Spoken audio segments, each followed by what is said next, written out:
Alright. It should be live now?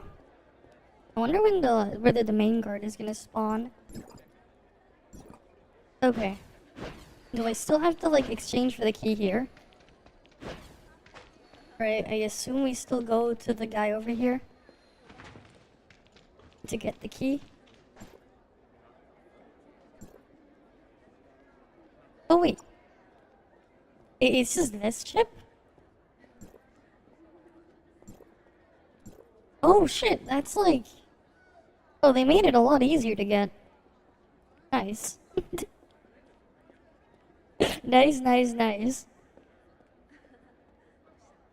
Alright, let me get my outboot up too. Because it's like, I might as well use those keys. I wonder like what the drop is though. I wonder if like they buffed the drop from the keys or not. It'd be cool if they did.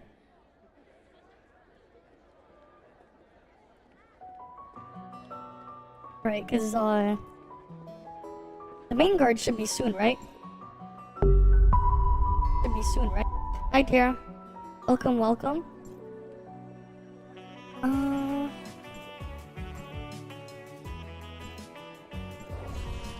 Oh yeah, there's like new story stuff. When's the main guard?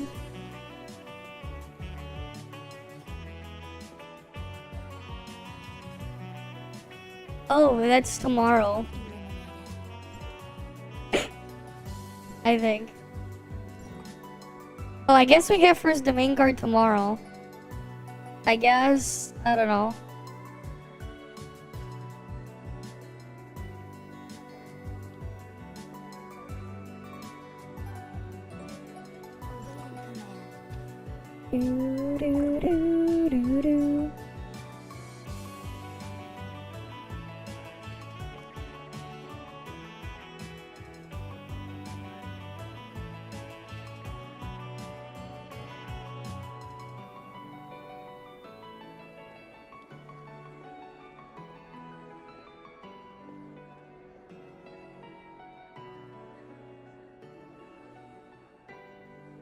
Target eliminated.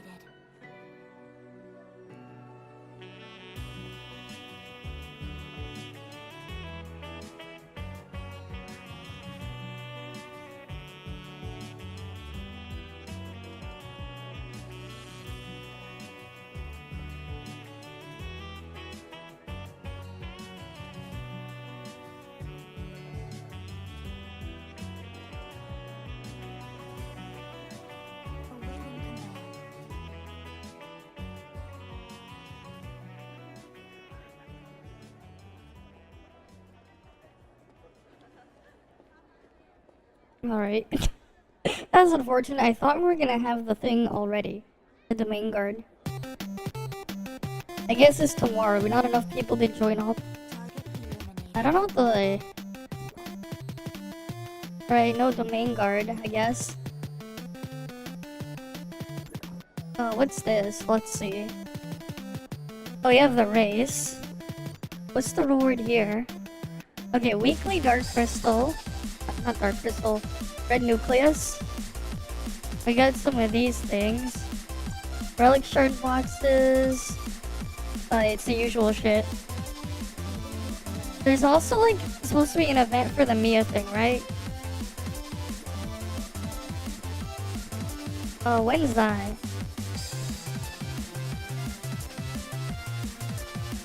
Oh, I guess that starts tomorrow.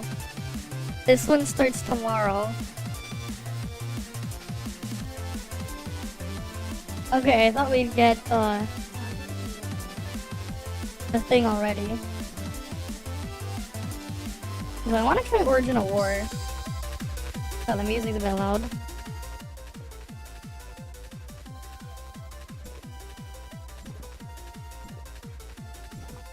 Oh wait.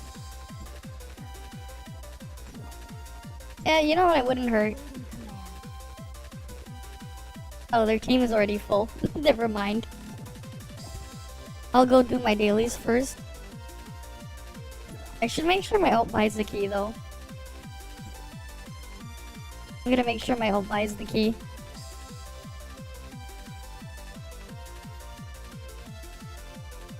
so that I can have the thing for when the main guard starts. Right, cause the mega crazy world boss is coming.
Alright. There's some weird ass people out there.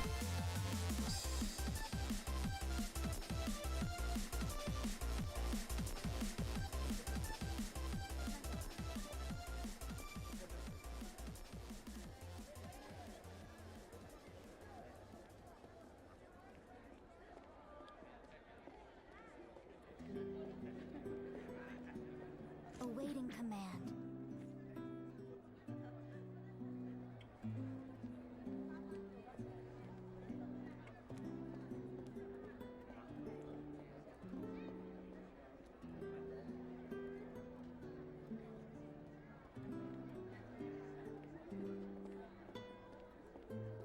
Alright, okay, that's that aside.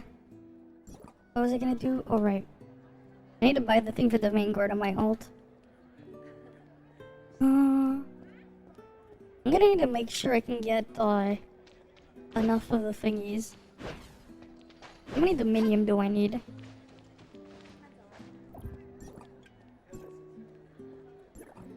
Right, it's one the main expedition per week.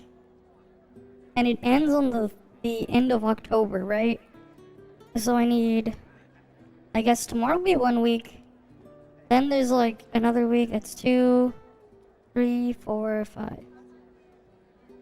Okay, I guess 7 weeks, and I have to make sure I get it done on like Tuesday, on the last week. And how much dominium did I need? Yeah, I'm not surprised. The PS4 is a piece of crap, unfortunately. And it's not because of the graphics chip, it's the CPU in there. I'm just glad that at least they made it so with only 2 of these keys that like nobody cares about when they change it and not the old one.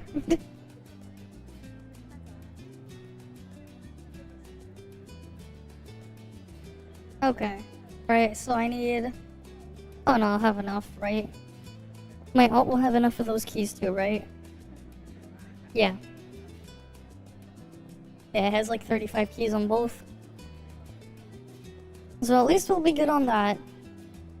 Are they not gonna give us like a free domain guard key as well? Or are we just stuck with one a week? Target eliminated. And then there's like the racing event later. But yeah. Oh, did you load into the event map or something, the racing one? That's probably also why you lag with like everyone in there. I wouldn't be surprised. Like I really wouldn't be surprised.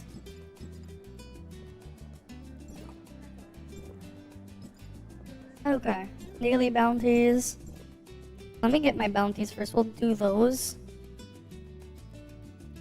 Alright, we'll get the bounties out of the way.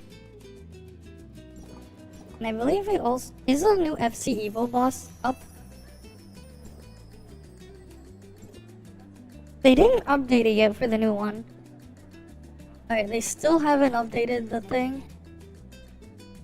It's like I wanna do my my pulls after they update this.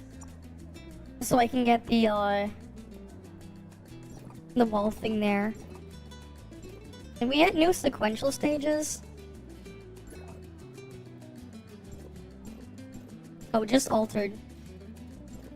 Fair enough. Awaiting command. I get to do the new altered stage then? Anything else? Let's see, what else is new here? Oh yeah, I'm just gonna do join up first then.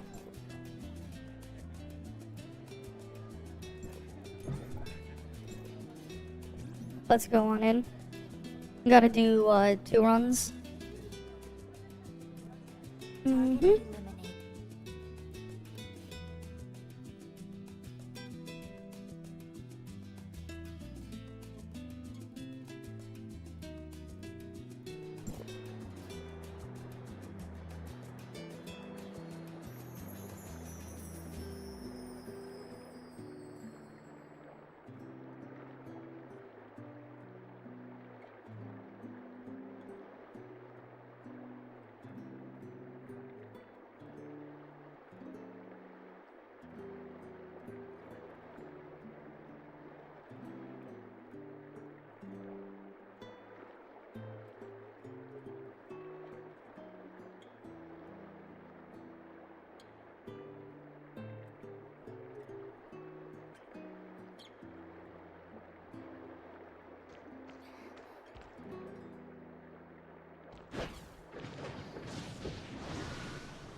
Alright.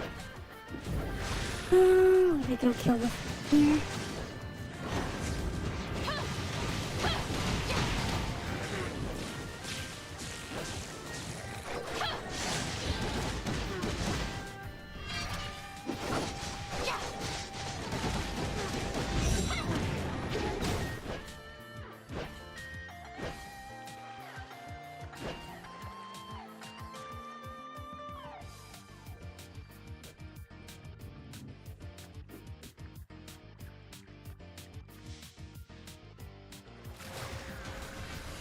Oh, let's go over here.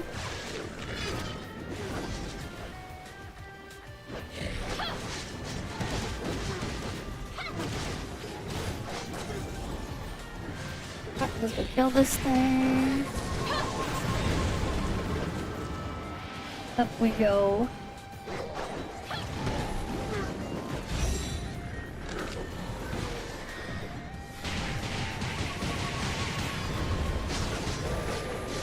Oh yeah, I should try Lynn's skill to see if like Lynn is like working thing. I should really try the Lynn skill thing. Cause I do have Lynn S4. I wanna see if like they patched it. Did they finally fix the Lynn one?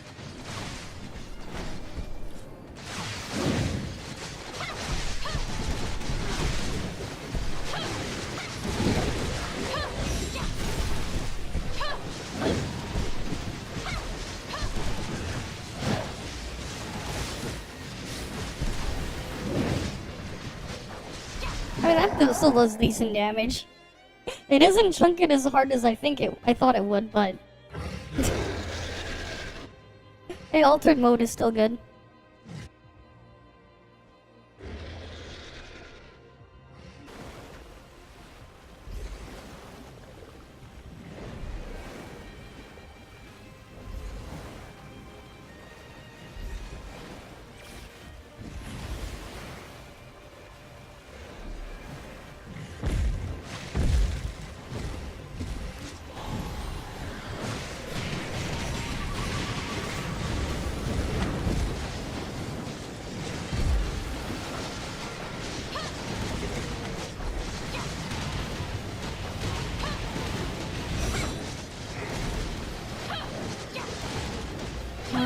Gotta kill Barbarossa.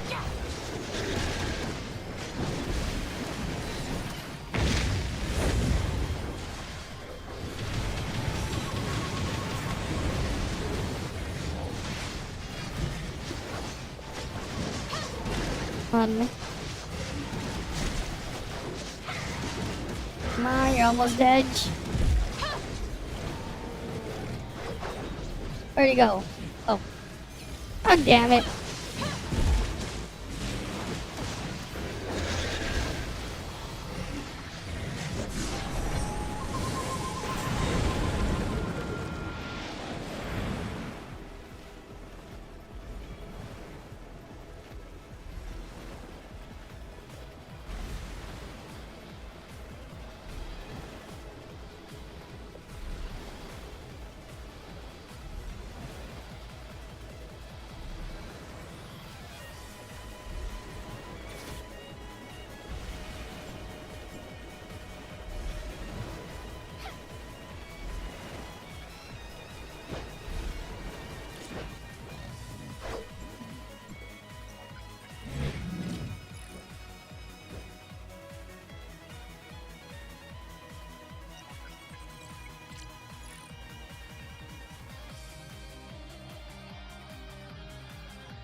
Alright, let's continue.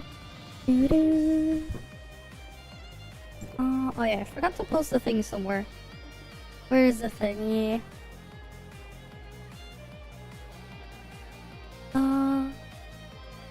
Where is the thing? Oh yeah. Give me a second. I almost forgot to move that somewhere.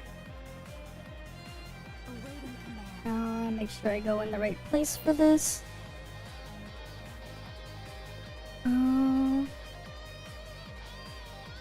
Okay, perfect.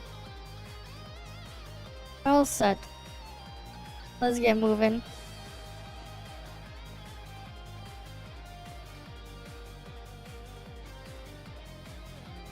Eliminated. Oh yeah, we also have, what was it? Where's the daily login thingy? Yeah, I already claimed it earlier. But yeah, we got, what? This last box? Yeah, 10 red nucleus. And then a bunch of these vouchers again. Always nice.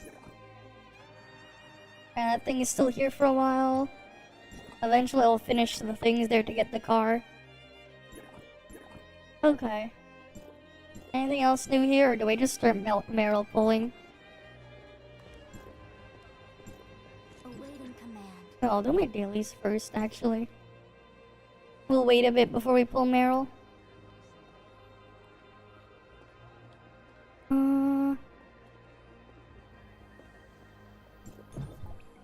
Let's do another one of these first. I also want to like retest to see if there was like any other bugs with Lin S4 on the cactus. Alright then.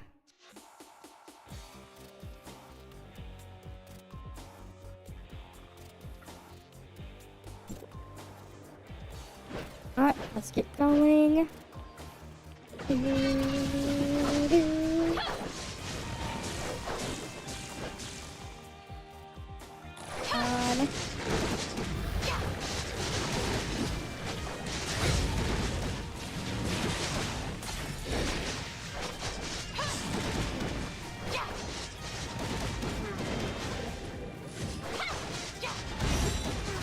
Oh, I should have just put in Lin's skill. Right, I get 2 of those. But I think that still did a lot of damage.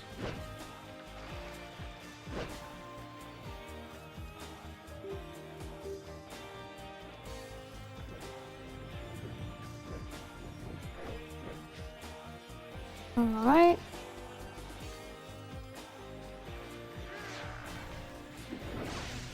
Alright, hi Trilux. Welcome, welcome. Hopefully that's... Oh shit. I got stuck. Do, do, do, do, do.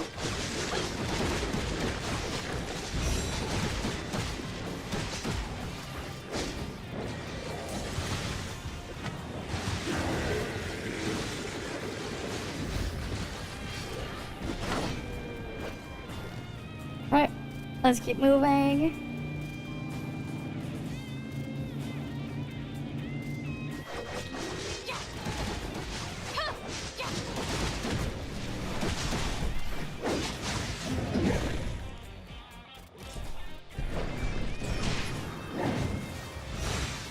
Ooh, thanks for the follow as well, Socks. Hey, welcome. Welcome, welcome.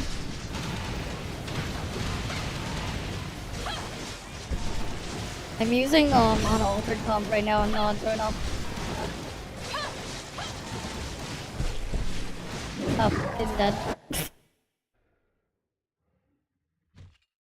Alright.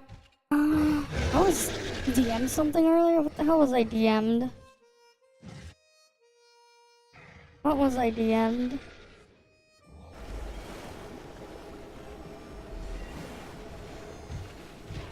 Whatever. Alright, let's go kill Barbarossa. Can I make it its way over here, please?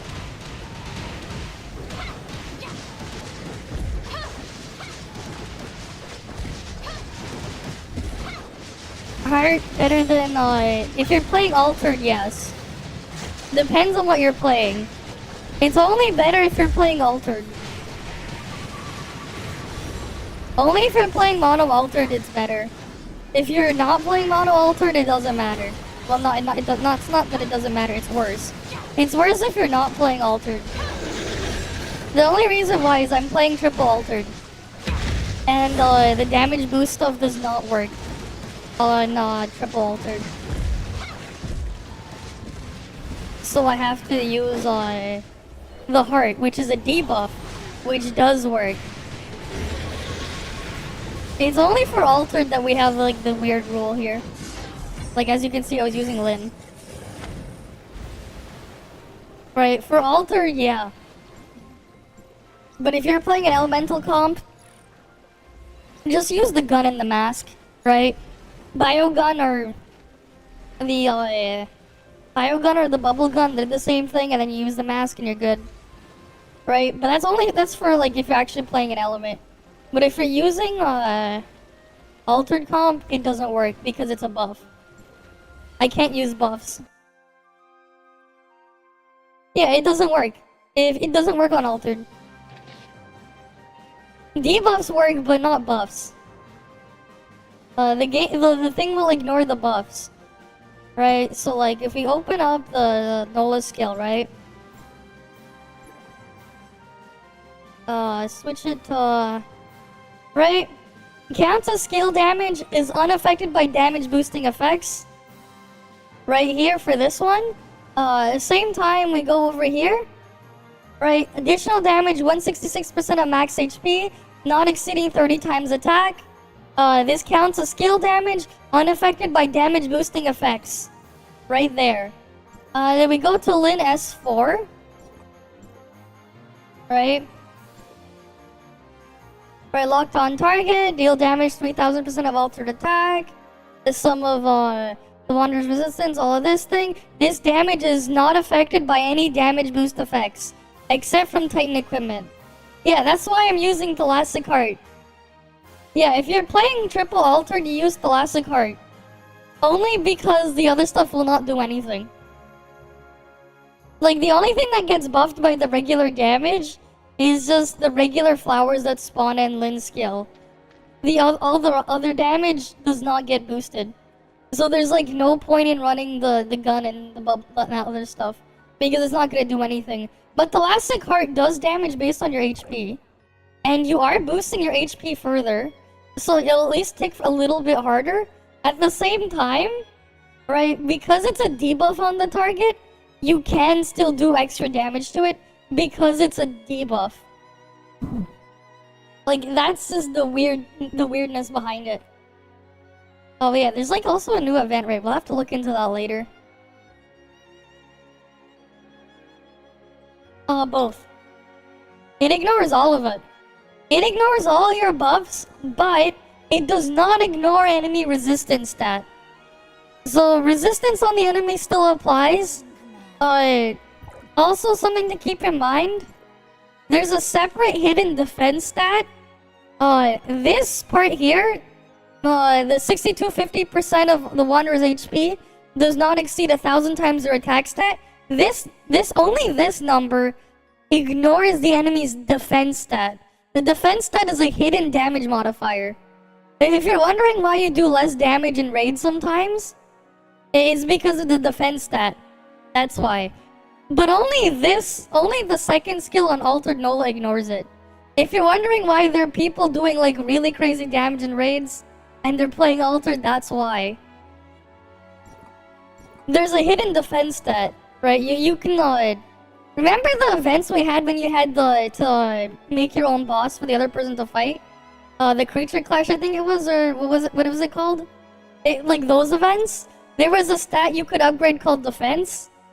Yeah, it's like a hidden stat that you cannot reduce. That a lot of enemies do have. Most of the time though, like the defense value is negligible.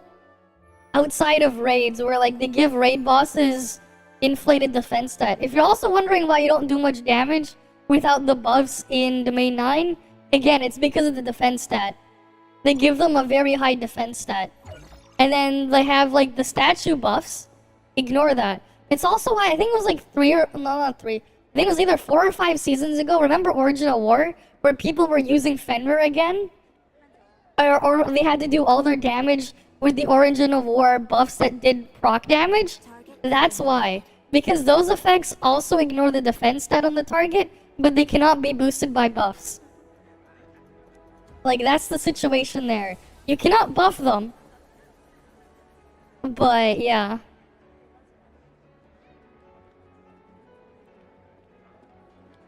Awaiting command. But, like, yeah, that's just the thing there.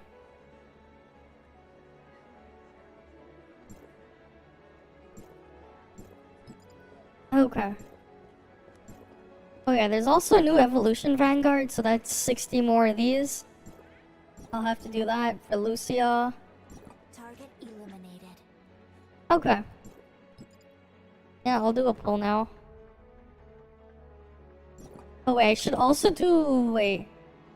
When's the FC Evo? We'll do it after FC Evo opens. When is the new FC Evo opening? When is the new FC Evo? Because I want to get the other ball. Well, at least now you know, right? Now you know. The game has weird hidden mechanics sometimes that people don't know about. That affect your damage. There are like weird hidden stuff sometimes. But like, yeah. If you're ever wondering why some people are doing like crazy damage in raids, it's because they were ignoring something. That's why. Like, it's like a weird, unique thing that's just there. It's not always, obviously, like, super present, but when it is, it's there. So you can't just completely ignore it. Honestly, though, at some point, I'm gonna need to start farming the Dominium currency again.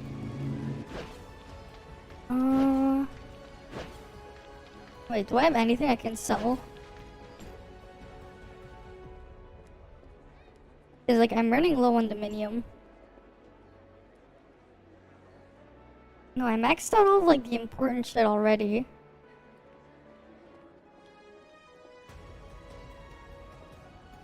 Yeah, everything's like... I sold everything. I don't have these other items. I'm gonna have to like start doing this shit again.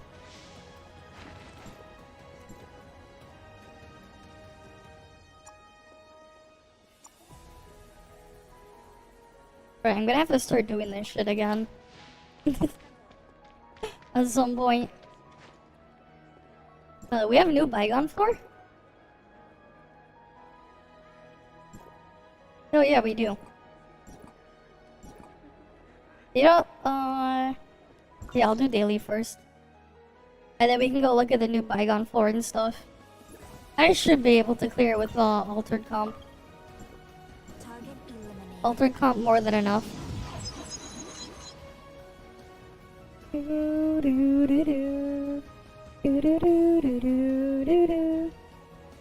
Oh yeah, they also buffed, what's it called now? To make it a lot more easier to handle the... What's it called in the pointed research? You can just click on the repeatable shit without having to farm materials now, which is very nice. Right, you don't have to even think about farming the mats anymore. Very nice quality of life change. Command.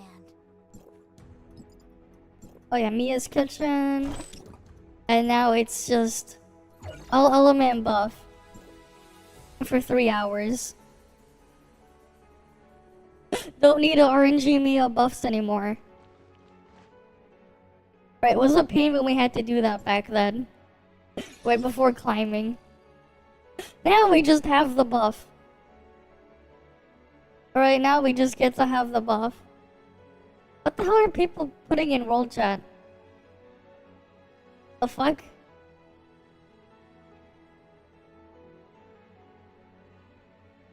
Elon Ling Eliminated. Rosie was better than Nola Ling Rose. Sure.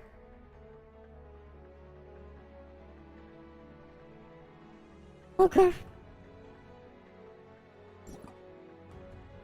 Oh, it is what it is.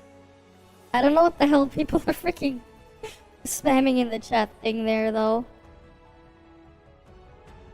Alright. Awaiting command. I thought we were gonna have the main guard today. Unfortunately, no, it's tomorrow. I wanted to see the crazy ass boss. Like, immediately. Oh well, we should be fine though. No needs chat anymore, they'll chat in Discord. Target And people still use World Chat.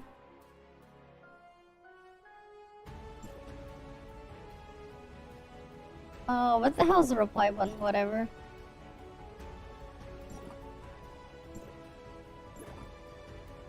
Oh, the race is up. We'll do it in the next run. They don't have the thing in the shop yet for the Meryl riding thing. It's not there yet.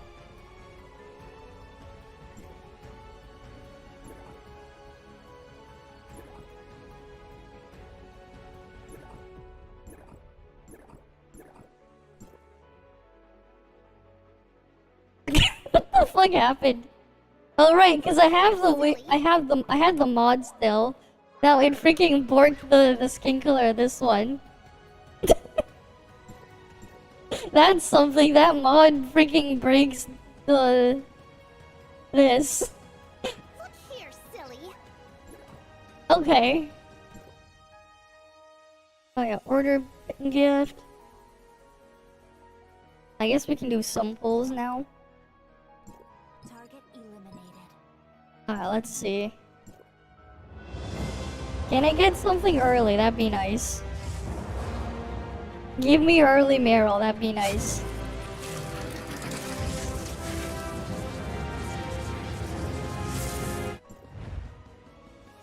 Nope, no early Meryl.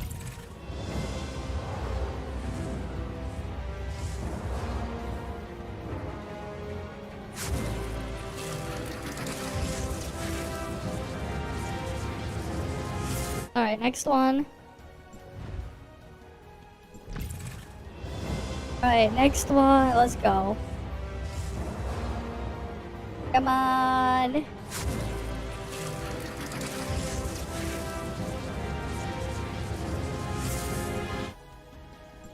Nothing. Alright, next one.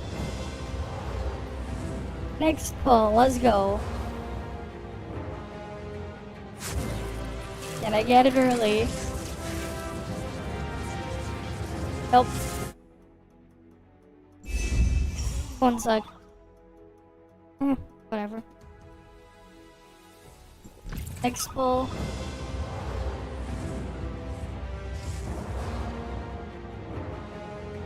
What do I get?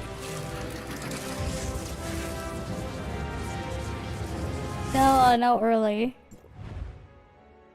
That's unfortunate, no early.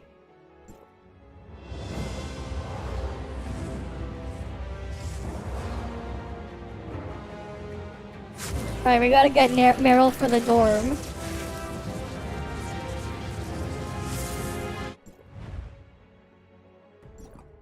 Alright, let me go claim the,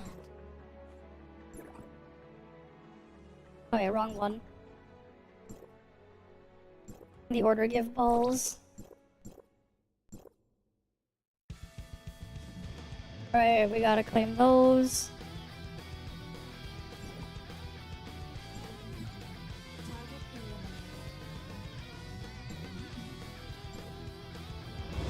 Alright.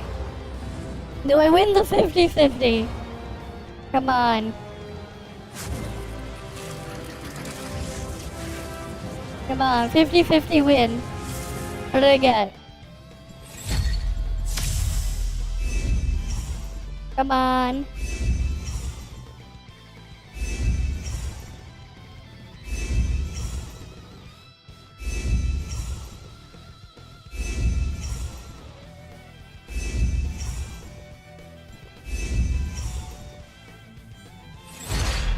God damn it. Useless 0. Worthless 0. Rip. Oh, how much do we need more? Rip, rip, rip. Alright, we'll wait for the thingy then.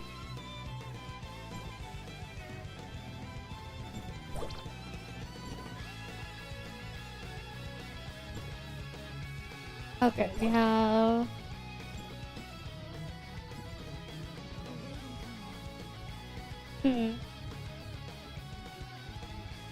Okay, we'll just wait for the next... If I get the ball from there and then I get the daily thingy, I can just buy her. So we'll do that then.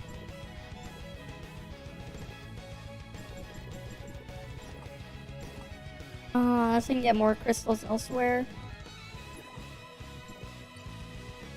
Oh, yeah, I can get this from the race. Yeah, I'll just do the race once and the other thing. And then I'll have enough for Meryl.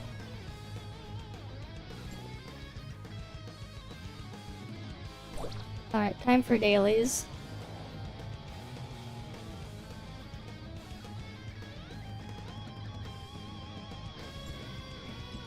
Alright, daily bounties network. Does my ult have exoskeletons? Oh wait, my ult does. I have to kill exoskeletons on my ult. Okay. Let's go do everything then. Oh, what the hell?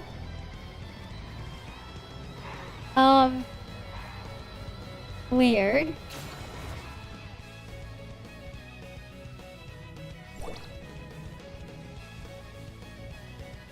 How did I work my...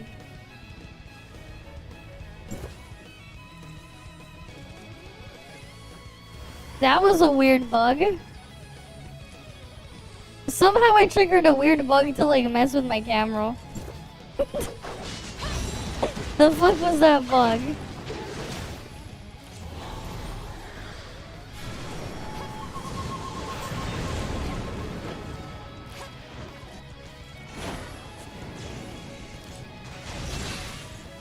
I triggered a weird ass bug.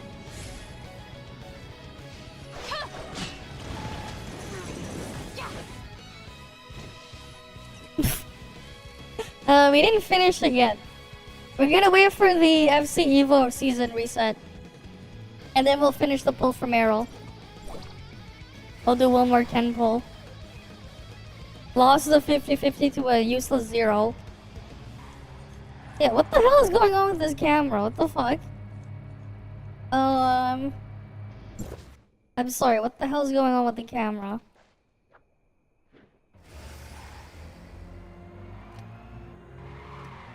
Why is it breaking like that?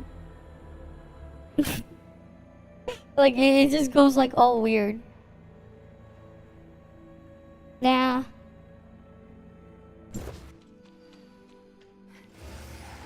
Vault's still scuffed.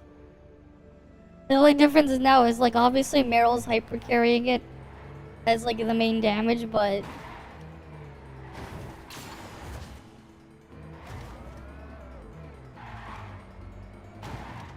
you know. Okay.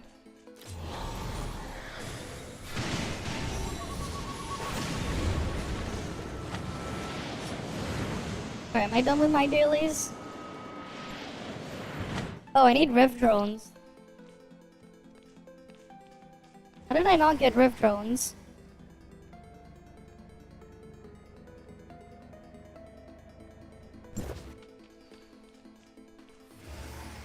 How is my freaking car like bugging out?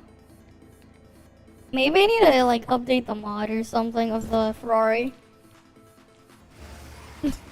I think the Ferrari car mod is like glitching out. It probably is. The Ferrari car mod is probably bugging out.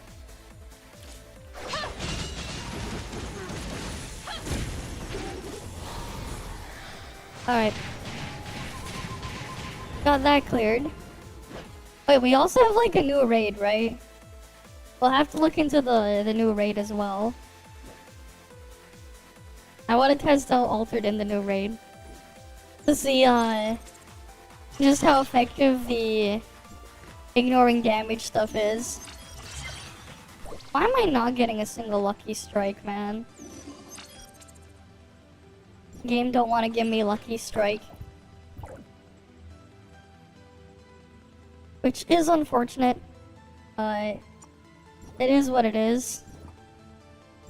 But I can do like single pulls. I think to get Meryl as well. And then we have the new story, which we'll do in a bit. Right, we got that stuff. And then we have Evolution Vanguard. Yeah, I'll do Evolution Vanguard first.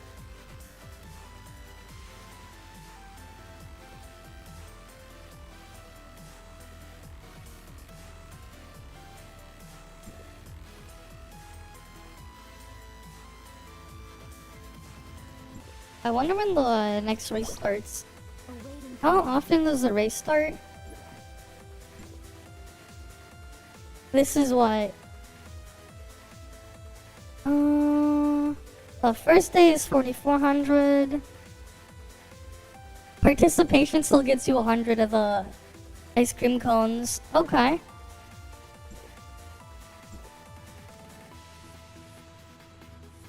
I guess you can farm the race all day to get the sticker box.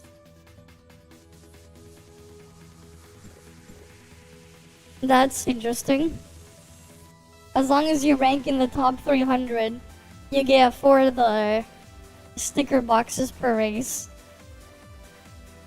There's gonna be some crazy person, man, farming like all this shit. Although the race is in 30 minutes. I wonder what's in the sticker box. Alright, someone's gonna like have a crazy ass profile card. Someone's gonna end up with a profile card that's like dumb and like full of stuff. View the fireworks. Oh yeah, there's that.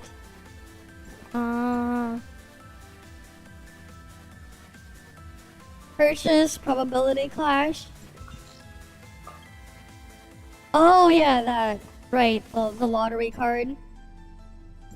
Rent a bicycle. Awaiting command. And then throw a paper plane. Wait, does it just tell me if there's a paper plane there? Shit, if that's like actually what it's doing.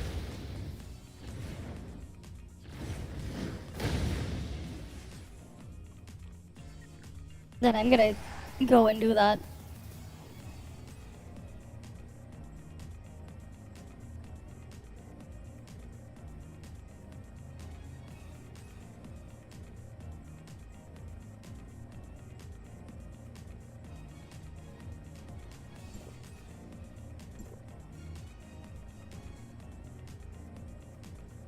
Oh god, it's not letting my ult in the car again.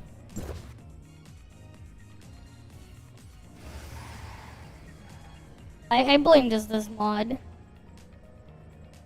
I should just stop using the Ferrari mod. It's like worked in so many ways at times.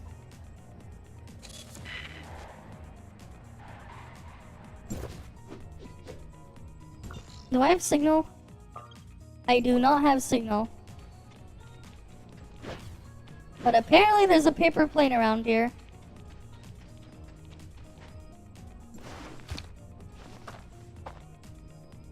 Oh, I'll throw it this way. Huh? Why did it stop?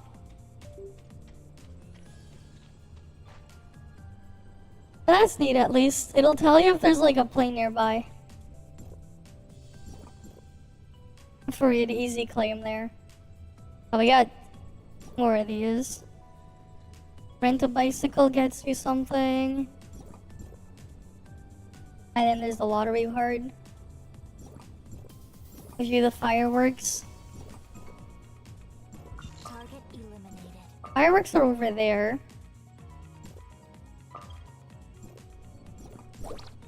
Let me fix my signal tower first. And then we can wait there for the fireworks.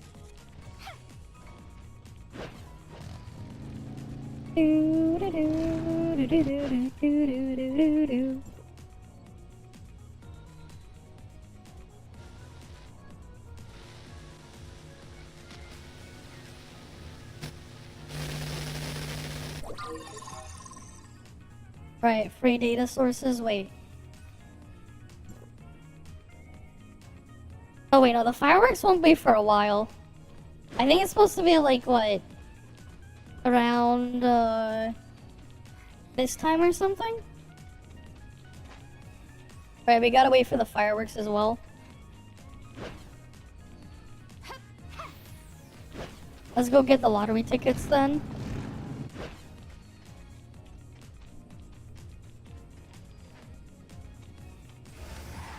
Right, we might as well pick them up.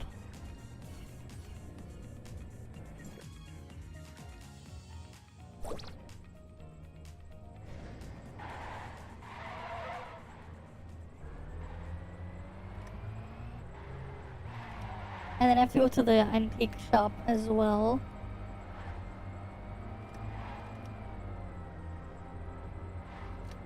Oh wait, I'm already here. I can get the... I might as well get the bike for free.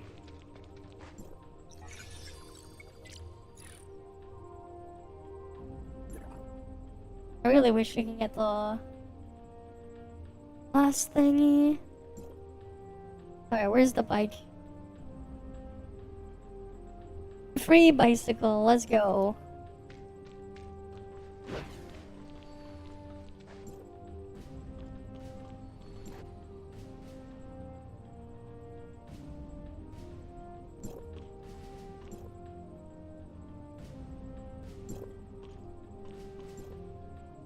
Right, hi Kisei. Good morning to you, it's evening for me, but yeah. Man, I wish the camera control on this thing wasn't so Pepega though. Alright, but we got the bike.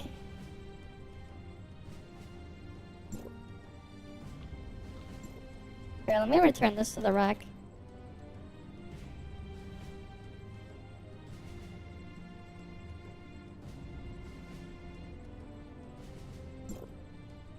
We need a banana, not a bike. True. Wait. You know what? We need to get someone to mod it into a banana. Someone should mod it into a big banana. Right? That's what we need. Someone to mod the bike into a banana. mod it into a banana. And then you go, yeah, then you go back with Nemesis on the banana. But yeah, the main guard thing is back, by the way. You can go get your key. They changed the price of the keys. So it's gonna be a bit cheaper compared to needing one of each type of key before, yeah. You know the big crazy world boss that spawns once a day? Yeah, it's back. The mega world boss. That's like once a day. They brought it back. I'm like surprised they brought it back.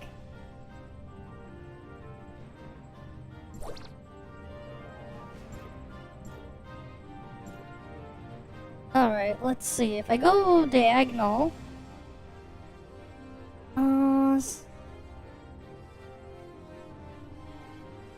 15, 18. 18 gives me 4, so we do not want to do that. It's a random world boss. Oh, it went Pepega, man. We only pull... I'm gonna do another 10 pull after thing. I'm only just gonna grab her for the collection, and then I'll get her swimsuit later. I'm not really going to end up using Volt anyways. Altered comp just stronger. Altered comp just is better. For me anyways. Her matrices, 4-piece. You want 4-piece matrices.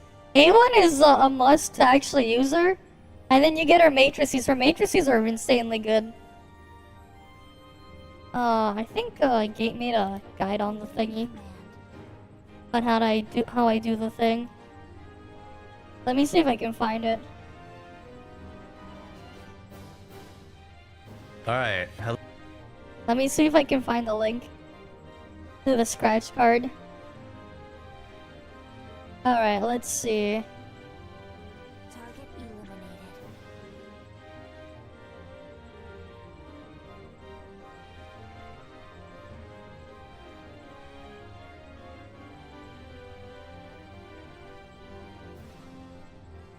Four, 7, 5.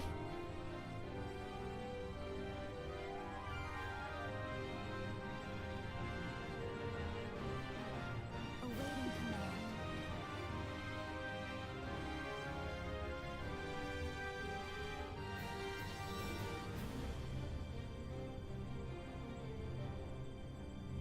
I'm filling out the thingy on what to pull here. Target eliminated.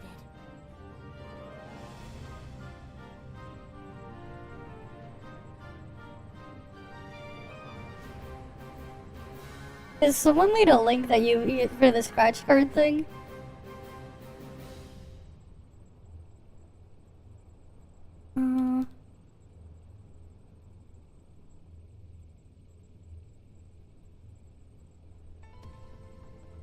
Awaiting command. 14 is 3. No.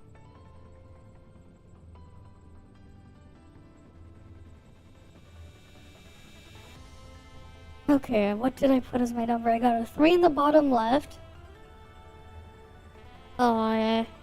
Middle, I got an 8. And then the top, I got a 7. Target eliminated.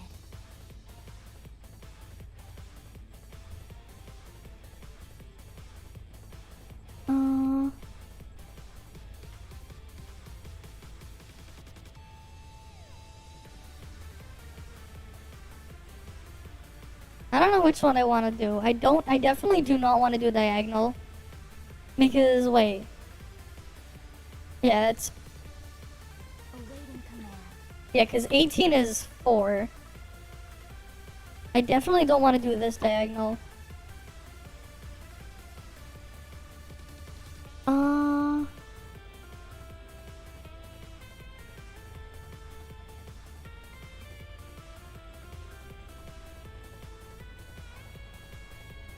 Let me see. Let me try the thing again. Inputting the data. Target eliminated.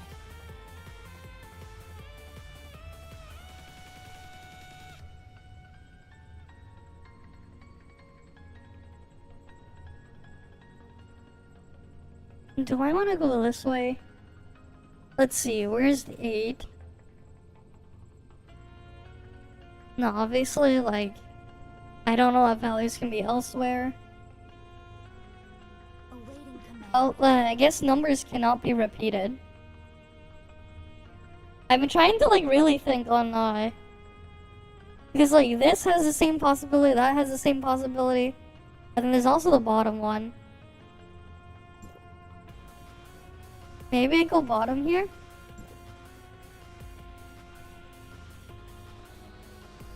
Honestly, wait. Target eliminated.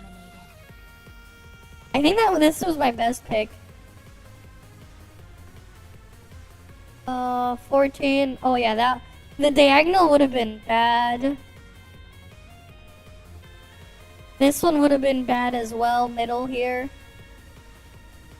147. Command. That would have been 12, which is bad.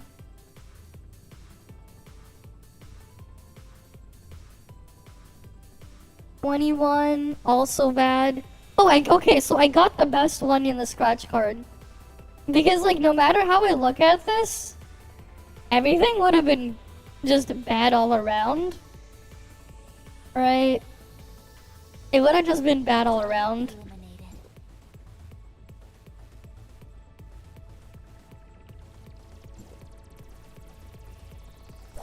Alright, because it costs 12 Norns to do it.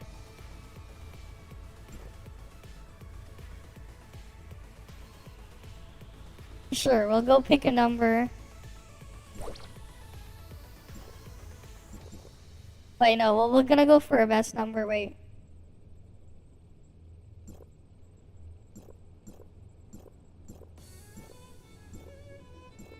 Alright, this is gonna be the best number. 6969. Best number. Alright, that's gonna be on.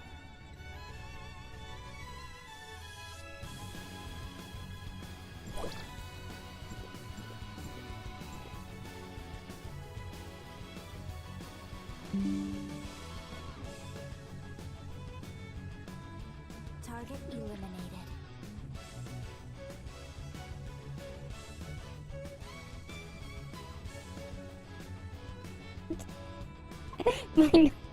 My numbers are 69 and 69. Let's go. So when do I check it?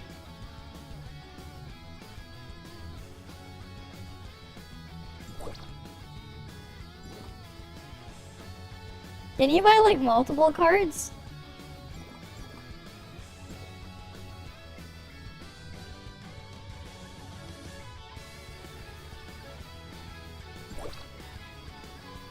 Alright, let's see. Number of participants, reward effect. Awaiting command. Okay. Early thingy. Hires.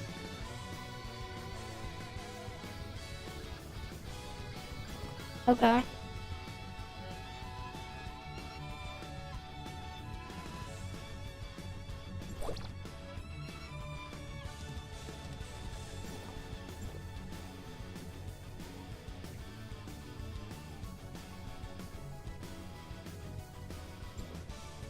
Yeah, let's see. Explain the rules. Weekly lottery pick 4 purchases. Alright, we can buy more. Alright, let's buy more cards. God damn it, she's too close to the ATM. She's like right next to the ATM.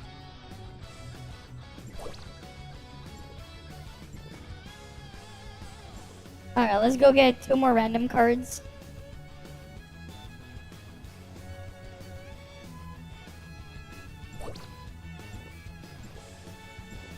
And then we get 1 more random card.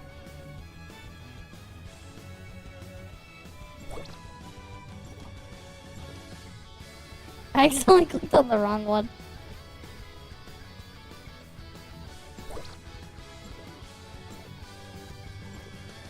That game really must want me to get 6s in my cards.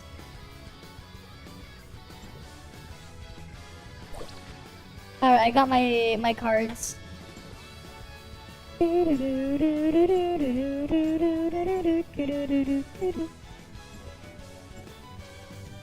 Alright, let me go get them on my ult as well.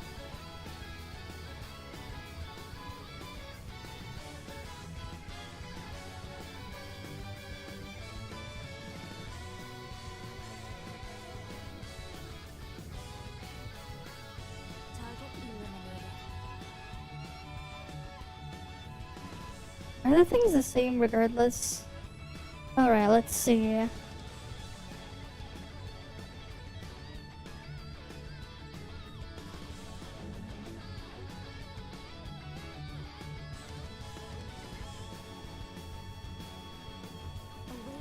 Okay, I'm trying to think of which one I want to click on my alt.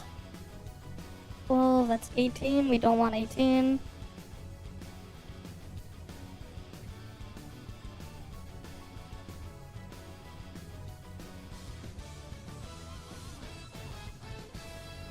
Oh shit, my ult got scammed. God damn it. Target eliminated.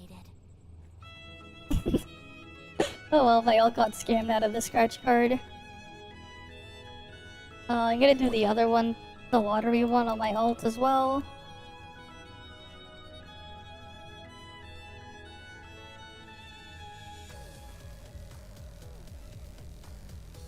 Because we have the lottery thingy there.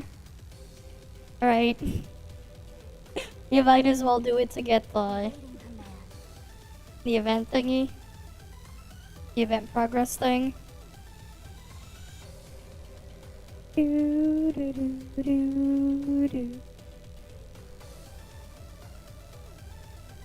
Oh yeah, I still had the mod installed, don't worry about it. We had the mod installed a while ago. I left the mod there. The mod wasn't, like, I installed the mod months ago, back when 4.0 came out. We had a bunch of stuff in mods, and I didn't remove it. We're in a better game. Oh look! Verena's hugging the dolly thing. Ruby's dolly. Look at that.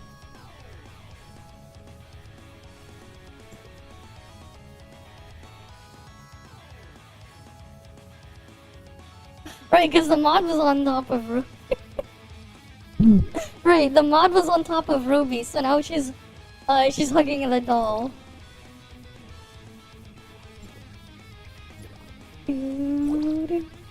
Wait, what time is it in game now?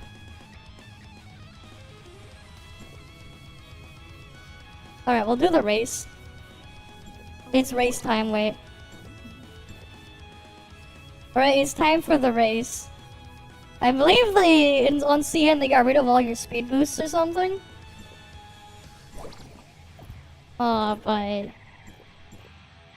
we do have our own jet ski.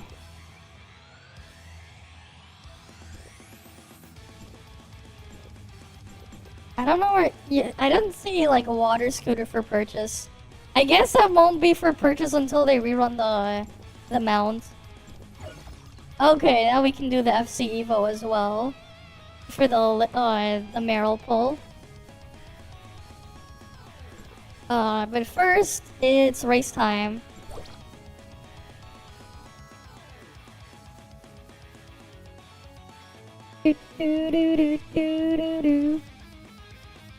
Not an Epipega game anymore, yep.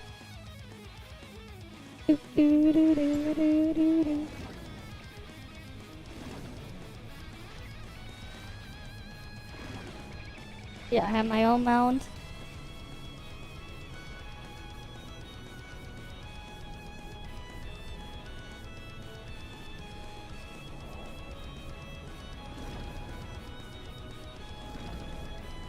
Oh, they gave everyone the jet ski mount in the race. You can't choose not to ride the jet ski mount.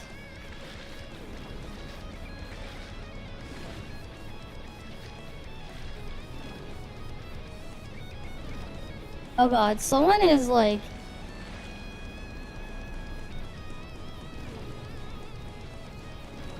Wait, why is this jet ski mount control weird?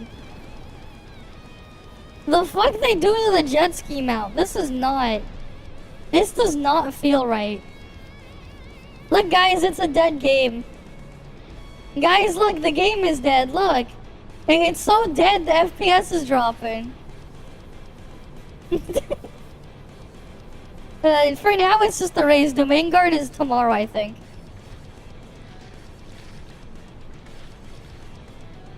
But you can get your keys today. Just go to the Joltville market. There's But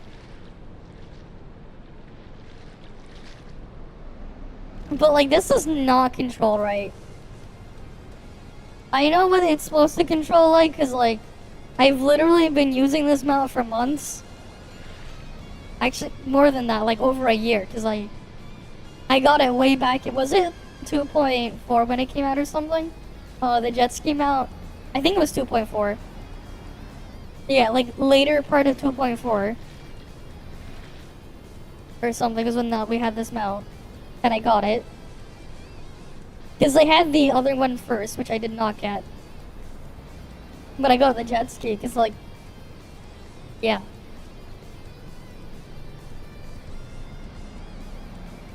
But, oh god, there's like so many people here. Just make this a bit better. Changing the amount of people on screen will probably help a lot.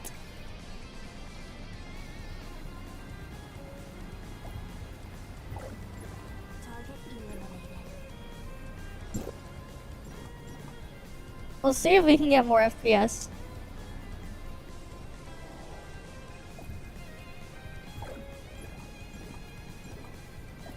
No, it's just gonna keep jumping. There's too many people in this one spot.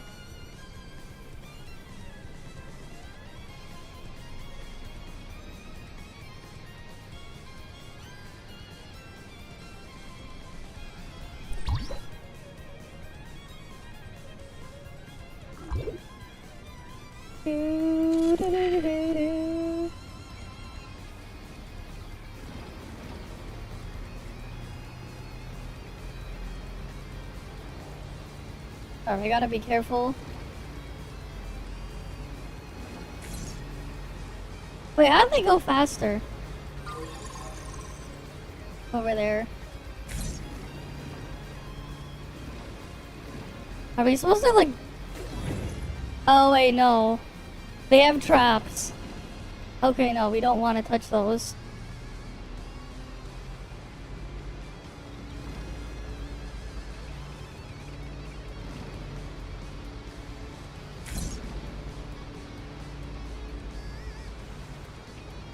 I think the yellow things that we want. How the hell are people going faster?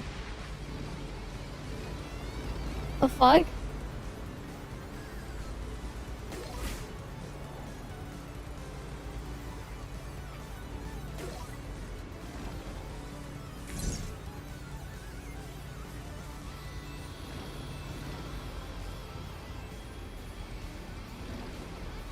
Alright, how the hell are they going faster?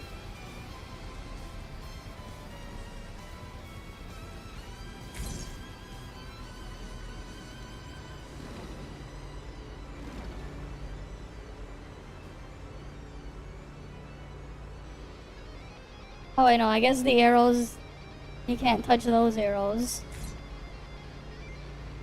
But goddamn, there's like so many people racing.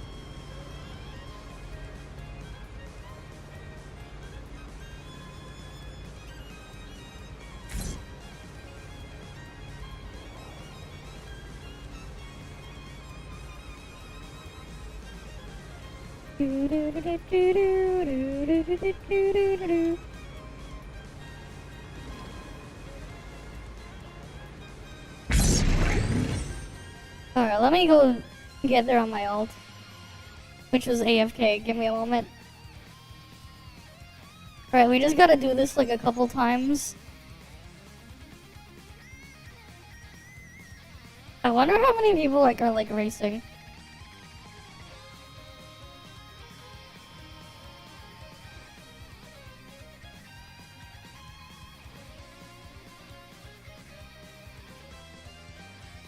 There's the thing. You can get dismounted in the race, but if you didn't get the shark, you're like screwed. For like free to play.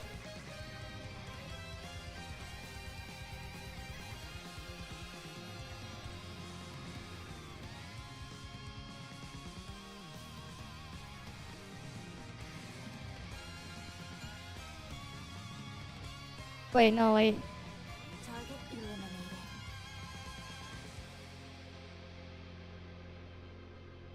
Am I not in?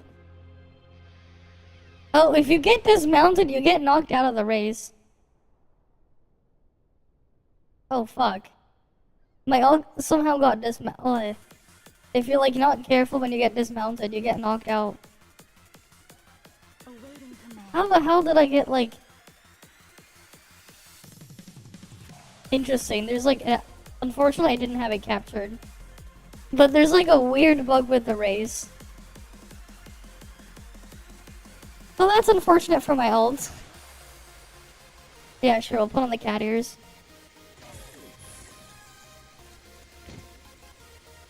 Somehow, though, I got, like, the weird dismount thing.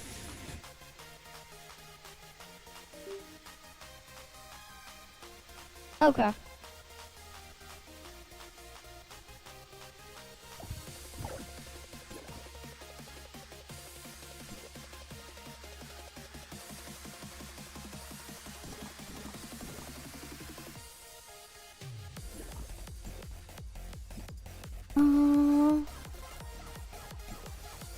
Wait, we have the limited raid and the other thing.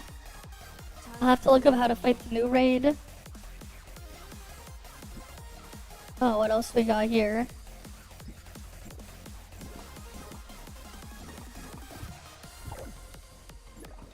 Anyone online?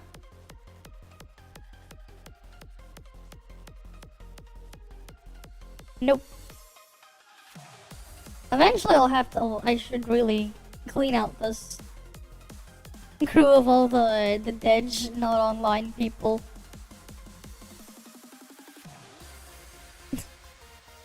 Not dead, not online, but like all of these that just don't exist. Yeah, fair enough.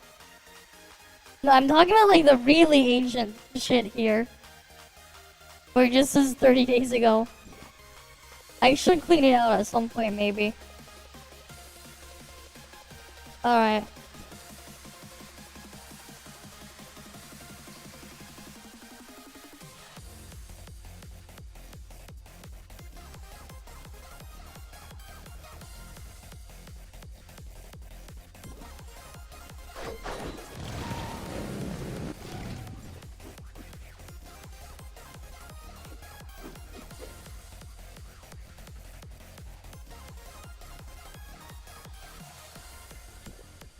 Alright, let's go do this.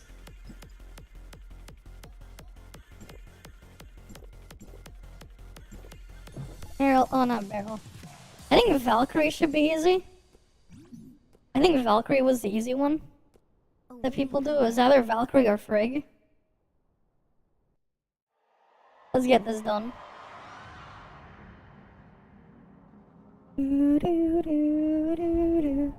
I can kind of just go either way with elements. I'm gonna just do the first wave though as altered.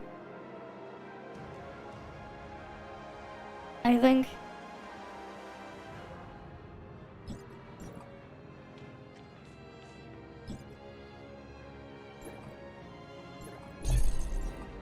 Alright. Oh, I don't think it matters. I'm kind of screwed for Volt though. If you have to do Volt or Flame, rather not.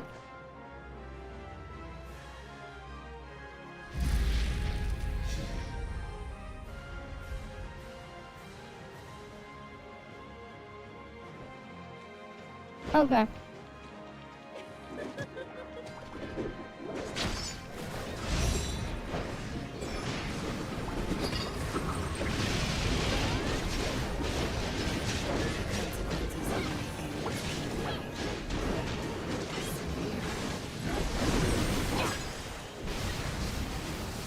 Alright, well, that was unfortunate. Well, it looks like Flame is getting boosted.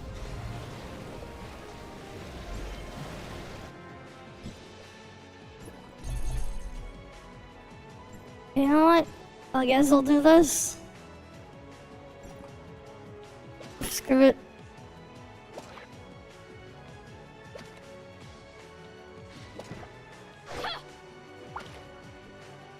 That's fine.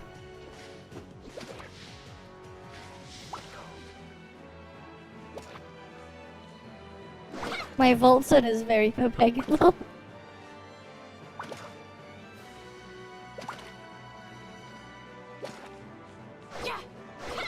Oh, they're using bubble gun.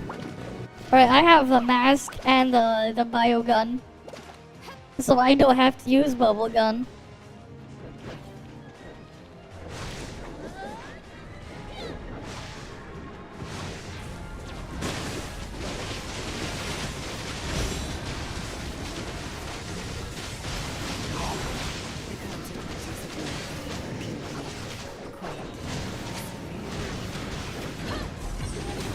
It's already dead.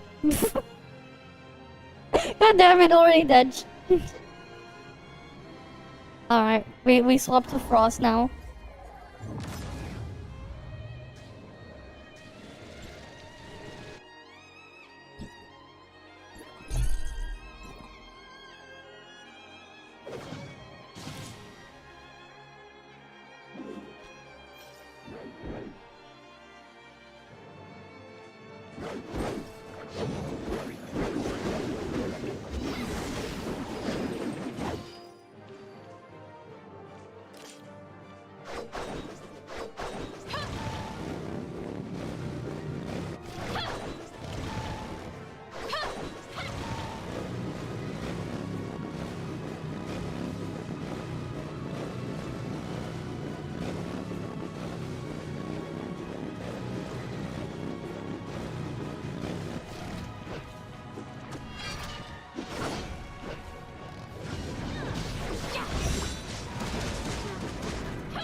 Oh, now he's dead. That big frost damage gap. Versus the guy doing fizz. Imagine.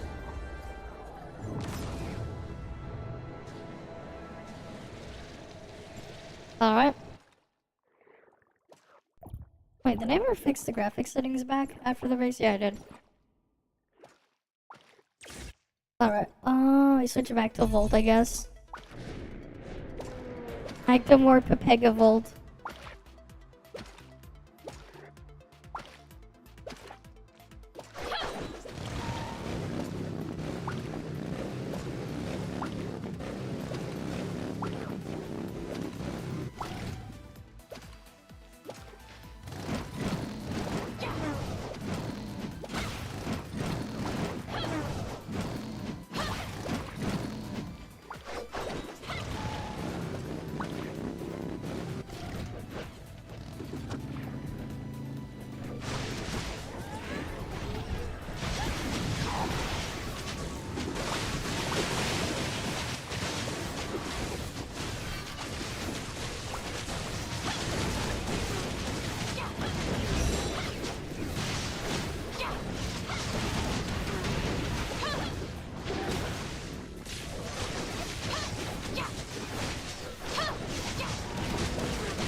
God damn it.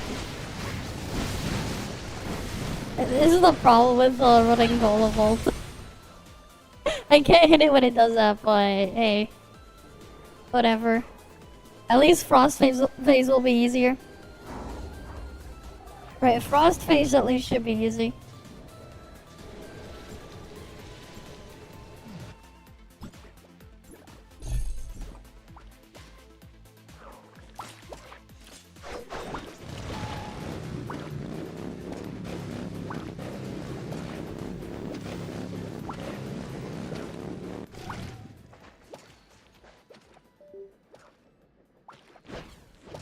Well, I mean, like, I'll have a little bit more range at least.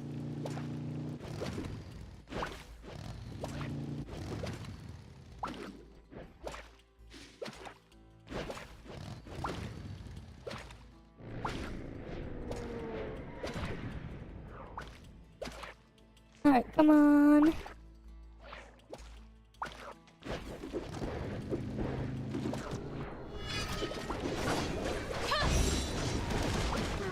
Wait, did it just freaking glitch out? Oh, it did.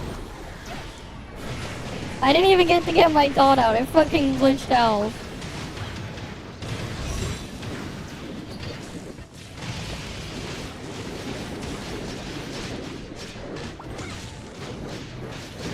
God damn it, no skill.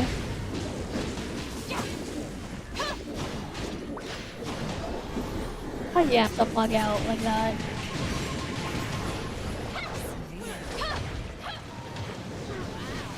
Where the hell are you?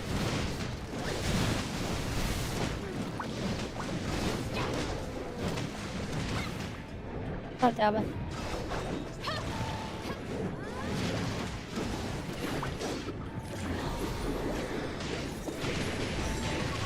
Hey, it would have been better if I selected a different boss.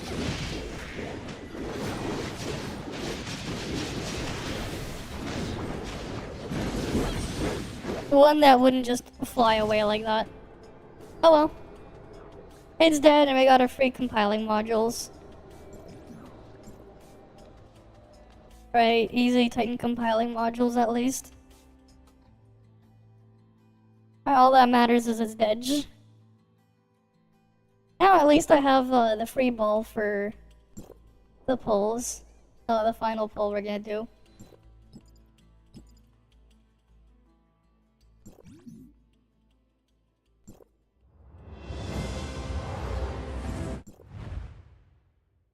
Oh, no other Meryl. Oh well.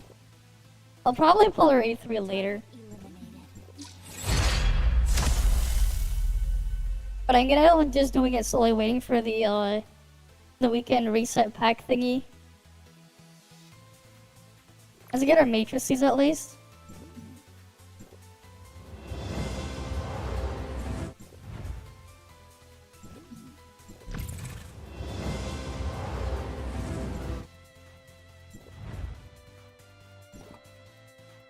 Alright, let's get going.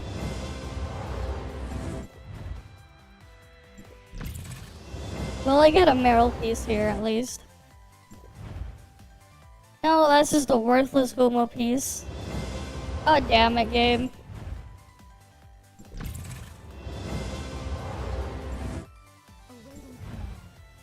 I really wish they would change the freaking add more matrices into that pool.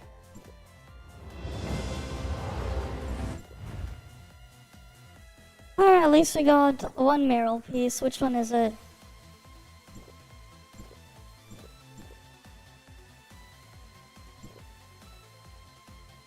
Defiant.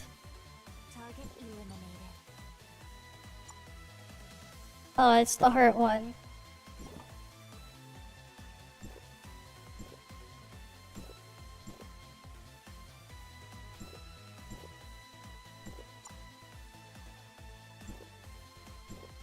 Alright, we don't need more of her hurt piece.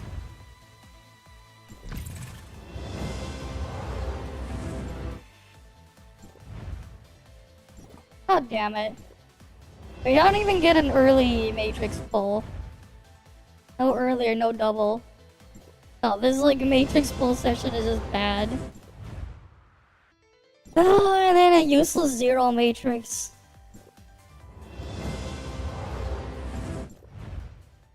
That's just Pepega. I'll finish it eventually. Not like I'm finishing my Meryl stuff now. Oh yeah, there's these.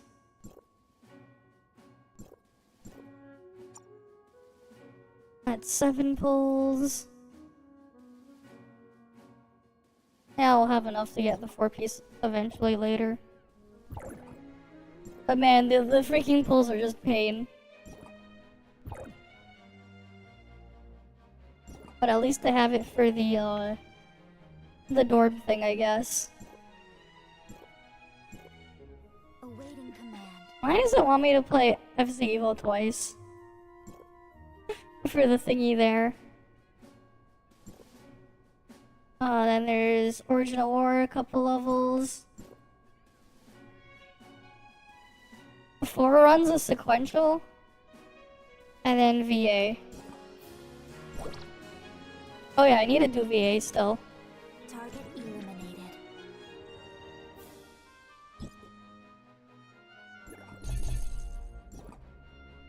Oh yeah, let's do the... Oh, is it? Oh, that's Bygone. Oh, here we go. Awaiting command. Right, we have to do Lucia.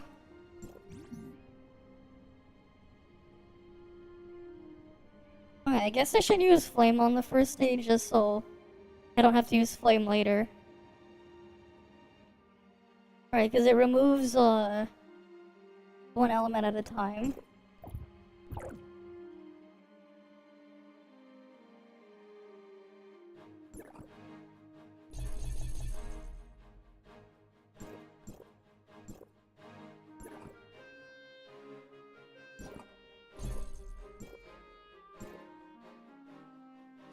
Alright, we put an onion here.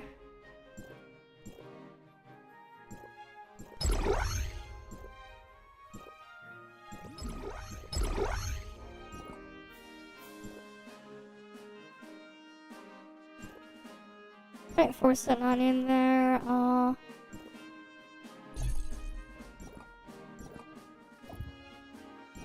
Alright, my trait.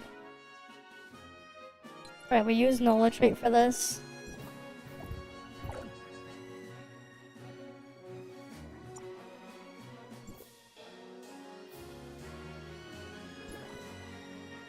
I'm gonna use my flame gear. Alright.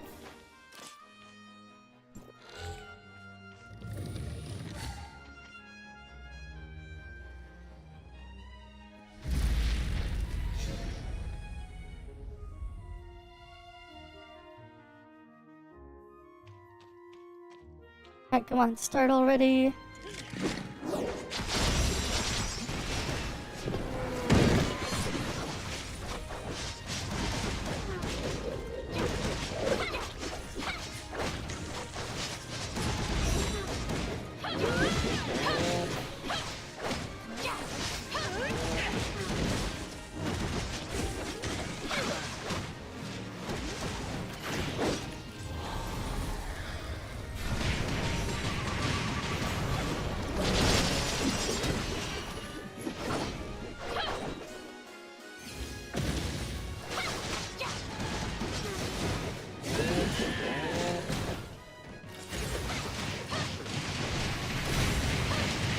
Oh yeah, I was supposed to use Nanyans, right? The flame, right. Oh well. Doesn't matter.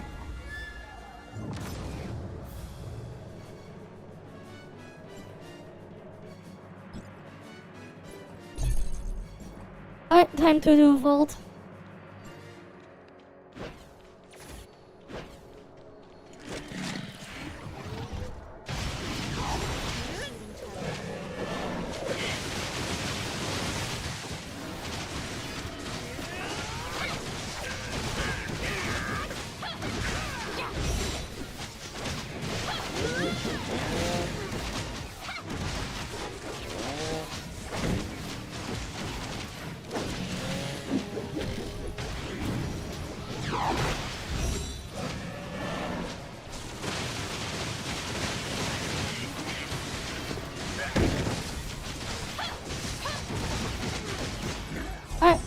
Dead. Nexus Fizz.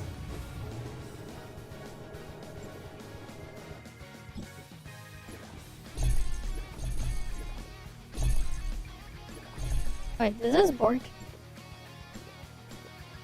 Oh wait, why is it have the wrong matrix set up here? The fuck happened here? It's supposed to be like that.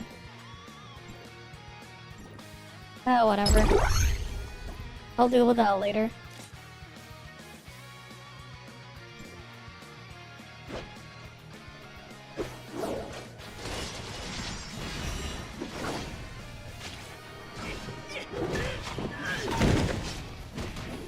Meryl, Frost, Meryl, Volt, same one. It's weird. So, like, the Meryl Frost is, the Meryl Vault one is a simulation, right? But it's basically, the lore is it's a simulation of the past version of Meryl. Right? It's a simulation of the past version of Meryl. That's basically what she is. A simulation of the past one.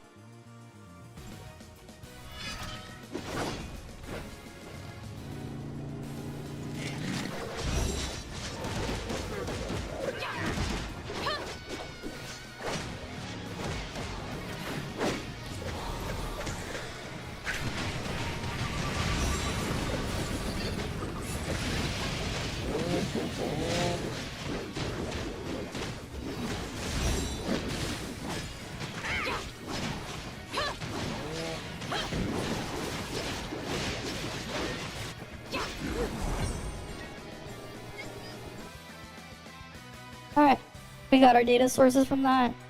I do wonder though if the domain guard thing will give us data sources. I'm hoping it will. Because I need some data sources. That'd be nice.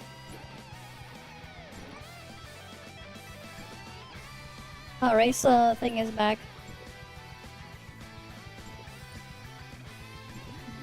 Right, we gotta make sure we get the thing every week. Oh, we don't have to do the race right now. Target eliminated. Right, what was the other thing we needed to do? Alright. I wanted to do the supercomputing gear thing.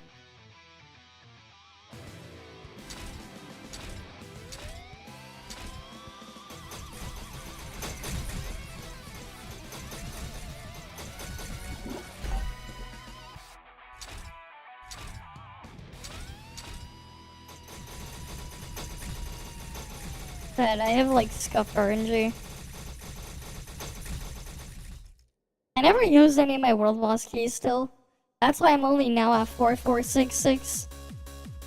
Like from here on out, you just want to focus on the bottom two until they're 10 before you upgrade the top two. But yeah. Eventually I'll get that done. Alright, I need to fix these matrices. Why is the freaking thing borking my setup here?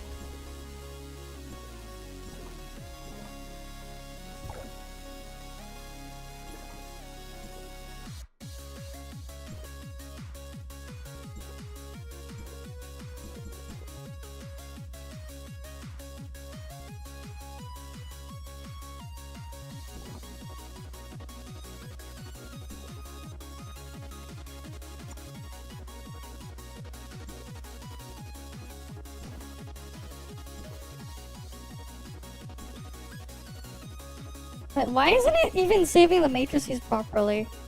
The fuck? It's not even synchronizing my matrices. The fuck is this game doing?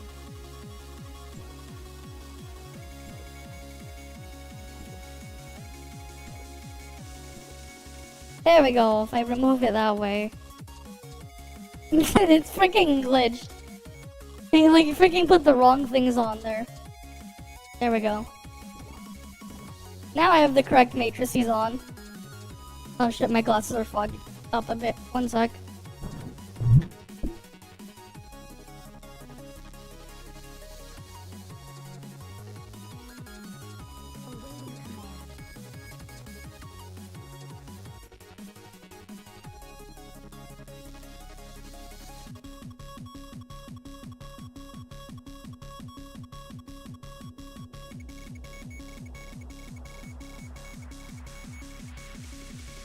Okay, that's better.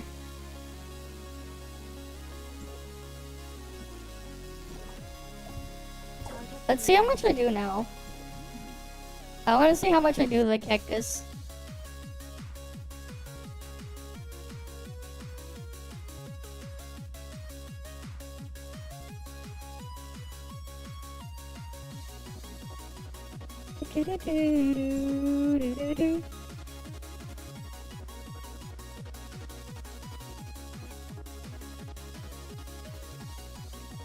Alright, let's see.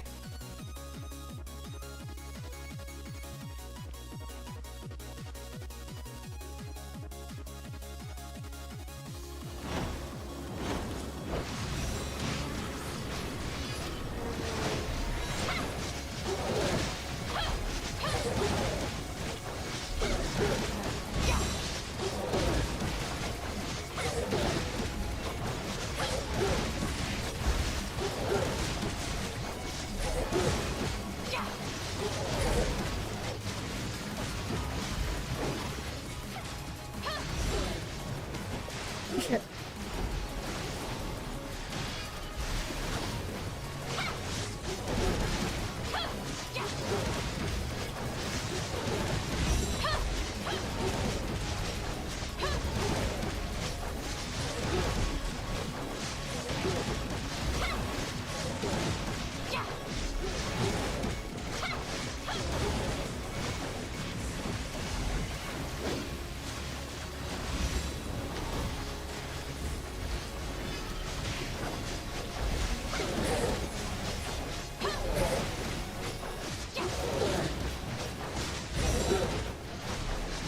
I screwed up the first earlier, but like...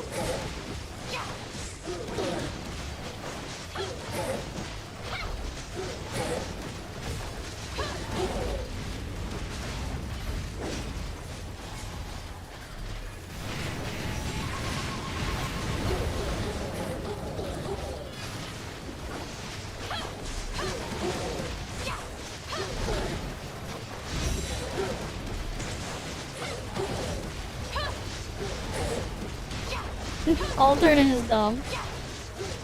It is my strongest comp by far.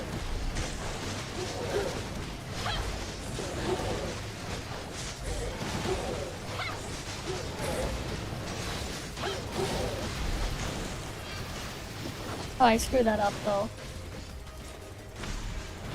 I gotta restart it.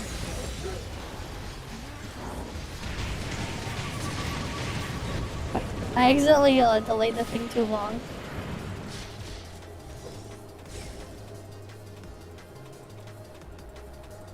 Meryl plunge speed, yeah, it is pretty fast.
Right, like look. Over 1,000 multiplier.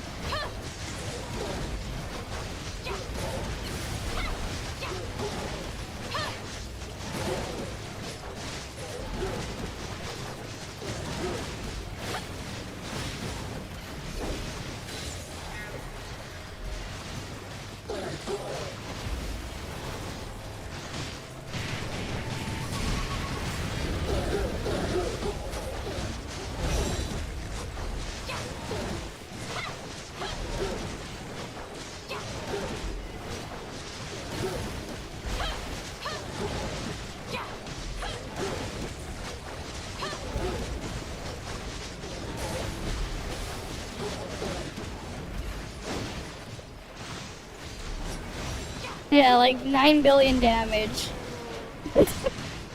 9 billion damage is what I do. 1000% attack multiplier. Not 1000%. 1000 is my multiplier. And keep in mind, I'm using two-piece crow here. So two-piece crow isn't even a play on cactus. That said, by that logic though, if we're gonna like figure out the damage difference, if this was active or not, well I have 99% crit damage, right? This is 91, but then I have 8% more from oh, not that one. I have 8% more from non-yin two-piece, so that's 99%, and then I have crow's 42. So like, what? We have 1.99 plus, what's crow's 0.42? When it's 60% health or less, so 0.42 times, let's say, yeah, 0.6, right, because I had 60% uptime on that. So then if I divide that by 1.99, I would basically do another 12.6% more damage. Like my 12.6 times 9, right? I'd be doing... That's basically like the equivalent of 11.3 billion. It is like what my damage is. If I had the thing apply, I'd basically be doing 11 billion damage. Which is kinda nuts. For what it is.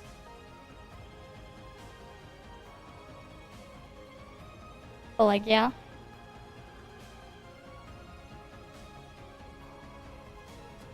Well, that's if I did have it anyways. I would basically be doing 11 billion damage.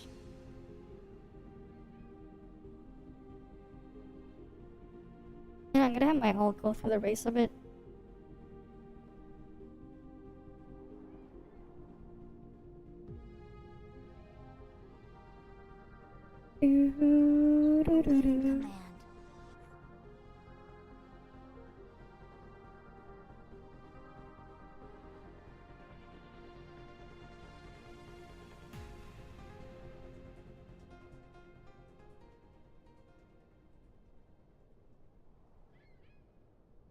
No.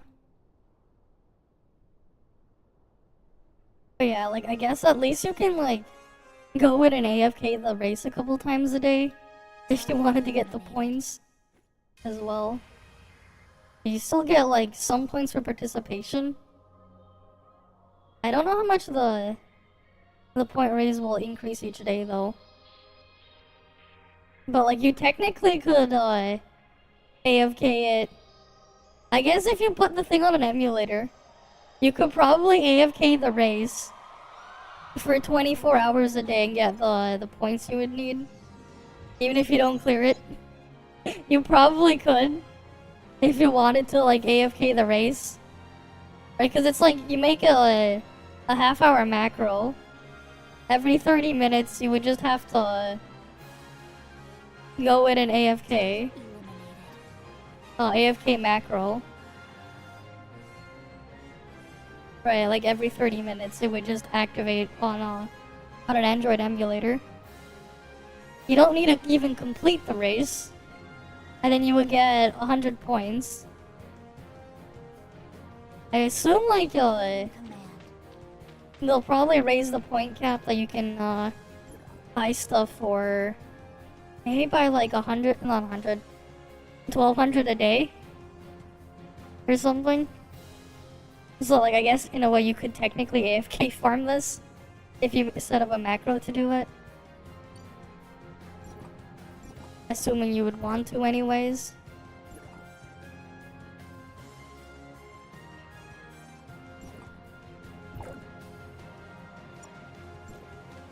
Well, put that there. Ready for action.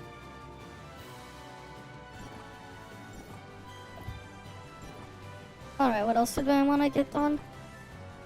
Alright, we have a new... There's a new sequential stage as well. For altered. I use frost gear, so I should eat frost food.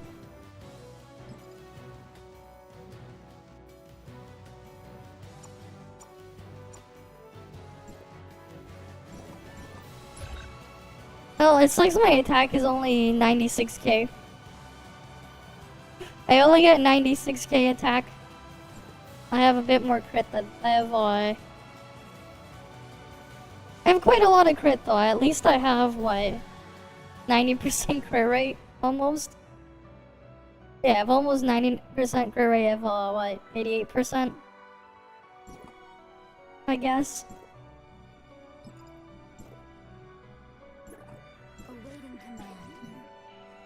Alright, what's on the new altered sequential stage? I wonder what's in it.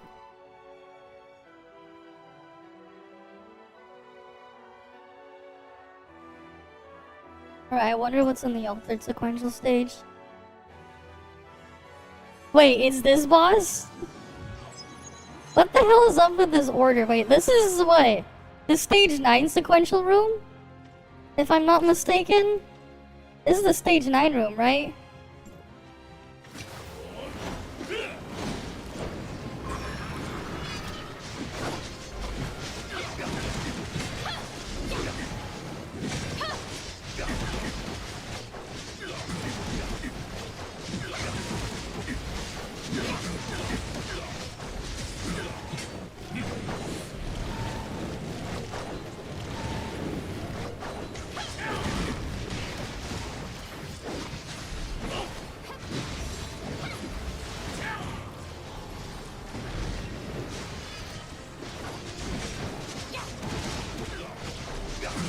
Well, I got 2 cycled. God damn it, like, the freaking iframe happened and I couldn't... Like, if the iframe didn't happen, he would have died to the skill from Nola. Oh well. If I just got him to drop a little bit sooner. Well, that was easy. Right, that was very easy. Not even 40 seconds. Right, it's just dead in not even 40 seconds.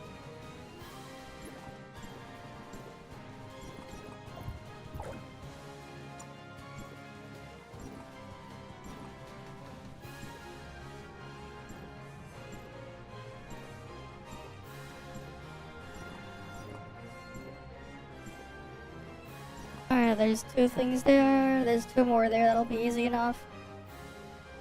1 more there. So that put it at 5.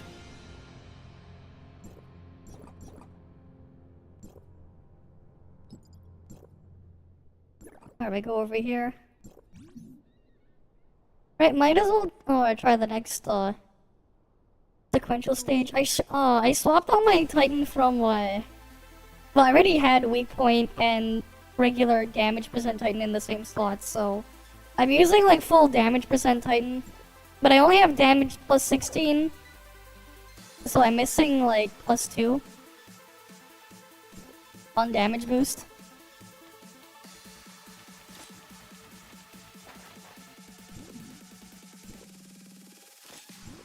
This is Vol Frost stage, but who cares?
God damn it. The freaking thing had to, like, go over there.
God damn it, Rudolph is just not cooperating.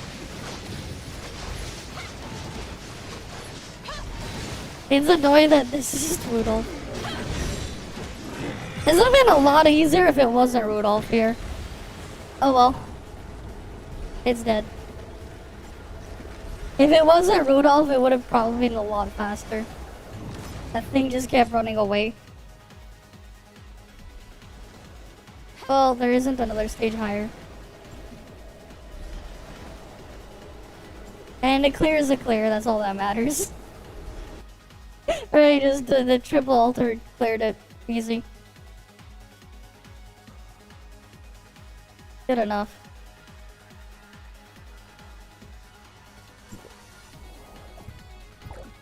Alright, it's good enough. You know, I'm curious if, like, Lin S4 and Frost is decent. N2 hold.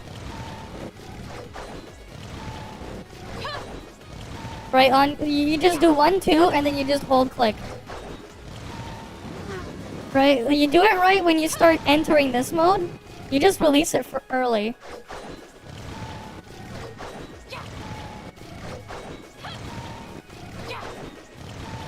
It's pretty sweaty to do it properly though. Right, to min-max it for its damage though, it is sweaty. So be warned. But the damage from it, you cannot deny its results. Right, you can't deny the results from that. But it is pretty sweaty. To do this optimally.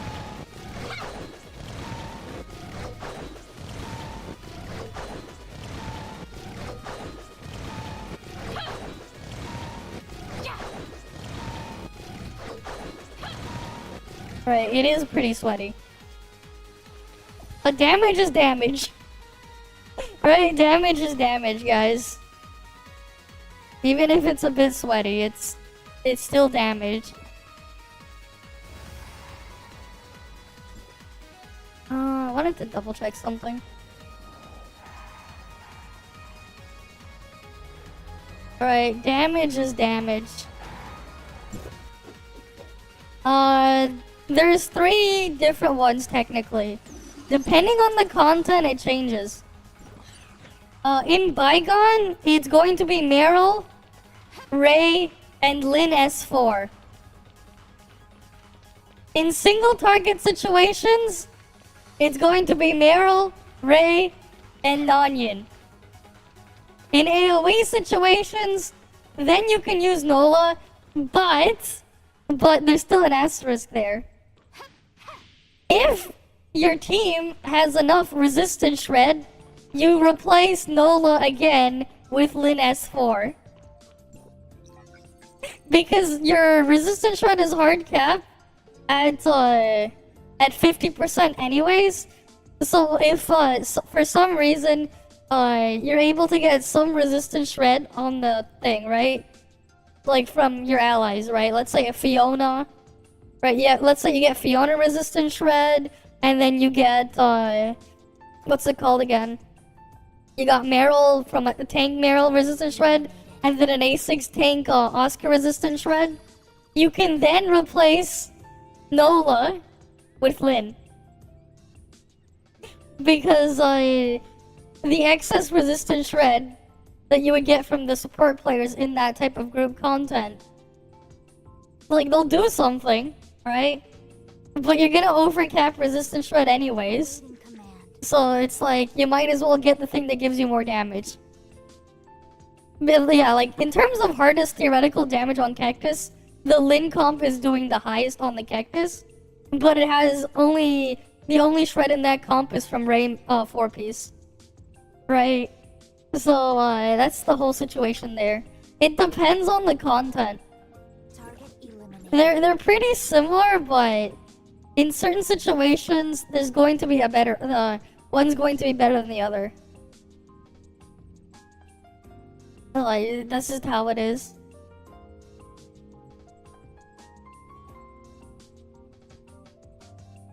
But yeah. It's a bit of it's a bit of a mess when you think about it that way.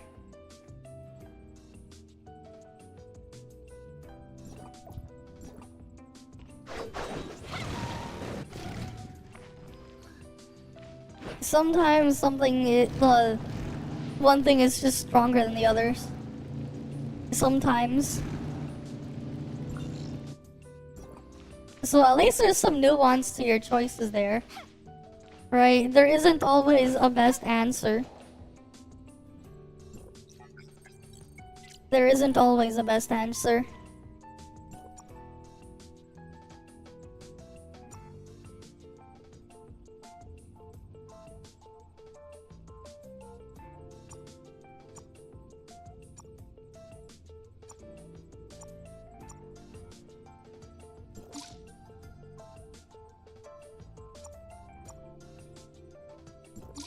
Target eliminated.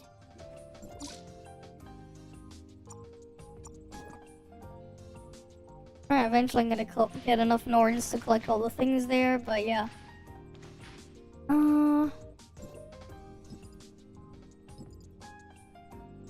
Did I open enough of those? Oh, I didn't open the password chests for the weekly yet. I should do that. But yeah. The Meryl, the optimal Meryl team, it depends on the content. Right, Fortitude Meryl, I mean, you can use it in solo content, but Fortitude Meryl will be weaker than all the other comms I mentioned in solo content. Not that much weaker, but it's still slightly weaker. Right, but, you know, you can play tanky DPS, you know, Fortitude Meryl damage thing. Though you do lose a bit more in group content, obviously, for being tank. But it is viable. Lin S4 though is just nuts. Because like, it can just become any element. And it just does a lot of damage. Right, you just get basically a stronger version of one of those Origin of War buff things. Right, you're just taking the Origin of War buff outside of Origin of War.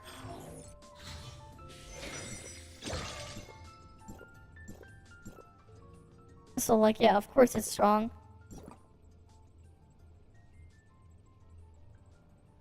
Wait, I just realized they reset some of the weekly tasks for some reason.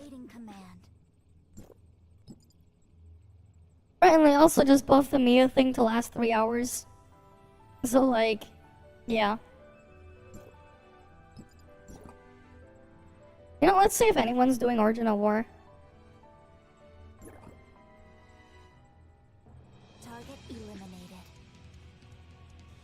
I'm gonna just do it as altered though. I'm gonna do this Origin of War season as altered.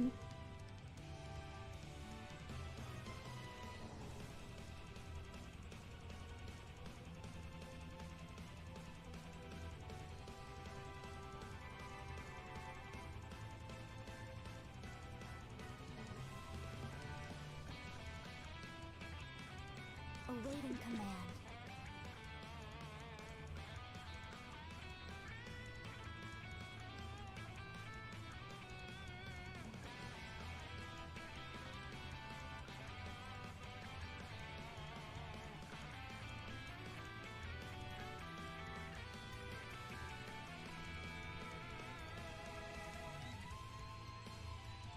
Target eliminated.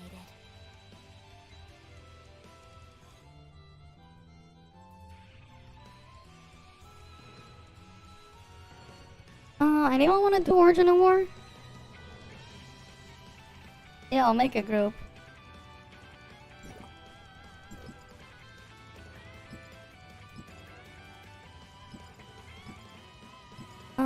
Origin of War.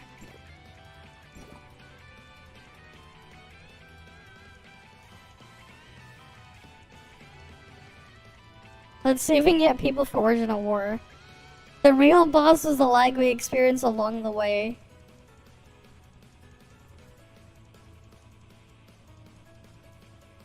The mega boss didn't even spawn yet. Awaiting command.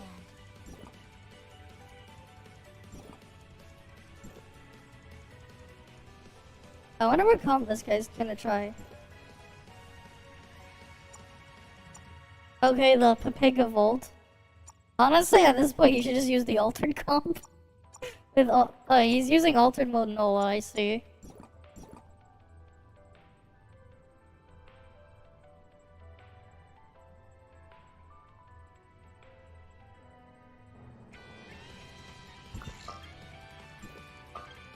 Oh wait.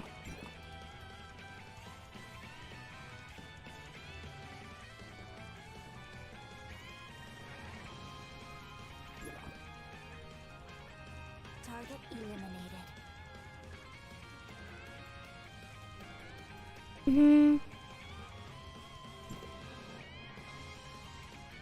Do you want? You know, let's see.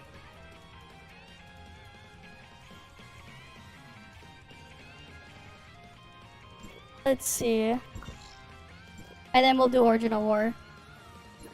I didn't think it was gonna spawn. Awaiting command.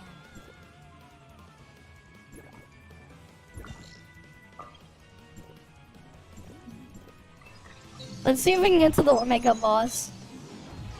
I'm gonna get my ult logged in. Alright.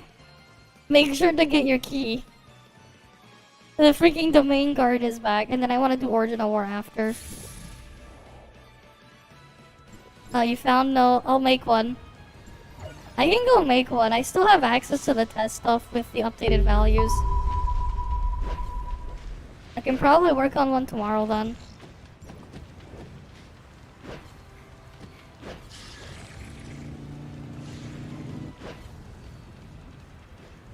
Alright, we're gonna go join the lag fest.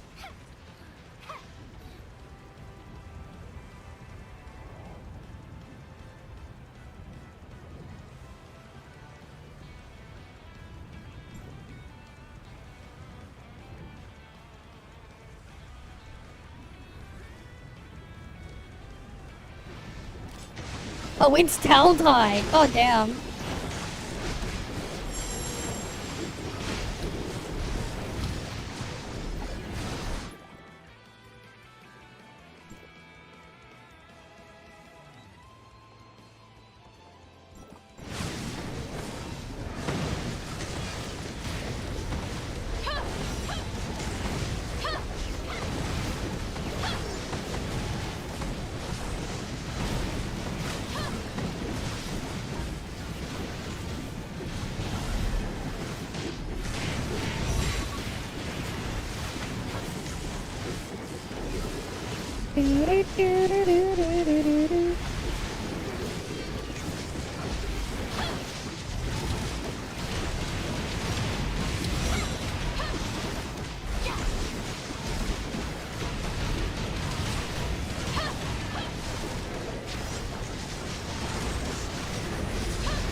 That I got on the which one? The maximum? I don't have maxed out Meryl here, but it was the maximum I did on test with my gear. One sec.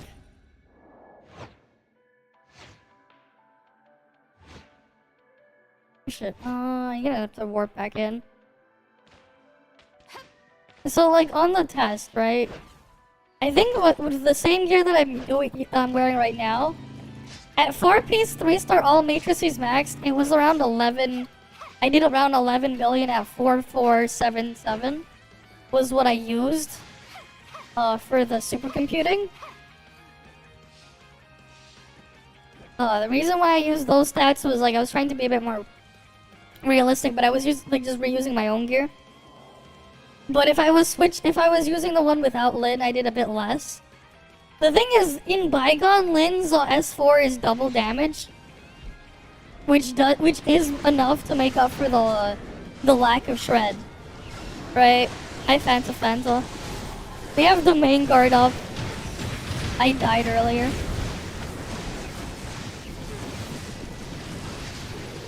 Right, the main guard boss is up again. Not really, no.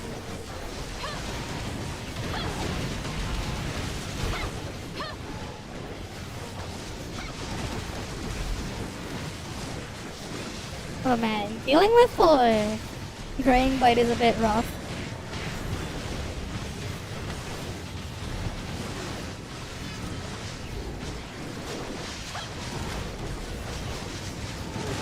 No, Lin Banner's gone.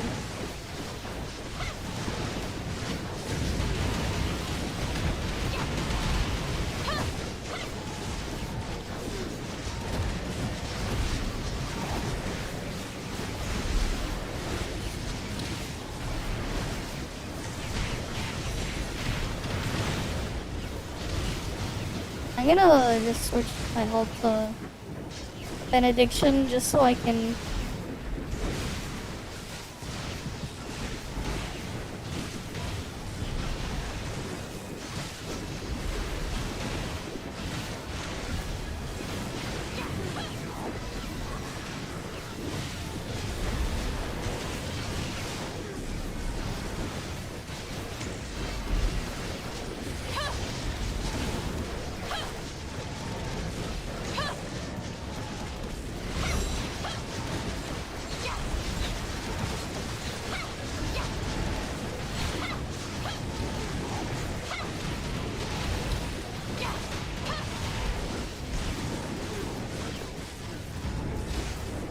God damn it.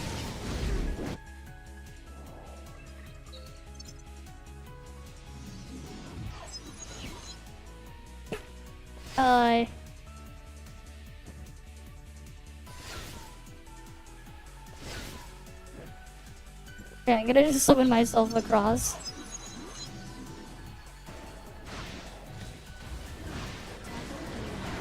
Thankfully, I can just use my ult to summon myself across.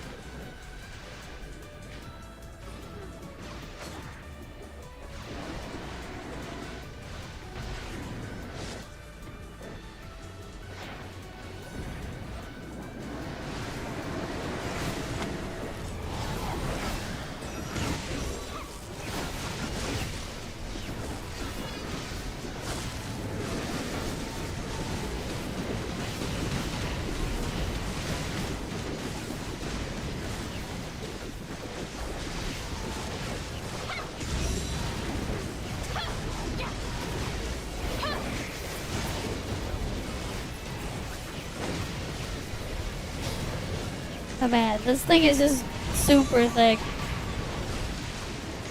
Right, just look how thick freaking Kautai is, man. And I'm dead again.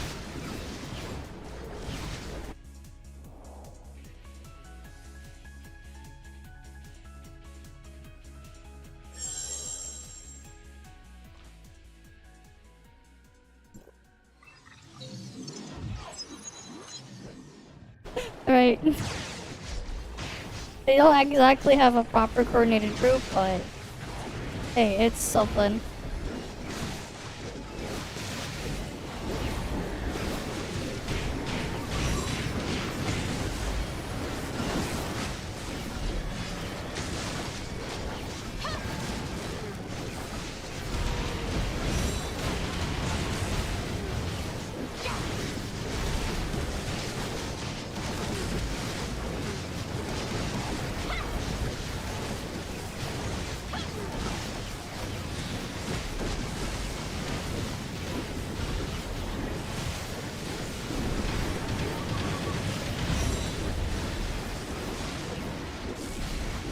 Alright, it's almost dead. Oh, I got stunned.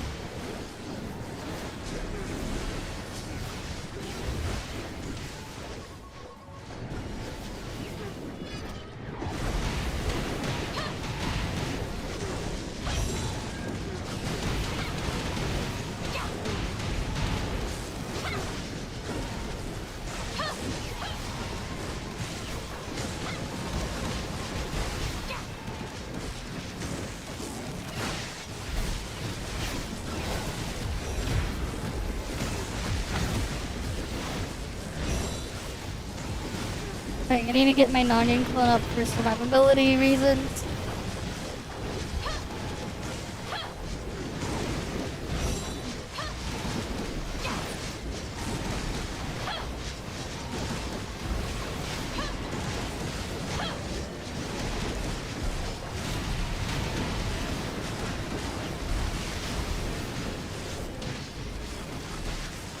Oh god damn it.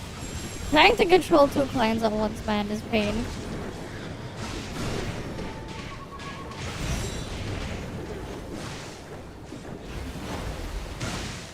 But like, yeah, like, the lag is not really here.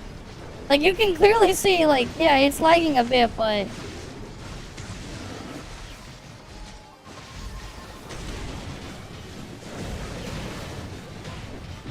like, it's not...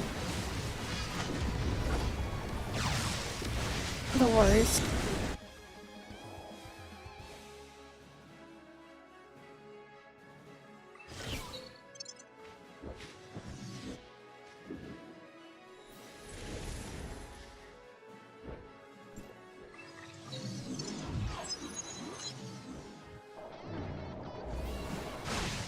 What the fuck? There's some people with the cake.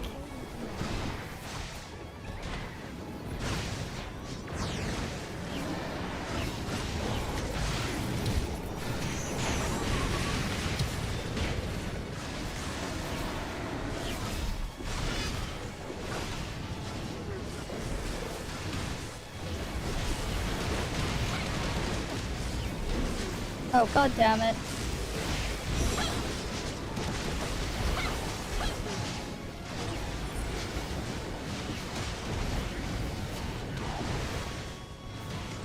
The freaking Kaltai killed my ult. Every time the freaking thing dies, I have to bring it back.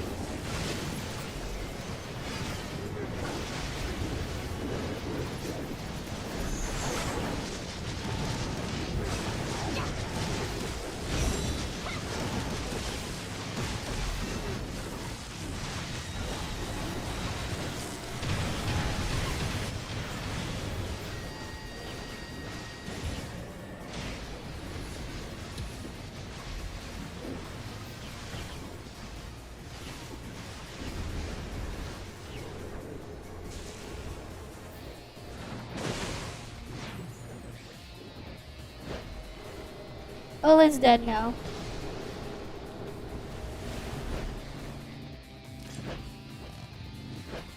There we go, we can get the chest. What's the rewards?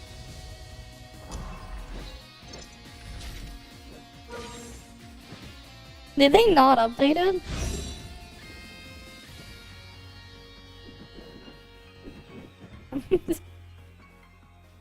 Is it still the same old outdated rewards? Oh, you get, yeah, it is. They just made it so you get 12 condoms. Honestly though, it's still not a bad trade, because you get rid of, you still get rid of the thingy. It's not a bad trade, because you get rid of, like, because you get rid of 2 of the original 1.0 world boss keys. Right, you're trading 2 1.0 world boss keys for the rewards of a 2.0 chest. So it's still worth. And then you get a bunch of condoms. Which again is just permanent free stats, so pretty worth.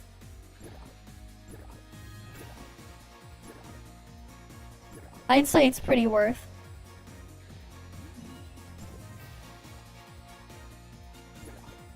Right. It's pretty worth.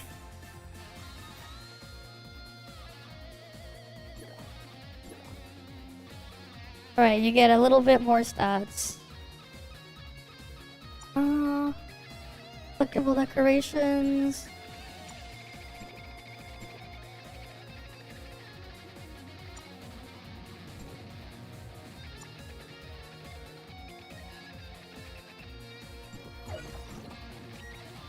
I'm not gonna count how much I need, but...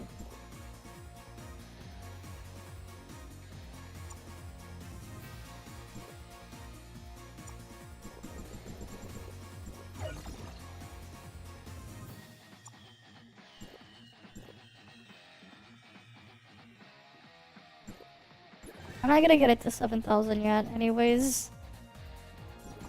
Okay, my HP went up by a bit. Alright.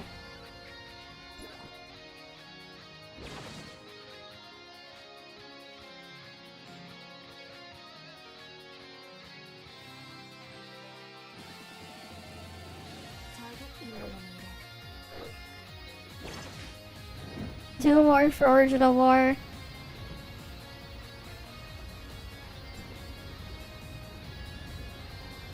Good. Let's see. Oh, another mono altered enjoyer. We got a healer there. And then we got a vault main. Alright.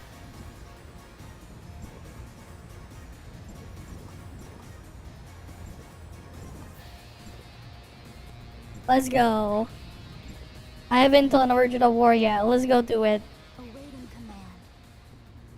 I'm gonna be using mono altered in Original War. Let's see how this goes.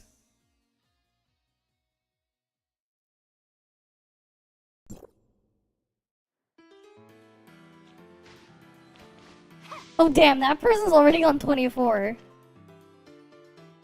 That's crazy. I have like no buffs. Are there any like useful buffs for altered? When dealing frost damage trigger. Do we have one for altered? I don't even know what buffs are out there. Ooh, energy concentration, I need that. Right, I think I need that.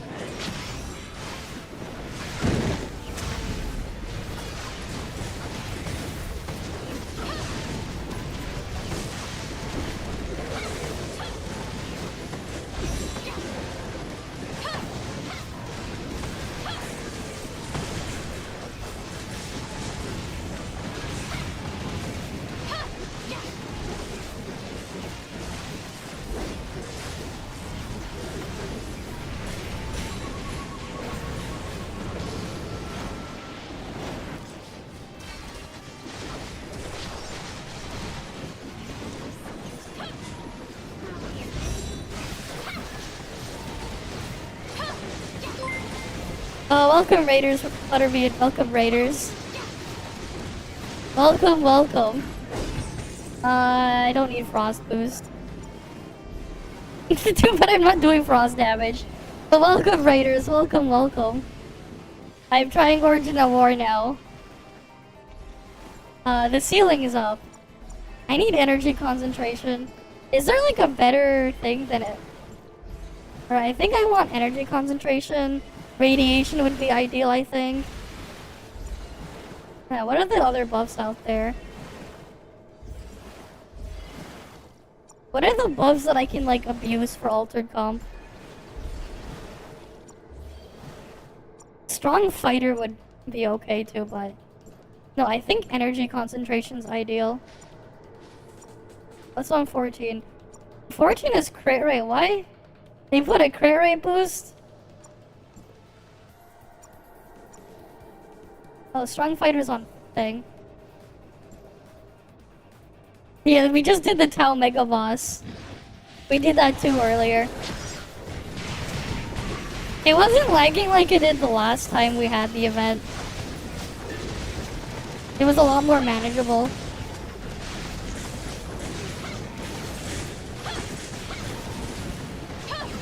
I should turn off damage numbers.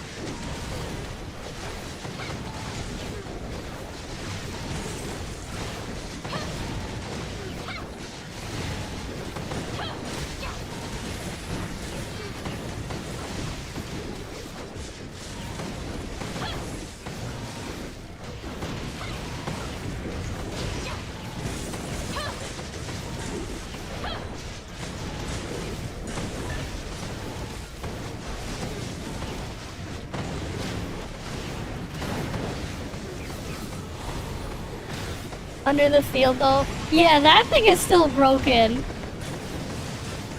Unfortunately, that is still broken.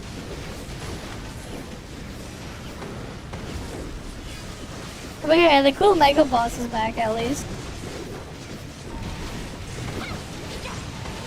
And it uses just 1.0 World Boss keys to make the thing. So that's a nice change that I did.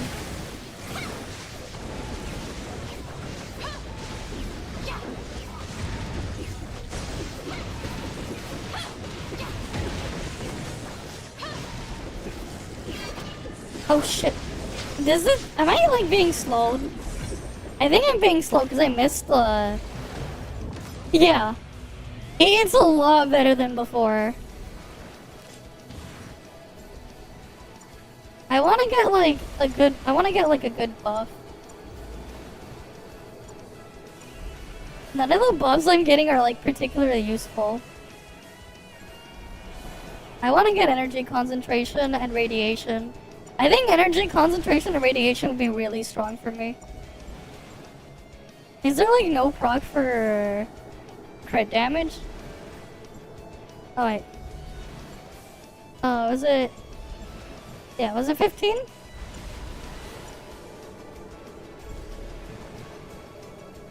I guess strong fighter would be good too.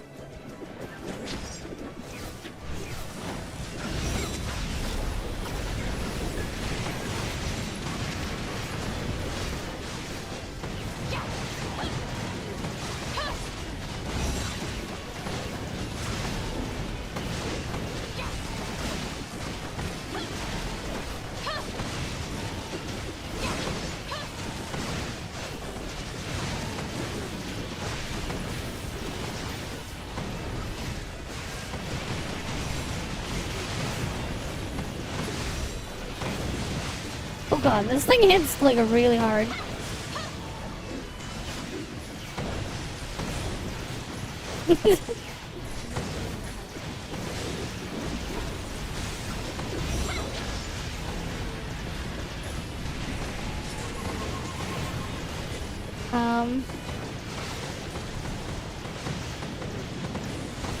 I'm dead.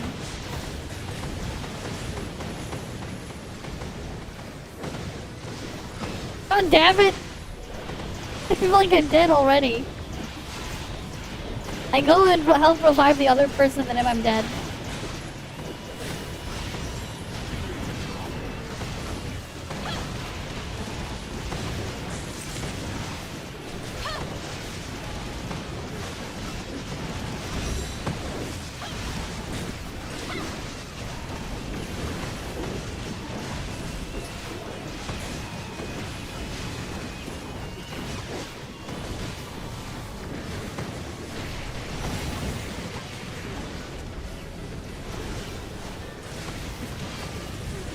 I'm doing like so much damage though.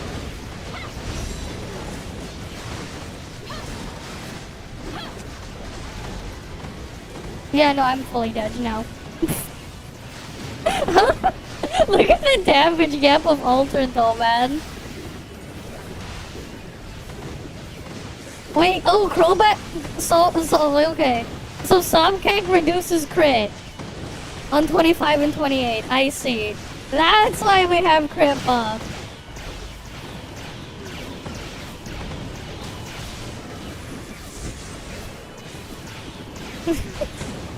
But like, goddamn, does Altered Calm do so much damage?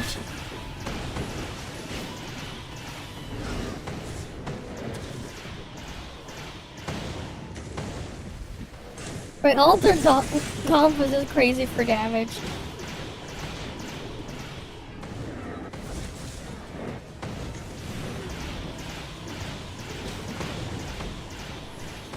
Is there like an altered buff in the top left slot? Do they have the one? Do they have like the damage buff for altered in the top left this season or no? Like I wish we had like a list of all the buffs this season. Oh, that's a bit of a shame. Do I just get nothing then for top left? Like you can see like just how nuts altered is though, like. Cause like I don't think I get anything then to put in the top left slot. Right.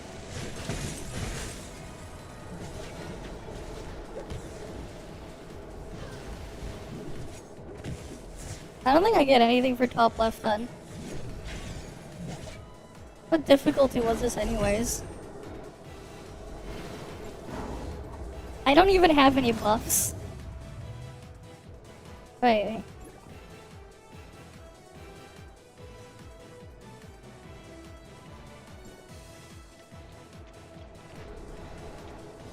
I should go get some. I'm gonna go get what I need. I need one on 13. That one has energy concentration. 12 has radiation for me.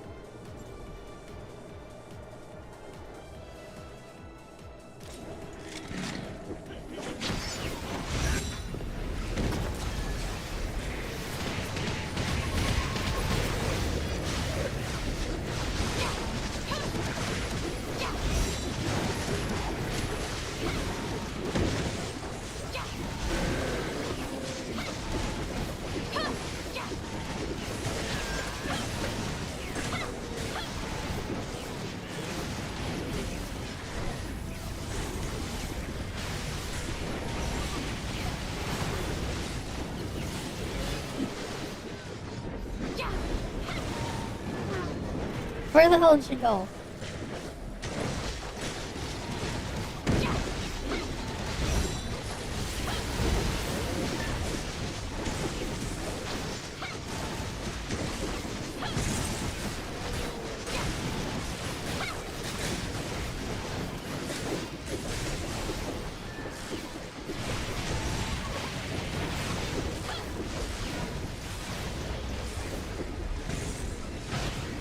It's really fun.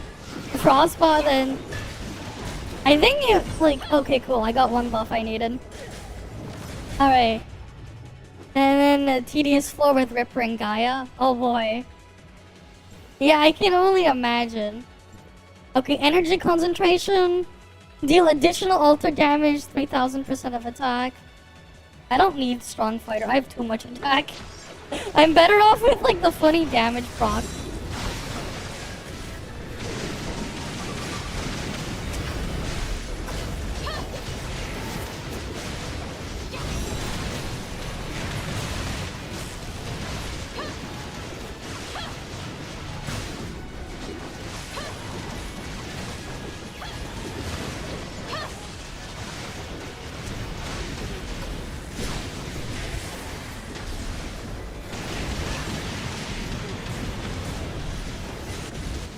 Wait, can the top right proc the top left?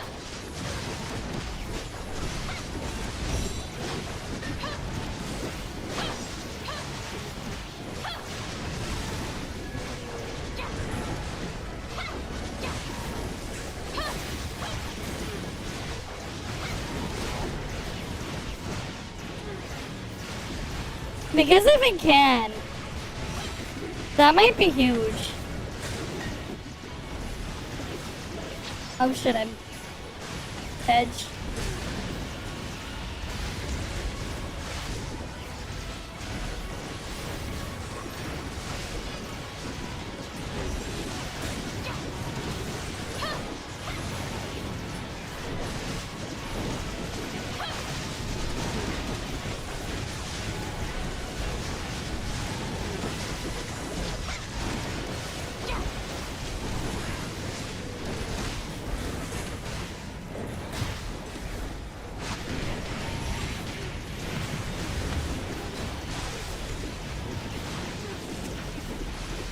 God damn it.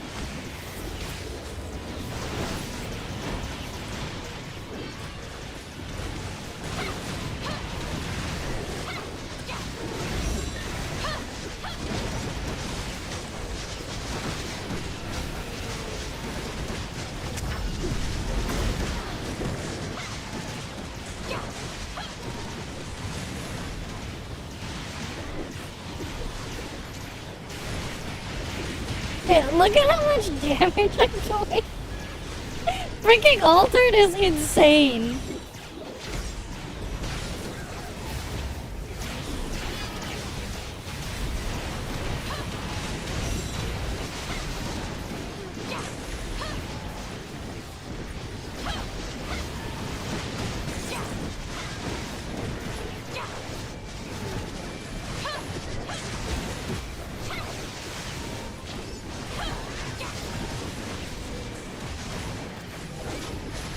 Like, Altered actually good at Origin of War, man.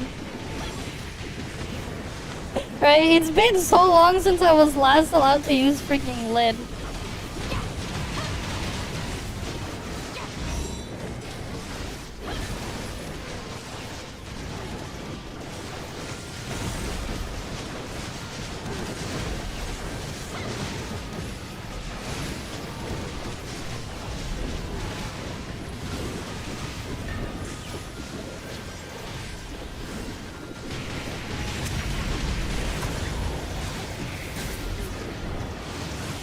Right, it feels nice to be allowed to use Lid again. Oh, great, I don't... Man, if I had more buffs though... like, it's just crazy how strong Altered is. With freaking Lin S4, man. This shit is just nuts.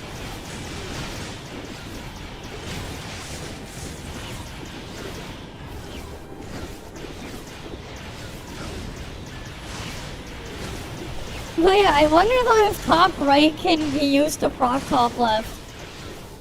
Like if you can use a top right buff to proc top left. Cause like I know nobody normally thinks about using them because like usually those buffs are kind of whatever.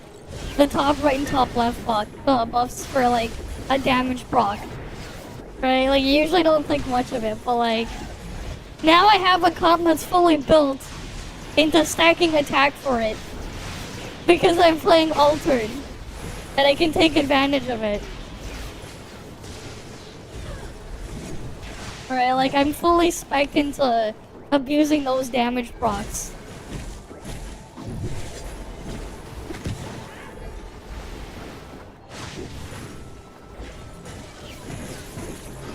Like, it's just nuts how much more, like just how much damage I do. I should change my smart servant though. It probably would have been smarter to have my smart servant set to the thing with the shield, the dragon one.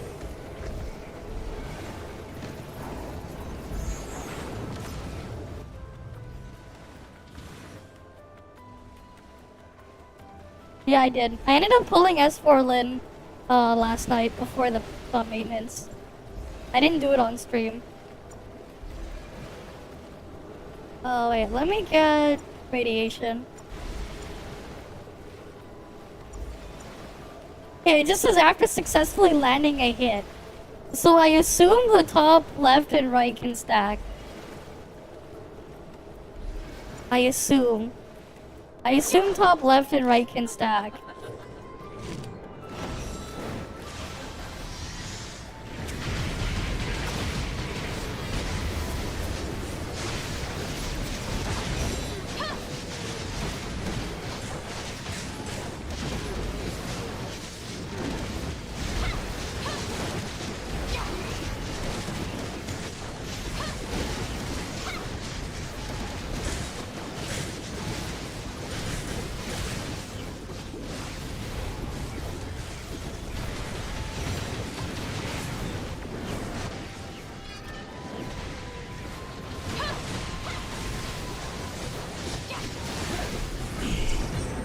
Nope, that's Frost Sphere, but that might come in handy later. Frost Sphere might come in handy later.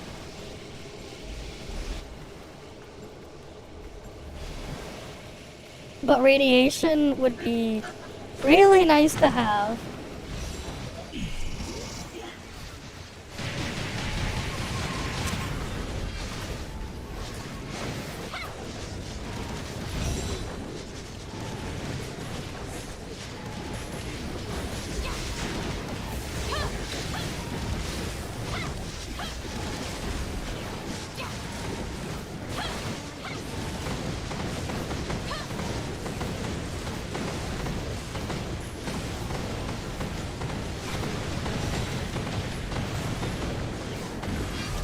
There we go, I got radiation.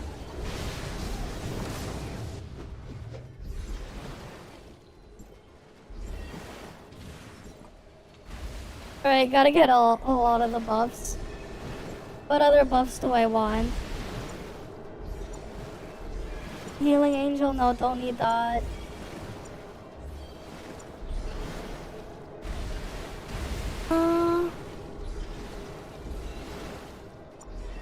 Frost Glaze.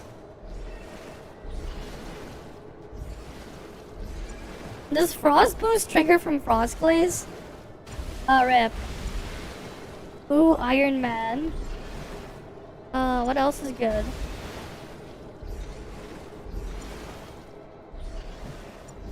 Should we get a weapon destruction to make him weaker? Because it's not like I need anything. I'm curious.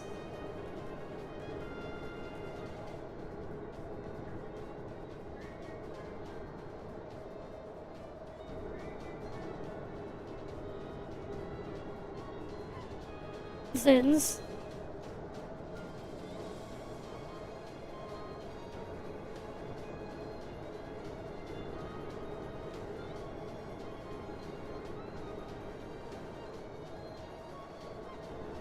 I'm playing mono altered. Like, I'm not sure if, like, the glaze buffs can proc the boost buffs.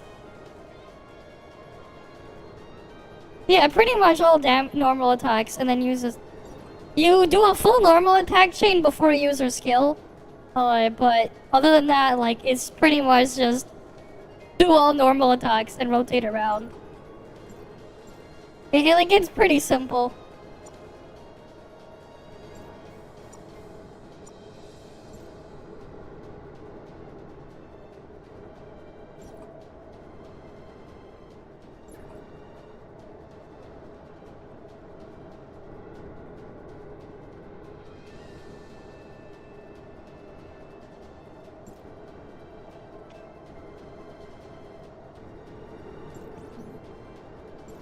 Alright, we'll re-enter after so he can fix his gear. But like, yeah, like mono altered, interesting. But yeah, like it's pretty much just all normal attacks. Get your buffs up. You know, the same shit like as always. Oh, did they make it so the box just stays there? Did they improve that too? I hope so. Cause I see the box is still there.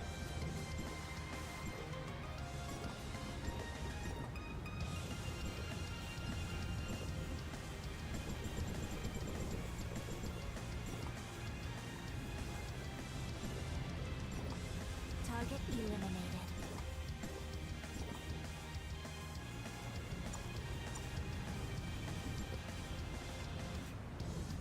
Yeah, cause like usually like they would just go away. Black hole.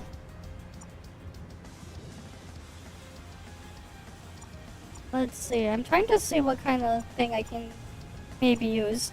Frost boost could be interesting, but I don't have frost damage being triggered.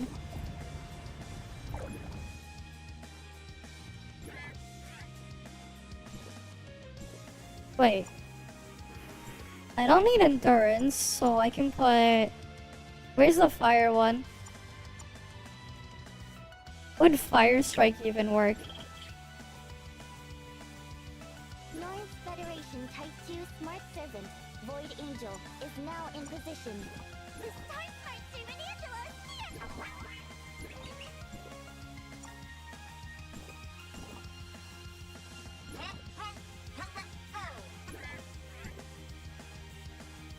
Alright, let me get fire strike. If that can... Imagine that can actually proc it.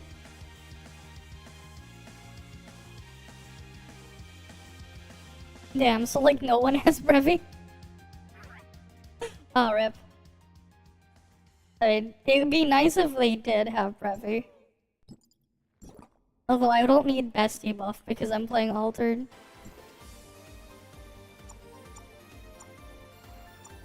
Oh, they're also playing altered. Makes sense, best comp. Right, just chain link each of us. What each?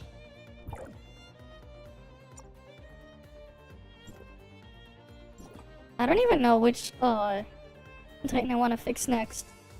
I just need to like get like maximum skill Titan and a couple other smaller things.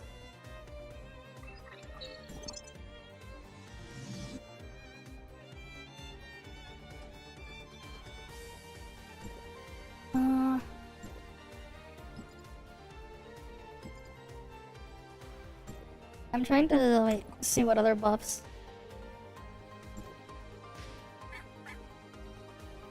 $18 is healing suppression, armor collapse, physical boost 5. Not very useful. How much crit does it reduce your stuff by? God damn.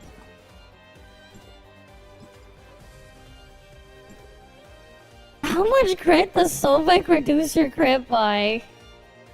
That they need to have like that level of like crit boosting. That's insane. If like they need to put a 40%. How much?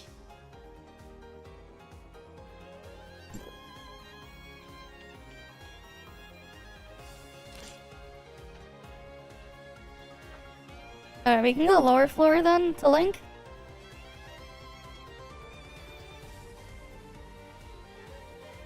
Low floor to link first.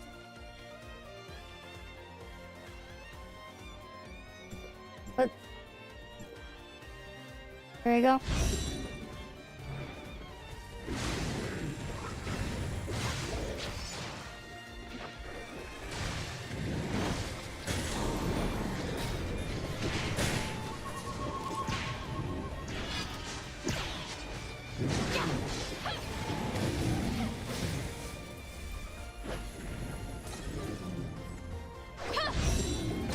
Wait, I'm gonna disable the damage numbers. Because I can't see shit with the damage numbers everywhere.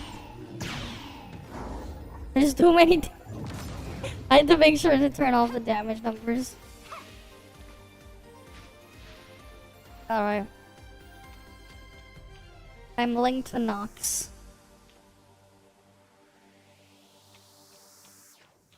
Alright, let's try 15.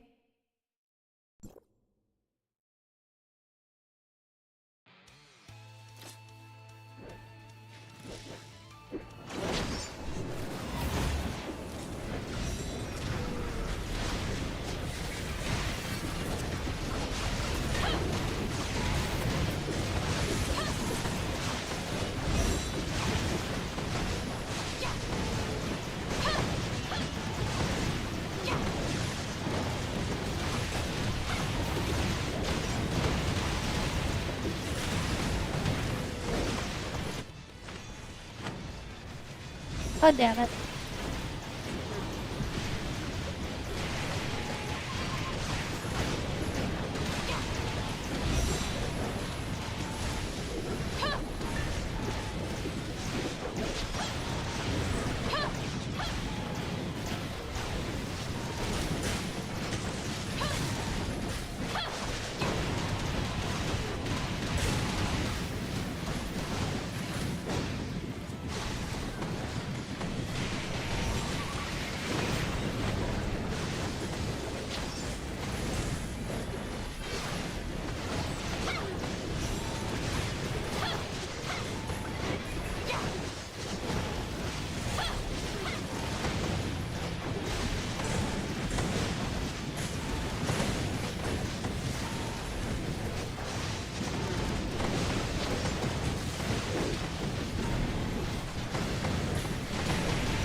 God damn it. Thing's spinning again. But I think we're fine now.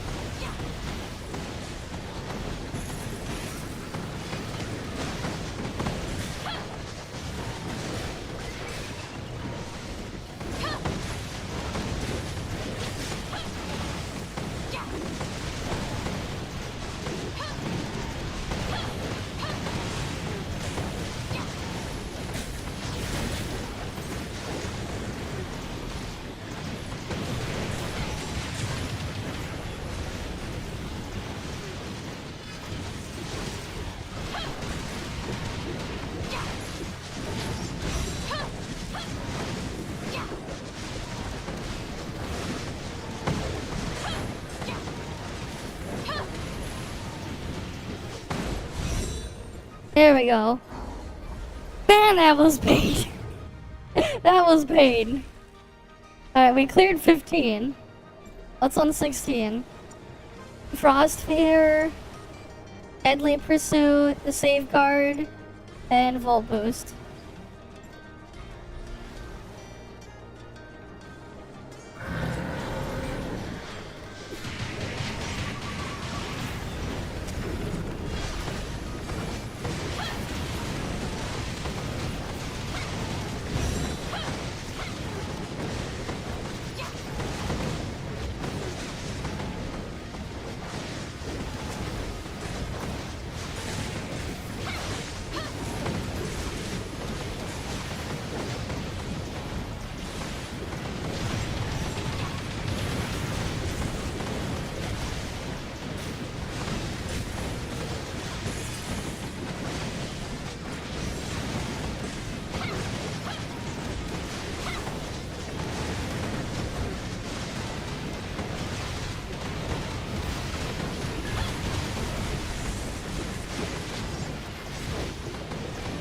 God damn it.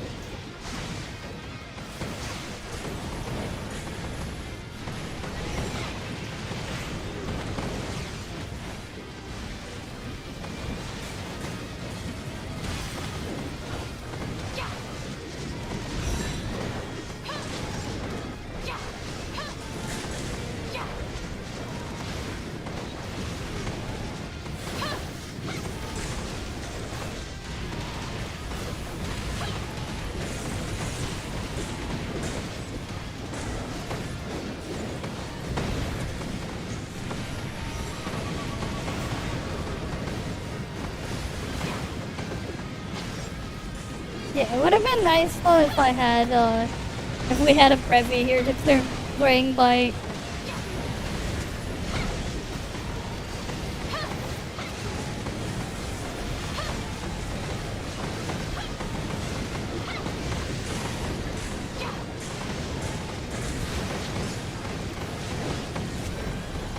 Because shit's eating up all my cheap deaths.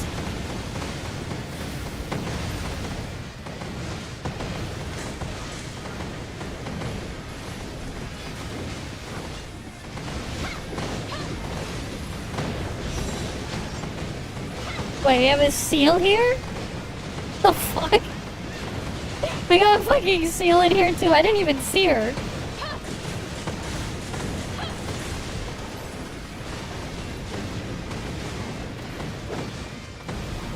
I didn't even realize seal was in here.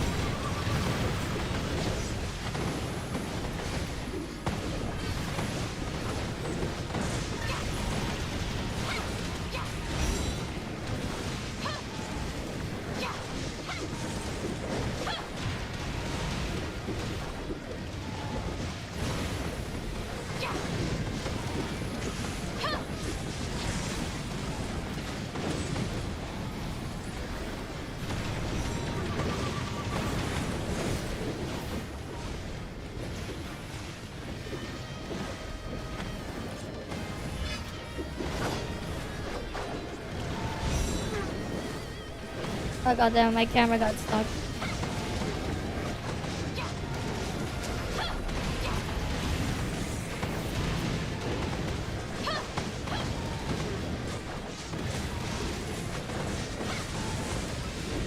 Wait, why is Reinx still like have so much health.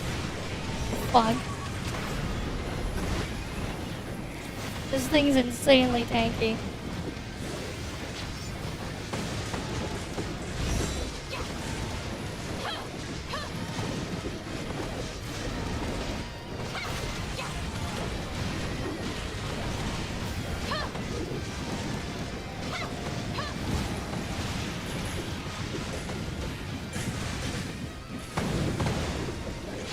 God damn it.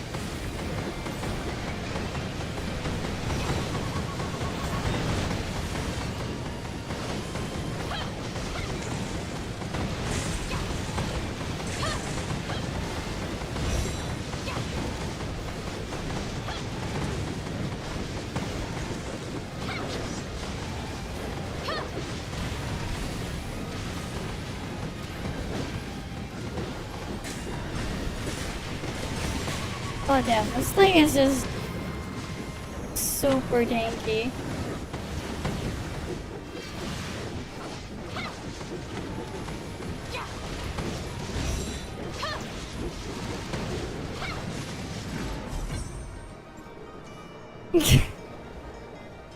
God damn.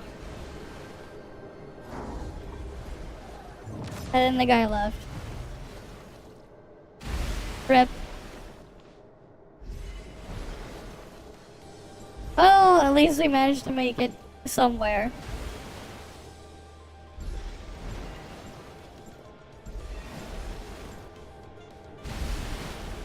Alright, hi Jericho.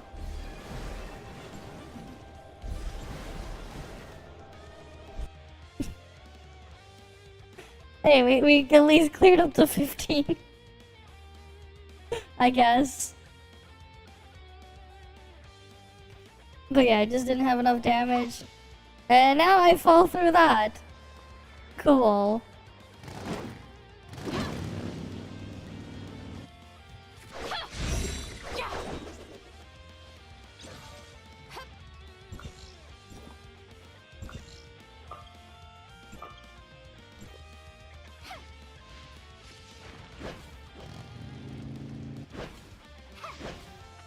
You know, I wonder what happens if I go to a different channel.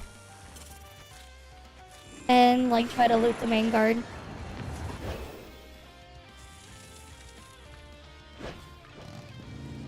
Cause, like, the chest was, like, still here.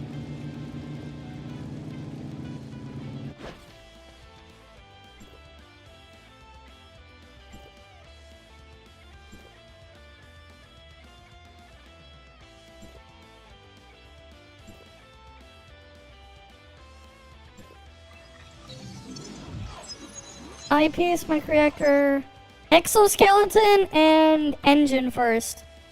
Engine and exoskeleton first. Because those ones give you attack.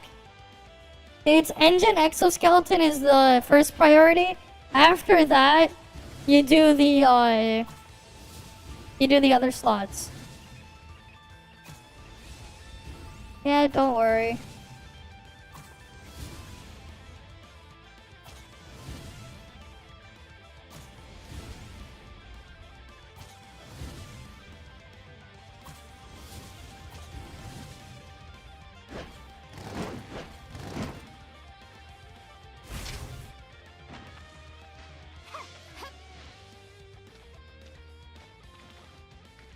This is not Abyss. Did people not kill on this channel? Oh, interesting. They seal the chest if you don't attack it. Or something. No, they just seal the chest if you can't loot it, I think. That's interesting.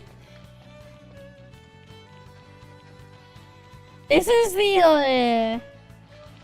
the main guard. The main guard event is back. Right, it's gonna end in 4 minutes. I already killed the boss and looted it earlier. Yeah, the main guard is back. Right, that old event is back. I guess they work on boots. Get better skill damage on boots.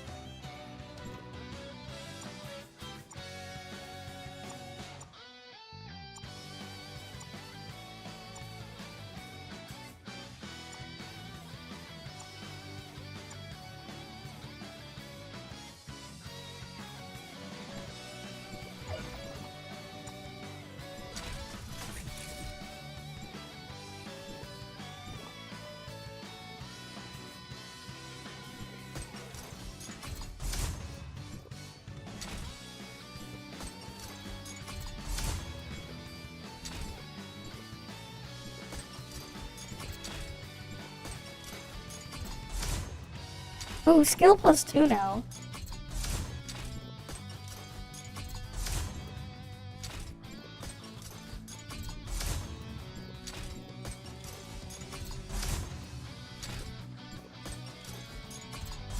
Alright, I want to get skill +3 on my boots.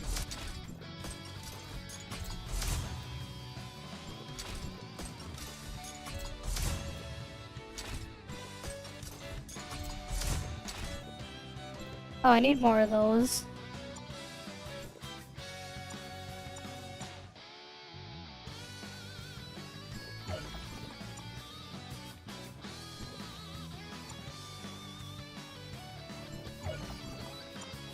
Oh yeah. It's hard to farm purple, yeah, blue vehicle parts. I think they're fixing it in the next patch. They're adding a thing to fix that at the next patch, I'm pretty sure. I'm pretty sure that's getting fixed in the next patch. Right, I'm pretty sure. Oh yeah, I guess I should do a little bit more damage now. Because my skill is now, what, +6? I was at +5 earlier. Ideally, I'd want to get to +9. Right. I would need to work on the belt as well.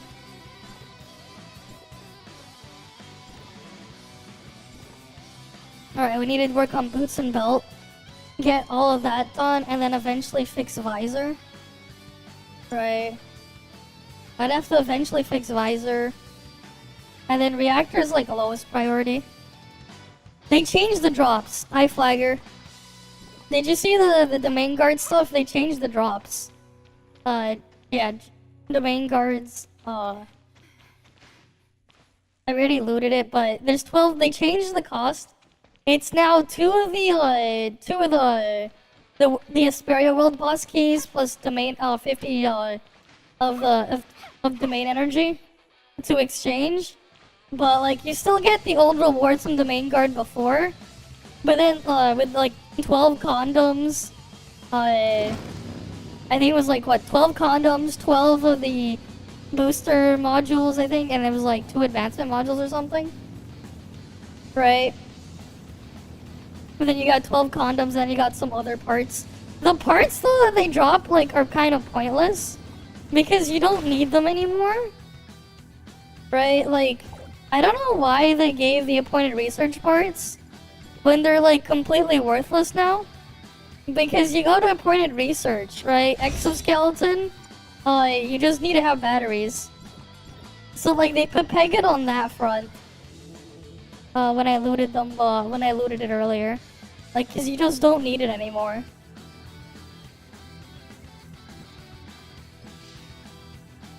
Right, like the coding base and this stuff. They should remove it from the store as well. Okay, I think they removed it from the store at least.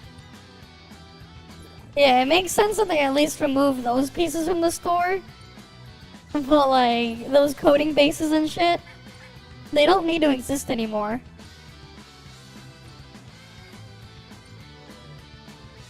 But like, yeah, it's a thing there.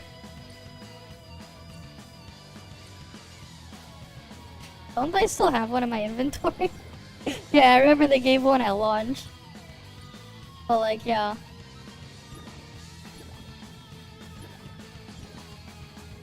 For some reason.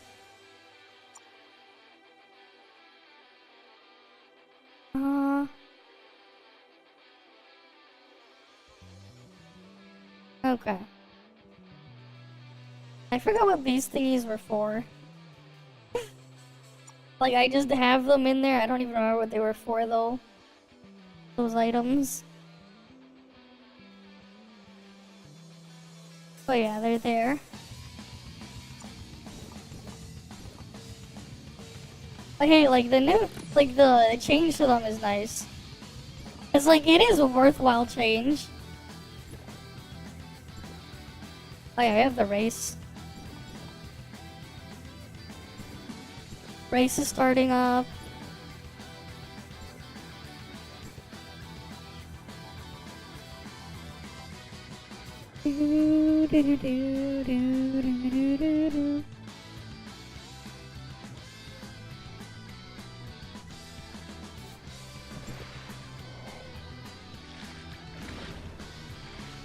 But like, yeah.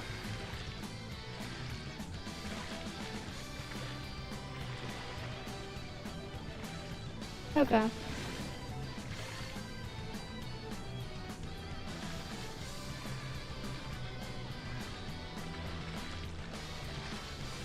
Why can't they go on my mount?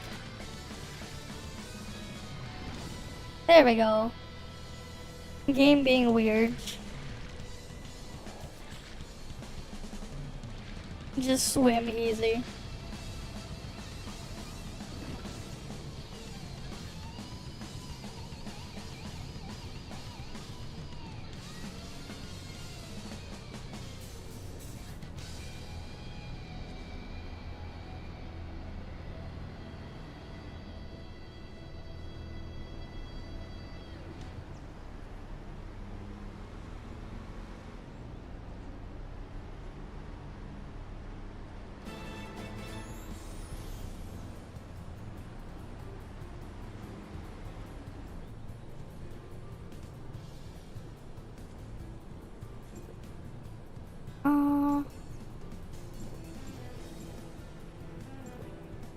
Nothing there for boosting further.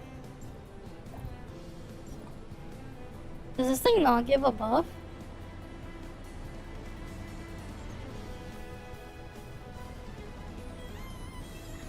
Imagine though if you could go into a party for the race and then just have someone ride with you. Imagine.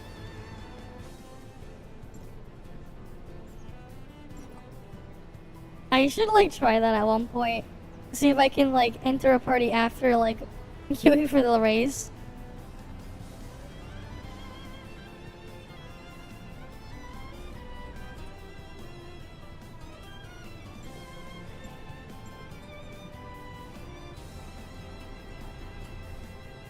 Because it would be funny.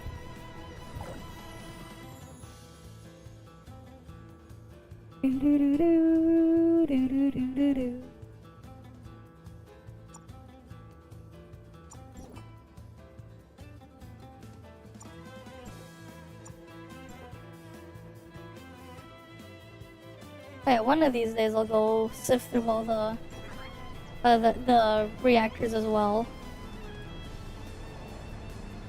To see if I can get a better one.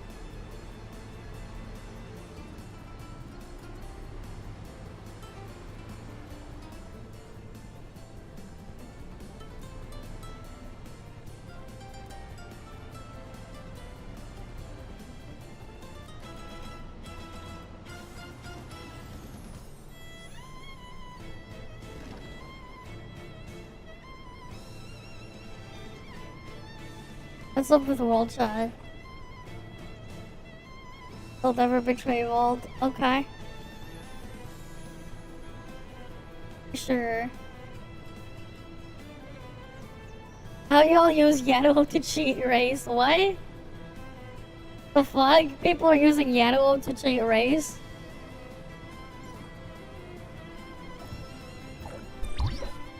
Wait, I should use Claudio macro. I should try Claudio macro at one point in the race.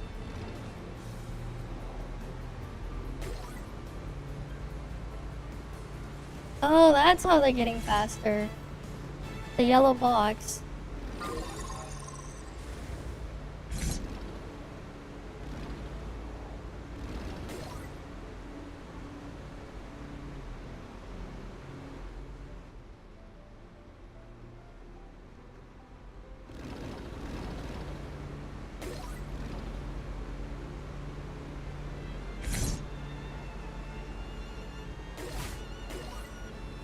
Okay.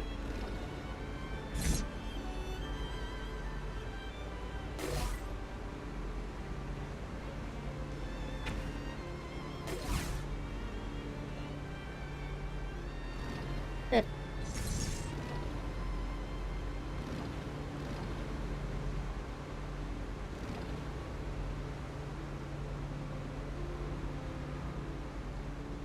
God damn it. I lost like all the speed I had earlier.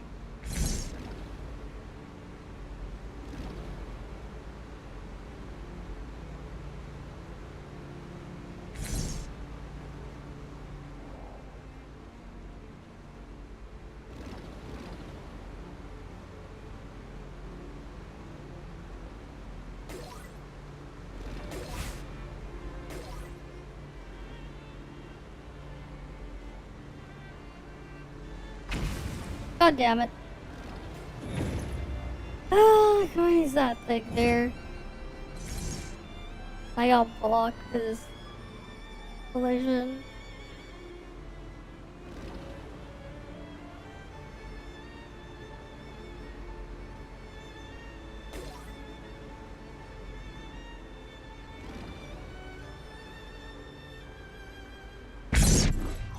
Yeah, whatever. I got a sticker. What's the sticker I got? Where is the sticker box? Wait, where are the shorts for the... Oh, here.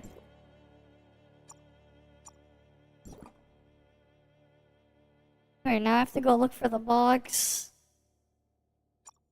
Here it is. I can get coconut tree, watermelon, ice cubes, and then shaved ice with fruit. Yeah, this is the first one. You can like farm as many of these as you want. You gotta just do 2 races to get 1 sticker box. Right, so you can like farm it every half hour.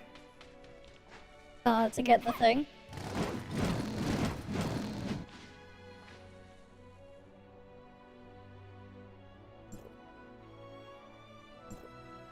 Oh, they're doing FC Evo.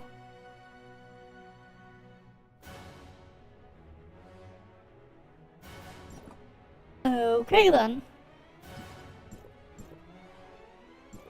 Sure they have their thing there. Did I get any? What did I even get on that floor?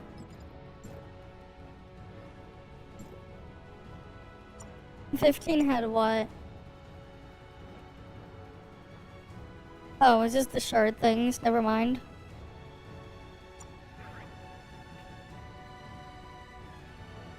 Right, and then it's 16 that gets the next set of stuff. Okay. What else is in the thing here to do? The other events are not open yet. And then we have this stuff in the shop. So we got like more profile card stuff. We can't get condoms or Titan mats yet. There are Titan mats in here, right? How many? Oh, they put it all the way over there. There's not as much Titan mats in this as like last patch.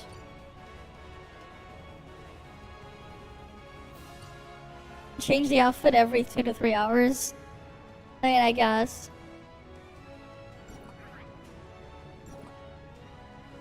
Oh, what else do we have? I want to get the new Mia emote. Have you guys seen the? Have you guys seen the Mia emote? Let me see if we can find like a video picture of the Mia emote.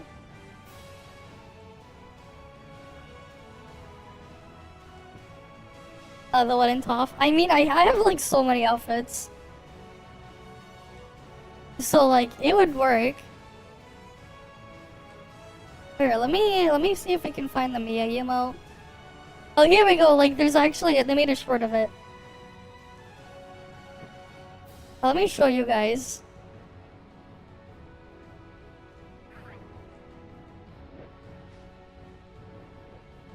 Right here.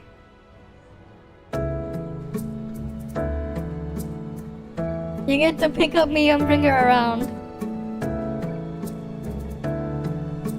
Alright, we get that later from an event reward. Picking up Mia to do that. As an emote. If you put a different outfit on Mia as well, It'll use the other whatever outfit you put on her.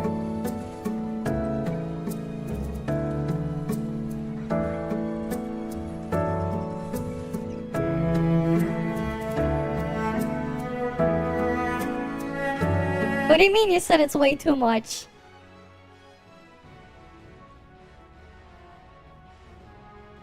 You've seen it. What do you mean it's way too much? Why not? Right? Why not? It's like pick a traveler, pick me up. You can fly, but you don't. You don't have to be carried. But they put that in as an emote.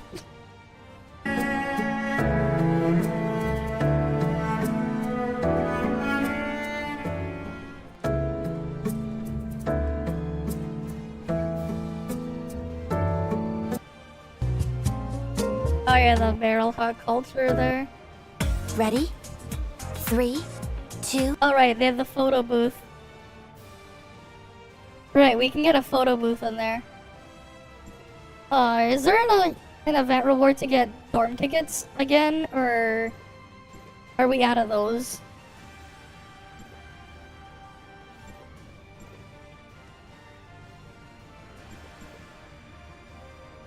I'm guessing we're out of those.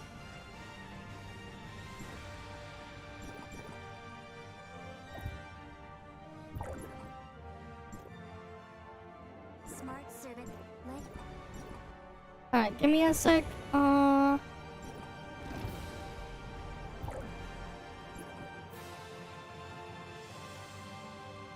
It just says not available on Rosalind's right there. What do you mean by the uppiece?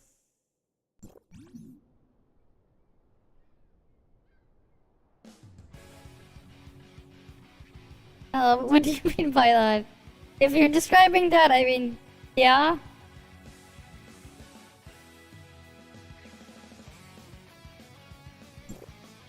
Alright, let's see. Store, what can we get here? Obtained from gift bag, this is not available yet.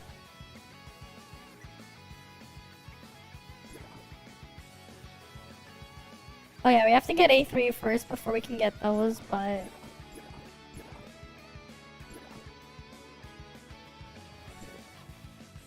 we can put some of those in here. Bye.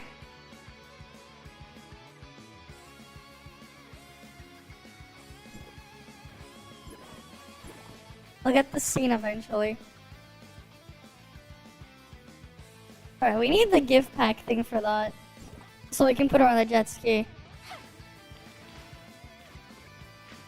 Thanks for the resub though, Sloth Bomb. Oh look, Meryl's sleeping.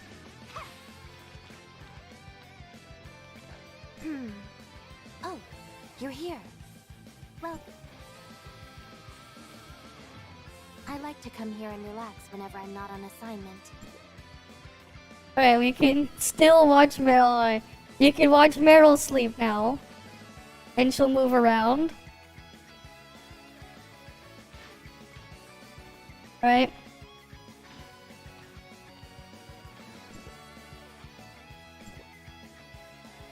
Alright, we don't have her other outfits.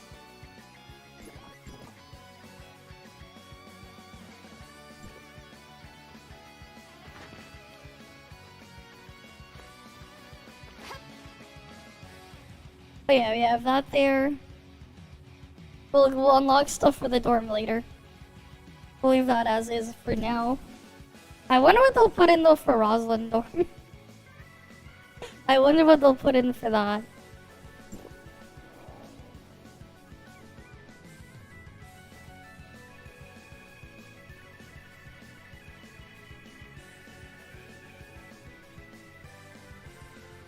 But like, yeah.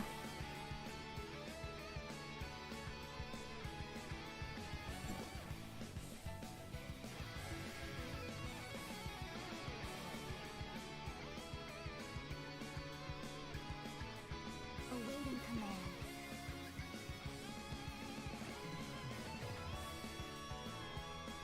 command. Nintendo shoots its own foot, yeah. Now they're doing people doing Void of this. Oh yeah, I still haven't done VA this month. I still haven't done VA this month. We'll do it on the weekend or something. Okay, I guess we can do the new story now.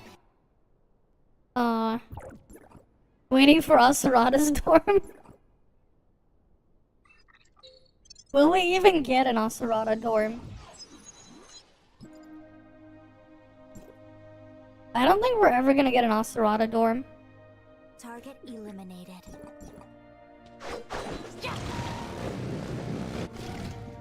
Right, I don't think. I'm gonna get a bottle of water, one sec.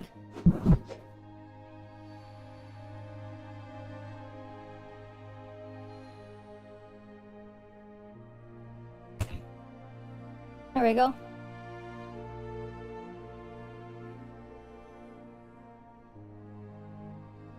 There we go, I got water now. Awaiting command. Yeah, you know what, let's go do the new story. We already did the other stuff, we already did the new Bygone floor. Unfortunately, we had Rudolph. Just like what I had when I tried it on the test server, I had Rudolph there. So it was a bit annoying. Because I couldn't keep it in place. When next sequential stage? When sequential stage 7? For altered. Stage 6 was like still very easy. Like I still had a sub 40-second clear time on stage 6. Shit just dies. Alright, like the sequential thing just dies. Altered comp just too good. And then like they put everything in here now. Target eliminated. Oh, all this is rotten? The fuck? I didn't even know I had fish in here.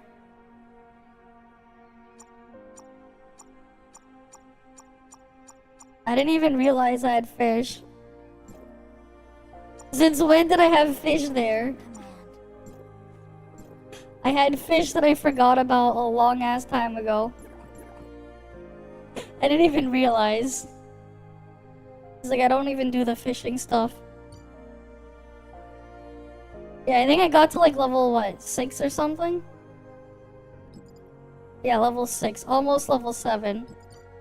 I never bothered to like upgrade the shit all the way. Cause just couldn't be bothered. Oh yeah, in the cat game as well, I got something, I'll show you guys.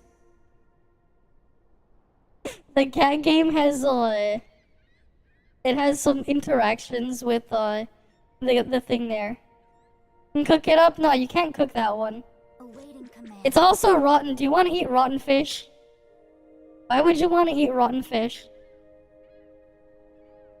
Can I pull up the cat game real quick to show you? Because I ended up pulling getting Lynn in it yesterday. Oh yeah, then I got her costume, which is a swimsuit. I have the free daily pull. Oh wait, no, that's soon. Never mind. That's not yet. That's in a few minutes.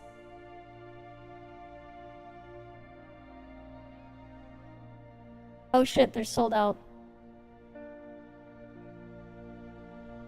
Good thing I checked. I have to give them more. I have to restock.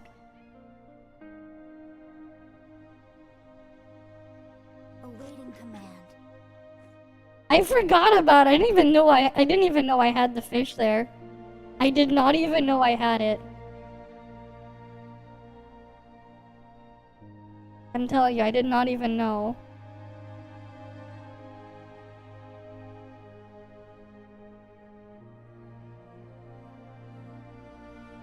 Yeah, I'm gonna upgrade that to S rank as well. I'm gonna like try to get like all the fish recipes upgraded to S rank. Because that one's like easy to grind all of those. What's going on here? Oh wait, that filled up? Did I not check on that, like, sooner? Awaiting command. I knew it was a thing, I thought I got rid of them before. I just never checked, cause, like, I'm too lazy to check the fishing UI stuff.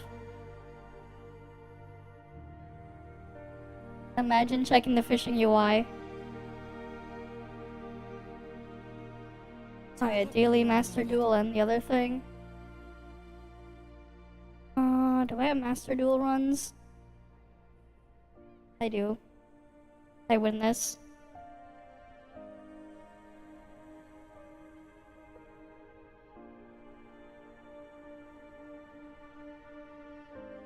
I mean, like, I don't check the fishing thing in a while. I also haven't done the fishing stuff in ToF in like a year. Or something. Wait, no. I forgot to sell in the last time we had to do the fishing stuff for an event. Because, like, I just never really thought about it. Alright, that team fight's there. Target eliminated. Alright, that should work.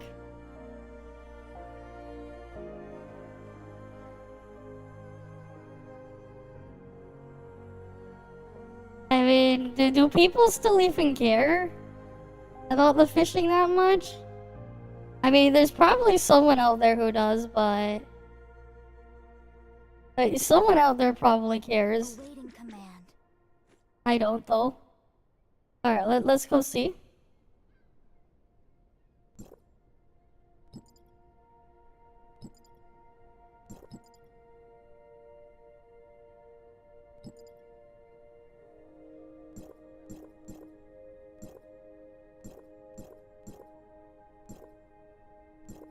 Target I don't know how you check it.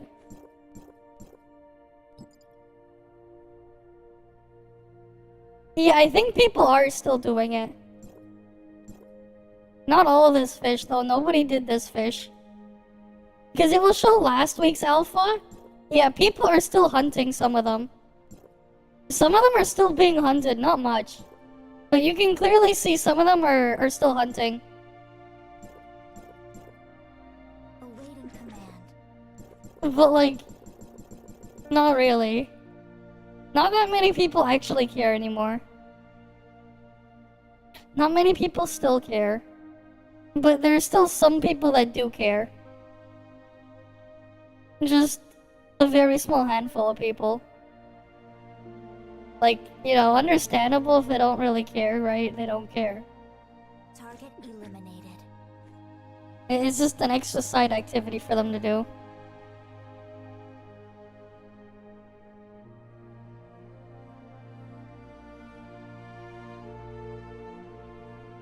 Right, it's just an extra fun little side activity.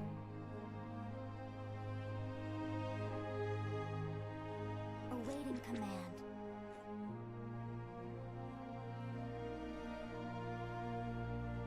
Oh yeah, I guess I should show you the dorm interaction here. It's a bit different since it's tied to the character's skin. And only some skins have it. Let me show you the one that I do have. Target eliminated. I mean, eventually you just get bored if you don't really care too much. It's like, it's more so just a thing you do for fun. There's not really much purpose. Had I bound to get all the fish? But yeah, after that, like, no one really cares. Here, you can just AFK fish. In this cat game. Here's the freaking dorm scene here. Awaiting command. This freaking cat has this... This is the dorm scene. It's only if you have her swimsuit that she get a scene. There's a couple interactions somewhere. You click her legs, so she'll move around there.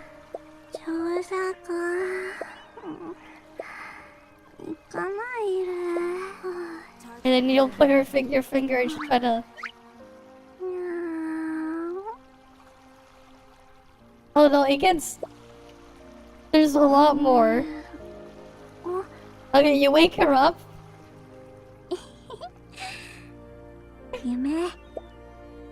実に出てきたみたいね。 Alright, so we can do...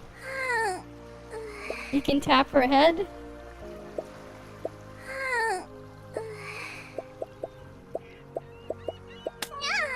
あら、まさか You tap her わざ chest. とじゃん。 Well... ね。あら、 Alright, you can tap her chest. わざとじゃん。ないよね。 Tap her leg in this. 暑いな。あ And then she'll try to eat the popsicle.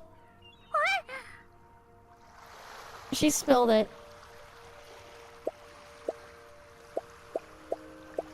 I don't think you can...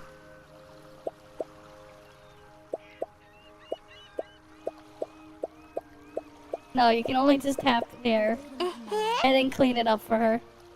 あー、垂れてきちゃった。 Was there... You can tap there. Oh, there's one more. 禁止エリア。 You can tap here.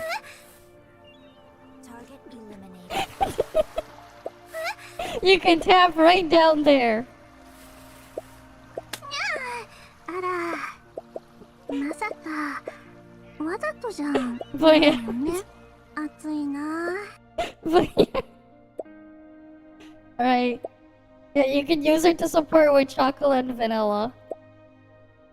And then there's Scarlet there. Where's Chocolate? Right, cause blue team. Chocolate blue, vanilla blue, and then Scarlet and Lynn. This round of Nightmare's Call was easy. I actually did it with them, like, without really upgrading their gear. For the top side, I just used my red team. I don't know. It's something. It's something, they had that there. Right, but like, yeah. I wonder though when they're gonna add more stages to this thing. Because they only had one stage there. They only put one stage there. So I don't know if, like when or if we'll add more. Oh shit, I forgot to claim that. Benefits tab. None. Okay, on that front.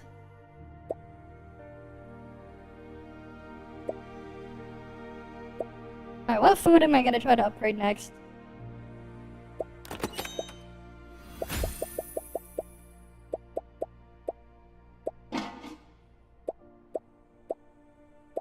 No, I should probably get this thing upgraded at least.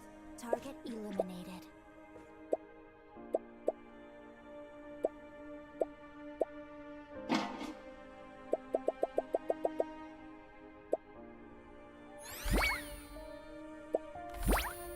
At least get that to B rank.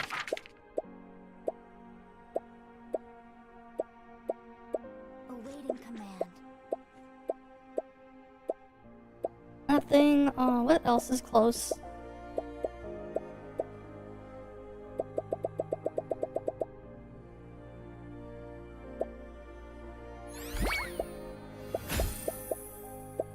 Yeah, I'll go upgrade this.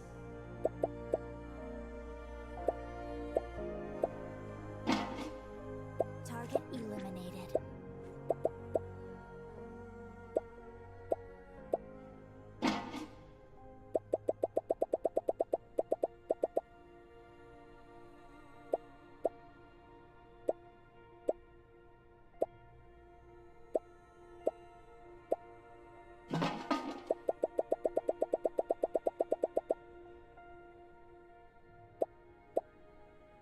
Awaiting command. Man, it takes so many runs to like upgrade like the regular food shit.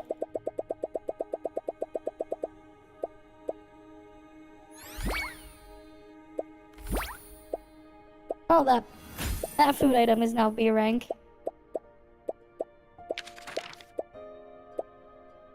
These two dessert things need to get raised to B.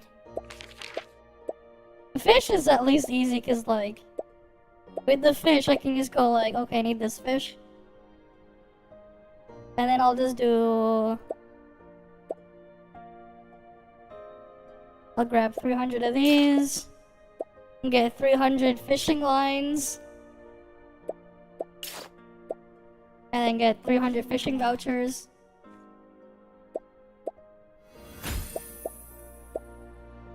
And then just do this. The easiest fishing ever. Now it's on auto. Right now it's on auto. So I can upgrade it for the restaurant later, the cafe to serve. I just put it to AFK fish. Because I can. Alright, let's go through the story though. Wait, which towers do I need to fix? I think I need to repair some towers somewhere. Oh, that tower needs to be repaired.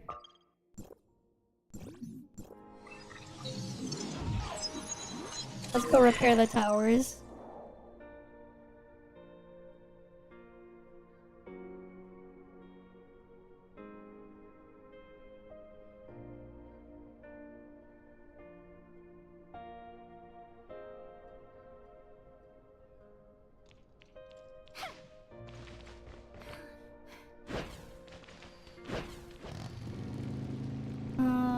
Tower was... all right here.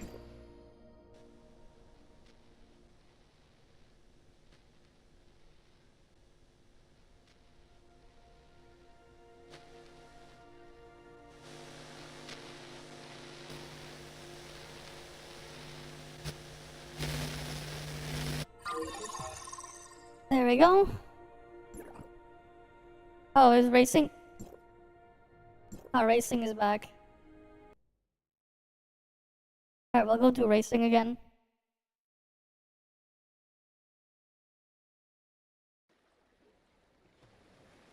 Alright, might as well go do the racing again.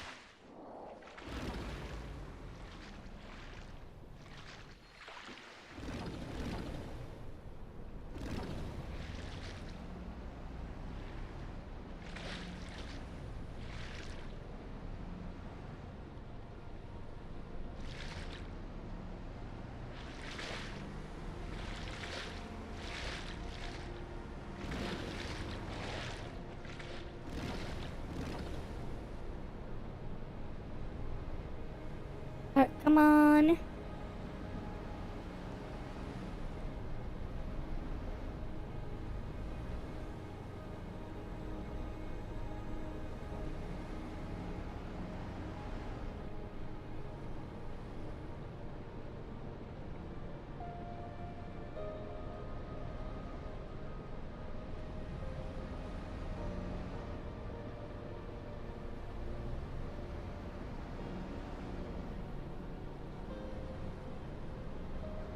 Come on.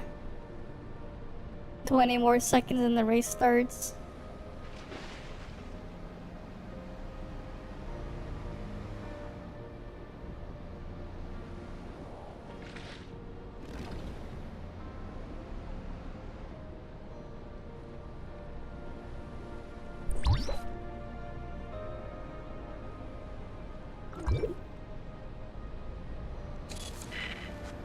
Oh, I need to get another tower fixed? God damn it.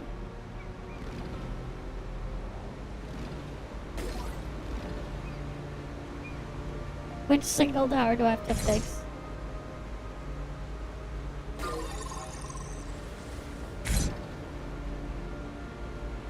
Oh shit, I got stuck there.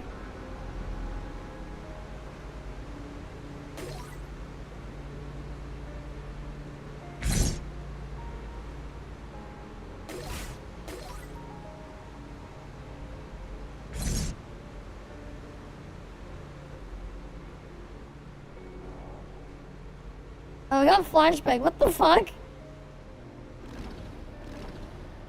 The hell? How the hell did I get flashbanged?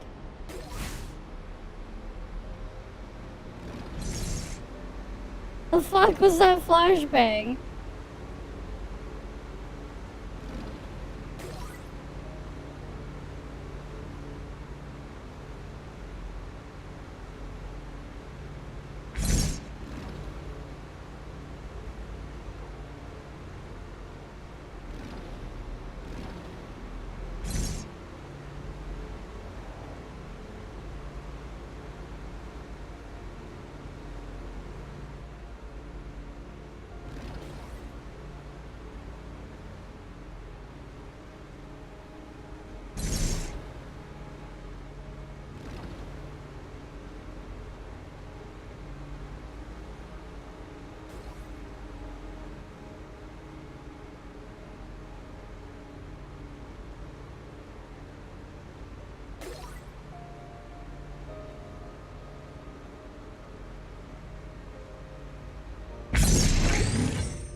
Alright, we got 33. Whatever.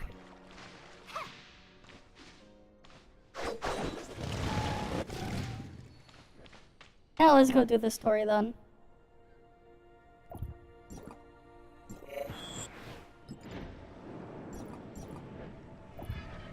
Oh, I guess I have to go, like, actually claim the story from here then.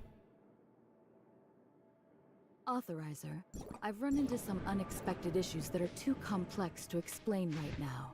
I'll fill you in with all the details when we meet. Alright, we gotta go to a phone booth. Wait, where's the other signal tower that's dead? Oh, there's like so much shit, like, on this screen. I don't know where the hell my dead signal towers are. I just repaired that one. No, that one's fine.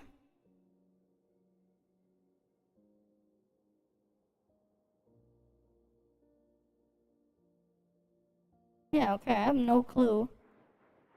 Where the hell is my dead signal tower? Yeah, they all seem fine. Hi, Death by Snooze too. Oh, you're right there. You're right next to me there. But yeah, welcome, welcome. Right. Welcome, welcome. Alright, let's go in here.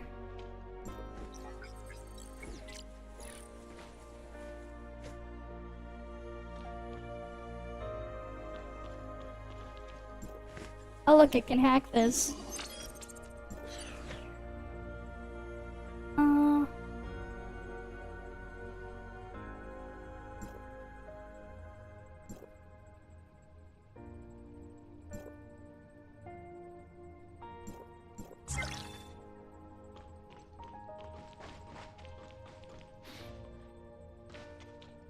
Wait, did I not have the one that gives me Nordens? Wait, what was the thing I swapped out?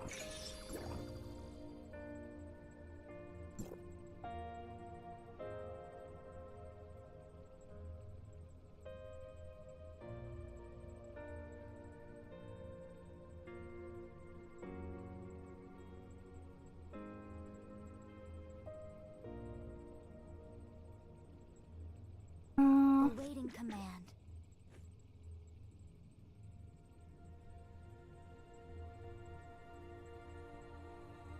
Yeah, I guess not. Where's the terminal upgrade then?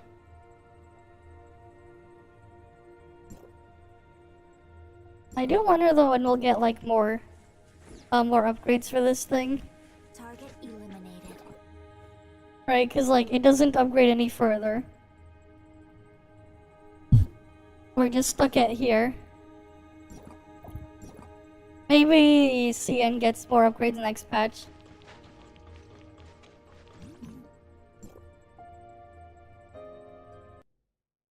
Hi Kusanagi. Welcome, welcome. Oh, you missed the thing earlier. Oh, the thing is AFK fishing. I'll show you later. Plotty, what happened? The program specifically designed to scan for data singularities was detected by the network's firewall and is temporarily unusable. Therefore, I can't provide you with the exact location of the data singularity this time. Because you missed the dorm thing from the cat game. I was I messing told around you with it before. earlier. Data singularities in the surface layer are a type of error or loophole in the system. So in order to find singularities like this, the program essentially acts as an attack on the network. So the thing is, right? I feel like that Nintendo is just being very vague about it. At the same time, like, I can see it going in many different ways. I think what would be smart though is if the guys at Pocket Pair try to make a deal with Microsoft or something, right? Because like, you know, the thing is, like, the things that they could say for a patent, they don't really make much sense. Like, cause like the possible patent someone's thinking of, like, to capture a creature, like, to go fight something in a 3D environment, capture a creature, right? Like, the thing is, right? it's not as if there aren't a lot of things already doing that stuff. Even on the Switch itself, there are games that would technically infringe on that patent on the Nintendo eShop. There are games on there. You can play like Temtem and stuff. You can buy it on the Switch. Right? Like, the thing is, they're going after them for patent infringement. At this point, Nintendo's just being a patent troll. Right? Yeah. There's actual games on the Switch you can get. There are games on the Switch's eShop, mind you, that you can buy on the Switch that have those mechanics. That isn't Pokemon. That is not made by Nintendo. Like, there are actual games on the thing there. And yeah, Shin Megami Tensei was first to do it. You know, there was like, that's not even the other one. Like, you go further back. You had stuff like Tamagotchis way back when. They had various other games. There was like a system in one of the Metal Gear games where you could capture NPCs. Like, just dead-ass capture NPCs in one of the Metal Gear games. What else is there? You have shit like freaking World of Warcraft. During the Pandaland expansion, they literally added a system where you can go capture creatures, right? You could go capture like a bunch of wild, like pet battle thingies, whatever. And like to catch them, you have to go interact with the thing. You go into a battle scene, you have to send in one of your pets. You then have to knock down their HP low, and then you have to try to capture them. And you had various things you could apply on them that could affect your chance to capture. Freaking World of Warcraft had one of those systems as well. Like, even World of Warcraft did, and that was like what? 2012, 2011? Yeah, like, they're just waiting there just so they control them at this point, I think. Sure, but they weren't the only ones. They've had many others as well out there that they didn't go after. They specifically chose one thing to go after as well. It's like really weird. But who knows what can happen. Right? And the thing is, there are a bunch of people who are like wondering, what does this mean for Azure Premilia? It doesn't mean shit for Azure Premilia. Because the thing is that with Azure Premilia, right, the company making that, they're Chinese. You want to sue a Chinese company? You have to go to China. Good luck convincing the court system. Good luck. It's like good luck. Good luck convincing the court system to let you win in China. The freaking thing is gonna be biased towards the Chinese companies and people there. At the same time, yeah, like good luck, cause like there's no extradition laws and stuff to bring people from China into Japan or whatever. You got a better chance of getting your organs stolen in China. Yeah, like they have like no shot at going after like Azure Premilia if they wanted to. They have absolutely no shot because they're Chinese. They're effectively immune. But the Palworld situation, yeah. So what? Nintendo's in Kyoto, Japan, somewhere in Kyoto, and Pocket Pier, they're headquartered in Tokyo, so that's its own thing. Well, that's something. Why do they have dogs in as pretending to be pandas in the zoo? That is so bizarre. Don't they just like have actual pandas that they need to like keep under protection in the zoo and stuff anyways? Why'd they need to like put dogs in there? Weird. But yeah. That's its own can of worms there. Right, who knows what'll happen. But that's its own can of worms. The thing is though, like they made sure to word it like really, really vaguely. Like they didn't even disclose what they were like going after to the Pocket Pier themselves. So like at this point they're just being patent trolls. The thing is, I don't really think they really have much of a case anyways. I think they're just basically gonna do the thing where they just throw lawyers to knock them out of business. That's probably the thing that they're gonna try to do. just use lawyers to get them out of it, to try to get them out of business, but with legal fees. And then they're probably just gonna keep doing it. Yeah, because they would have at least known if there was something there. Exactly, that's probably what they're trying to do. That is probably what they're trying to do. At the same time, it's just really, really dumb with these patents. Yeah, so, you know what? I'm gonna say this, right?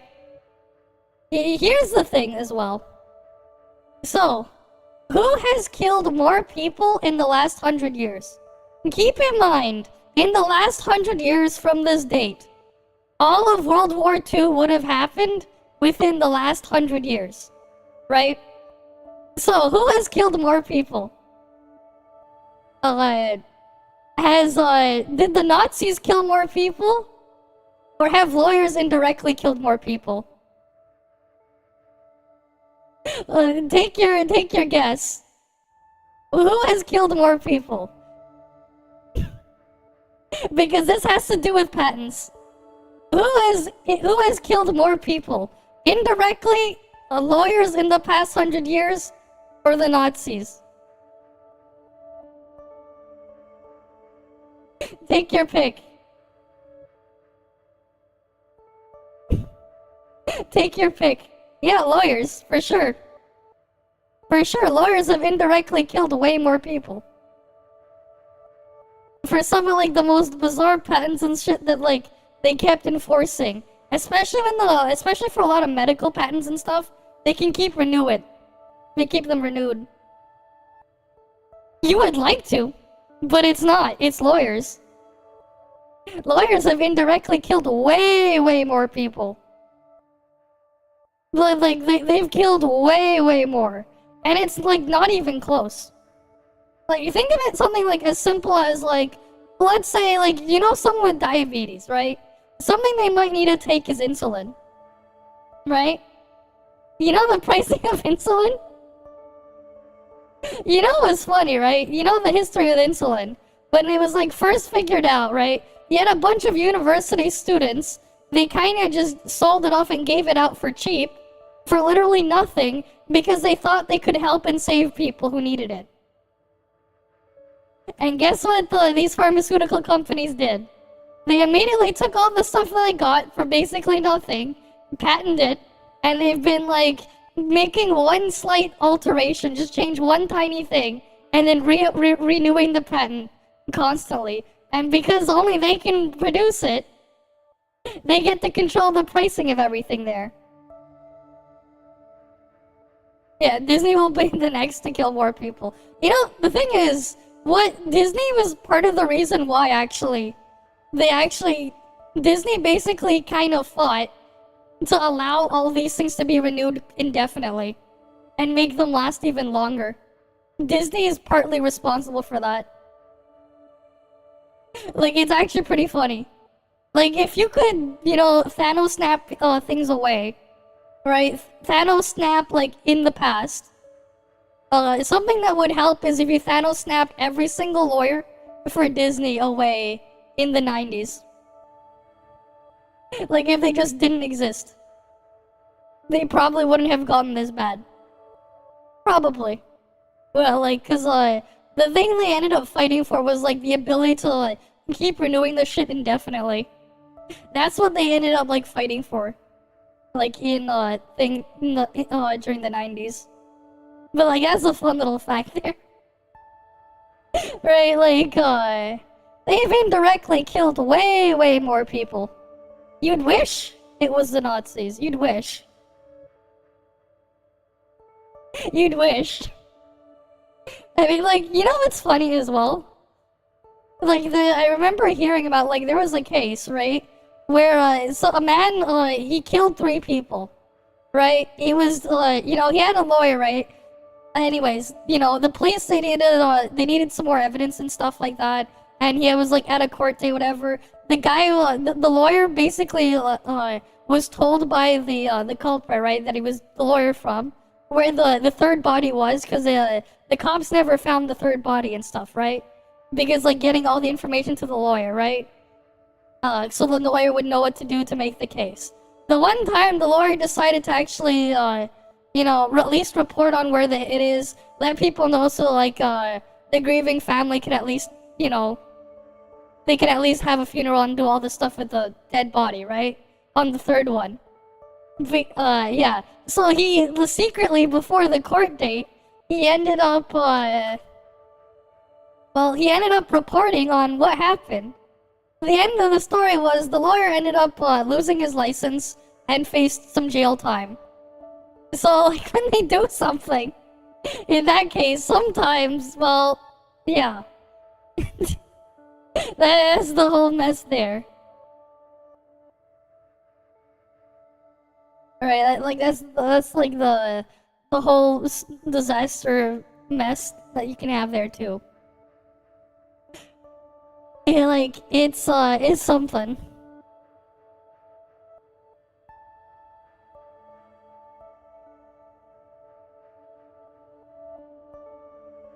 But yeah. Now you know. Now you know. I've only used this program on the network twice, but its firewall has already identified it as a source of attacks and will counterattack whenever I activate it. For that reason, I don't have a way to locate data singularities right now.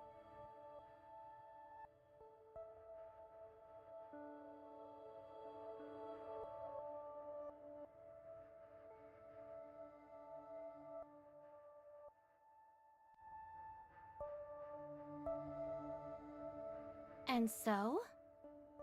And so? And I'll There put it are on auto. certainly other singularities within the network, but you'll need to find them yourself this time. You're quite familiar with the surface layer now, right?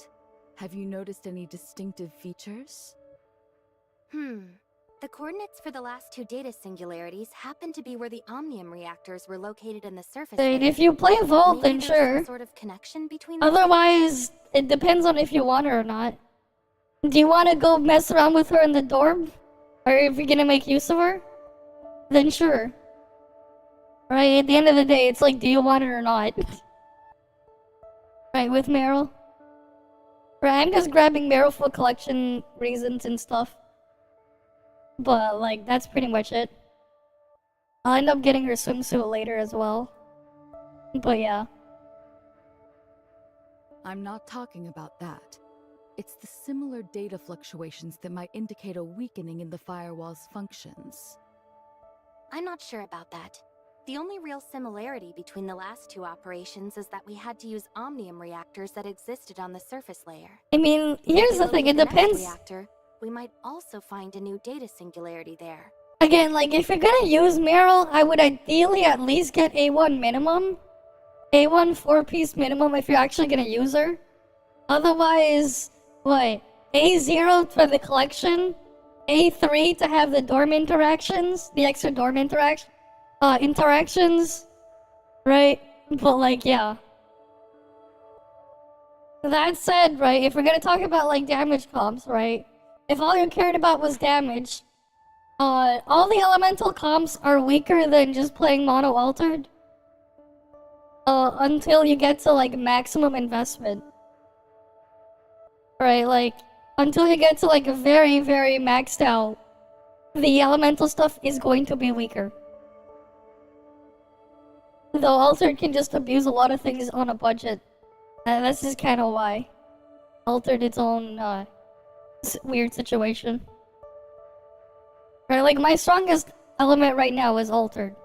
And it's still going to be altered for quite a bit. That's a bold assumption, Authorizer. If you're right, it might revolutionize our entire understanding of the surface layer.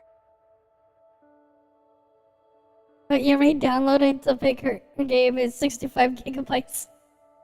I mean, the update pack was like 25 gigabytes or something. If I remember correctly. Well, I had my thing just, you know, it just automatically updates, but yeah. Here's an example. Research revealed that attacks on the foundational layer by viruses led to anomalies in Ada's surface layer. That's why, after you eradicated the viruses, the surface network's aberrations vanished. If your theory holds, then a data singularity's surface coordinates should align with a foundational layer vulnerability, rather than being tied to a fixed object on the surface layer. Exactly. If omnium reactors can pinpoint data singularities, it implies Overworld that the altered surface OP. layer's Team content operational altered. logic No. also impacts the network's foundational layer. This could What do you mean? significantly Take it to influence the the raid, network's man. repair strategies. No in the raid. Just ignore the damage reduction. No, it's good in all. It's good in team content too. You take it in the raid, you just ignore the freaking mitigation the enemies have. You just ignore it. What are you talking about? The damage seems pretty decent for Origin of War as well, but you take it into the raid. Oh, speaking of, we have to like make a group for the raid later. But, you know, should be strong for raid as well. Should be good for raid. Right, like, Nola was, pretty dumb with the raid in the previous patch. For the few days we could use it before that event raid ended. So, gotta try it in Scorpion raid, but I can see it being, pretty broken in there. Understood. Get moving, Authorizer. If you actually succeed, we'll have a lot of work ahead of us. Understood.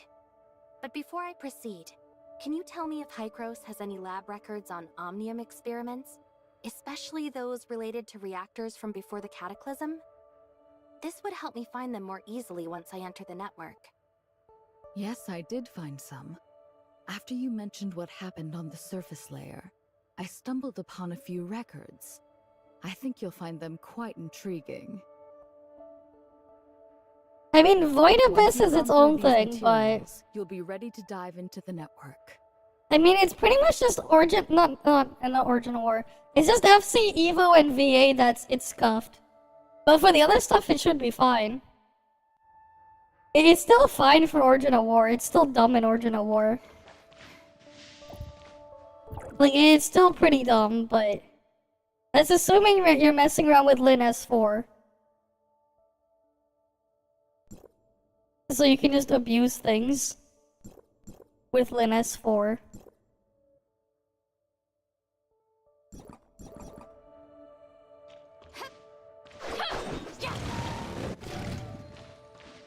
And like the thing is as well, I'm just fully building into whatever the thing is called. Alright, let's go get the view this. Federation agent Meryl successfully retrieved 49 files from the Aurora Industries construction site Azure Coast, uncovered an illegal Omnium laboratory. Federation Team X tasked with receiving files, handling subsequent related matters. Okay. Team X leader Acerada Todd. Team X members Jenny, Locke, Moritz, and Julianne. No, but like, I'm pretty sure you can make it work for Origin of War. Pretty sure you can. I don't see why it would be Pepega for Origin of War. Yeah. Oh yeah, we still have to like wait for when they let me get the two-seater thingy. Asperia Morning Post. After rescuing a kidnapped Kyla researcher and exposing the truth behind the Aurora Industries explosion, Chief Wells Kudrow is now next in line to become Archon. Chief Wells Kudrow has risen in popularity due to his successful rescue of a Kyla researcher who had been kidnapped and held hostage for several days by a criminal organization. During the course of this investigation into Aurora Industries, he also succeeded in apprehending Ace and Nola, two prime suspects in the case. However, he encountered heavy resistance, which resulted in an Omnium reactor's accidental explosion, and both suspects perished in the blast, along with several public officers. Another notable casualty of the incident was President Lucius's of Aurora Industries. Thanks to his valiant effort, Chief Wells exposed the truth behind the Aurora Industries explosion, along with the countless illegal Omnium experiments the company has been conducting. This has been greatly contributed to the overall peace and security of Asperia. According to a recent survey, Chief Wells' approval rate for far exceeds that of his competitors in the race to become Asperia's next Archon. Okay. Okay, sure, we'll look at that later.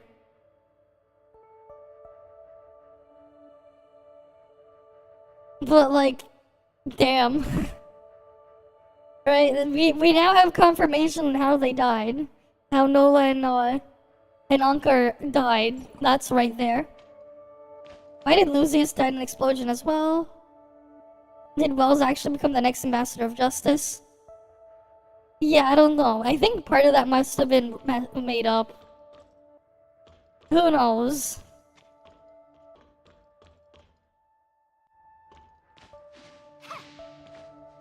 Alright, next record.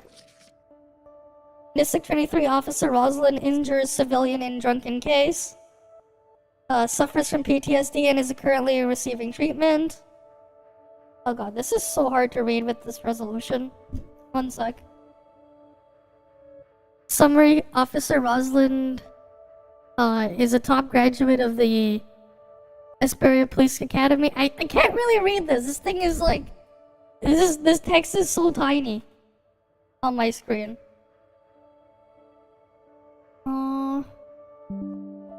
You know what? Wait. I got an idea.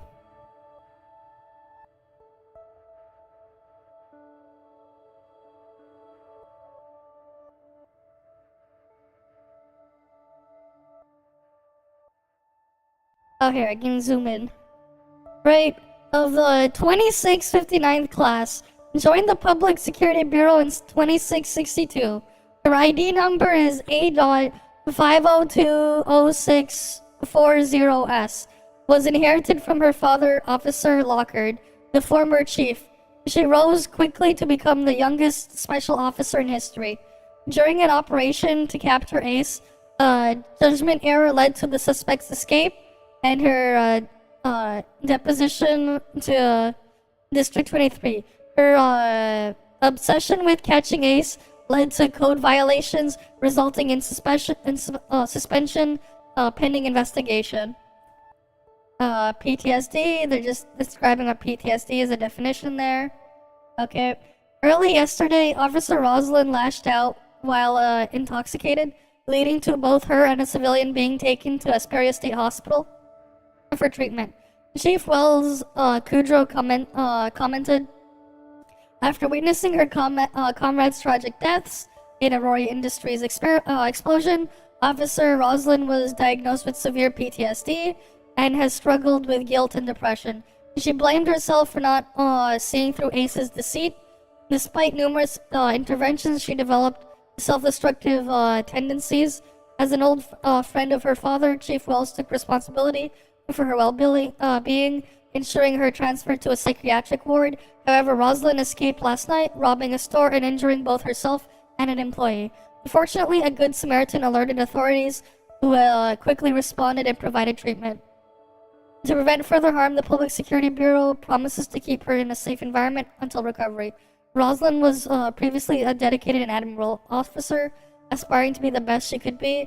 The Bureau hopes for her swift recovery to return to her duties.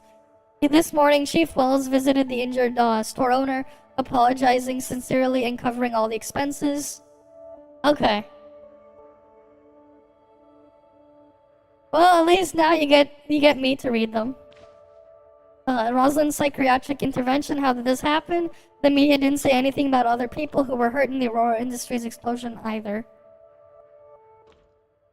Nope, didn't say anything. Okay.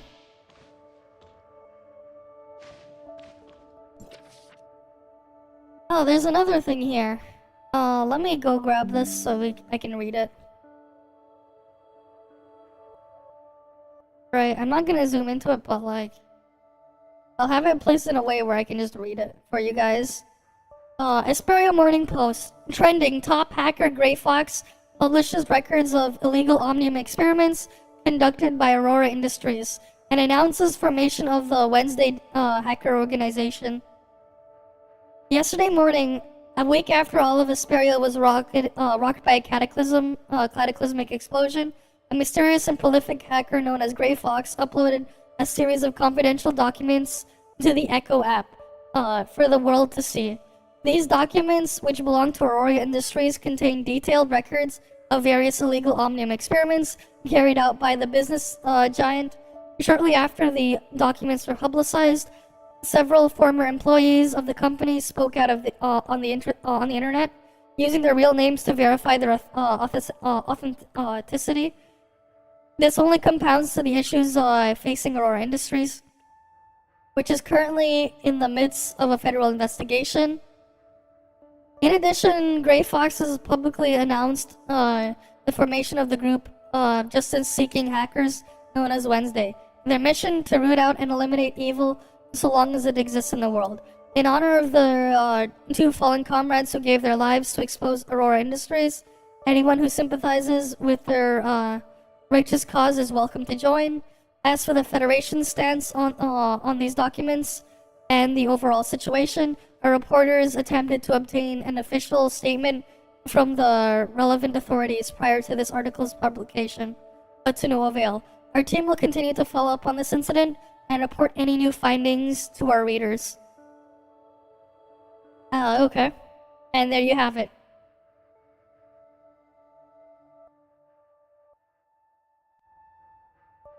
Anka did not survive.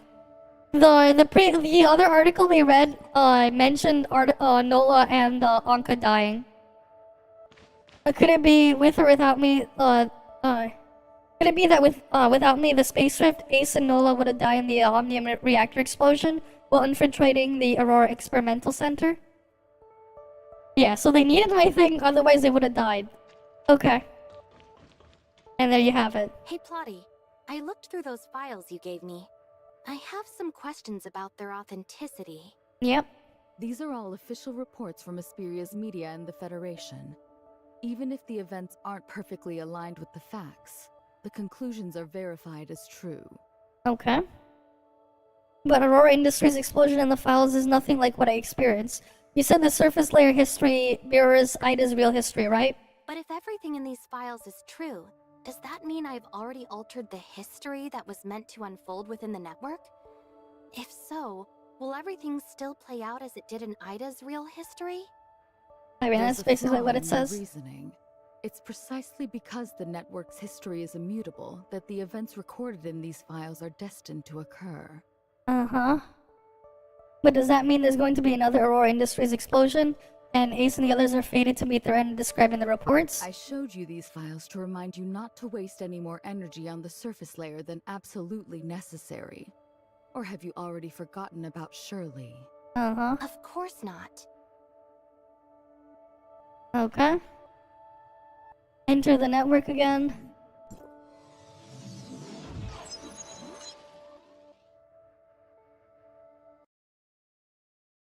Alright, at least I read it for you guys. At least I read it for you guys, because, if you're on mobile, how the hell are you supposed to read that? I have no idea. Azure Coast is quite a distance away. Hey, why not head to Shooter Electronics Lab first? But according to Anka's message, Meryl had already reported the Omnium plague in the area to the Federation. The lab has already been seized by the Public Security Bureau. Then I guess Azure Coast is our only choice now. Wait, when did Anka send me a message? Did she mention anything else? You have received 41 messages from Anka. Of these messages, 40 of them are unread. 40 unread? How does she have the time to write so many? Anyway, Mia, can you summarize them for me? Understood, now analyzing. After reading through Anka's messages, 9 of them are jokes, 2 of them are related to manga, and 2 of them are invitations to play Witch of Time, 11 of them are related to cat videos on the Echo app, 8 of them are requests to use her space drift to teleport her to work on time. These are probably older messages. Anything new? Her latest message was received 30 minutes ago. It's extremely long, but to summarize it, she seems to know where Grey Fox is currently located and wishes to meet at the tavern. I'm sure her whereabouts have something to do with Aurora Industries again. Could this rescue operation might be the source of the explosion mentioned in the Esperia Morning Post? Authorizer, your mission is to repair the guest host network and locate Shirley. These people are merely AI-generated simulacrums created from historical data. Why are you so determined to do this? I don't really get it either, Mia, but after everything we've been through, I can't just see them as mere data anymore.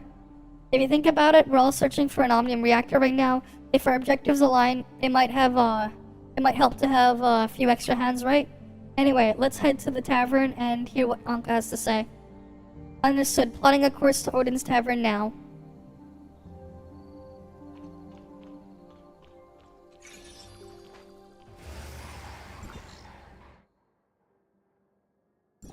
Alright, let's go. Odin's Tavern. What's the best path?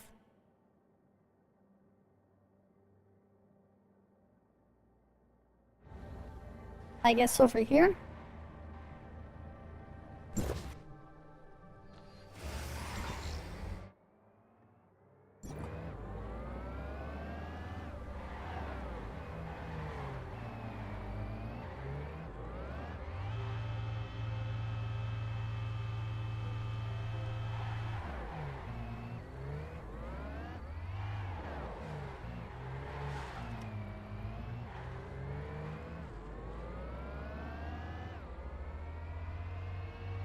And then we're almost there. Right, good thing we can just drive there.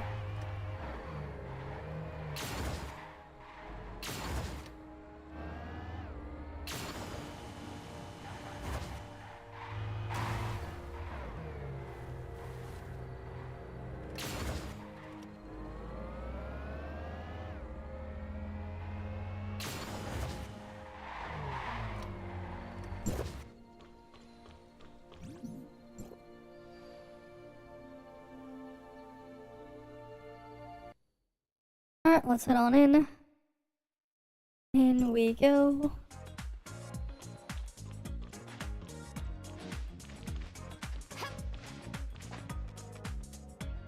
It's unfortunate how we can't like use the interact with the things over here though.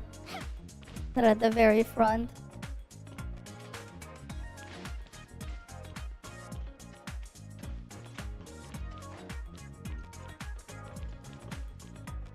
You're finally here, researcher! Check out the fruits of my latest and greatest research on Aurora Industries. It took 3 days of non-stop work, but it's finally done. Okay. Really? That doesn't sound like you at all.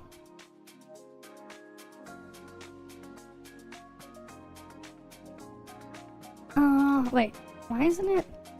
Actually, she just rummaged through the old box and gathered all the intel from Wednesday. Grey Fox was always urging her to organize it, but she kept putting it off until now. We actually did it earlier. It was fine. But yeah, the domain guard thing is back. We did it earlier. You missed it, but it was like fine. We had Tautai earlier. On the other hand, sounds like something Ace would do. So did you find any important clues in these reports? Absolutely! I fed all the intel from these reports, plus Aurora Industries' public market data, into Grey Fox's decryption terminal. And the AI has already pinpointed several possible hideouts for Grey Fox. Okay. Unfortunately, since all this intel was gathered in the past, we can only narrow it down to a few buildings and manufacturing plants under Aurora Industries, as well as some of Lucius's private properties. The rest is up to Officer Roslyn, our guardian angel whose courage, incredible acting, and commitment to justice have empowered her to continue our righteous fight against Chief Wells and his tyranny. Uh-huh. Well, that introduction was super long. Okay. In short, I fibbed to Wells that my zeal to nab the thief led me to mess with his plans. That tale earned me a suspension pending investigation, but it gave me ample time to shadow him. Well, that sounds pretty dangerous. Also, you're being suspended pending investigation. Doesn't that mean?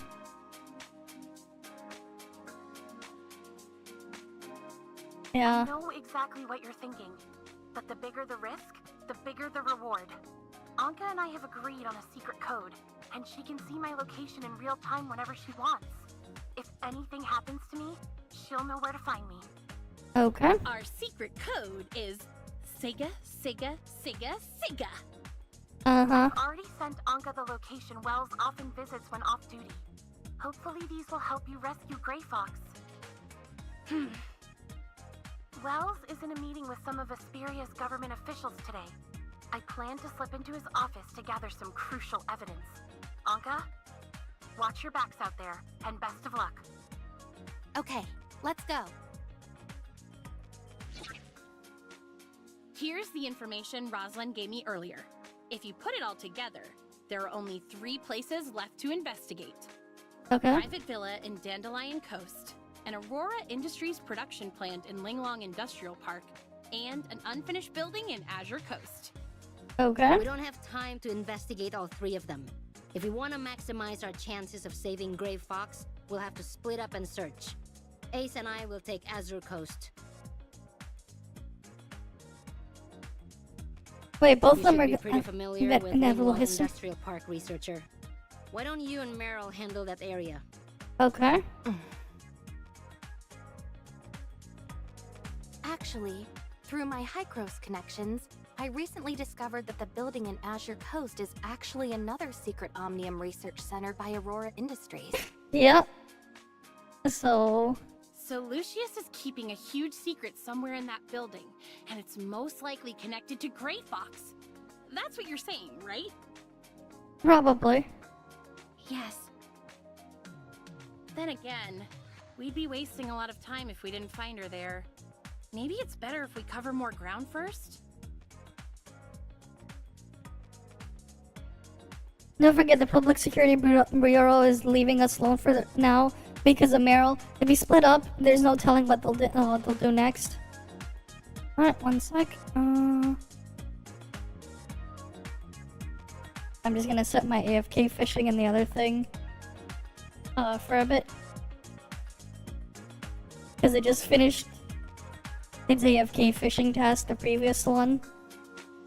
I wish I could send it to go AFK for more than 300 at a time.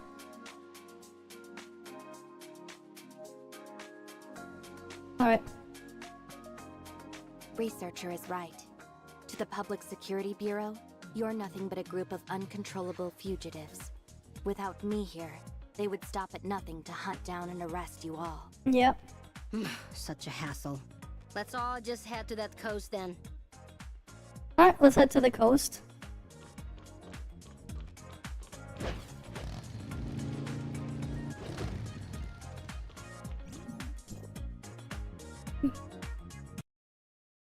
Alright, let's head to Azure Coast.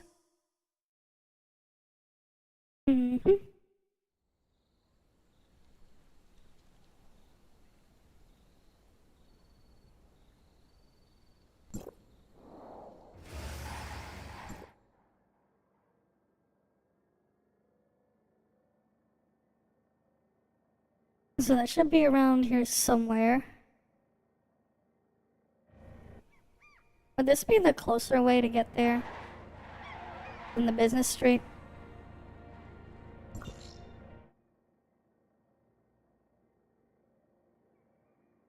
Oh yeah, it was.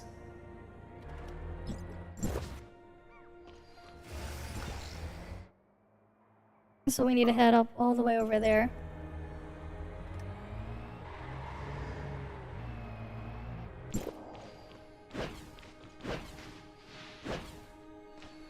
Hey, do you want to go eat at Tom Barbecue? They got an urban eatery at Tom Barbecue. Alright, you gonna go eat at Tom Barbecue, guys? That's what that sign said. There's something at Tom Barbecue.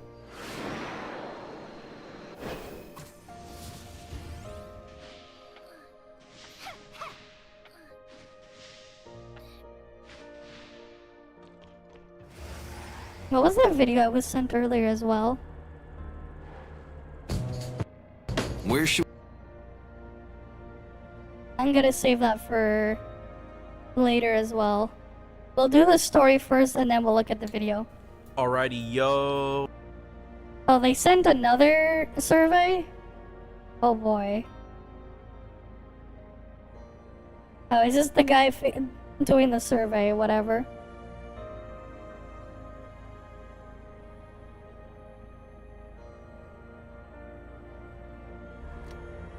I guess. Alright, let's head on over to the thing.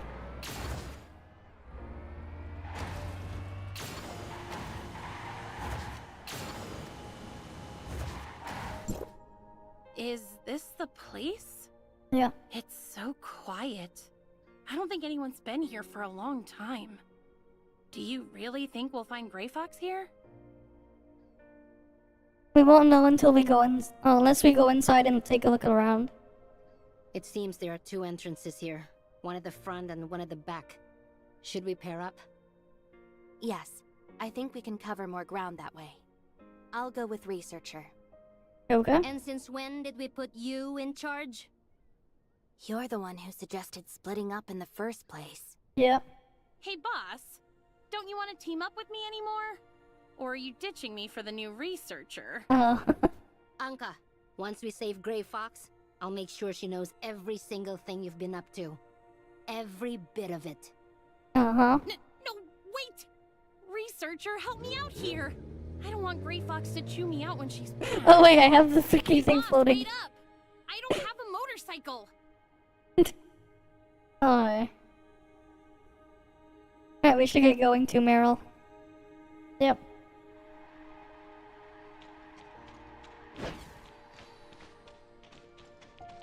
Enter the lab under construction.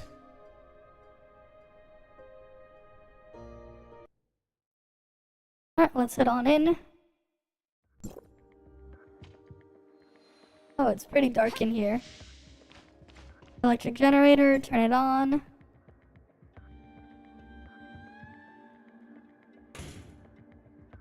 Okay, now we have lights. Check this out. It looks like something or someone was dragged along the ground over here. Yep. You think Gray Fox left a trail behind when Lucius dragged her through here? It's too early to say for sure. Let's just see where the trail leads. Oh yeah, there's footprints here too. More dragging as well.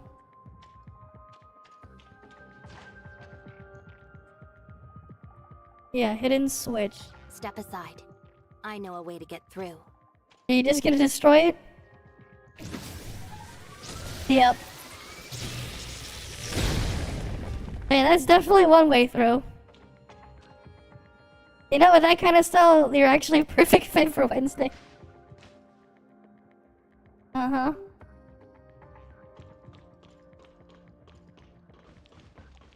Anything else around in here or no?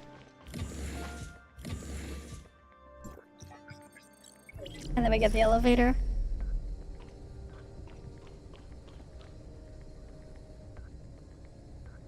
Again, there's blood in the elevator as well.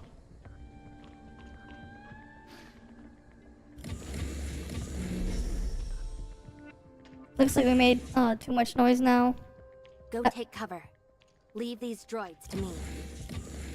I mean...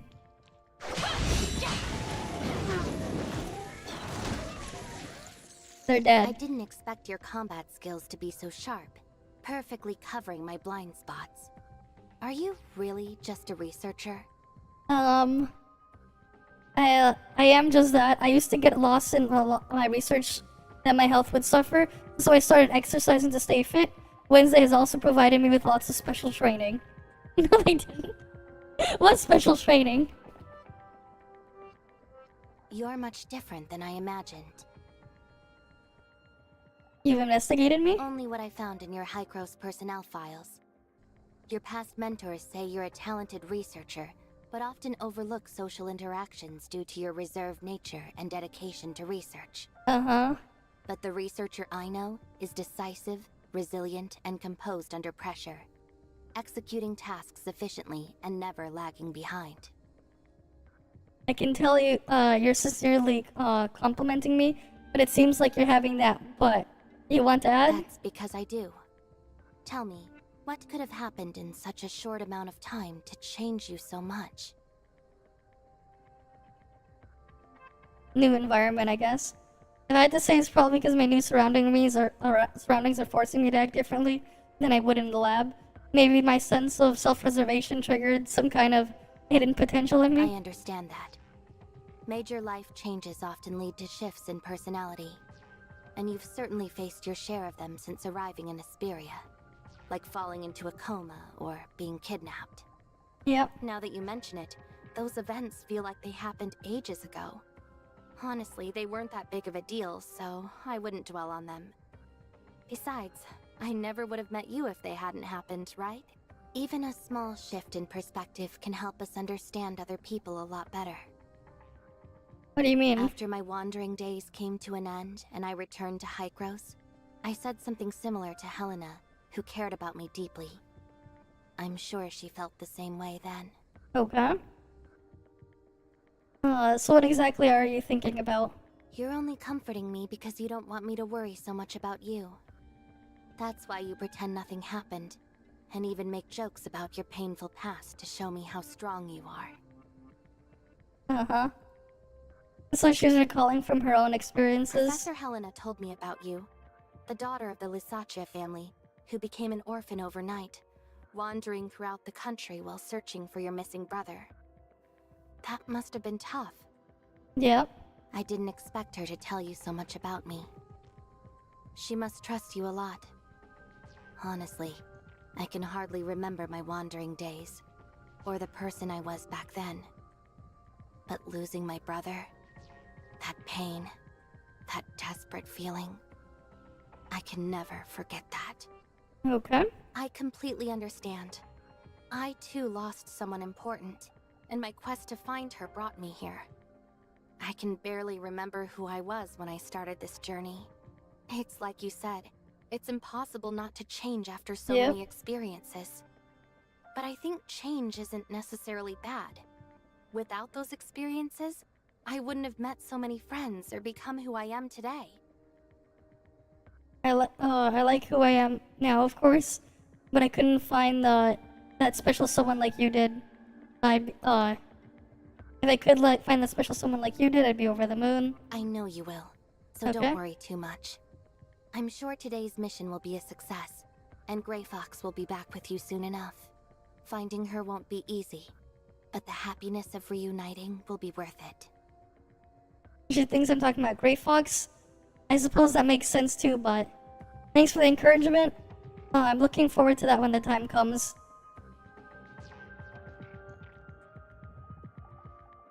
Alright. Move forward, following the trail. Alright, what else is in here? Oh damn, we can just like go here. Man, I guess we're gonna go through these rooms eventually. We don't go through here.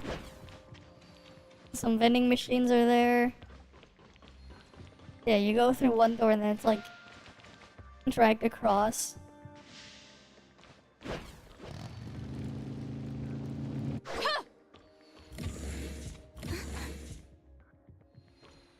What's Lucius's personal computer doing here? Where could he have gone? I found the computer is securely locked by an iris scanner. Only thing I can do is access the chat window. No wonder he's okay with leaving it out in the open.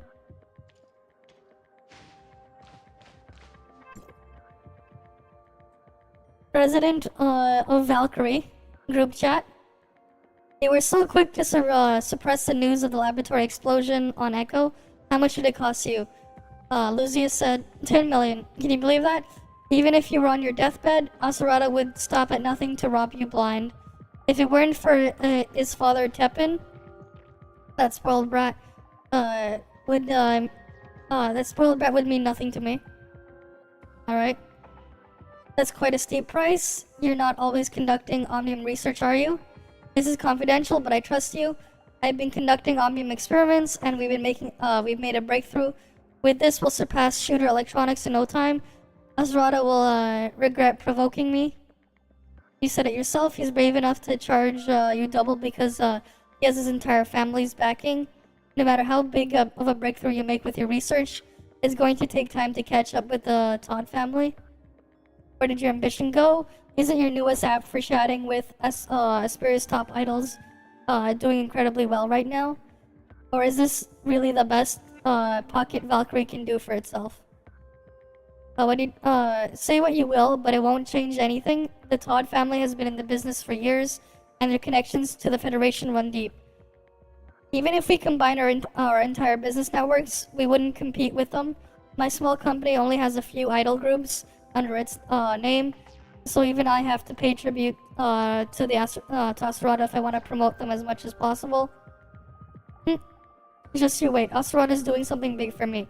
Once it's done, Asperia will be mine. I'll have no problem taking on Asterada or the Todd family then. Okay. The breakthrough Lucius mentioned is most likely File 049. He mistook it for Hycros' research and wants to claim it as his own to help Aurora Industries surpass its competitors. Uh-huh. But who exactly is this Asurata guy? Is he really that influential? He must be if someone like Lucius has no choice but to bow his head and ask for his help. The so-called Todd family sounds pretty intimidating too. Yep. He's the CEO of Oth Inc., as well as the next in line to lead the Todd family. You lost me there. I've heard of Oth Inc., but not the Todd family. What? You don't even know basic history? I was more focused on my field of study during school, so I didn't pay attention to history, my bad. In 2547, the distant beacon encountered an accident mid-air, forcing the Federation to sacrifice part of the ship's cargo to make a safe emergency landing. This ensured everyone's safety, but led to subsequent material shortages. In order to maintain social order and establish Ida as quickly as possible, the Federation partnered closely with a number of influential families whose fortunes were built on interstellar travel. Okay. Let me guess. The Lisaccia and Todd families were among them, right? Correct. My family believes that technology is humanity's guiding light into the future. That's why we invested in cutting-edge technology, including Hycros. The Todd family, however, believes that information rules everything. Many details surrounding the Todd family prior to the age of interstellar travel are difficult to verify. All I can say is that before coming to Ida and establishing themselves as a media giant, the Todd family made their fortune through espionage and trading secrets on the human homeworld. So that means Oth Inc. must be just a front, or maybe just a small part of the Todd's family business. The real operations are likely far more extensive. Whether it's espionage, underground deals, or the movement of funds, the Todd family's presence can be felt wherever connections, intel, and money are involved.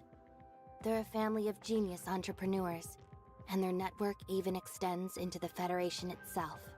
So what's this big job Asurata is doing for Lucius? We'll have to keep digging if we want to find out. Let's go. Alright. We'll move forward while following the trail. And then we check the terminal here.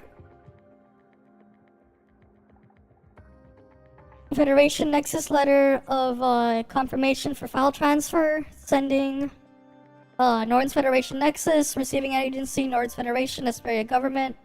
Document D.T153333476. To the Asperia Government. We hereby acknowledge the successful transfer of the following confidential files from the Norton's Federation Nexus to the Asperia Government, which has been signed and notarized by your representative. Please ensure that these items are stored safely and in compliance with all laws and regulations concerning the handling of these confidential documents.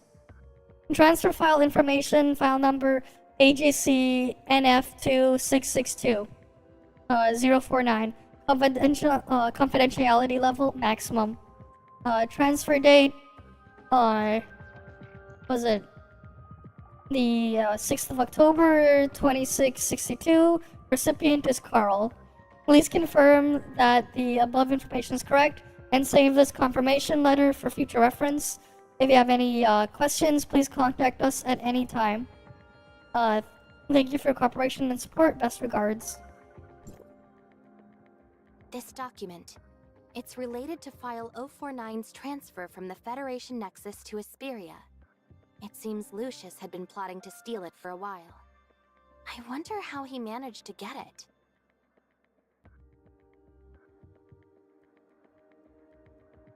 If you knew that file 049 was actually recorded at the start of the disaster, I've been talking to her for so long, I nearly forgot she's Meryl from before the Cataclysm. You don't need to tell me about Hykros or what they're up to. Now that the Lysaccia family is gone, I'm just a Federation investigator now. Okay. But aren't you even a little curious about what's in this file? Lucius wouldn't have gone to such lengths to steal it if he didn't think it contained cutting-edge Omnium research. What would it matter if I knew?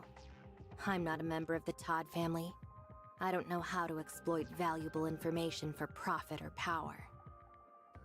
You don't sound too fond of the Todd family. As far as I'm concerned, they're nothing but parasites with an obsession for money and power. Though they weren't directly involved in the Lysaccia family's destruction, they definitely contributed to it, and even benefited greatly from it.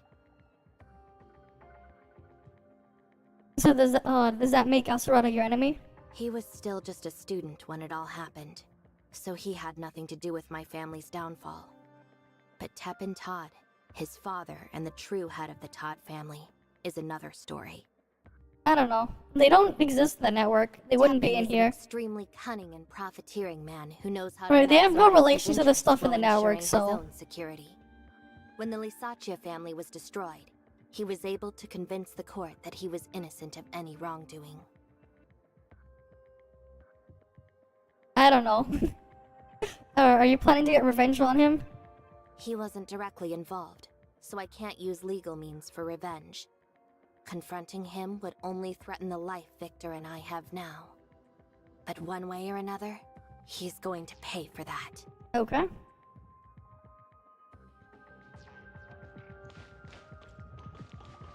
We're over here, researcher. Alright, they're over there. Glad to see you two are safe. We found a lot of evidence against Lucius. He's been eyeing file 49 for a while. Did you find anything? We found a series of emails from Lucius asking the whereabouts of File 049, transfer records of the notary company to suppress trending online searches, and procurement records for the construction of a hidden Omnium research lab in this building. It's funny because the trending news was exaggerated by witnesses. They said that Wednesday sent over a dozen people to rob Aurora Industries, yet Lucius paid 10 million Norn just to cover it up. Yep. In any case, Anka should have more than enough evidence to take down Aurora Industries now, Anka, why are you so quiet all of a sudden? Yeah, It's Rosalind, researcher. I just lost sight of her location. Lost it? She said she was going to search Wells's office earlier, didn't she? Yes. And 10 minutes ago, I could still see her position inside the Public Security Bureau, but it just suddenly disappeared. I tried rebooting it a bunch of times, but the signal and location data seems fine. Rosalind's signal is the only one missing, and she's not responding to any of my messages. Oh, what should I do? Stop panicking, Anka. It could just be a problem with her locator or the signal in the bureau. Just be patient.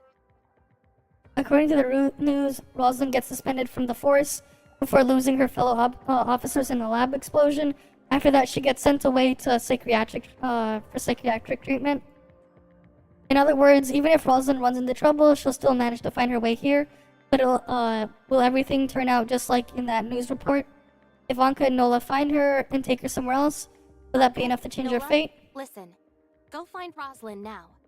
If she's in danger, call the Fang Gang for help. If she's safe, help her continue searching Wells's office for clues. But what about Gray Fox? Meryl and I can handle things here. By the time you get to the Bureau, we'll be finished. In any case, there's no reason for either of you to come back. I agree with researcher, but I'm not leaving until Gray Fox is rescued. I'm leaving Rosalind in your hands, Anka. Take this badge and show it to Gunpowder of the Fang Gang, and he'll do whatever he can to help. Boss, I understand. I'm off to look for Rosalind now, so the rest of you better stay safe. If only Anka leaves, it'll at least change part of history, and if it works, maybe we can change even more. Meryl, Nola, we should get going too. Alright, we'll continue to the foray. What's that noise? Alright, notice of laboratory Sounds like closure. someone's banging on the door. Could it be Gray Fox? All experiment 49% personnel, our latest findings indicate that the energy required for experiment 49 and now exceed those of ordinary civilian researcher. To ensure the safety of researchers, the laboratory will be closed effective today, and no further entry or experimentation will be permitted. As President Lucius was unable to explain the origins of File 49 in detail, I also submitted my resignation yesterday. I wish you all the very best, Simon. He was Aurora's previous chief scientist. Richard took over after his resignation. He must have had his doubts about the origins of File 049, so he resigned out of fear. In other words, Okay. if this Simon person is still alive, he can serve as a witness to implicate Lucius for stealing File 049 and conducting illegal Omnium research. Something about this is a little strange, though. How so? Yeah. Don't you think everything has gone way too smoothly for us so far? Now that you mention it, it does feel that way. The only resistance we encountered was a few droids, and they were easy enough to take down. You'd think they would have better security for an illegal Omnium lab, but getting in here was even easier than infiltrating the Aurora Experimental Center.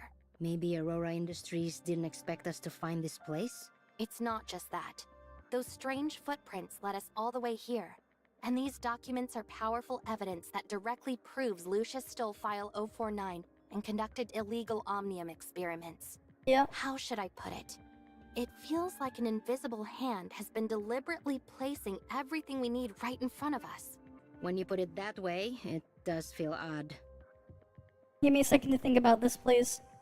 According to historical information that Plotty pulled up, Aurora Industries was placed under federal investigation, but Wells somehow avoided detection despite his thing. After Wednesday was wiped out, Wells became the new ambassador of justice, he locked Roslyn I away. remember you saying that the media exaggerated our break-in of the Aurora Experimental Center, blowing it up to say there were over a dozen people involved, right? Yeah, we broke in all right, but the process was grossly exaggerated. Not everything in the news can be trusted, even if the outcome is true. The events that lead up to it could have been misunderstood or even distorted. A scenario in which old allies are eliminated, new enemies are defeated, and a bright future is brought into clear sight. The only person who stands to win here is Wells. Could it be? What do you mean about Wells? I'm afraid we might be walking into a trap. Researcher, what exactly are you talking about? I'm worried that Wells was only pretending to buy into Rosalind's act, and that he used her to lure us out here. If so, Wells has most likely captured her already. I'm pretty sure he was the only one who planted all the incriminating evidence against Lucius too. Think about it. With so much evidence, why isn't there a single mention of Wells anywhere to be seen? Someone like Lucius couldn't possibly get a hold of the classified Federation documents like File 49 without help. Wells probably wants to eliminate all his problems, whether it's us or Lucius. That's why he went through so much trouble to set this up and used Gray Fox to lure us here. If my hunch is right, Chief Wells will show up at the very end pretending to be the brave hero that nails us. Exactly like how Asperius Ambassador of Justice would. We've come this far. Even if it is a trap, we have to try. As long as there's even the slightest chance of rescuing Gray Fox, I won't give up. I have my own reasons for wanting to see this through the end, so I'm not giving up either. Meryl, you're the best fit for staying outside, so... I'm going too. If this whole thing really is a trap laid by Wells, then I'm your only shot at survival. Thank you. Alright, Anka and Roslyn aren't here, which means we already deviated from the established course of history. Maybe I can really change history in the network. Together it is. Alright. Oh, look at that, we got an aberrant here. What's this? It's just like what we saw back at Shooter Electronics. Wait, no it's not. I'm sensing a completely different pressure from this guy.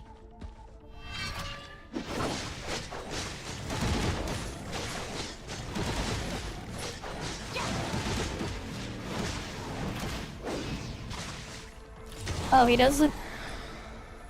Can't locate his weakness at all.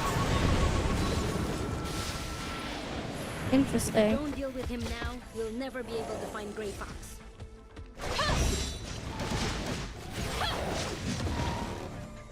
But he's way tougher than the last one. How am I gonna defeat this? I'll remove the virus from the foundation layer. Okay, we just go to the terminal then. Can you hear me, Plotty? I hear you. Did you make it? I did. I found an omnium reactor in the surface layer and used the terminal there to locate another data singularity and enter the network. My guess was right. There must be some connection between the omnium reactors in the surface layer and the data singularities. Well done.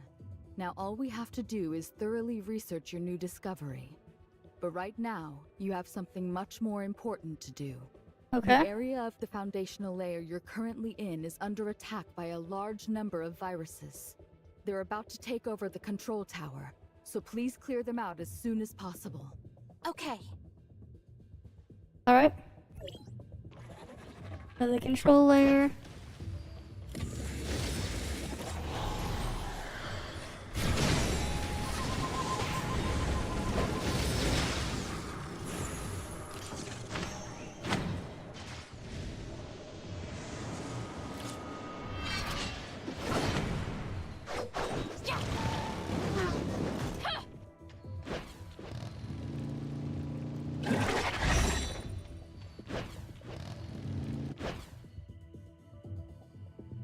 That should be the last of them. Now that I've wiped out the viruses, the aberrants in the surface layer should return to normal, right, Plotty? The viruses in the foundational layer are definitely the root cause of the aberrations in the surface layer. But to be safe, I suggest you use the control tower to repair the system before leaving.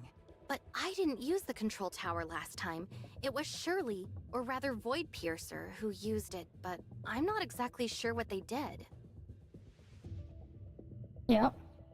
Control towers are used to modify or maintain the network system functions, but improper modifications can sometimes damage it. If you want to know what she did last time, you'll have to ask her. Got it. Go to the control tower. I'll teach you how to input the system repair command. Alright. What a complex looking control panel. Relax.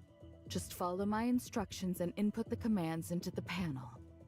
Okay.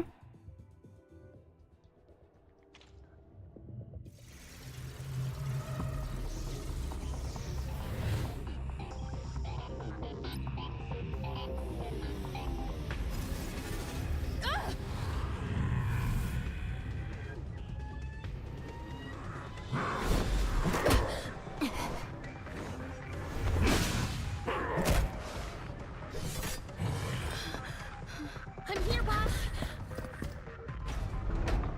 What kind of monster is this? Alright.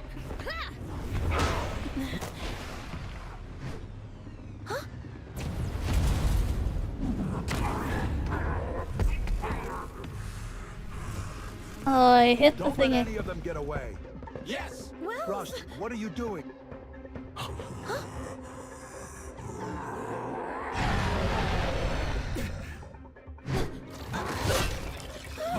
Well, that just happened.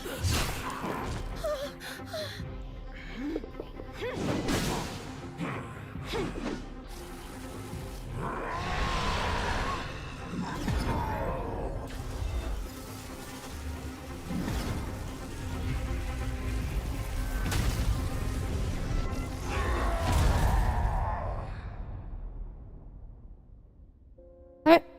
What happened? You can't die yet, Wells. I still have so much to ask you. Roslyn, you'll find everything in the secret room of my office. I failed your father. But worse, I've got the evidence. failed All I you. need now is your statement.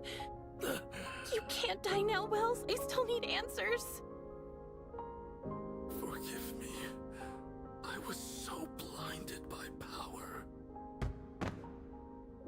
And then Dej.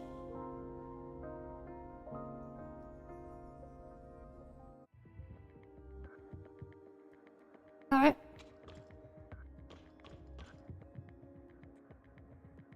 Carol, I didn't expect to see you here. Researcher? I didn't see you when I came in.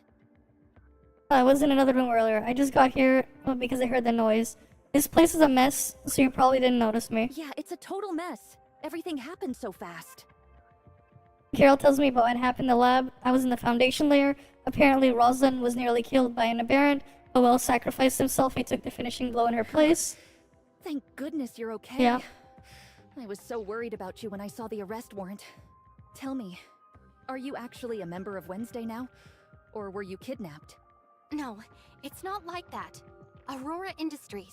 They wanted to get some Omnium technology secrets out of me, but I refused, so they framed me. I'm totally innocent. Yeah. I see you've had it rough. I get it, don't worry. Honestly, these last few days have been the scariest of my life. Don't get me started. I almost got suspended for helping Rosalind.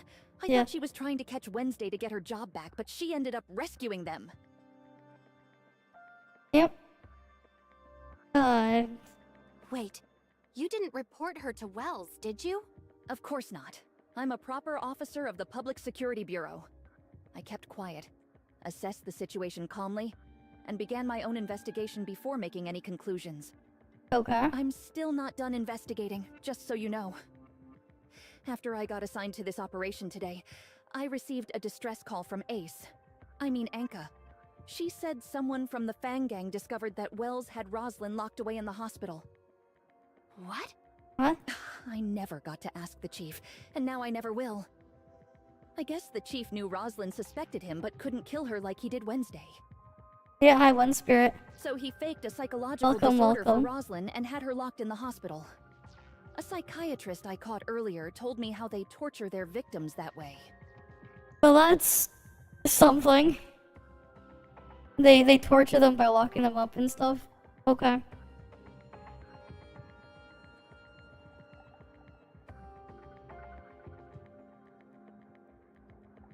Makes sense. Even if Rosalind knew the truth, no one would believe her because they already think she's crazy. Nothing she says matters anymore. According to the news report Plata gave me, it's true that Rosalind admitted to a psychiatric ward, but it took, looks like Wells fabricated the whole story. When I joined the force, I never thought I'd end up teaming with a suspended special officer, a notorious criminal group, and the famous Fang Gang of Esperia to bring down my own chief. What a nightmare. Yep. But when this is all over, at least I can say I was a brave and just officer of the law who upheld the vow I made at the academy. Okay, then, Anka, why are you and Rosalind here? Didn't I tell you to look for Grey Fox somewhere else? Because Rosalind found a lot of evidence against Wells in his office. Like the weapon used to murder her father, the gun that once belonged to him but went missing years ago. It was in Wells's private safe all along. He's been lying to Rosalind for years and years. Same thing this time. Wells never trusted her and knew she'd eventually follow him. So he used her to lure us into a trap and pit us against that maniac Lucius. He even lied about that meeting he supposedly went to. That was just to bait her into entering his office so he could capture her and send her to the hospital. of course. So as soon as Rosalind was safe, the two of us rushed over here to rescue you. Otherwise, Wells's plan of evil masterminds killed by a monster and Ambassador of Justice Wells saves the day might have succeeded. Alright. Thanks for the follow as well, Dead Pixel. Did you really have to give it such a ridiculous name? I mean, for Wells? I didn't expect all of you to end up here. Good thing we stopped the Omnium reactor from exploding or else. In the end, Lucius was arrested for recovering from his aberrant transformation, but not before killing Wells. Wells and Anka and Nola, on the other hand, are still very much alive. I guess history wasn't entirely inevitable. So did you guys find Grey Fox? No, nothing. Despite the chaos, we didn't find any hidden doors, secret rooms, or passages. Grey Fox must be somewhere else.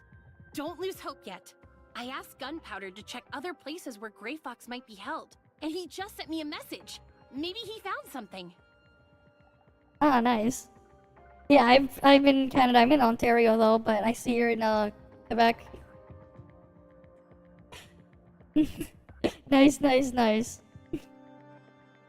No All luck. right. Gunpowder says he checked every corner and asked around, but there's no sign of Gray Fox. Weren't you just telling me not to lose hope yet? Don't start giving up now. According to you, she's supposed to be really tough, right? Yeah. That's right. She's the daughter of Tep and Todd, the wealthy president of Oth Inc. And Aserata Todd, the Oth Inc. executive who always appears before the media, is her older brother. Okay. Rip. Yeah, we got one copy of Meryl. I'll end up pulling more later. And I'll get the swimsuit for her, but yeah. Yeah, there's been a lot. There's been a lot, yes. Is fine. The Todd family is extremely well established, and even Right, hi, Lucius Hayden. fears and respects them. There's no way he would have done anything to put her in real danger. Besides, it's possible the Todd family has already found her. But if she's okay, then why hasn't she contacted me yet? I've sent her hundreds of messages, but still no reply. We don't have any new leads to follow yet, so we just have to be patient for now. At the very least, we can get some new leads out of Lucius once he regains consciousness. It's so frustrating. I can't just sit here and do nothing. I have to think of something. Come on, Anka, think! This isn't working. I haven't slept in 3 days, so I can't even think straight right now. Maybe I'll come up with something after a good night's sleep. Is Gray Fox really still alive?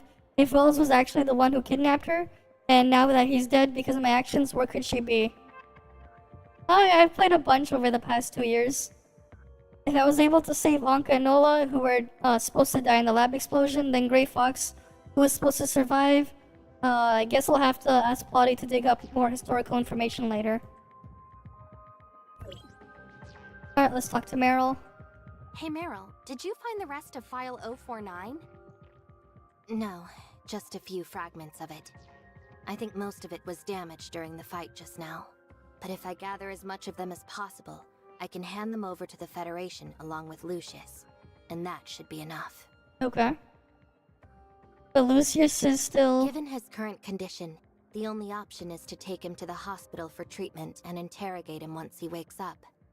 After that, I'll shift the focus of my investigation to his relationship with Wells. Thankfully, Anka saved me a lot of trouble by gathering enough evidence and information related to Aurora Industries. However, I'll still need the Public Security Bureau's help for the next part of my investigation. Okay. Alright. Yeah, just do it tomorrow. Also, they made the keys cheaper. The keys is now 2 Asperia World Boss keys, and then 50 of 2 different balls from Domain 9. But the rewards are still the same as before. Officer Roslyn, I know things must be difficult for you right now. But at least they but put a there's use to still those lot of useless work to be Asperia done, keys. and I'll need your help to do it. Sorry, Agent Meryl, but I'm still suspended pending an investigation into my previous actions. You'd better ask Carol for help. I can put in an urgent request to have you reinstated as a special officer, for the sake of aiding my investigation and cleaning things up here. Yeah, there's always been a skip button, but the story has gotten a lot better later on. It's a lot better later on. There's still some scuffed voice lines, but it's improved a lot from where it used to be. Watch anime for the plot. You know, understandable. Nah, I understand. You can't give up, Roslyn. You're the most responsible, determined, and righteous cop in all of Asperia. Maybe even all of Ida. Besides, you still haven't brought me to justice, remember? Who said anything about giving up? Attention, all officers of the Public Security Bureau. Under Agent Meryl's orders, I have been temporarily reinstated as a special officer and assume full command of this crime scene. President Lucius is suspected of conducting illegal omnium experiments and bribing government officials. However, due to his unconscious state, He must first be transported to the hospital for medical treatment. So the thing is though, like, you can still use, because it's converting Asperia keys, it's worth using doing the main guard, because the Asperia keys, even if it's double drops, there's nothing useful to get from them. So like, you might as well use them, convert your Asperia keys into the main guard keys. Like, it's worth doing in the main guard, even if it's not double drop, just because the actual reward is basically the same as opening a couple, of the later area chests, and you get 12 condoms. The gameplay is actually fun too. Yeah, MMO teams up. Oh, there's more stuff we're getting in the next patch after this. Right, there's a lot of different modes. We were doing Origin at War earlier. I need to find group to do the event raid as well later. But then there's apparently we're gonna get new endgame 8-player content in 4.4. Though we have no clue what it's going to be, the 8-player content. In the patch after this one. There's so much. Hey, they just keep putting stuff for you to do. Right, here's the thing at least. Right, the rewards don't really go away, so like... You can still go through a lot of some of the side modes at your own pace. Some stuff is seasonal, but they give you a decent amount of time to do the seasonal stuff. Right, so like there's still like, they put a bunch of stuff in there. Wormhole back? I mean, I guess. It's just that, like, you already have VA for Wormhole. Yeah, you one map, city, boom, like, not a small thing. You can't even... Yeah, I know. Oh yeah, they're gonna expand more of, like, obviously, the map later on, obviously. Right? Yeah, that's just what happens when it's, like, what, every other patch, almost? They've been doing map expansions, like... It's like a TikTok release cycle. Where, like, one patch they'll add the new stuff, and then the next thing is, like, more story stuff on top of to continue on, and then another new map the patch after. They've always just been doing that. But, like, unlike some of the other stuff, they've been trying to stay on topic. Right? Because instead they've just made it so, like, the events have just been side stuff that is, like, you know, just fun side minigame stuff. Instead of doing, like, event story or whatever. Yeah, first it took a while to get an extension, then it was like Artificial Island, grinded that in 2 days, but now there's... Yeah, they've always did that, right? 1.0, I mean... Yeah, like, yeah, 1.0, 1.5, and then, like, after Artificial Island, we went straight to Vera. Right? And then from there, they've just slowly expanded with Vera. They added the other side areas in there, then... There was the Domain 9 thing, but it's always been... Like, for the most part, with a few exceptions, just always new map every other patch, or like map expansions every other patch. The funniest shit is like when you find out how little budget they work on. So here's the funny part. You know the budget they actually work on? Like they've already they're like a while back, right? We found out the initial budget they worked on, so 1.0 content. No, they had like... So the funny thing is, the team they have working on this stuff, it's about like less than 50 people. They eventually doubled the size after the fact, but for initial like the 1.0 stuff, they spent about, I think it was around $4 million is what they said, if you convert it to USD. It's about $4 million. Which, considering what was in 1.0, it's still quite a lot for what it was. They've eventually gotten to around spending, I think it's like around 10 million or so a year. Was like the most recent report from what I saw translated a couple months back. They spend so little for what they put out. Oh, Wuthering Waves, I know the price. And it's actually sad. Genshin started... I remember they had 20 employees originally working on it, and then after 1.0 blew up, they worked on 1.0 for like, before release, it was like 2 or 3 years. But they spent a lot more because they're in like what? They're in Shanghai. I think they were in Shanghai or something where they're located. Anyways, with Genshin, they didn't spend that much for the initial 1.0, but then they eventually exploded their development team in size. Wuthering Waves is a funny situation. You know how much they spent for 1.0 Wuthering Waves? And it's actually not doing well. Because of, like, financially. Despite the revenue number, they're not doing well. Like, if you've seen the investment reports, from their investors, like, they've been trying to do stuff like covering up their investments into Kuro. Because let's just say they've been, losing a ton of money. But yeah, so with Wuthering Waves 1.0, they spent at least over 100 million, between 150 million USD, roughly, for 3 years of development, right?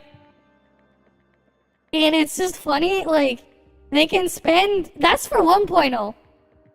Here's the thing, they still haven't made a profit.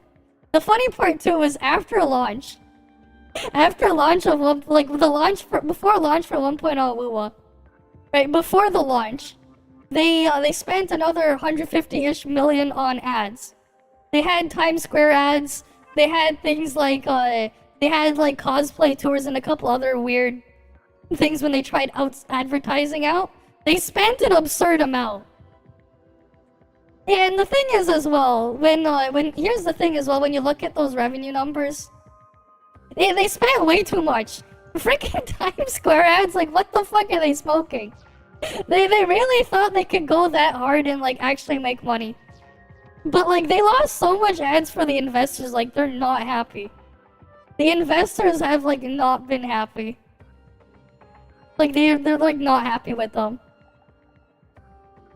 Because they are. They are desperate. But in a different way. Remember that they said not too long ago, they made that statement or whatever, as long as they survive. You know why the CEO for Kuro said as long as we survive? You know why?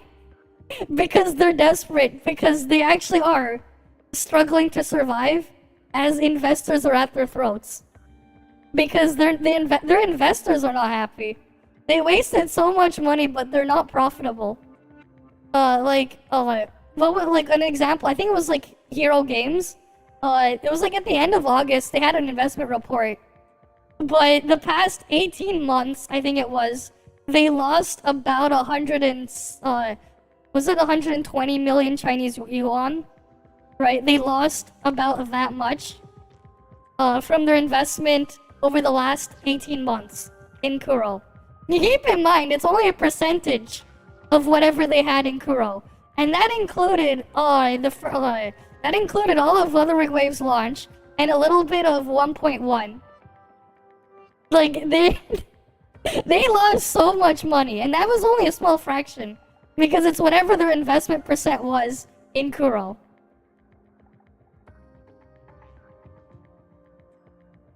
I mean, the thing is, part of the difficulty is kind of artificial.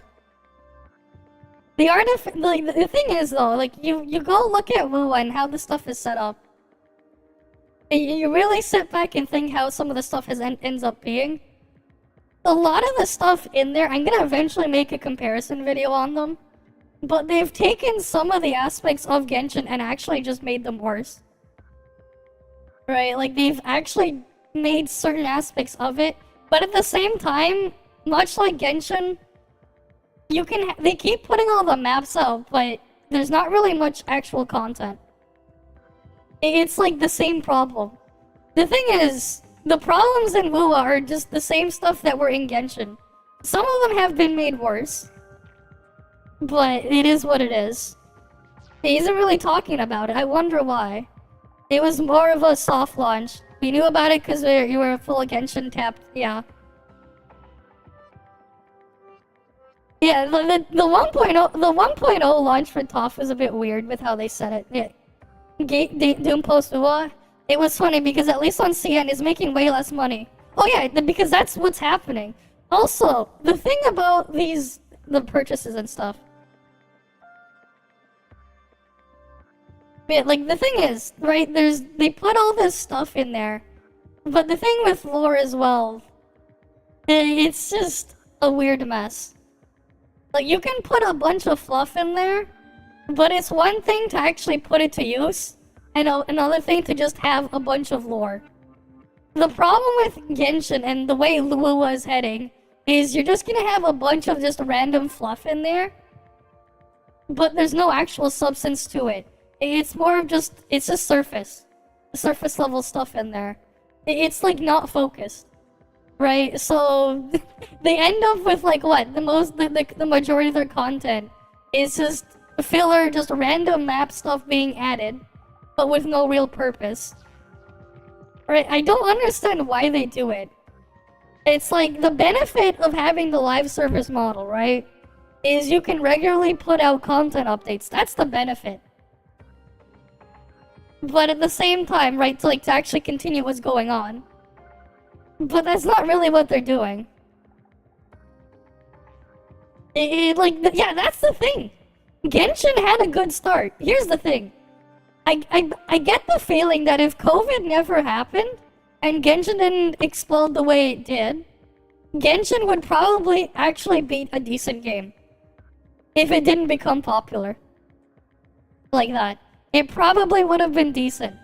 The thing is, if you look at it from like the way the game is structured, specifically the first half of Genshin 1.0, the way it was structured, you kinda did get like a full experience there with the Mondstadt arc.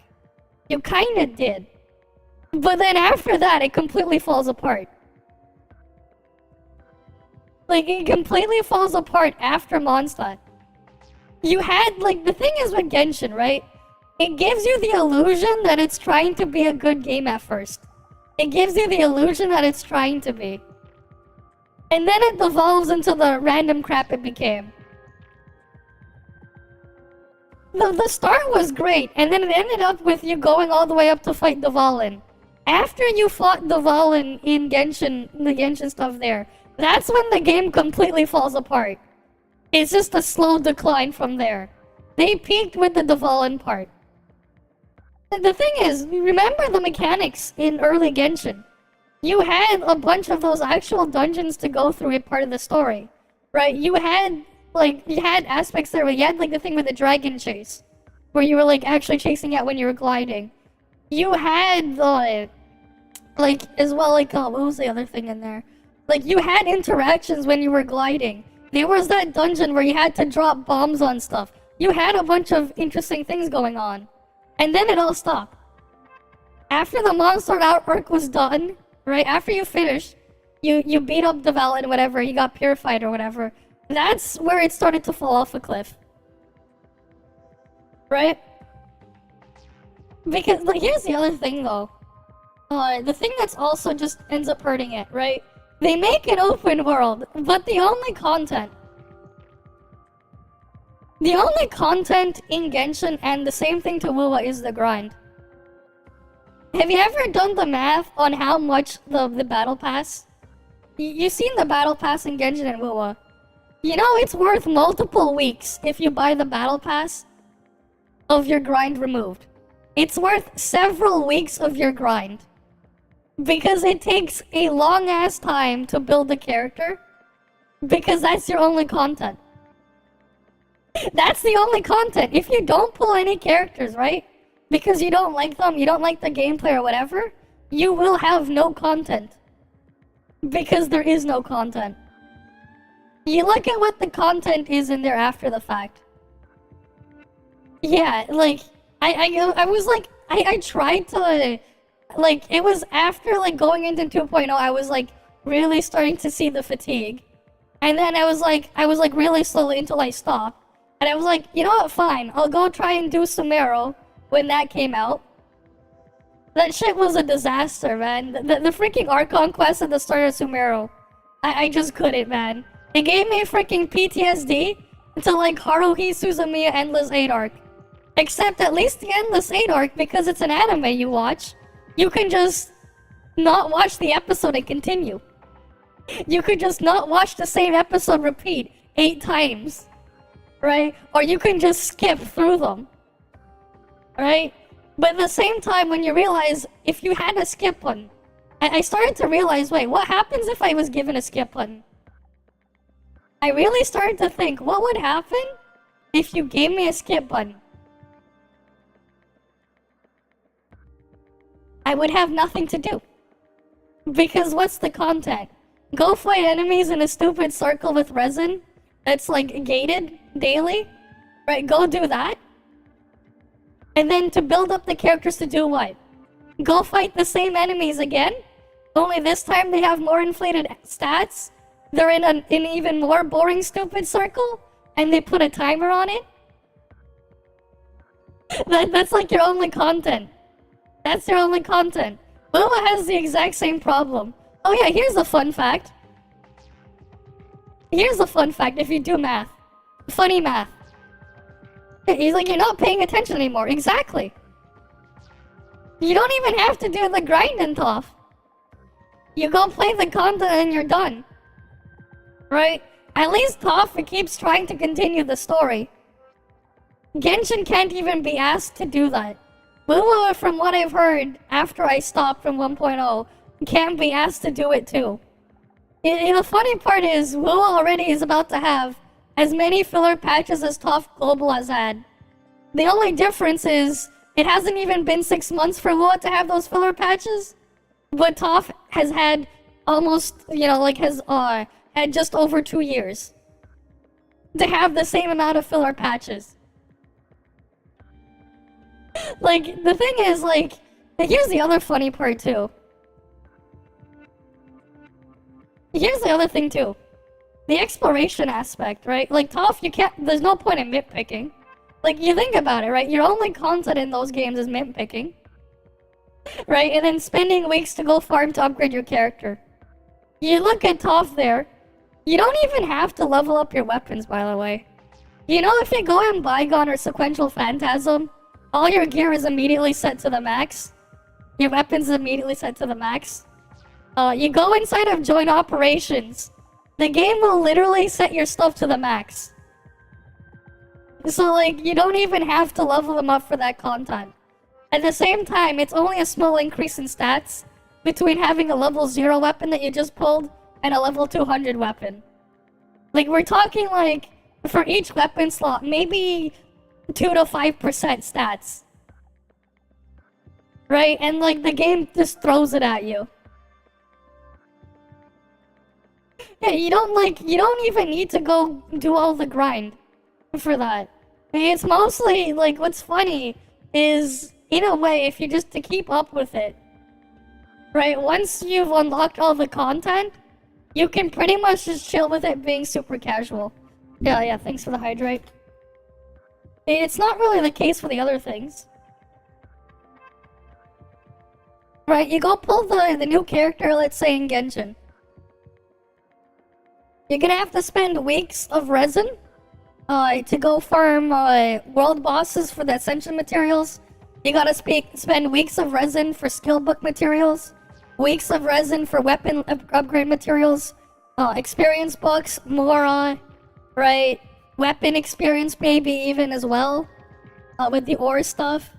Right, Wuwa has the same thing. You do the same thing there in Wuwa as well. You have the exact same problems. That's before you consider the artifact stuff. Right? Just to make them usable. Even worse, like, the further you get. But yeah. Yeah, it's a foreign concept. The thing is, though, there are a lot of games that you just don't need to do that grind. And at some point, it becomes really unnecessary. At the same time, you go play a bunch of other of these gacha games. A lot of them will just let you skip the grind.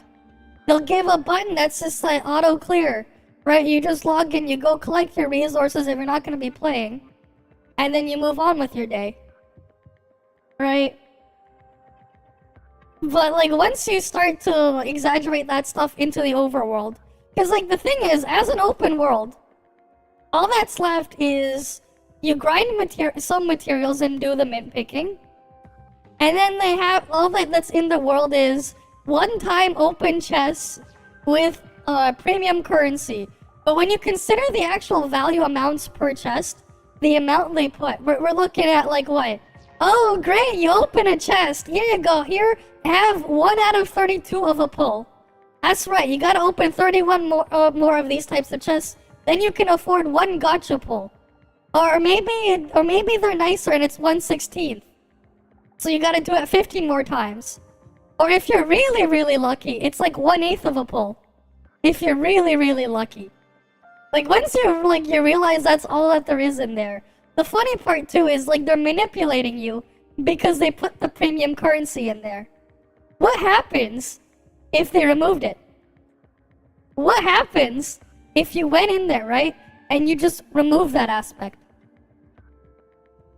Prettier than Zelda, but as a game, it's worse than the Zelda game. Like fundamentally, they have to bribe you to do the content. And even then, there's not really much substance to it. If you took away the bribes, would you still do it? Right? That's why, like, as well, like my perspective for that type of content like that, right?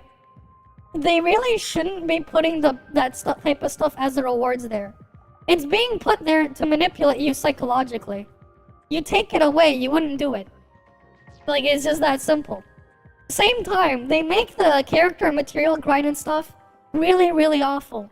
And you know what the solution is? Like, if you've looked at like a lot of battle passes throughout a lot of these live service games, Genshin and Lua especially have some of the worst out of them. If you've looked at other gachas that have a similar thing, especially for its price, it's absolutely atrocious. But they still have a value add. You know what the value add is for the Genshin and Lua battle pass? They make the character material grind to upgrade a character very, very bad so they can sell you the solution. They make it bad on purpose to sell you the solution. That's why there's like no pulls in there. Because they know that if they make the game is inconvenient enough, people will buy it if they put the stuff they need to get back in there. And that's the situation you have in there. You don't know if it's manipulative, but it's basically gambling with fireworks, yeah, and beautiful magical people. Yep. 80% of the time, waifus win every time. Yeah, there you go. Yeah, the thing is though, right? They've kind of gone to the way with like having you actually do the exploration stuff.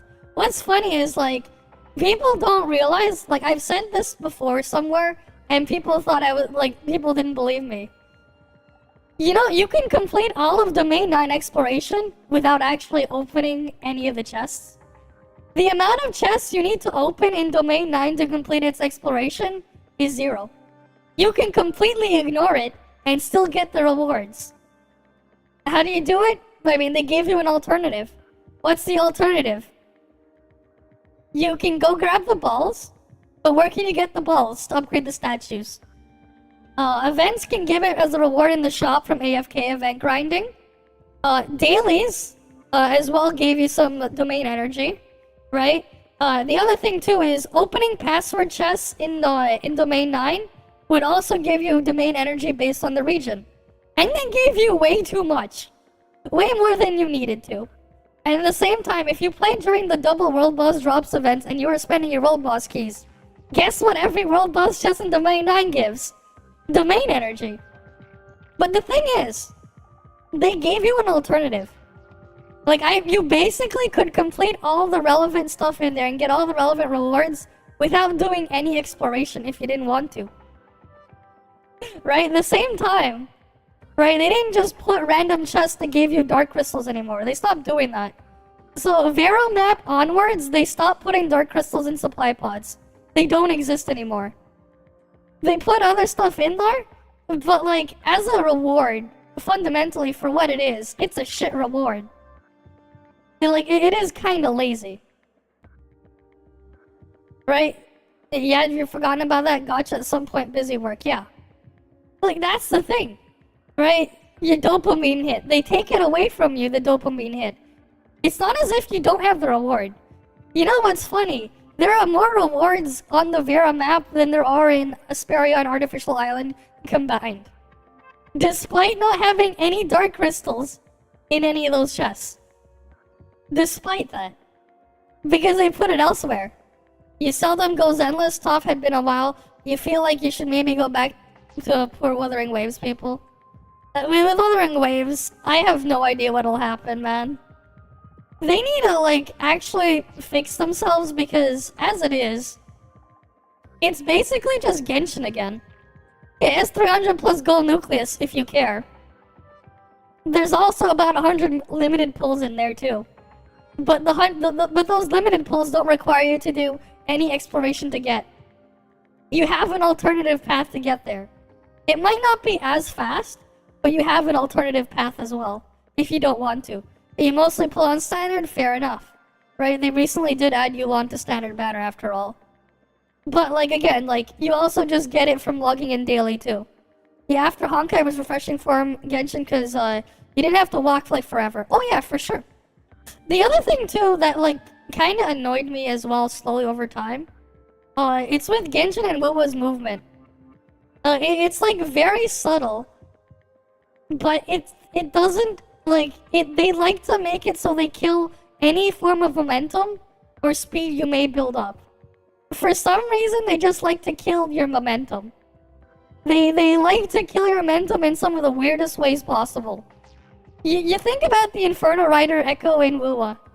On top of its absurd cooldown shit controls, and being animation locked, for the last 3 seconds of the animation on Inferno Rider, the Inferno Rider will turn backwards and then slow down, killing all of your momentum until you stop. And your animation locked for the whole thing. It's like they give you a little bit of movement and they're like, no fun allowed. We're going to take all of it away from you. But before we're gonna do that, we're gonna slow down, turn the other way, and make you sit there and wait.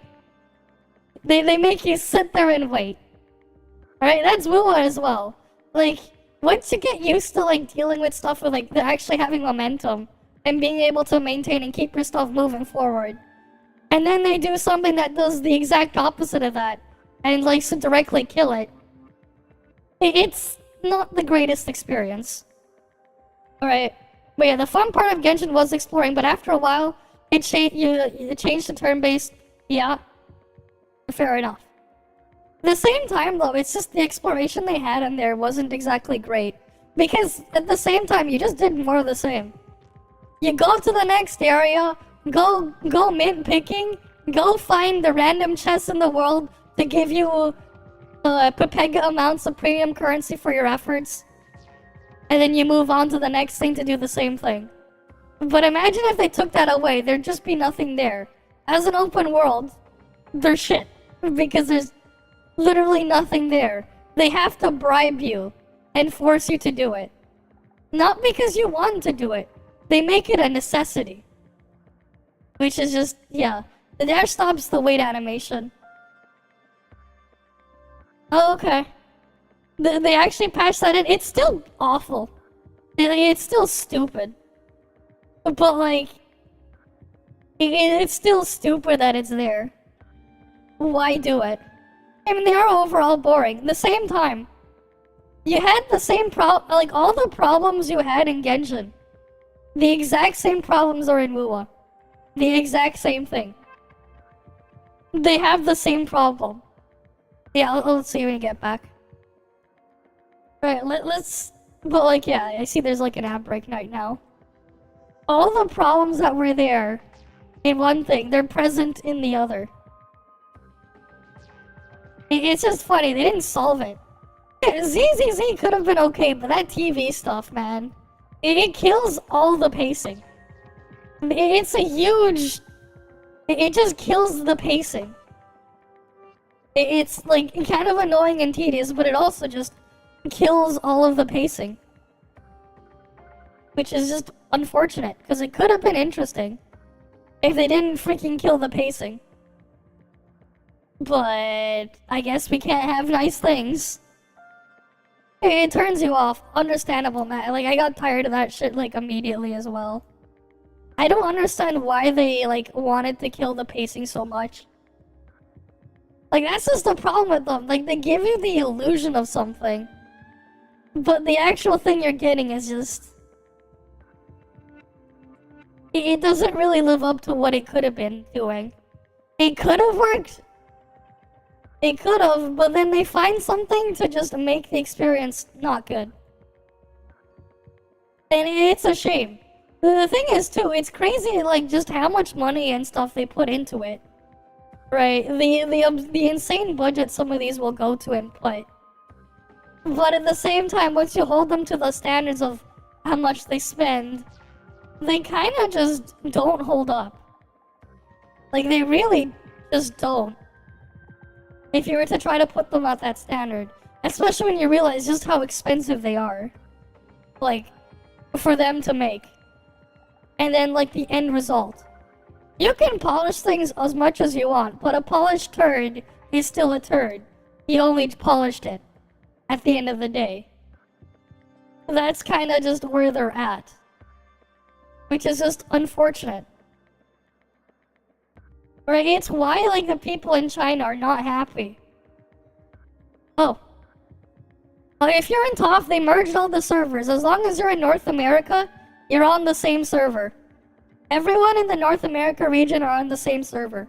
Everyone in the Europe regions are on the same server. The servers have basically just become a character select list. Yeah. They basically fixed that part. That was changed over a year ago. Yeah, it was like a bit over a year ago where they made that adjustments to that stuff. Or was it 2 years ago? Not 2 years ago. No, it was a bit over a year ago. Like, you look in the chat there. Like, they'll have a bunch of stuff there. Perfect Oasis. You're on the PC/mobile version though, right? You can... There's a setting to block foreign languages. Like, it don't match your language setting. Yeah. There's a setting to block other languages if you don't want to see the other ones. There is a setting for that. You can dress one of the giant killer murder hornets up like a cute bunny, but it will sting you in the end. That's basically how the Hoya stuff is. And unfortunately, like, Wuwa is in the same spot because Kuro basically took everything in Genshin. Slightly changed a few things, but fundamentally, at their core, it's the same game. Like, they're just the same thing in the end. And the problem too, right, is like, so basically the thing is, the difficulty in WoW is artificial. The only reason why some people are having a hard time is because they made the grind ridiculous. Right, they basically made the Genshin grind for upgrading characters take longer. Like, take longer just overall. They reduce your resource gain. Right? They sell you partially a solution with the battle pass. Right? Like, if we're talking about, like, just fundamentally from the stuff there. And that's just kind of it. Right? Like, that's just what they ended up doing. So, in the end, they just inherit all its problems. At the same time, once you actually do finish that stuff, from what I've heard, it just ends up becoming like the difficulty is all gone because you just overpower everything. At the same time as well, when you can whale and max out specific things in these games, the reality is, at some point, like, you're gonna have problems balancing the game. Right? You're gonna have problems balancing it if you're just gonna keep power scaling things upwards. So, like, you're basically in a lose-lose situation unless you can either nerf things back down, right? Or you add a different type of setting where instead the difficulty of the content is variable, where now people can choose what they want to do instead. So you have the situation where in Genshin, the Spiral Abyss, if you compared 1.0 Genshin Spiral Abyss, there's still only, 12 floors? And Genshin Spiral Abyss today, again, still same 12 floors. There's a massive difficulty spike going from floor 8 to floor 9 in Genshin in comparison now compared to where it was back in 1.0. Because what they've always done is they've slowly over time just scaled up the Spiral Abyss in Genshin. It's a terrible mode. Just so you know, WoW has the exact same problem. They have the exact same thing there. The only difference is they haven't scaled up the difficulty I heard of the tower in WoW yet, but it's the same thing. It is. It is exactly that. So here's a funny thing. Let's say your time is worth $20 an hour. Right, your time is worth $20 an hour. Right? We'll use Canadian dollars as our metric here.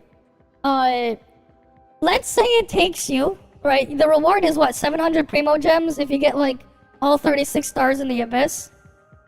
And you get that, you can only do that once a month now. Right? Let's say it takes you can clear it, speedrun all of it in half an hour. Right, but realistically, for a lot of people, it takes them a lot longer than half an hour. Right? Same time, you know how much, right, if we're gonna talk about, like, the pull currency there, the closest thing I guess we can relevant is, we can use the $140, pack in Canadian, right? We're talking Canadian dollars. Right, well, we're doing Canadian dollars here. So 140 pack gives you 80 Primo Gems, right?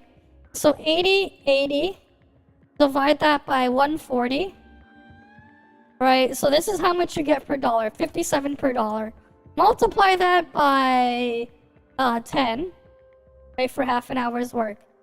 Right, so if you're making this much, right, this is how much your time was worth. But let's say it took you an hour to clear the content. Right?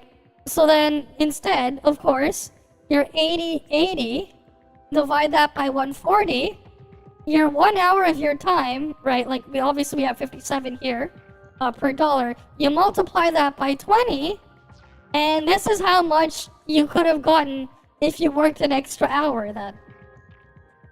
Right? Like, this is just how much you could have gotten.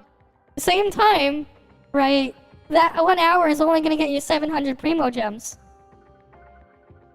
So, like, if you look at it that way, by that logic, it's more efficient to just work an hour extra at a job if you can, and then whale, quote unquote, versus go grind that content. The same time, the thing is, well, because their main carrot on the stick is the Primo Gem stuff, you end up in a really predatory system there, where you get a feedback loop, where you tricks people into thinking, psychologically, that they have to clear it to get the currency, because they need the currency to go do the pulls. But at the same time, let's say, right, let's say you go and do that, right? So how much is, let's say, an hour of your effort worth? Right, so an hour of your effort's worth 700 Primo Gems, right?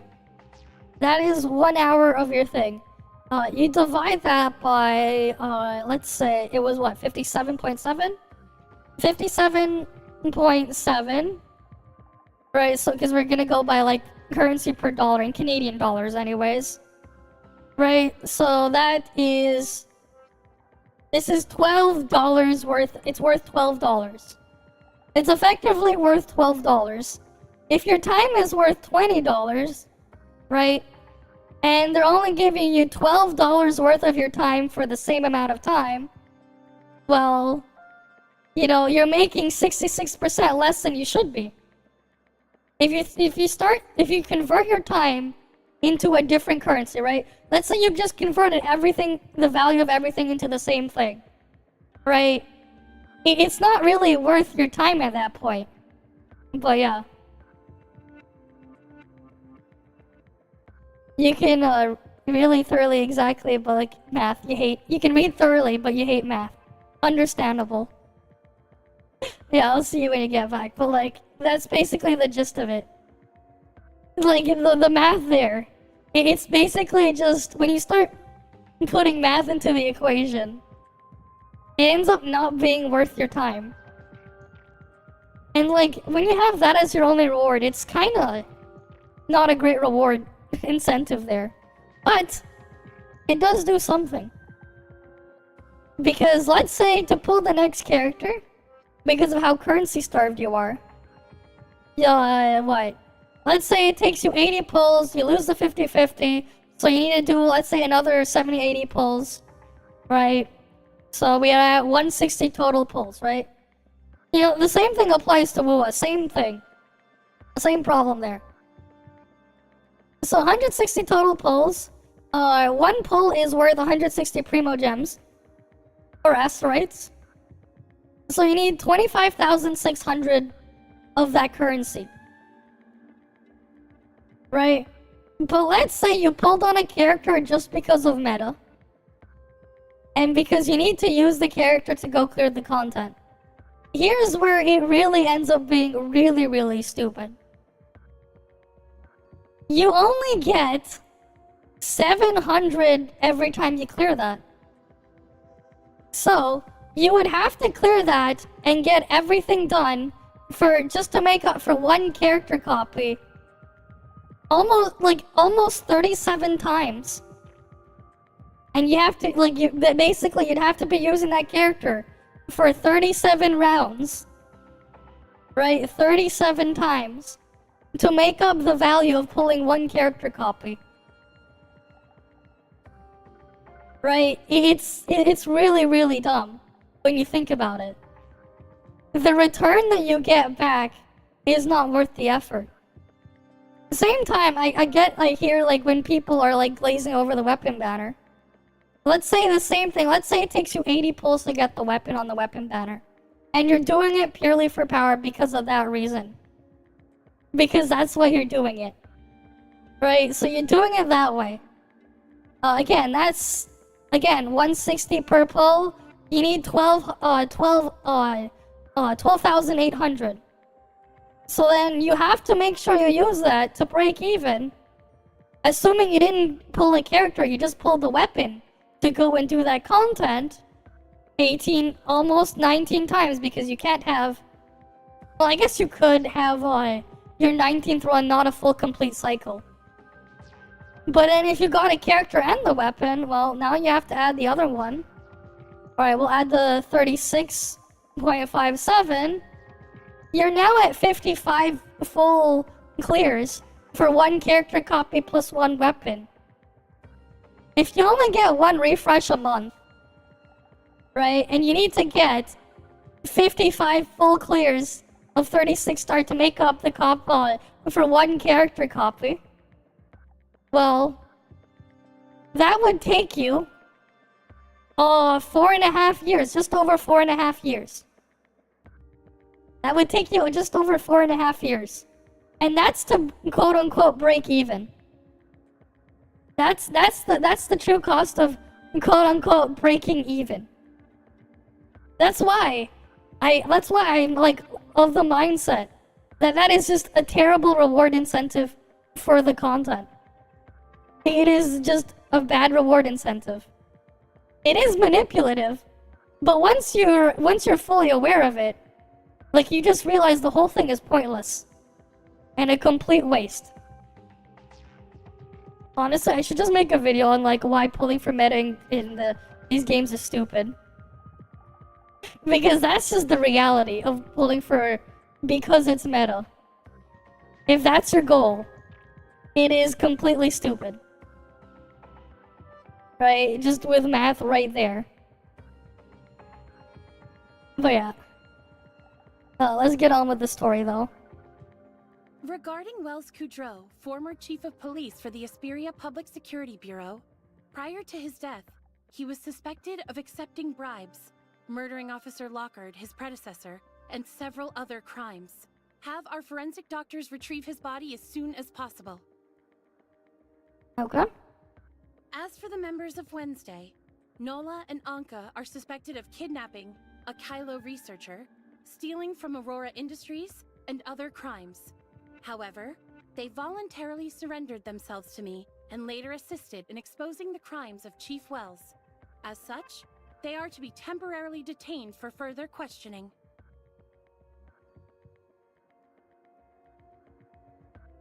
Kylo researcher, as a suspected accomplice in Wednesday's crimes, you will also be detained for questioning. Uh-huh. Me? So no one is safe now, huh? Don't worry, everyone. I'm sure Officer Roslyn, our righteous and merciful friend, will show us a little more leniency after helping out in such an important case. Isn't that right, Officer Roslyn? I'm already helping you by attesting to your surrender and your assistance in exposing Wells. Showing you leniency is the judge's decision, not mine. Uh-huh. Officer Roslin, these three are closely tied to my current mission. They were instrumental in helping me retrieve a missing Federation file, as well as providing incriminating evidence against Aurora Industries. Yep. Huh? Yay! I still require their assistance for the rest of my investigation. The law dictates that as a federal agent, I am authorized to take detainees of the Public Security Bureau into my custody as needed. I can agree to that, but not before they undergo the Public Security Bureau's detainment procedures first. Once your mission is over, they will need to be returned to us for further investigation as well. Understood. However, Okay. until my own investigation You finished your is 4 concluded, peaceful? I'd like for them to operate with full autonomy while under my supervision. Yeah, I got shafted too, man. I got shafted too. I'm gonna finish my pulls later in the patch. I'm not gonna rush it out now anyways. Because I'm more so just grabbing it for collection purposes. I don't really play Vault all too often anyways. But yeah. As long as they conduct themselves in accordance with the law, I have no I objection. just used the resources I had, man. Alright, I did like, what, over 100 Matrix pulls. And, yeah, like 120 something Matrix pulls, I think. And then I did, what, I just pulled like, I did 80, red nucleus pulls or whatever, something like that. Like, I'll finish, like, pulling for all the other stuff later. I'm only just gonna grab up to, like, A3. And then get, for the dorm stuff. And then get the swimsuit. But, like, yeah. I'm not really gonna actually just play Vault, right? I'm not really going to be playing Vault anyways. Thank you, Meryl. Thank you, Meryl. Noah, you finally addressed her by name. Woohoo! Wednesday foiled yet another criminal plot, and our incredible friend in the Federation bailed us out of serious trouble. Now that's what you call a perfect ending. Right, because, like, I'm only gonna pull all the way when I'm, like, really gonna make use of something. Or if it's a bit more special. She didn't bail you out of anything. As a federal agent, Like, I she's used only most of my taking you into pulls her that I had custody before for the time patch. being. Remember To work get, hard, and you might just have a chance to make amends. last minute S4 Lin. Don't worry, I've stocked up enough evidence against Aurora Industries to completely make up for my crimes. In fact, I might have enough to earn a commendation or two. Okay. Don't get ahead of yourselves, especially after all the trouble your organization has caused so far. That goes double for you, Anka. Even if you don't end up in jail, you're looking at 10 years of community service at the very least. Uh-huh. Fine by me. Working odd jobs is my specialty after all. You... Forget it.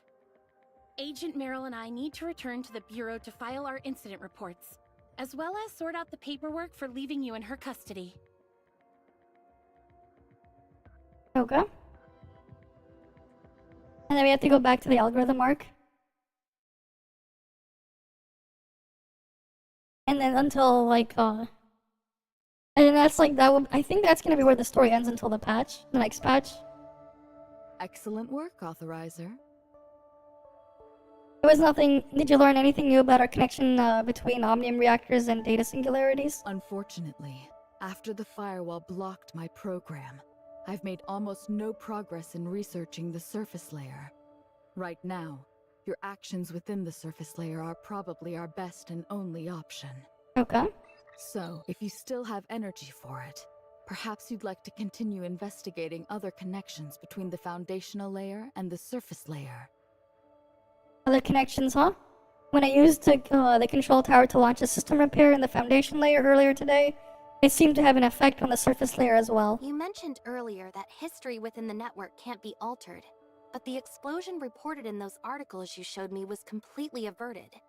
That was because my actions within the foundational layer seemed to change the Oh wait, they outcome. released this proper preview now?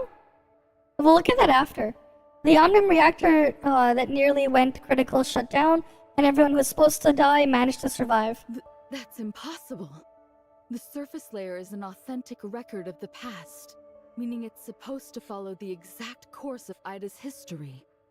What you're describing is no different than making changes to an old movie. So how could that be? I have no idea. I'm not sure, but how else do you explain everyone surviving their predetermined deaths? Yep. Are you sure they actually survived? Based on our original understanding of the surface layer, even if they managed to avoid the explosion, the record still would have ended when it was supposed to end. But it didn't. Meaning, if it was their time to go, changing the outcome wouldn't stop them from disappearing at the certain point in time. So what? Just because they're made of data from previous events, does that really mean there's no point in trying to change their fates? Based on our current understanding, that's exactly what it means. Either way, I suggest confirming it for yourself, as it would still further our understanding of the surface layer. Okay. Okay. Alright, now they want us to go back in? I guess the story isn't done yet. There's even more. Alright, let's load back on in.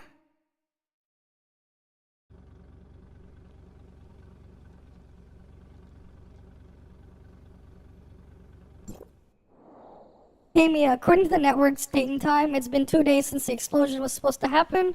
Let's try giving Anka a call. Understood. Now calling Anka. Hello, hello! You've reached Anka, Esperia's up-and-coming community service star and model citizen. What can I do for you, researcher? Huh? I'm relieved you answered my call, that's all. You didn't seriously think Rosalind threw me in jail, did you? No. I just wanted to ask if you still had the badge Nola gave you earlier? Yeah. Oh yeah, I totally forgot about it. Rosalind's still setting up my community service schedule, so I can't leave right now. Could you swing by and pick it up instead? Okay. Alright then. Meet with Rosalind and Anka. They're all the way over... Wait, why are they over there? You've been listening to the same City Pop live radio on YouTube for like 14 hours. Oh well. I mean, it is what it is. Alright, I want to go over here. Thankfully, the cartridge lets me warp. The two-seater one anyways.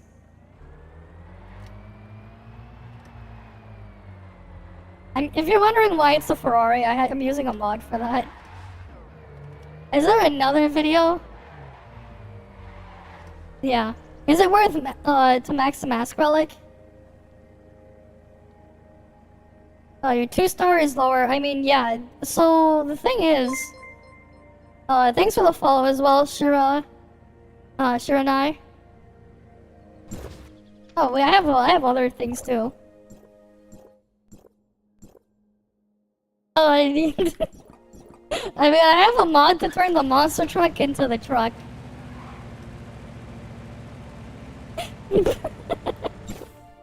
Hey, we have those. I have all sorts of mounts, man. Why not? It's fun. Why not? The question isn't why. The real question is why not. Why would you? Because it's fun. Look, here's the thing, right? This thing has a boost gauge, right?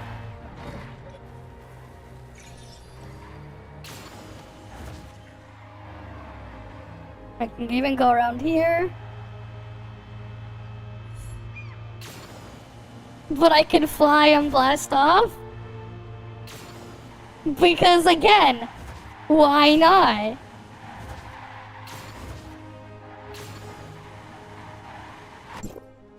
Right? Why not?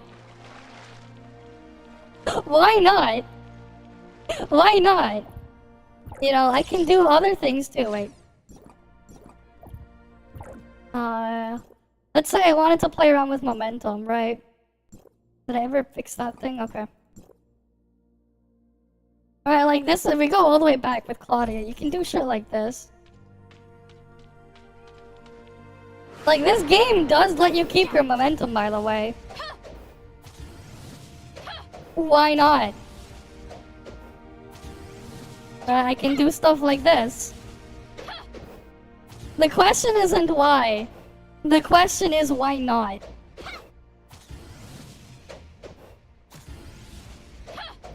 They made a relic that lets you do this.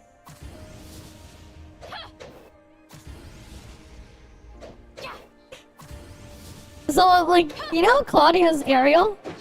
There's a bit of forward momentum, but if you animation cancel part of it, you get to keep moving forward with the jetpack. End result, you chain it with something else that can keep your momentum, and you can kind of just fly around the map. Right?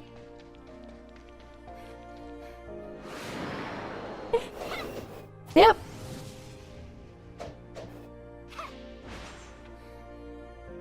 If you're wondering what relic that is, though, it's this one. Flight apparatus. This is the relic that lets you do the swinging. If you can somehow get a bunch of momentum before you swing, the swing will keep your momentum. The swing keeps whatever your momentum is. Technically speaking, the slingshot wasn't a bug. The slingshot technically is not a bug. That's not a grind. No, to get that relic, you have to go here. It's the Battle Pass relic. No, that relic isn't the Battle Pass. It's this thing. They're toys, man. You look at their freaking Battle Pass rewards. This is just literally here, have more pulls. Have some toys to play with. The things are just pointless. Pay to swing. Yeah.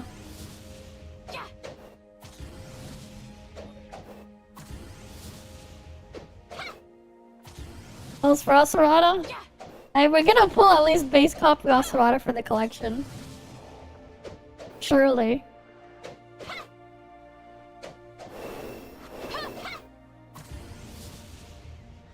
That's so unfair and not really.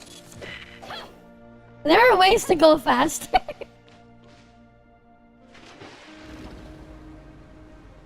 There are ways to go faster. Also, they kind of fixed that thing with races anyways. You can't really abuse the speed stuff in the races. It's not really that much of a time save than you think. They put dash panels. If you take your mount on dash panels, you do get to go faster. During the races. I think that's like next week or something. Oh yeah, we had the funny pool tube.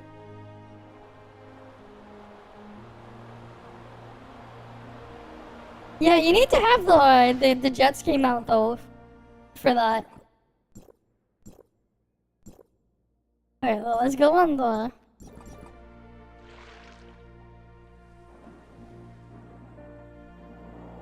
Right, we got the shark. Yeah, you can eat speed food, yeah. You always try to pick the thing that gives that. They got rid of that now. You can't do that anymore. Oh yeah, that was an event reward. RIP Adland.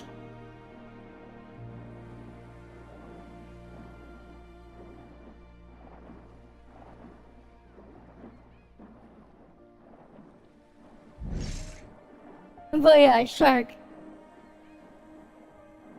Why not? Why not? Right, it becomes... Sometimes, you know, you have to change your mindset. Why? From a why to a why not.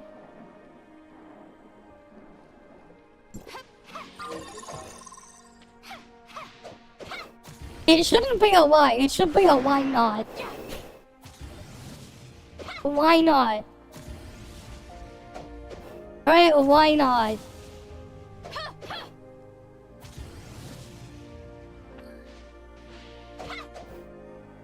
Oh no, that was an event reward. The shark was an event reward. The mecha shark that you surf on is an event reward. You can get an alternate color still though without the event. There is an alternate color that is still available for free without the event. Oh, I think it was this one that you get from grinding shells on the beach, and then farming the boss thing that not the boss, the mobs that spawn. People did a lot of this last patch, but you could get the yellow shark The red one was an event reward, though. You can still get the yellow shark, though. I don't know if they'll rerun if or when they'll rerun the red shark. Right? But, like, yeah. This one's from Aurora Gachapon. This one everyone gets for free. But, like, yeah. Right, hi, Tayo. All sorts of fun little mounts. Some of them were previous event rewards. You know, this mount is you know, you might think he's a bit of a fun guy, you know?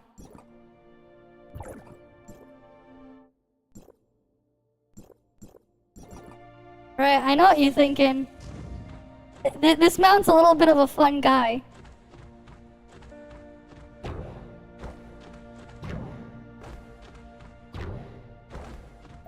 You want a damn motorbike? Yeah, I mean, there was a weapon that we had Nola already. And then, like, I mean, yeah, there's this one.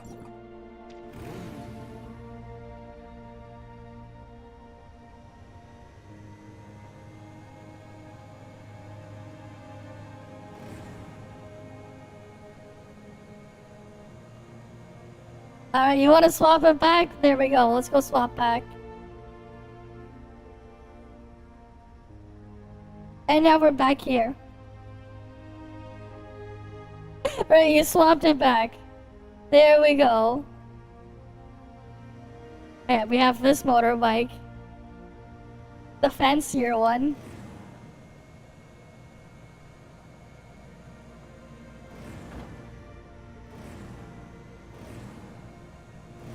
But yeah.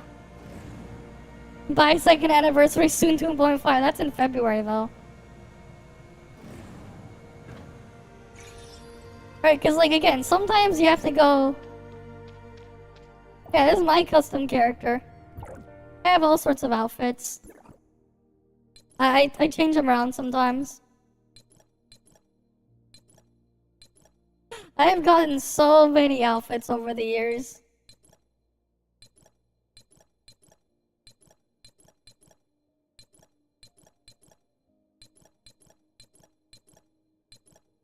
Then, like, of course you can recolor some of them. Some of them I didn't bother to recolor. The ones I didn't really recolor, I never really used. No, I don't have all of them. I'm still missing a lot more. There's a lot more. This is the next Battle Pass outfit, right? I don't have this one. Oh wait, no, this is the one from the PlayStation boxes. We'll have to get that eventually. Let's see. So Geo would be the last one. Right now we're on Yulon. Next patch is Zeke. Patch after that will be what? Will be Meme. After Meme, it's going to be what is it? After Meme, we'll have Faisa. After Faisa, it's Linghan. Right, after Linghan, because we obviously won't get Nanyan, it'll be Yam Miao, right? And after Yam Miao, then it'll be Brevi. Alright, then after Brevi, it's Yanuo, and then Plotty. And then after Plotty, there was the 2 collab stuff. No, wait, no, it was Plotty before Yanuo. Right? And then there's the 2 collab stuff.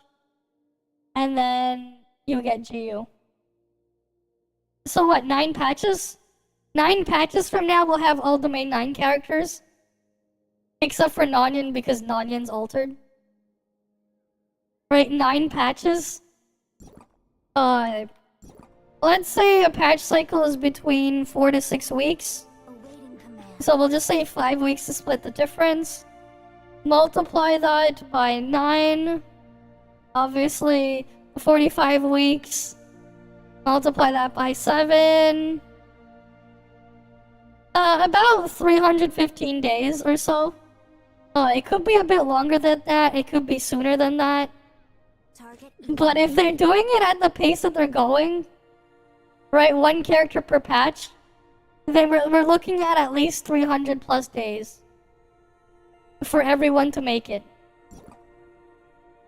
Right? At least 300 plus days.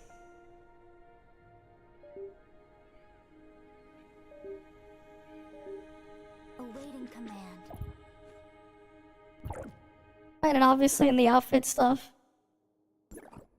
Not that one I wanted to change. You can obviously put all sorts of different, accessories and stuff on. That we have. And you can put up to, like, what, 5 of them? In various different categories and stuff if you wanted to. But, like, yeah. But, like, I'd say in about 300 days or so. Probably closer to, like, maybe 315 days. And I'm talking about from now, by the way. About 315, maybe 320 days from now. Is when all the main 9 characters will make it to standard. I mean, that's still like almost a year away for all of them to make it, but that's assuming they keep stuff at the pace they're going.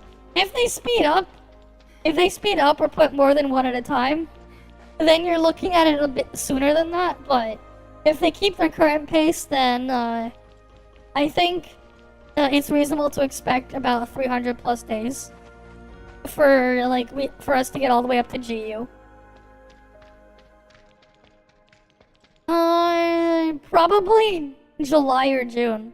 Late June, early July. Realistically, late June, early July. If we're talking from now, realistically. That's assuming they keep the current pacing.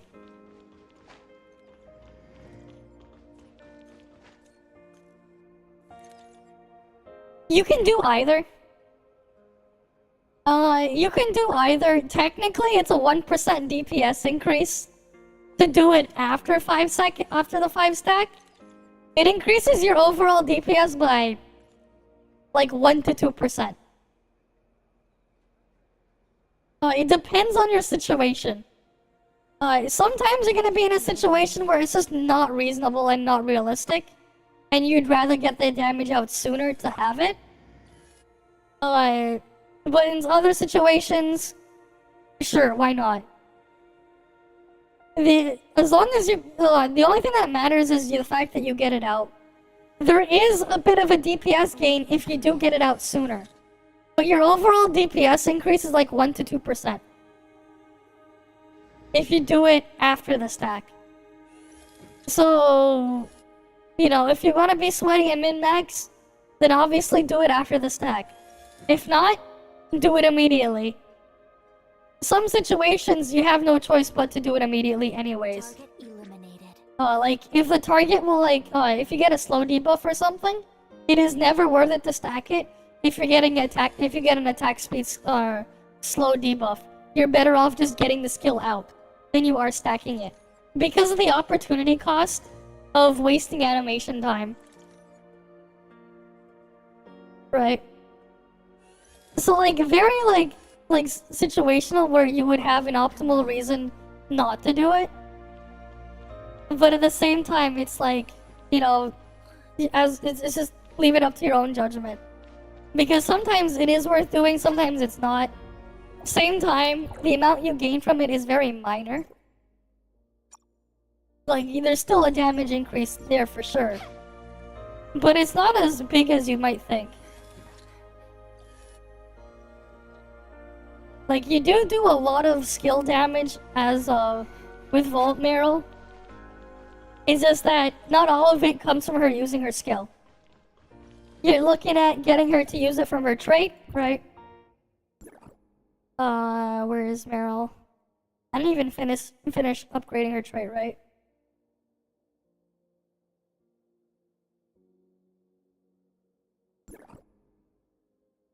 Right, you get, what, a dot of 250% attack per second. Her 4 base matrices has another 250% attack per second dot. Right, like you have these, again, they're treated as skill damage, by the way. So they do get boosted by skill damage Titan. To keep that in mind. Of course, you have like her actual skill cast, but her skill cast base multiplier isn't super crazy. Right, like we look at the skill multiplier here. Right, it is only 3255. It's... You compare it to her normal attack chain. Her normal attack chain hits harder than her skill. Even if you consider doubling the damage output of that, because of where all your damage is weighted, it's only about a 2% damage increase. Yeah, it's definitely a better Yu'lon matrices are definitely better than Shocky matrices. They are for sure. But yeah. But like, yeah, we've already looked through all this stuff when we tested her on the test server a while back. They didn't actually, they didn't nerf or buff her from the test. They just fixed the descriptions. So like, the stuff you saw me when I was doing on the test stuff, that still does apply to the live server. For the most part. It still applies. They just fixed the broken wrong text descriptions and stuff. Right. Her advancements after A3, like... It's like the A5 is the only, like, really big one after A3. It's just like A1, A3, A5. A6 is kind of whatever. This effect from A6 is really minor. Like, it'll increase the multiplier of this thing by 100%. But that's it. It's like a very small number added. In the grand scheme. Right, you get an extra 500% attack proc again, a skill damage. You have so many of these procs going on. It might sound big, but the actual impact is very minor. I forgot like what I had like when I had my stuff on a notepad before. But like the overall increases are a lot smaller. Than the descriptions may have you believe.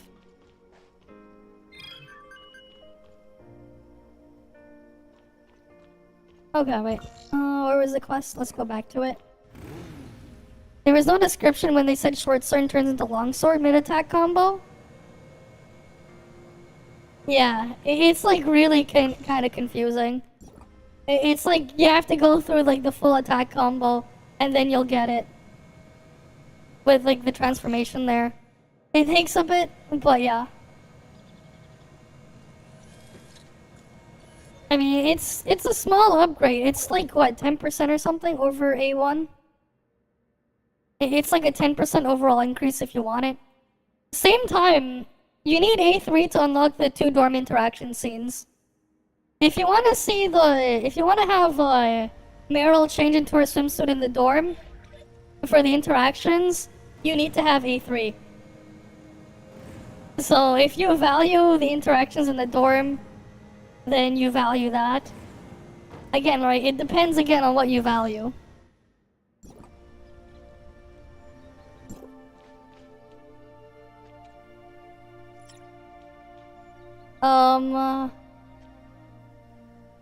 The fuck, they bugged out on the bench. Hey, Anka, I'm here for the badge. Researcher, you gotta help me change Rosalind's mind. Meryl just invited her to become a Federation agent, but she turned her down. A Federation agent? That sounds like a great opportunity for you. Why did you refuse? I just think I'm not ready to take on any new challenges right now. I know I won't be chosen to run the Bureau next, but... Meryl gave you time to consider her offer, remember? You don't have to come up with an answer right now, so just give it a little more thought. Even I'm a little jealous that she offered you something like that. Uh-huh. I know Meryl said she would use her authority as a federal agent to pardon Wednesday for breaking into Aurora Industries twice, but that doesn't mean you have to keep siding with her like this. I'm only thinking of you, Rosalind. Your dream is to preserve justice, order, and equality for all. And becoming a federal agent would bring you closer to that than staying here as an Asperia cop. Uh-huh. And then what? Without me here to supervise your community service, you would just run off and commit more crimes as a member of Wednesday, New right? ship, yeah. That's not what I meant. I just think a change of scenery would be good for you. That way, you wouldn't have to face everything related to Wells all the time. It could be just like last time, when you left Astra after your dad passed away. A new environment gave you the space you needed to process everything. Remember? Okay. I didn't pick myself up back then because I had new surroundings. It was because I met a good friend who I could talk to about anything. If I stay in Asperia, I'll still have you, Carol, and researcher, and right now, that's a lot more important to me than becoming a federal agent. Besides, a truly outstanding police officer can uphold justice, order, and equality just as well as any federal agent.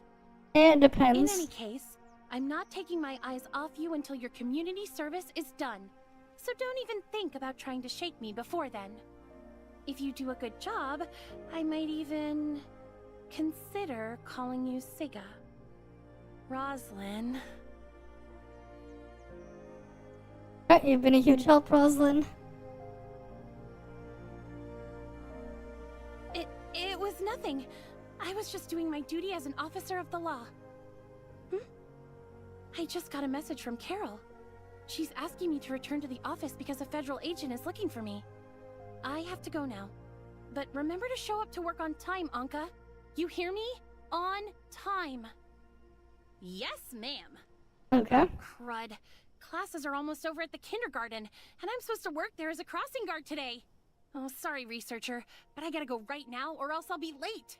Here, take Nola's badge. Also, I still haven't forgotten about searching for Grey Fox. I'll let you know right away if I find anything. So please do the same for me. Okay. That's right. I forgot to ask Claudia about Grey Fox. Guess I'll go return Nola's badge now. Wait, Rosalind said a federal agent was looking for her, but she didn't mention Rosalind's name at all. Could it be someone else? I saved Anka and the others, but what about Meryl's encounter with Asurata Todd and Team X? Will things still play out like they did in the real world? Asurata is the captain of Team X, as well as Grey Fox's older brother. If he's really in Asperia right now, he might know more about Grey Fox's whereabouts. Mia, ask Meryl where she is right now. Understood, I received replies. She's chatting with Nola at Orden's Tavern. Wait, did I hear that right? Meryl and Nola are chatting at the tavern? Now I have to see. Oh yeah, what was that video I was linked earlier? I didn't even grab it.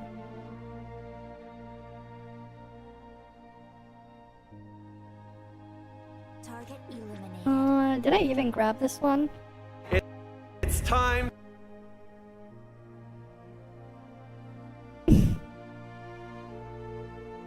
Okay, yeah, okay, I got it for later.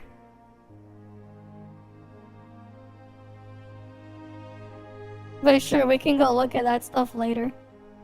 Awaiting command. Honestly though, like that happened when we had our conversation on the other thing. But honestly, I think it could make for an interesting like video topic. If I was to make like a full-on talking head video, what I mentioned earlier.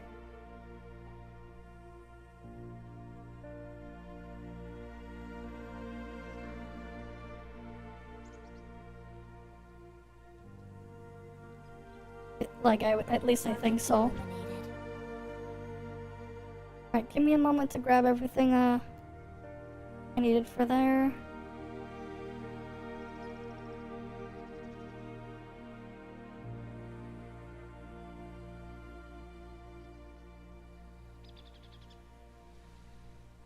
Awaiting command.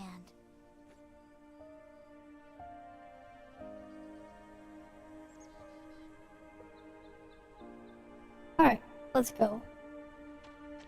Head to Odin's Tavern. That's all the way over there. Honestly, it's faster if we just fling ourselves across. Where are you, Claudia? There you are.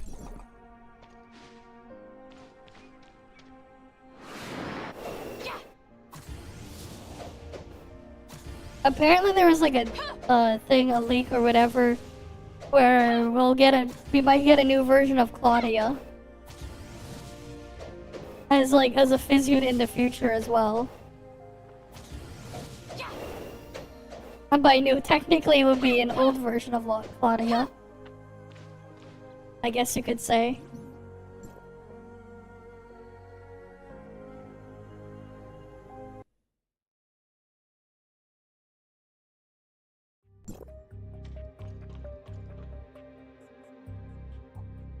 Hey, Meryl. Hey, Noah. Welcome to Odin's Tavern.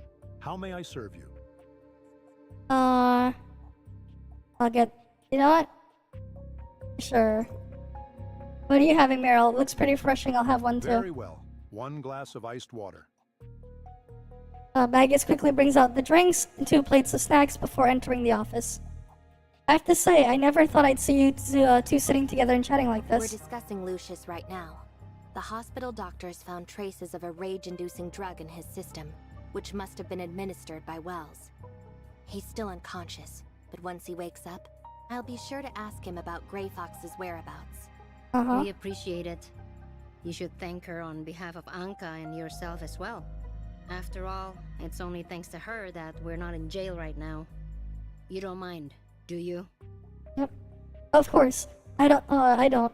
Speaking of Anka, she asked me to give you back your badge. Oh, I nearly forgot about it. Thanks.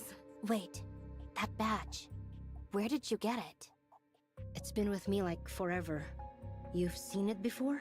Oh? Yeah, I remember spotting it once in a file. Likely a Federation document. Okay. Really? What else do you know about it? It's really important to me. I need to know everything you can remember. Okay. Calm down, Nola. Just give her a minute to think. I might have found it by accident when I was looking through the archives. I realized I had the wrong file and closed it right away. Okay. The page I saw had an image of this badge. I didn't read the details, but it seemed to be related to the Defense Force, possibly a covert unit. Okay. So, I was a soldier? A covert unit. I do recall being in a brutal battle, but I can't remember anything else. It makes sense. Aside from your own outstanding fighting prowess, you also demonstrate skills in group combat that are generally reserved for highly trained special forces.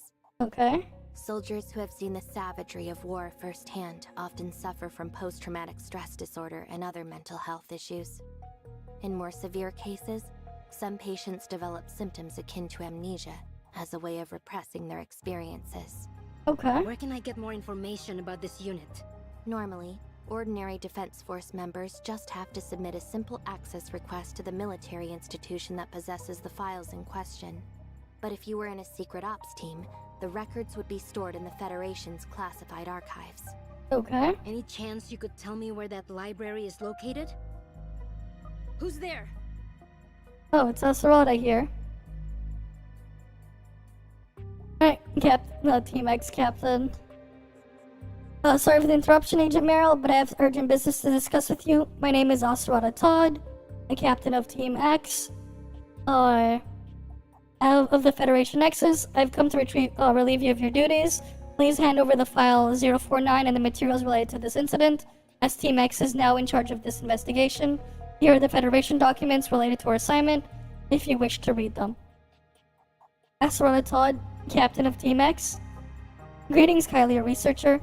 I've known about you for quite some time, but it's a pleasure to finally meet you. My apologies if I seem a little tired, but I've been working late into the night for the last few days.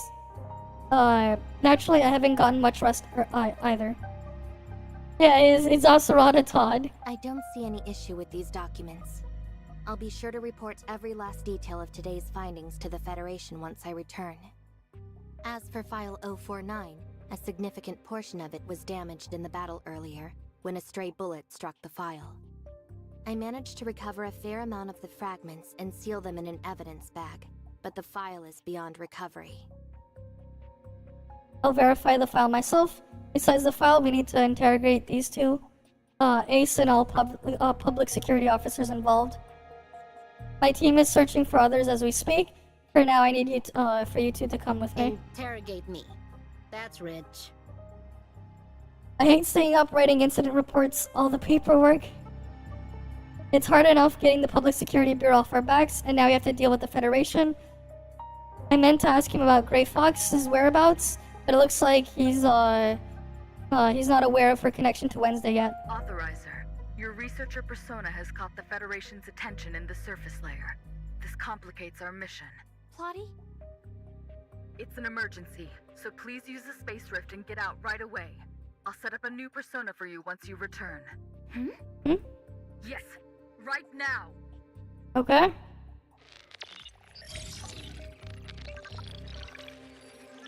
Alright then. Wait, what? That's not good. What is these firewall warnings? What's wrong with the network? Why can't they close them? Well, that's something. Guess those network connection failed. Access denied. What did you do to set off the firewall? Huh? Huh? When the heck did I tell you to do that? I can't even communicate with you in the surface layer! Your biometrics are unique. Do you know how hard it is to create a new persona for you? Damn, Plotty's mad. Upset, but please, just listen to me. I had my doubts at first too, but I was caught in a dangerous situation right before it happened. I didn't have time to think clearly, but it did seem strange that I was able to hear your voice in the surface layer. Yep. Oh, there's someone in the background there with on Nola's bike. Anyways, I'm sorry. Someone AFK there. This is so strange, but something tells me now isn't the right time to ask Plotty about it. So you're sure you heard my voice in the network? Yep. Yes. So if it wasn't you who spoke to me earlier, who was it?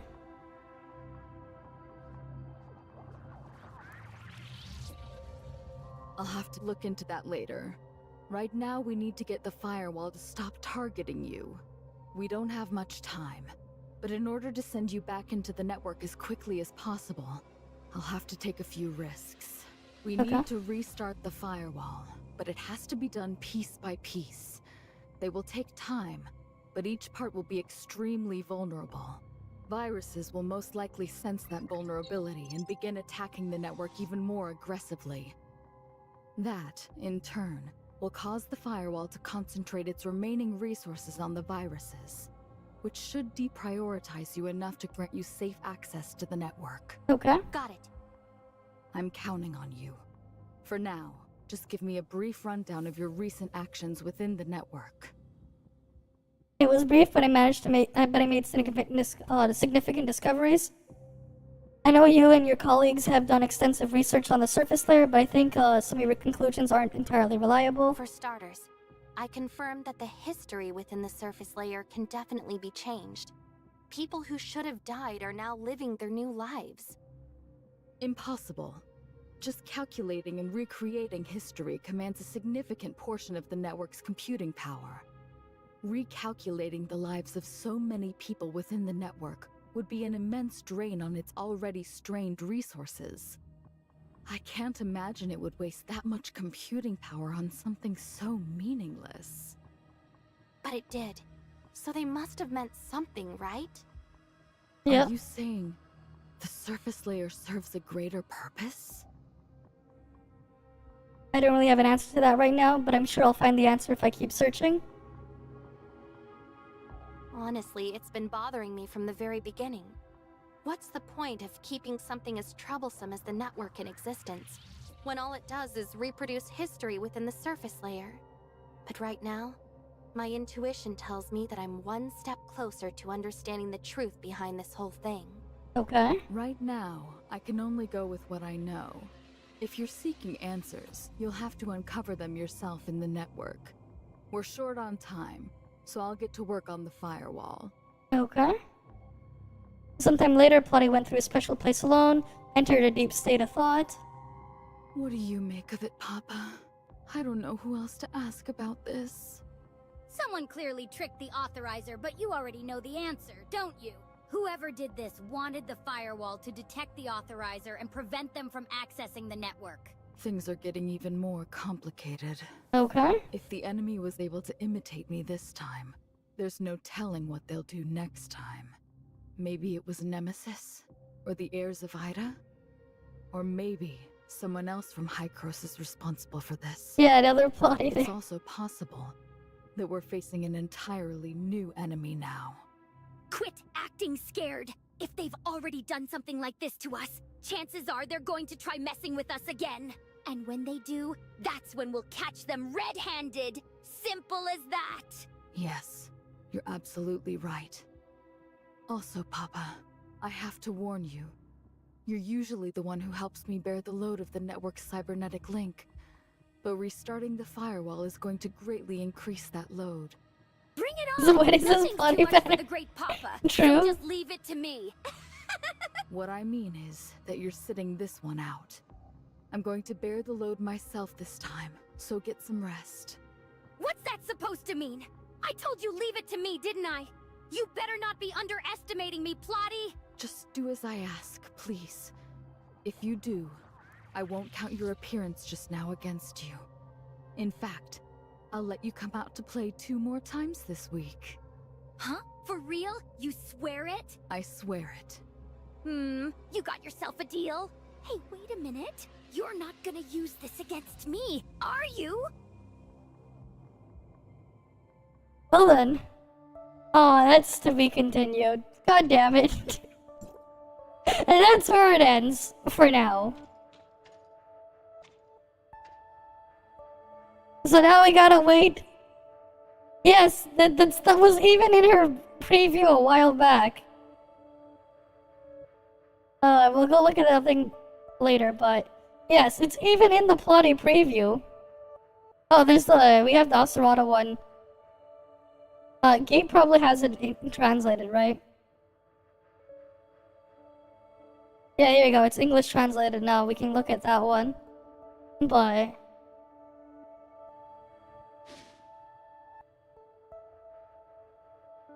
we can go a couple months back. Plotty.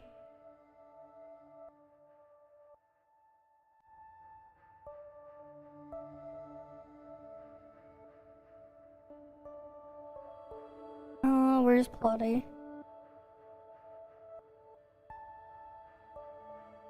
Here we go, Plotty over here.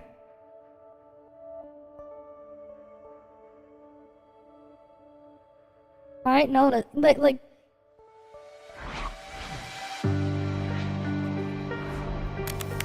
I'll mute the game audio, so you can, like, see, like... The sense of time is very important. It was in here. Like, they were hinting at it and all that stuff way back. What did you think her 8th grade skin was? Can't bring you free. Deeper and deeper you will sink into the cage.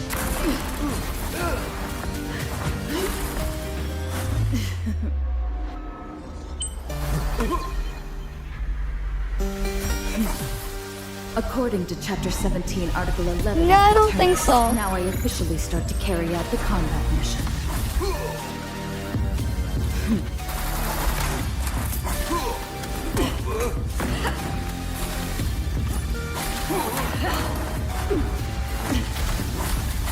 The ridiculed are poor and pathetic.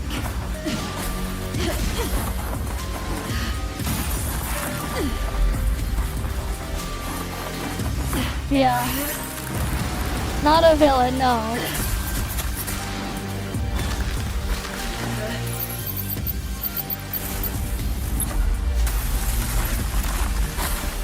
But I'll relieve you in my own way.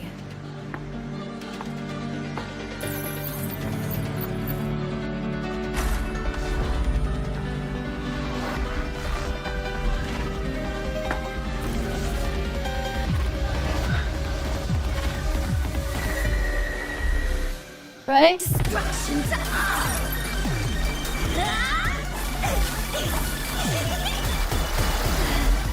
I don't know. But like, yeah. There you go, there you have her.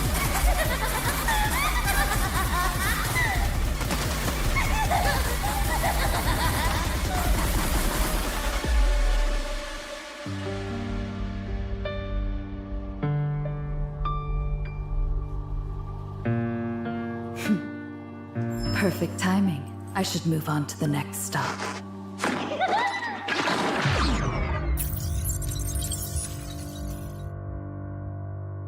Right.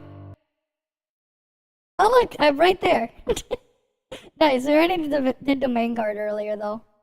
Oh yeah, let's go look at the 4.4 preview. For Oserata. We should get subs. We have subs here, right? Mr. K cooked up the subs. Alright, here's Asurada. It's Asurada. The first cut commercial, the... Wait, what? They were freaking talking so fast I couldn't read it in time. The commercial documentary has been delivered.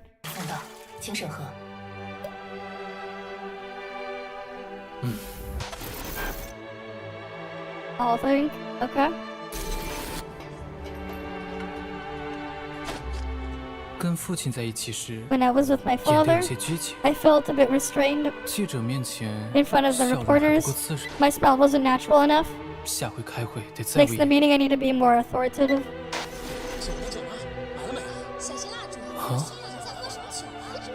哥哥，生日快乐！许个愿吧。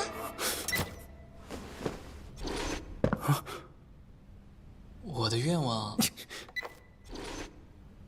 是想成为 My wish is to become a great theater actor.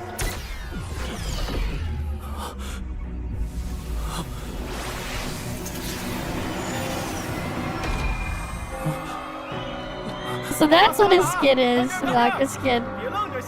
That they teased. Okay. An actor? Your destiny is something for you to decide. 给我闭嘴！阿斯拉达，我演的怎么样？别跑啊！我需要你的指导。Alright, need your guidance, just like always. Alright, I'll see you around then. 为自己发声，为世界发声。阿斯拉达，我演的怎么样？ What did I do? Oh. 阿斯拉达，阿斯拉达，阿斯拉达，我演的怎么样？阿斯拉达，阿斯拉达，阿斯拉达，阿斯拉达，你们究竟是谁？ Oh look, there's Tian! Guys, look, it's Tian! He's there! Look, it's Tian! 只是我的。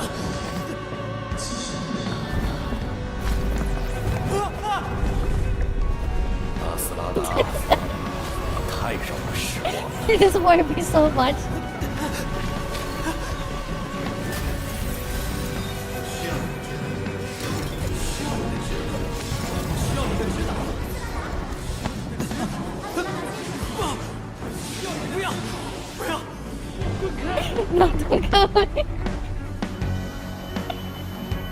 阿斯拉达，他们和我一样，只是你的角色，我是。别忘了真实的自己。人生如舞台，北街幽灵。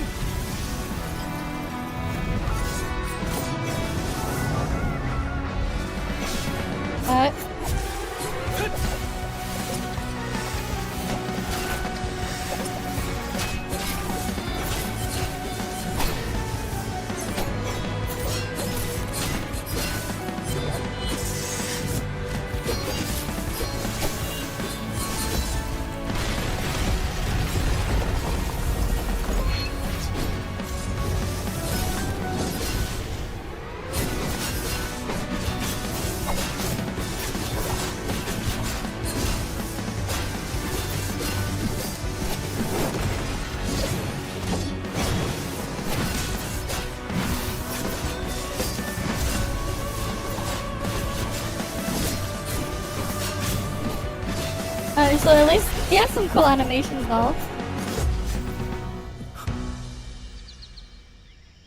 Oh, now he's... 阿斯拉达先生，接下来是网友提问环节。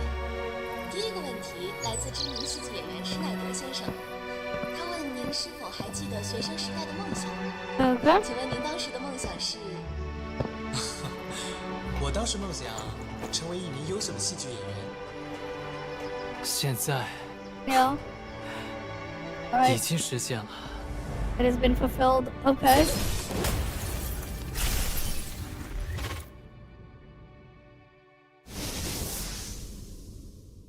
Alright, we had that.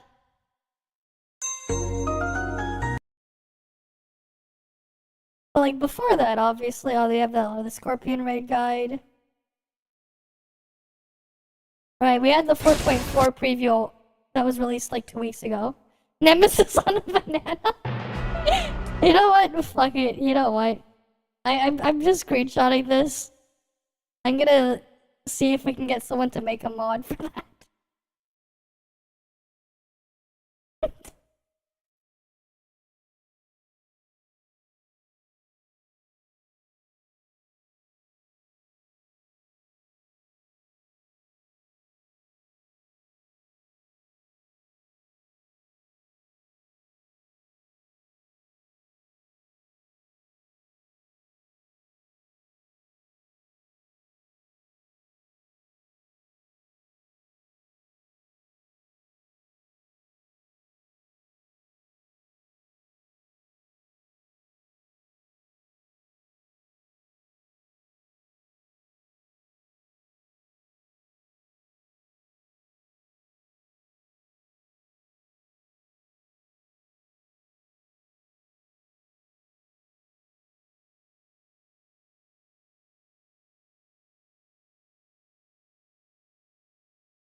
Alright, there we go.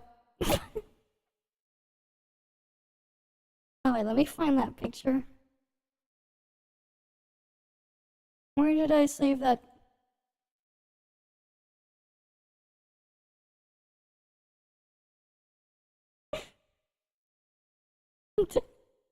There you go. You know what? 'Cause, yeah, you skip all the horde mode. Yeah, banana mod for a mount. Yeah, I'm like, you know what? Get the freaking banana mount. Yeah, why not? You got everything you want for now, so there's no point of pulling for either Meryl or NPC guy. I mean, fair enough, right? If that's what you want, right? Waiting for Grey Fox Benediction Frosker. Yeah, you just skip here in hard mode, but like, yeah. Well, Nemesis on a banana. That would be a funny mod, though. Right, that would be a funny mod, though. Well, I sent a picture of Nemesis from that game, don't worry. X 小组设下圈套是怎么做到的？我们已经获得了治安管理局的全程监控权限，当然， Right, the Nemesis on a banana. 会善罢甘休。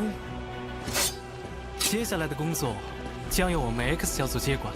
Taking 不达 over the 目的， task. 我们绝不停下。那目的是什么呢？这一次，与你们做个了结。 World boss model mods? I mean, we have the Lucia mod. There's a Lucia mod. I'll have to rerun because the Nolan matrices are missing one. Ah, rip, man. Rip, rip, rip.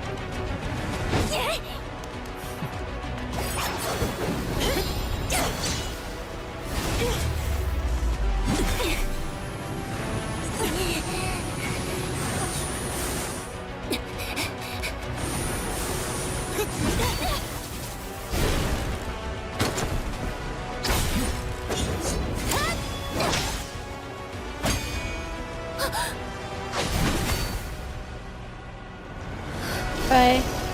And then we had this. I think there was like a leak with the name of the character in there. Let me see if I can find the name.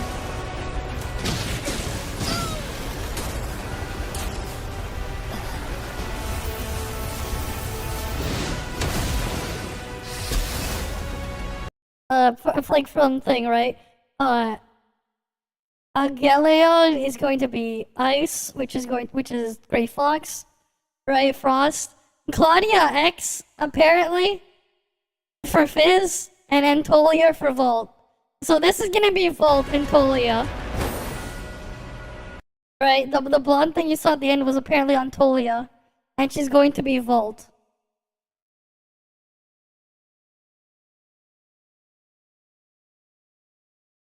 Right? Yeah, mentioned in 4.2, yeah. She will save Volt? I don't know, man. I don't know. I don't know.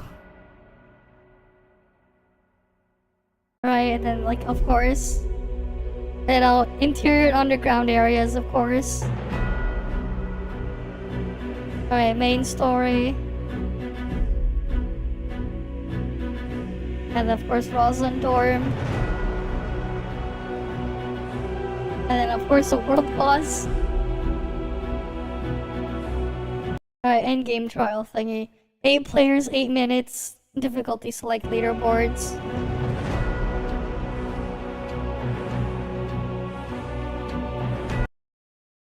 And of course a bunch of events. Right. And then Evo collaborate run. Roaming system dispatch simulacras to explore for awards. Right, there's this. You dispatch the simulacras and they'll explore for awards. Whatever that means.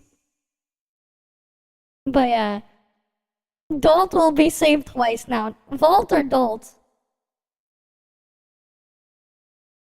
Which is it? Vault or Dolt?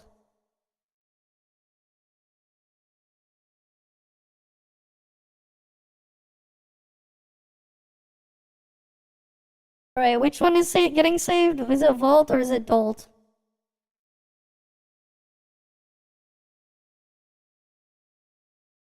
Well, like, yeah. Alright, and was there like anything else new that was posted that we might have missed or something? We'll look at the raid guide later. Maybe we'll do the raid on the weekend. Alright, I was sent this video like 2 hours ago, or is it 3 hours ago now? Oh, yeah, this one? Kuro asked me to fix Wuthering Waves, sure.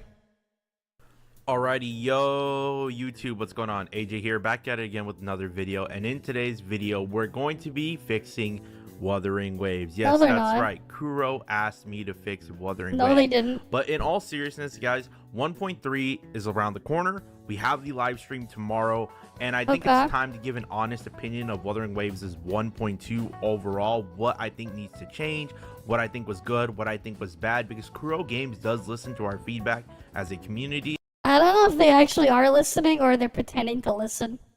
So not only am I making a video out of this, I want to give my honest opinion as well as share my thoughts with you guys as to where they can improve and where, you know what I mean, where it was good and where it's bad. Without further ado, like it looks like they're listening, but are they actually listening? Channel, make sure you hit a like, comment, and subscribe, and let's get into the video. So first question is, version 1.2 content includes the new event by Moon's Grace, new resonators, Jay-Z and Zhang Liao, etc. Now, how do I feel about Jay-Z and Zhang Liao? Did they live up to their hype? They're also asking about the content too. Whatever the content was. They're also asking about that. Did they live up to our expectation? The Moon Grace event was, I would say, pretty decent, pretty good. You know what I mean? I didn't have a problem with the Moon Grace event at all. We got some Zhang Liao lore. Jay-Z was very cute throughout the whole thing. You know what I mean? Very fun. I think her side quest was a little bit more yap, which is unfortunate. And then being in that domain for that little bit, I almost kind of wish Kuro in the future gives us dungeons and we can enter those domains, because the side quest with Jian, that Kula area that was upside down, or the camera that was doing that thing, Jay-Z's thing, man, it would just be very nice if we could revisit those. As far as Zhang Liao giving it to us for free, guys, excuse me about that, he's just broken. Like, I can't wait to do the next tier list for y'all and talk about like all the changes, and I'm really waiting for Shorekeeper, because there are a lot of changes this time about where I'm ranking characters after his release, and I'm waiting for Shorekeeper's release as well as Yuhu's release. Yeah, definitely excited to share my thoughts on that with you guys. But overall, I would say I'm very satisfied. They gave us a free 5-star unit. They gave the Moon Glow event was pretty good. You know, I mean, pretty chill event.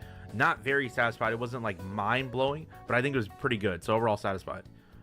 Based on your experience with the current version, how satisfied are you with the following aspects? Okay, so story-wise, I would say overall satisfied. I think it was cool. Combat, very satisfied. Like, they always keep elevating every single time. Isn't that just flasher animations? That's it.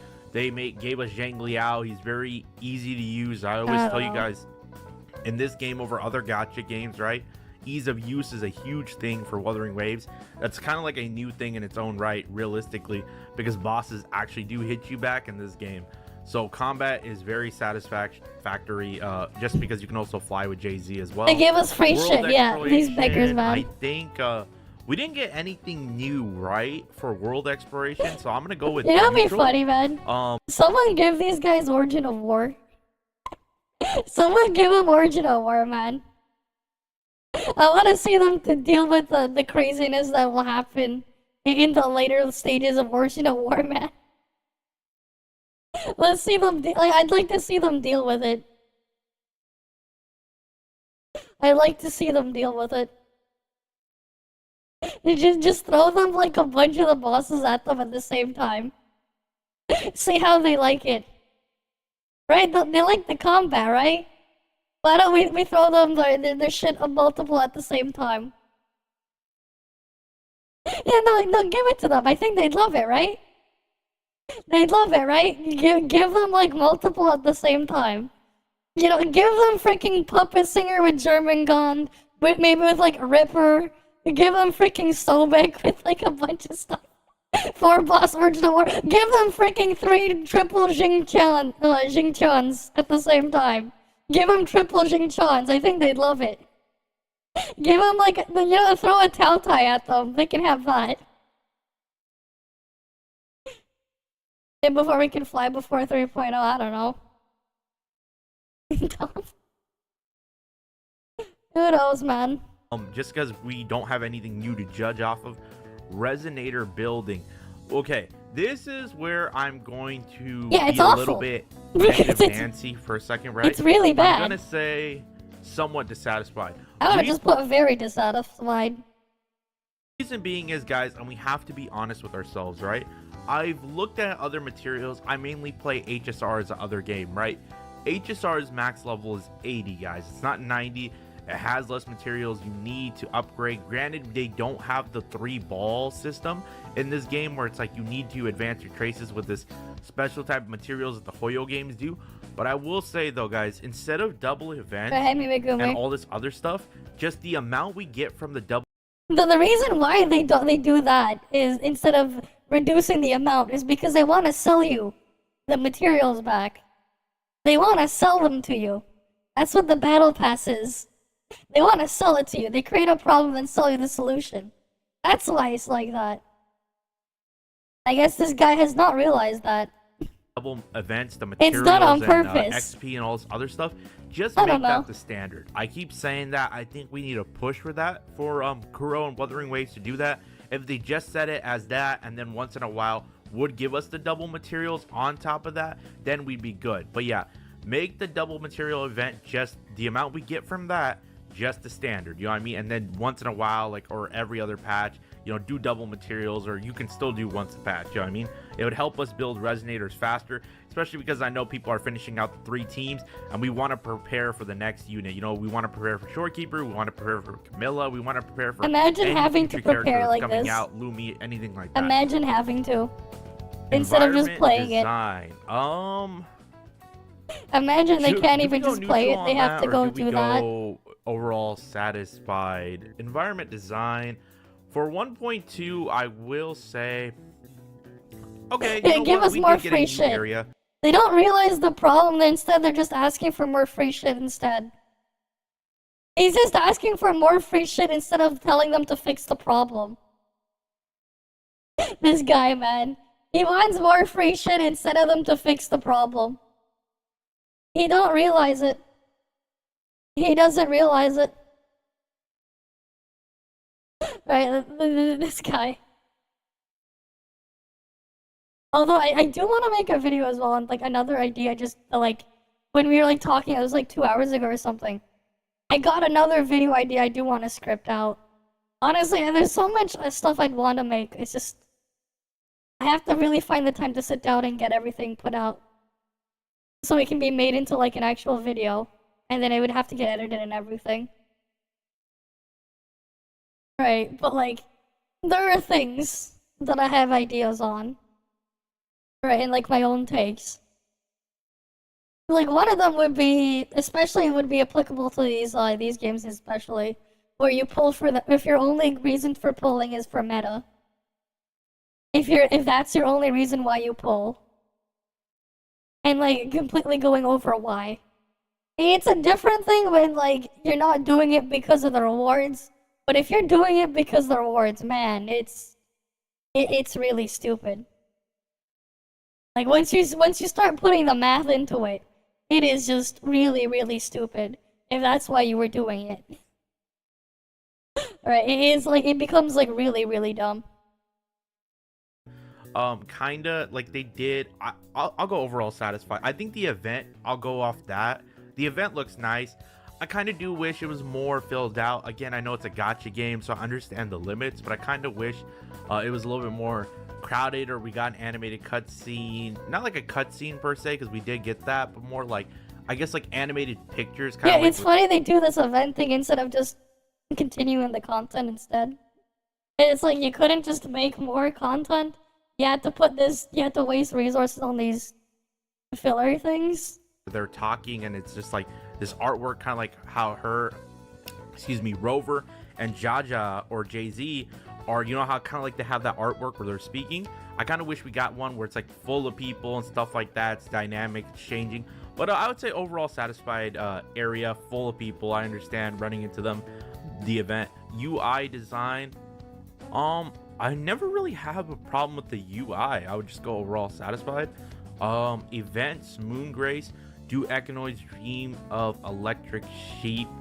So Moon's Grace and do I don't know what the hell he's talking about, man. The multiplayer event. How do Why I was feel I about sent that? this? Early stages of the multiplayer event, and it was not really anything amazing. The back end was actually a little bit more competitive and fun. It was very quick. This is what I'll do. I'll be neutral on it because I don't think it was the greatest events that we got. Although, hold on, I don't want to do that either because we did get Aloy Smelt. We did get the, okay, here's what I'll do. For the rewards aspect, like I'll say overall satisfied. But they're not asking, they're just saying overall, like man, this is the thing with them, right? There you go, now they're focused on rewards. They're focused on the rewards and not on the content. Imagine. To focus on the rewards, they forget about the content. He's only thinking about the rewards. But I do think the multiplayer event needs work. I do think they need to improve upon that. Really, the tower defense mode was not fun. However, the matchmaking, let's give Kuro Games credit.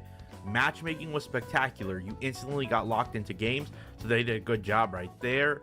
I understand the concept. They just need to they are delusional. Like, they're forgetting about the actual gameplay part. He said it wasn't good. And then he's gonna say overall satisfied, despite saying it wasn't good? The fuck is up with this guy? He already said it wasn't good. And then he's gonna put out the freaking overall satisfied. And the only reason why is because he's thinking about the rewards. The two focus on the rewards, they forget why they're even there in the first place. They're too focused on the quote-unquote rewards that they forget why they're there. As the other events and rewards, they're giving us plenty of pulls and stuff like that. They gave us free jangly out. Can't be dissatisfied. Yeah, he's specifically fixated on the rewards. If we took the rewards away from them, how would he actually feel? If we took the rewards away from him, he would instantly take the very dissatisfied. When you're looking at the content, you should look at it with the rewards taken out too. Would you do it if they didn't put the rewards there? It's like, would you still do it if they took it away from you? Right? Because once you ignore the rewards and look at it for what it is, you can now see it for what it is. Because now you're not looking at a bribe. That's why I'm a lot more critical of things, because I ignore the reward part. Because you shouldn't really be thinking about the reward. You should be thinking about what you're doing and like why you're doing it. Right? Not the reward. The reward isn't the thing there. Like, wasn't there an old saying about like something about like the journey, not the destination, or something like that? I don't remember what the thing is, but you know, it kind of makes sense why they say that. Because if you're too fixated on the reward, you forget why you're only looking at the reward. You forget why you're there, right? It's like it's exactly monkey behavior. If you like bananas, just give him a banana. He'll do anything if he was a monkey. You're there to play the game. You're not there for the reward. The reward is a bonus, and that should be treated as such. It shouldn't be your focus, right? But like, yeah, you could probably make a nice video on this topic there. At the same time, like, I'll probably end up like pulling up the idea of pulling for meta in these games too, because it's just dumb. Especially if you're doing it to chase after premium currency. That shouldn't be why you're doing it. That should not be why you're playing it. That should not be why. Because then, if all you care about the rewards now, then the gameplay and the game itself doesn't matter. What this guy is basically saying is, for him, as long as the rewards are there, the game doesn't matter. The gameplay doesn't matter. What goes on in there, what he does in there, does not matter. That's basically what he's saying. Exactly. Right? Because it really does apply here. And like, what's funny is like, people don't really realize that. You know, sometimes when I talk about it on some places, you know, people like, they don't really understand. And I'm like, take it away. Imagine if it's not there. And the thing is, if they design it, it's actually better when they design it without the rewards being there, because now they have to really think about what they're trying to do. The rewards should always be a bonus and not the main reason why. It should always be a bonus. But in this case, in their eyes, it's not the bonus. It's not the reason why they do it. Right? It's like they're doing it for the rewards. You take it away from them, they're not gonna do it. That's just the reality. The same thing with their open world exploration and stuff. You take the rewards out, will they still do it? Probably not. I highly doubt a lot of them will do it. The fact is, like, especially the thing is, when you trickle down the premium currency there, like, I didn't study psychology, but I can see where it goes there and how it can manipulate people. Like, it can be pretty manipulative there, that, like, type of gameplay design and system there. Because, like, yeah, it is just manipulating them. There's a reason why, as well, the EU wants to ban premium currency. If you didn't know, the EU actually wants to ban these premium currency type things inside of these games.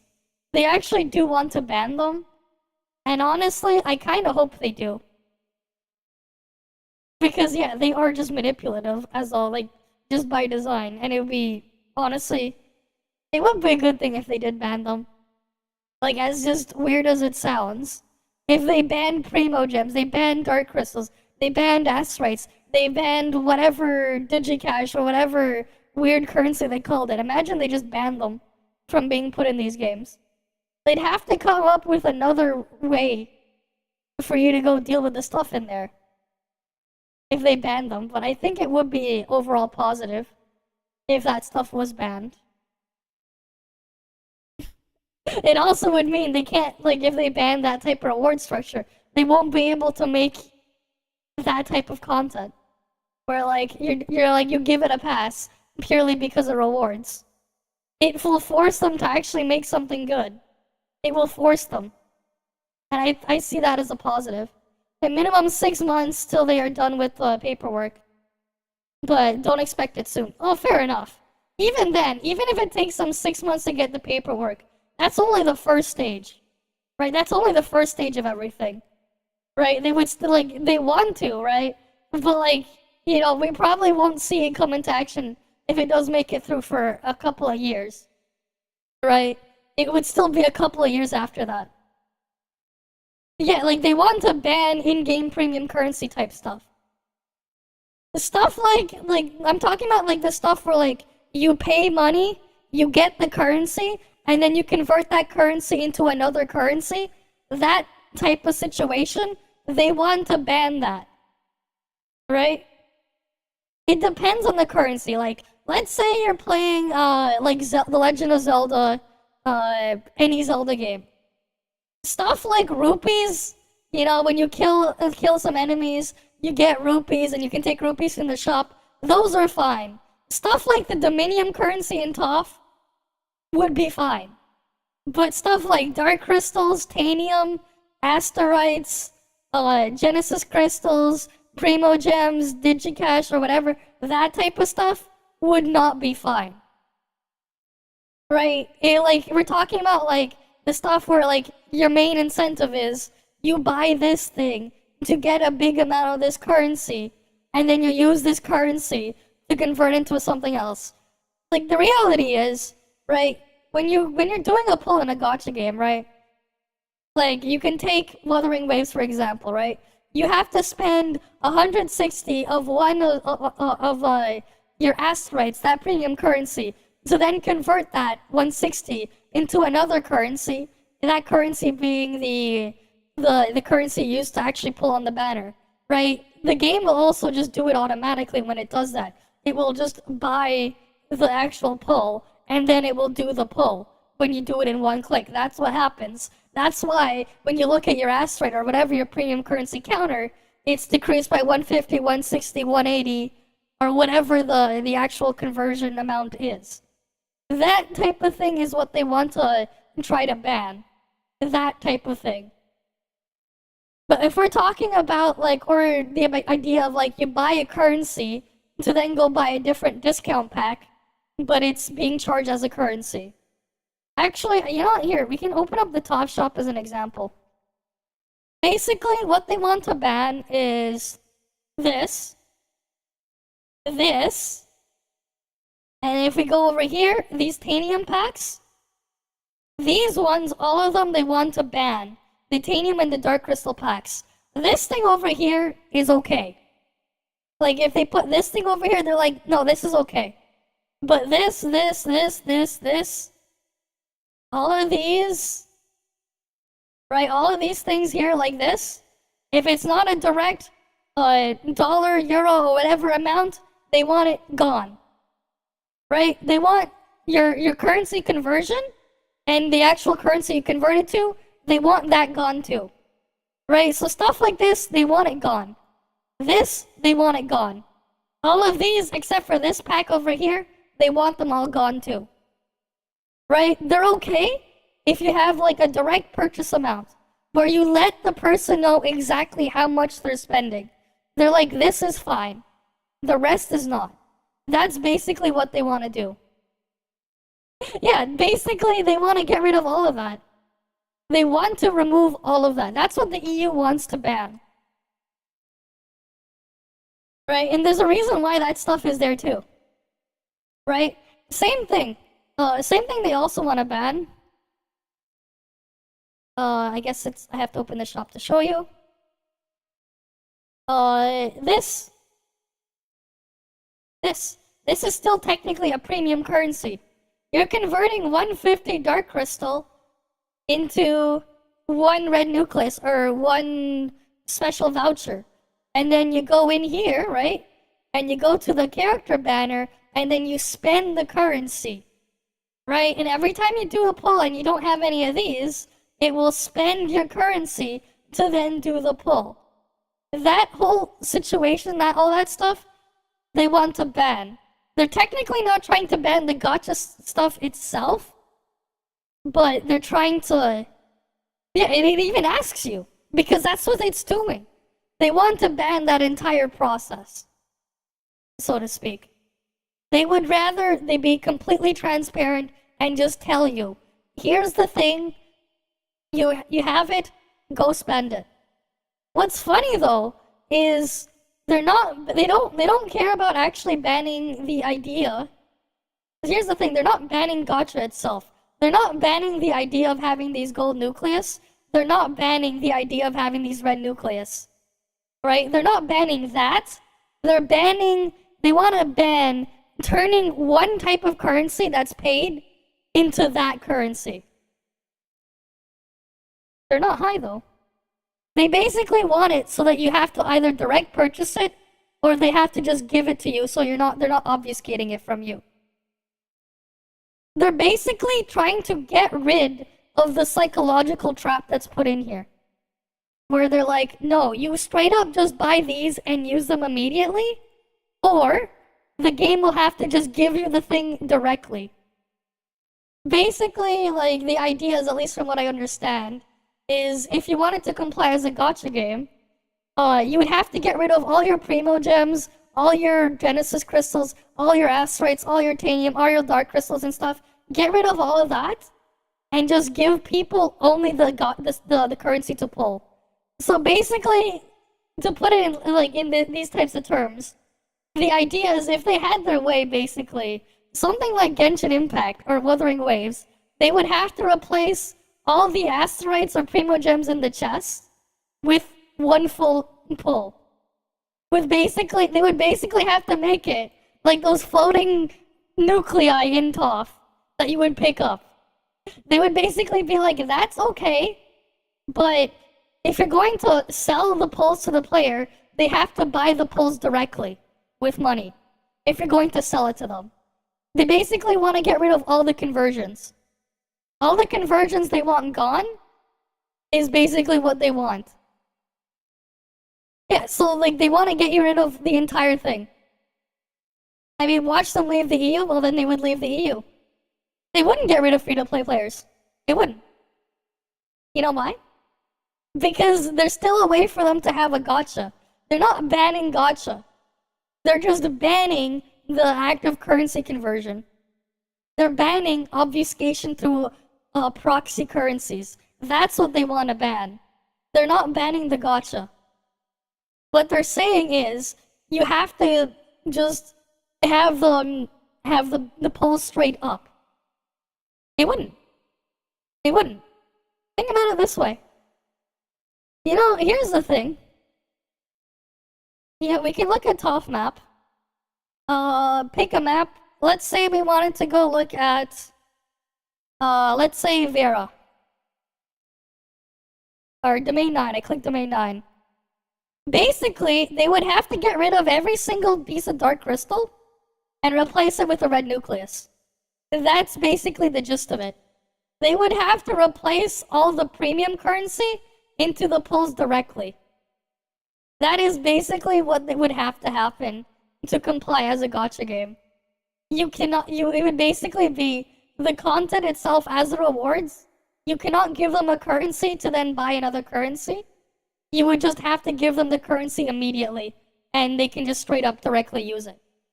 So, you could still technically make it work. You would just have to instead just give them the pull currency. Right? So basically, if they had their way, the idea is you open up a chest in Genshin, you get an acquaint fate or whatever the thing was called. You basically get an acquaint fate or whatever, or the whatever fate it's called, instead of like 5 Primo Gems, instead of 10 Primo Gems or 20 Primo Gems. Same idea with Asteroids and stuff. Yeah, basically it would mean that you would get the pulls directly. That's how you would have to comply. They basically want to get rid of the suffering. I think it's a great thing. Or 2 Primo Gems. Yeah, they had the 2 Primo Gems just in Genshin. But basically, they would ban the act of having that. And they would basically make it so you would have to give the pulls directly. No conversion.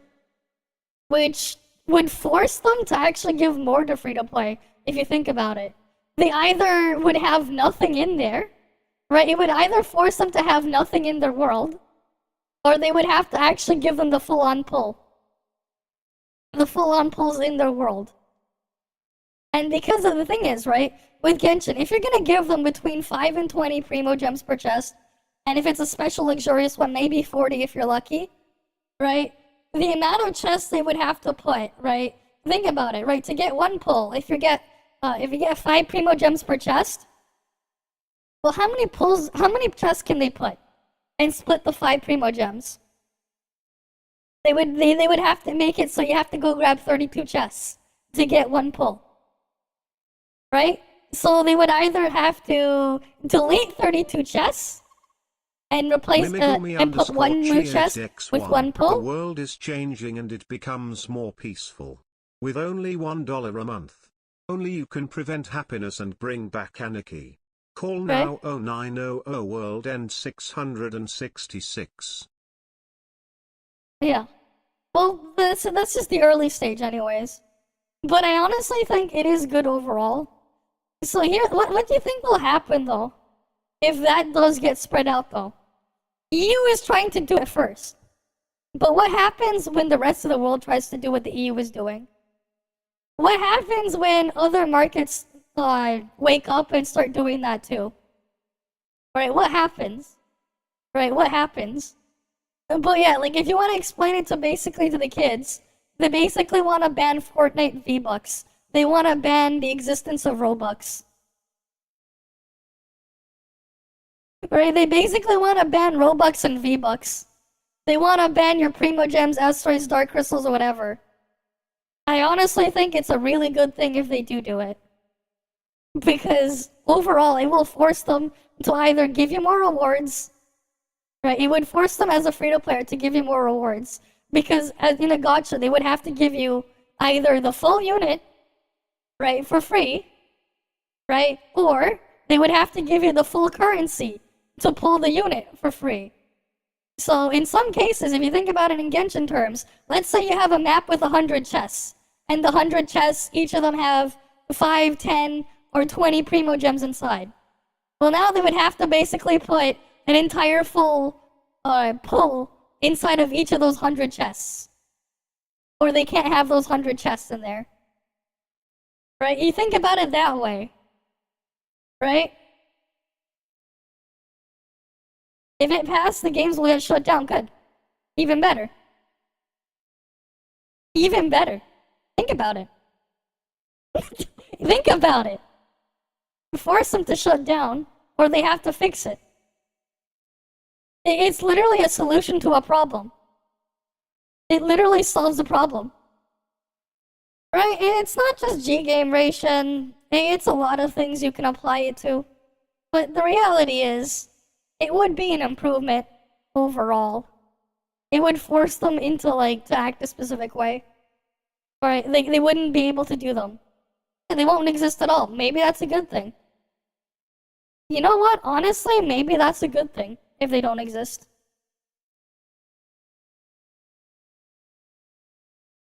Right? But that's what they want to do. Right? It was it made the news not till a couple days ago or something. But they basically want to ban that. Here's the thing, it's early stages. You're not gonna see that, it's not gonna make it out, at least for a couple of years. I know. But here's the thing. They already can make the shift. It's not like they don't have the technology in place to make the shift for something like ToF. You already look in the shop. They can already comply with it if they wanted to. They would have to get rid of all these things and convert things over automatically. If you think about it in ToF terms as well, when it comes to, let's say, these banners here, right? These mystery boxes and banners, they would basically force it all into one universal currency. And they would just let you would have to be able to use it on any of the things. So, overall, it is a net positive if it does get forced. Some things can adapt easily and comply with it. They already have the stuff in place to allow them to comply. ToF has already put full-on gacha pulls in exploration if they wanted to. Heck, in the more recent maps, they don't even put the things there directly. You get your stuff separately by doing various other objectives. And they just give you the direct pulls. They would have to give you direct pulls instead of having Dark Crystals or Tanium. That is basically what they want. You have to use direct pulls. They want to get rid of the other stuff in between. Which, again, they could probably simplify that.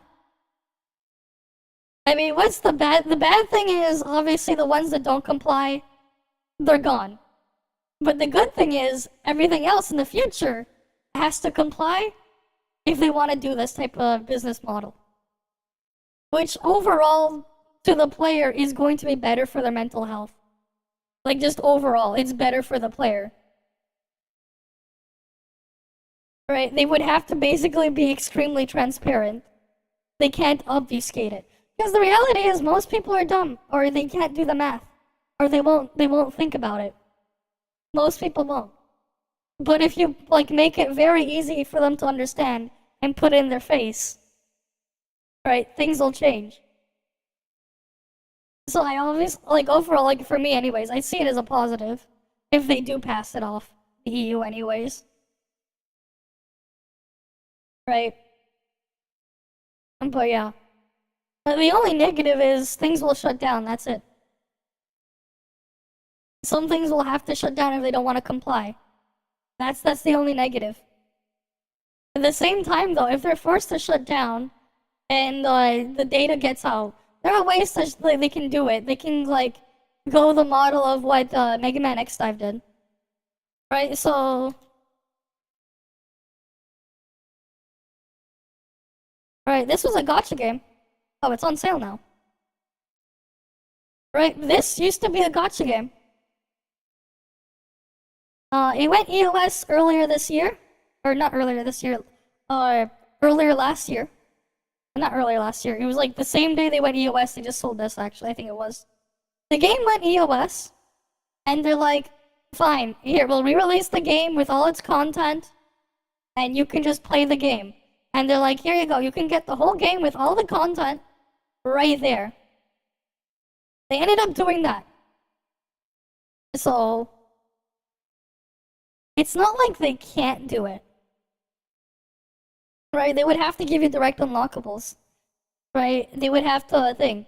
So, like, if they wanted to at least make some money on their way out, right? Make an offline patch or whatever, and just sell it as a regular game. Problem solved. Right? They could do that. And that's exactly the route Capcom went when they end of serviced Mega Man X Dive. This was a gacha game. It's not anymore. This is also, you can also get this on mobile, by the way. Right, it was a Mega Man gacha game. You can also get it on mobile. So if you wanted to play it on your phone, it is available on the Play Store and stuff. Right. Play Store. Mega Man X Dive Offline, $13. You can go buy it for $13. That's Canadian dollars, by the way, so what, $10? And you would have all the content just in the game. All the content they had in the gacha, you can just go get it. Yeah, now it's offline and lacks the gacha, you can say you enjoy 100 plus Mega Man characters on the go. Right? There's 100 plus different Mega Man characters and stuff in here. They got rid of the gacha, you can just play the game. They ended up having to do that. The EOS and they did that. So that's another route they can go. For stuff like Genshin, even if Genshin was to go EOS, it wouldn't be dead. The reason being, I've said this a long time ago, but there's this project here. It's called Grass Cutters, the server implementation, re-implementation, for a certain anime game. There is a GitHub here. Right? You got logging in, combat, friendless, teleportation, gacha system, co-op partially works. You can spawn monsters via console, inventory features. I'm pretty sure some quest stuff also work. Last I looked in their Discord because I was curious. Right? But you could literally make your own Genshin Impact private server. You could literally make your own private server for Genshin Impact. The stuff is here. You could go do this. This is just a thing that exists. Right? So, like, once some people have made these private server type things, it's not like they'll be gone forever either. If you really wanted to, you can go dabble in that. Right? I mean, like, people already knew about Grass Cutter. This one's, like, pretty simple. But yeah, there's one for OO, there's one for PGR, there's one for all sorts of these types of things. They are a thing, right? Just letting you know, like, they exist. So, like, that's basically what would have to happen, right? If they can't adapt to it, well, It's not as if they're probably gonna be dead forever. Yeah, sure, they're evolving, but how are they evolving? And can you really call it like them actually evolving? Like them like actually improving and building upon what they had, or is it just more of the same? Alright, because let's be real. Has Genshin truly evolved in the past 4 years? Or has it just remained the stagnant shell it's always been? Right, you tell me. Especially when their player base has this mindset where they're only fixated on rewards, they don't actually care what they're actually doing, they only want the rewards. Mind you, yeah, there are some exceptions. But again, like, they could always adapt. Right?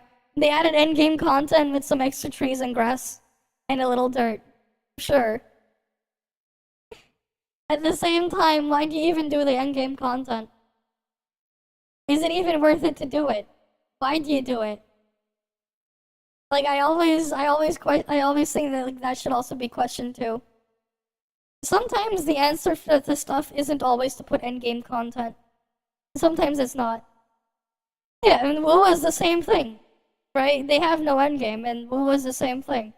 Eventually, like, the only reason why things are difficult for people initially is because you are extremely resource starved, and they do that so they can sell you the battle pass. Otherwise, like, it'll take you literally several weeks, maybe even months, to go and upgrade your character without it. This guy even mentioned it there too, but he still glazed over it for some reason. But it's still a problem. It is still a problem. But yeah. Alright, let's continue on. Resonator design. Overall satisfied. Again, not mind-blowing with Zhangliao or Jay-Z. Very cute, very nice characters, but I think, let's be real, guys. Yeah, it doesn't even have it. Like, they tried to put something, and then it doesn't really go anywhere. That's just kind of where it's at. The difficulty comes from just the absurd material cost. So it's either, you know, like, they balance it intended for you to do it with a certain amount of stuff, but, like, they make it very hard to get to that certain amount of stuff, and that difficulty being time. Not difficulty in it being a challenge. It's not a challenge, it's just time. Time is their content, basically. Right? That is just the reality. What's funny is, like, the things I'm talking about right now is the same thing Tectone said about Genshin Impact like 3 years ago. 3.5 years ago. He said that the characters are the content. And, like, I think it was like Asmongold, like, I think it was like 5 years ago or something. That's something about time equals content as well. Because they just make it take forever. And that's your content by making it absurdly grindy. You take that away and there's nothing left. Ask us, do you like the 1.2 characters or do you like the 1.3, 1.4 characters? Like, do you like Zhangliao and Jay-Z better, or do you like Camilla and Shorekeeper better? I think a lot of people will lean towards Shorekeeper and Camilla, but we'll still give it the overall satisfied. I think Kuro Games did cook, at least with 1.2. Based on your experience with the current version, how satisfied are you with the following aspects? Music and sound effects.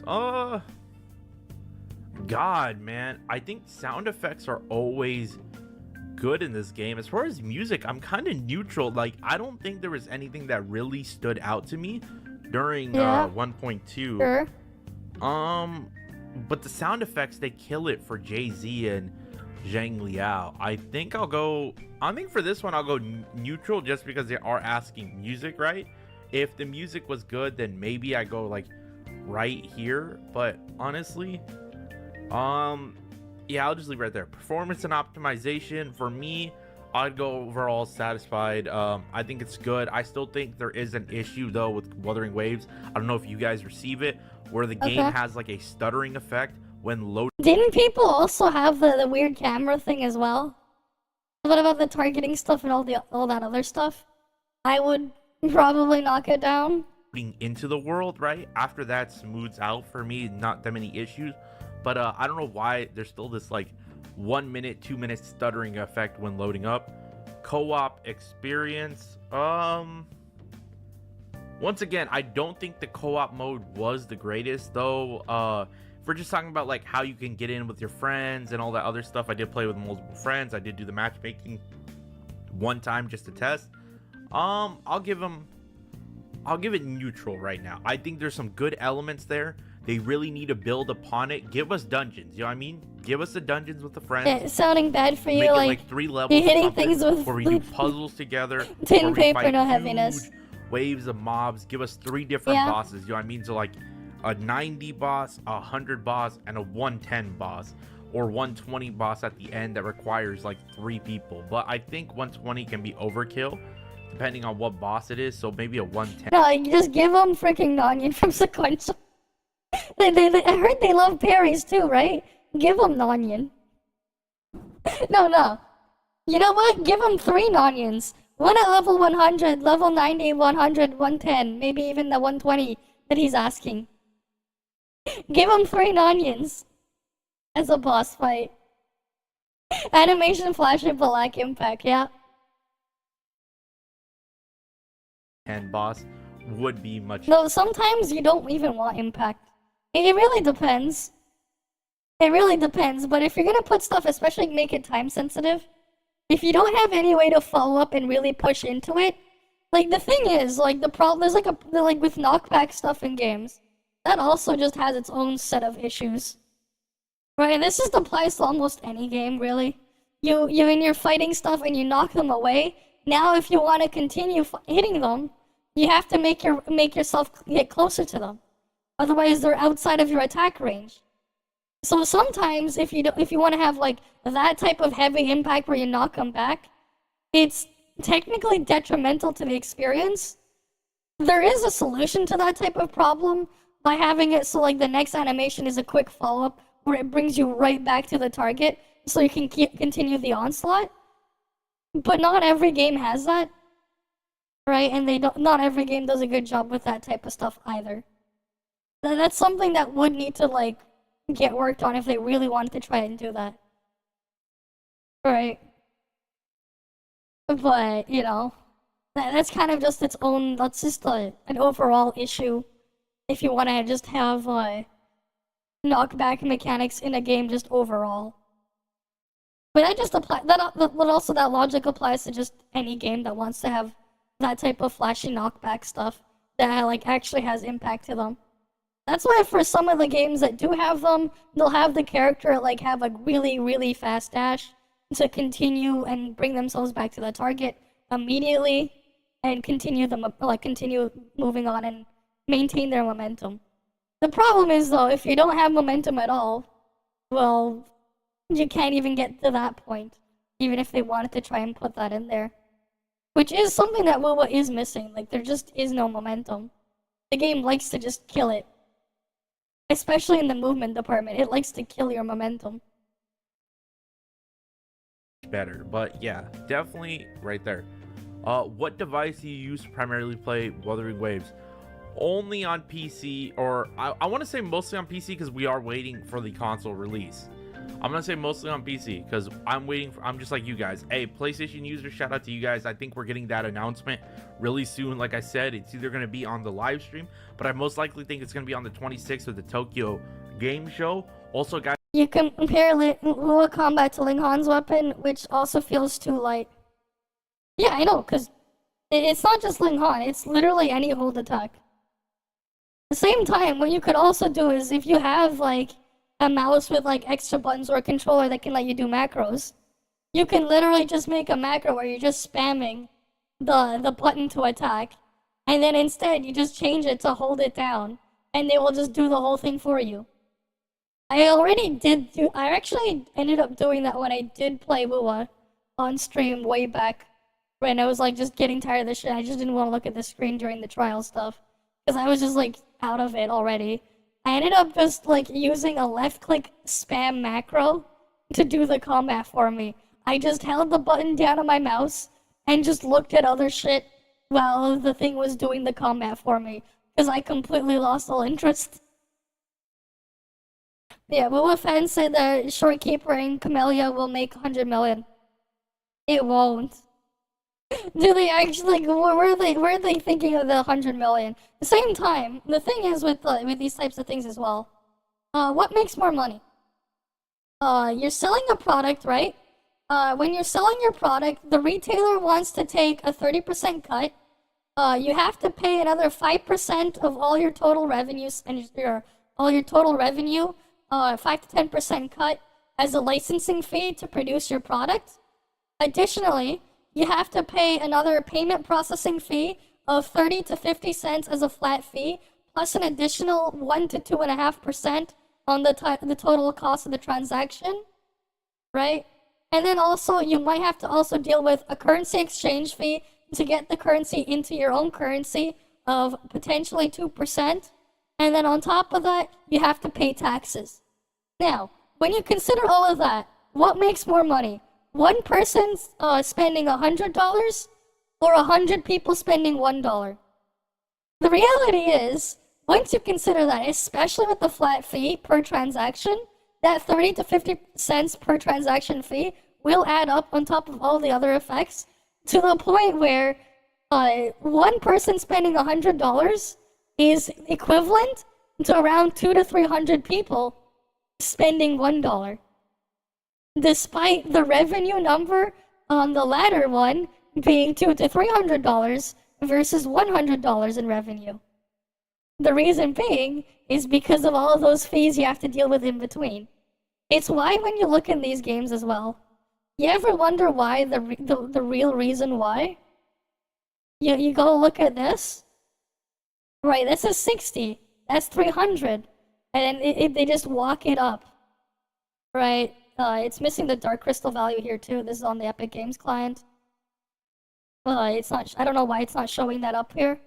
But like, they would also increase the amount you get afterwards, the quote-unquote bonus. The reason why the more expensive pack will give you more per dollar, it's because by design they want you to buy the most expensive thing because that's the one where they're making the most money out of.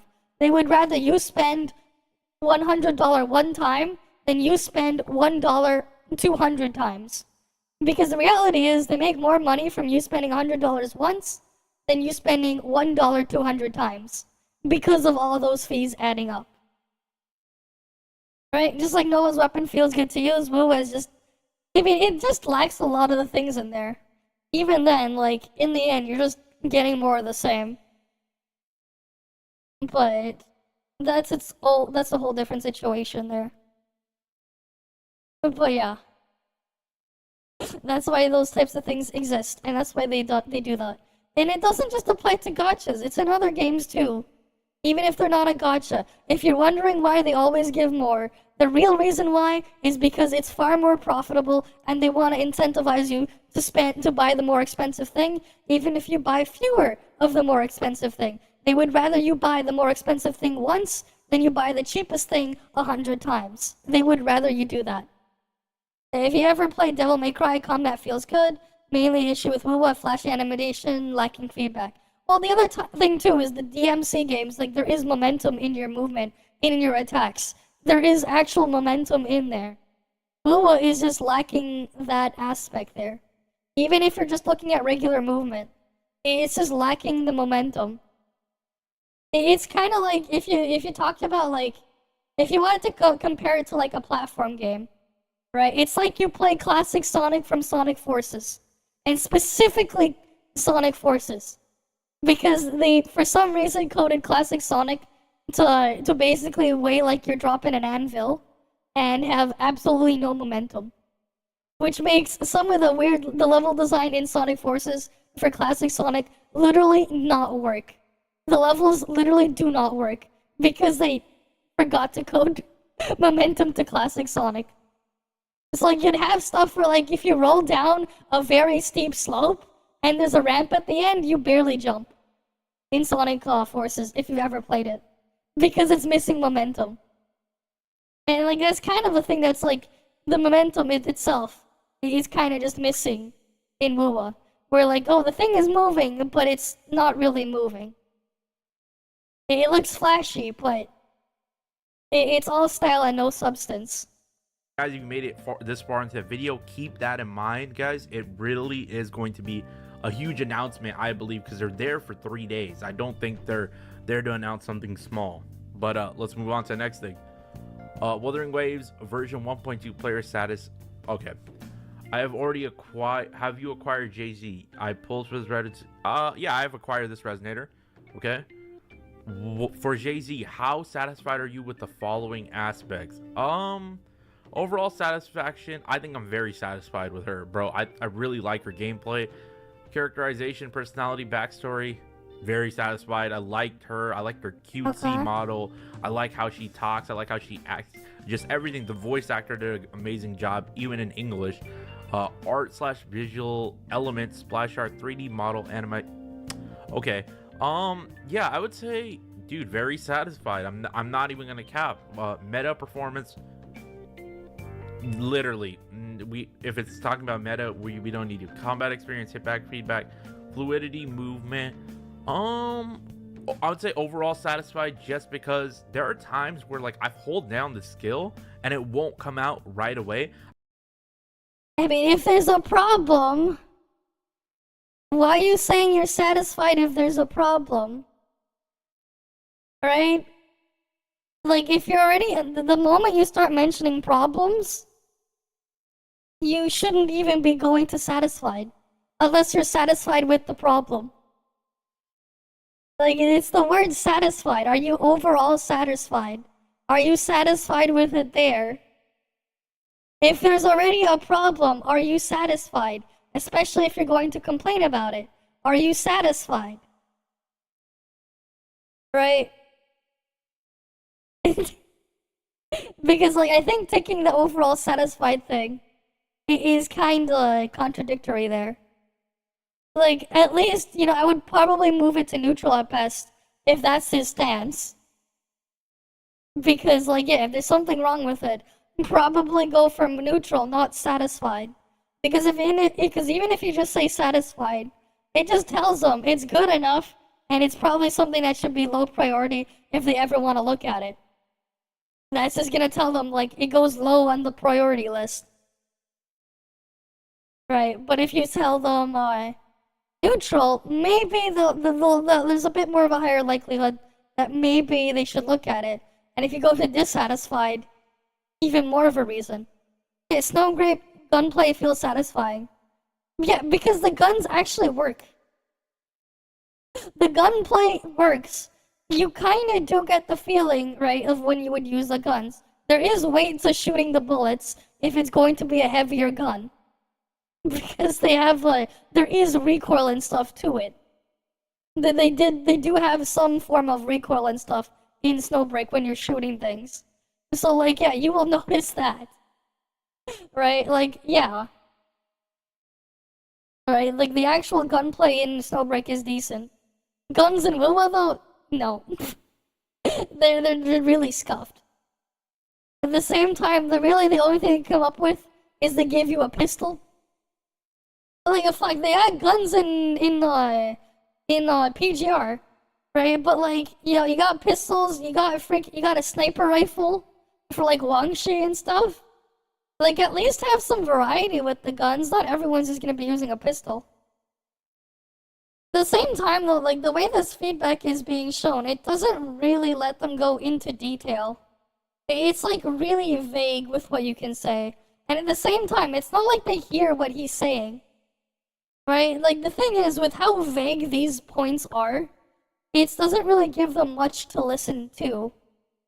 Right? It's just like, oh, look here, and that's it. That's kind of all you really tell them. It's not really giving them more feedback other than, look at this, and that's it. That's all this is really going to tell them when you give them multiple choice. You can't be nuanced with it. You can't give more details and context. You're only working with the vague context they give you. So if I guess in that case, if in regards to just how vague it is, them listening to that, then sure, they quote-unquote listened. Hey, you want more gun sounds? Oh yeah, for sure. Right? That's why, like, I look at these surveys and some of them I'm just like, no.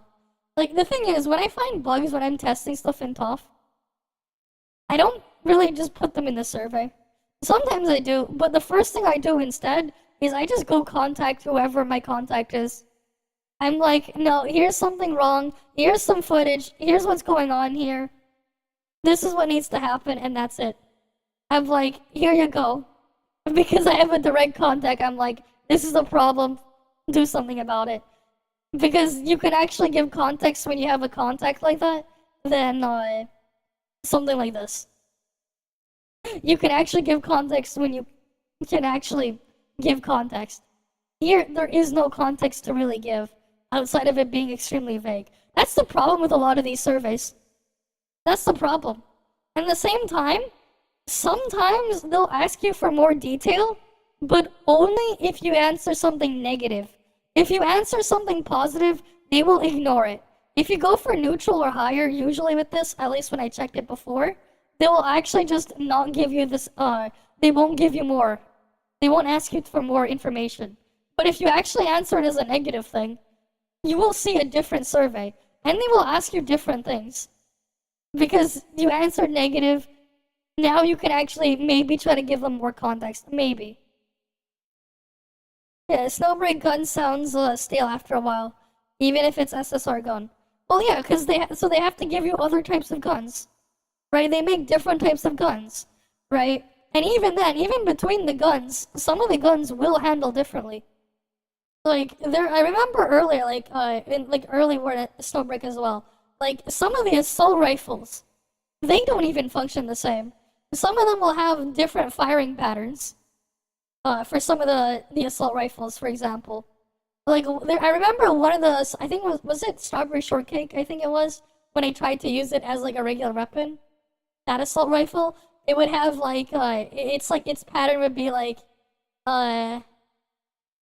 it's kind of, I don't know how to, like, describe it. Versus just plainly shooting, there was a bit of a delay between a certain part of the chain. Where, like, it would have to, where the barrel or whatever would try to, like, reposition itself or whatever. I mean, it just takes a while on any device, man.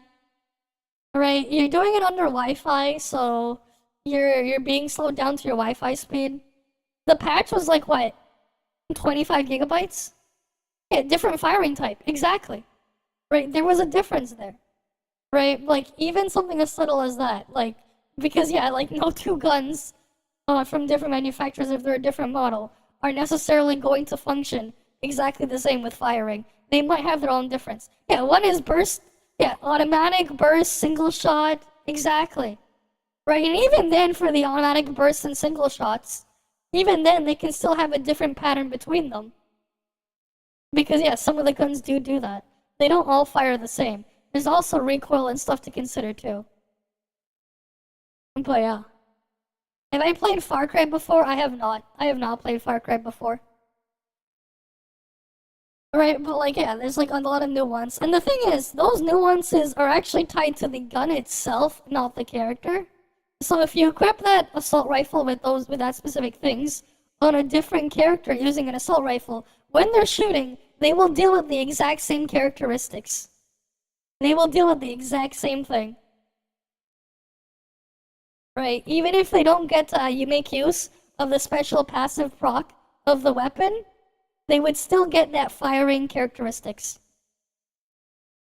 They have breathing and gravity mechanisms where the bullets go. Yeah, that's a lot more work on top, but yeah. Yeah, some of these games do have stuff like that too.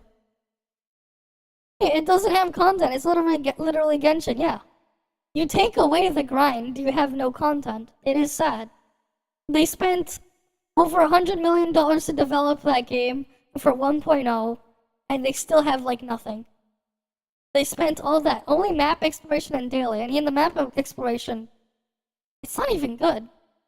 You take away the freaking not the primo gems, the asteroids, right, because it's Wuwa. You take away the asteroids and stuff there, you're not gonna do it anymore.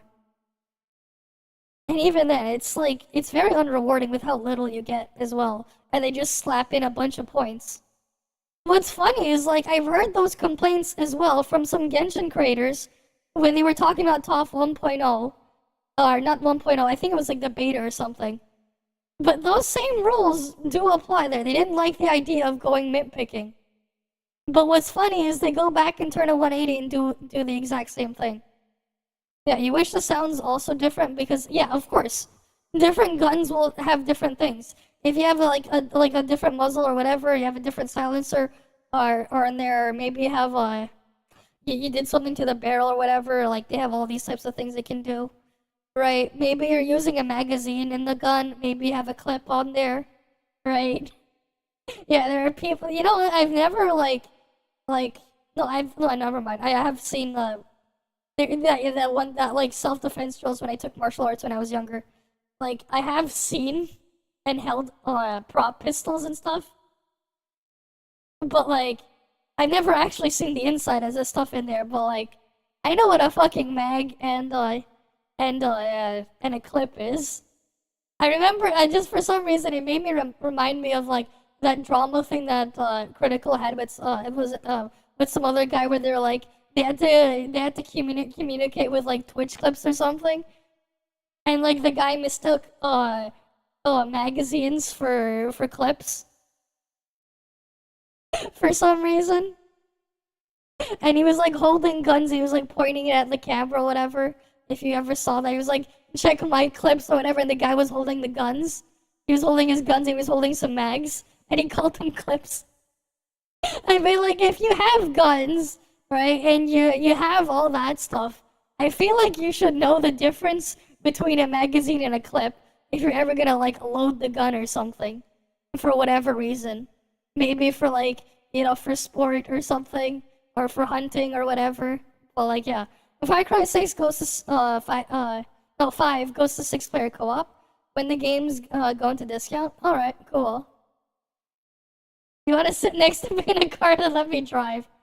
I mean, it depends on how the driving works, because in some games I can drive okay. Have you seen me play Mario Kart? I'm pretty good at that. I'm pretty good at Mario Kart. I don't know if that's Go into rivers, yeah, of course. Like, if that's with the character itself, or is that something with the server? Let me know down in the comment section below if you made it this far. Audio, voice over. It's not 170 gigabytes. You sure? I don't think it's 170 gigabytes. Yeah, WoW fans are bragging that WoW is the best game. It's not. You go put it to standards a bunch of like other like just regular games. It doesn't hold up. Yeah, some of these games get insane in terms of file sizes though. Quality. But hey, now you have your ROG Ally. You can play them portably. Right, have fun with your games. Sound effects. Yeah, bro. Jay-Z's like a 9.5 out of 10, bro. We don't really need to. What are the main reasons you like Jay-Z? Please specify multiple. Her storyline, not really. I don't care too much about, but it was decent. With her in there. 16 terabyte, not enough. Oh yeah, for sure. Please specify the details. I'm good.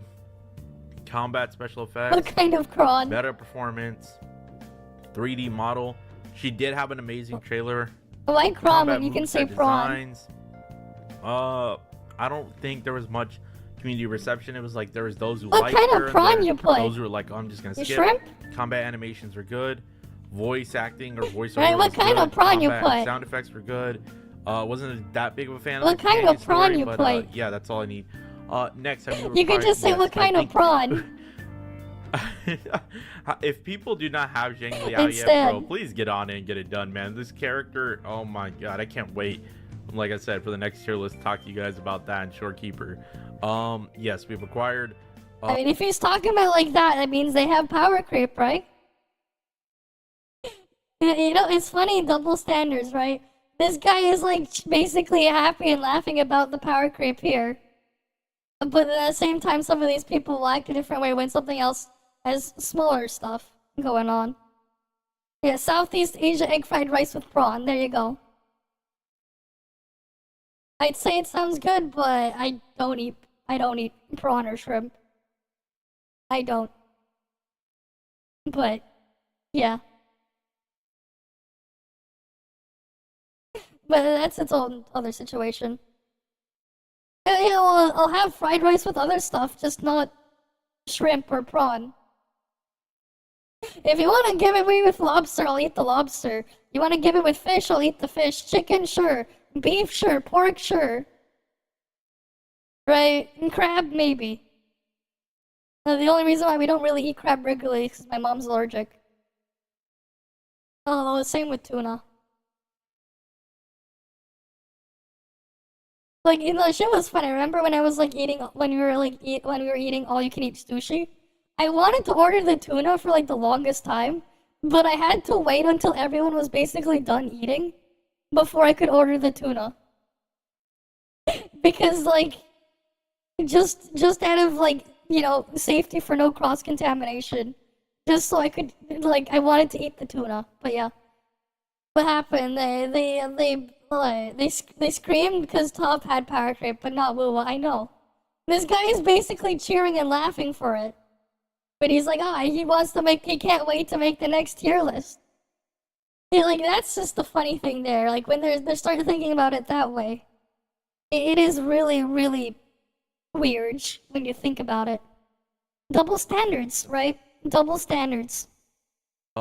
Here's what I'm going to do. Boom, boom, boom, boom, boom, boom. I have zero problems with this character. I have zero. Okay, sure. This character, 10 out of 10. Don't even need to get into it. As far as combat animations were amazing. His storyline, I thought was really good, learning about his character, including his trailer. Community reception, I think all around Zhang Liao being free was very positive. 2D splash art. You know, you guys need to work on your drip marketing a little bit more. I think Lumi's was really good, but I think they're improving. Character showcase and other promotional videos, really good. Combat moveset design, really good. Character background stories, good. 3D model, good. Amazing. You know, here's the funny part. He's not giving them feedback. Like, they give you a box to put feedback in. He's not actually giving them feedback. Okay, you're saying that in the video, but they can't hear you. If you want to put that information in there, don't talk about it, type it out. Or if you want to, narrate as you type it out. They put these text boxes in here for a reason. What the hell is with this guy? There's no wonder they think the devs are listening. They're not telling them anything. They're just glazing them and not telling them anything. Amazing, like everything is good. You want to do some glazing? Go make some donuts and go glaze those. Go make some pastries and glaze those. At least then you would have made some food. Right? You get them, you know, glaze them with a nice, you know, with your nice sugary icing or whatever. Good for this character. Which of the following weapons have you acquired? I've acquired both. Overall satisfaction with this weapon. Yes, Nick's favorite game. Yeah, I think for her it's very obviously satisfied. Because obviously it's tailored to her kit, but long term, I still think Springmaster is a better weapon. Right, Maybe I should just calm it down Ivan. a little bit and just go overall satisfied. Because I do still think Stringmaster is the But yeah, God, I was man, sent some stuff to look at as we were watching you it. know what? Yeah, we're still calling it Recertifier. Okay? How dare you? They gave us a free 5-star selector. Forget the other issues, they just need to get a new PC. It's dumb when they say it like that. They just ignore the problem, and they act as if they only want the rewards. This is why I'm like, what would happen if they just didn't give the reward? Whenever you're doing these types of things, you should always act as if you were not given the bribes or the rewards. Because otherwise, no, you're just, you know, there's just a conflict of interest there. But yeah. Right, welcome Ivan Lawrence. Still calling it Recertifier. Art visual 3D models. I think it looks really good. Most performance, weapon, skill, and stats, damage, output capabilities. I think it's very good for what it does. This is I don't need to, like, it looks like a Halo weapon. Like, literally, if you didn't know any better, like, and we didn't, and this wasn't Zhangliang, this wasn't a gacha game.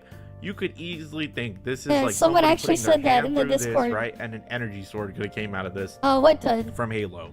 Let's be real. How would you rate Okay. the current experience of Deaths of Elusive Realm? I still think the gameplay feels highly engaging for me. I think it's fun. You always add new characters. You always mess around with them. And all these little crazy buffs happen. I think I'm good with that. Which channels do you primarily use to get information created? I go to YouTube.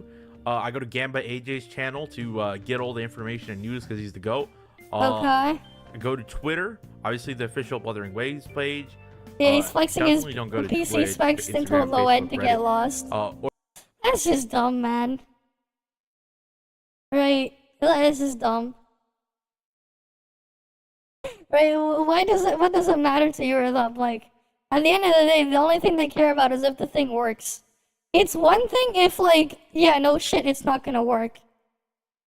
Right? But that's not really a flex at that point.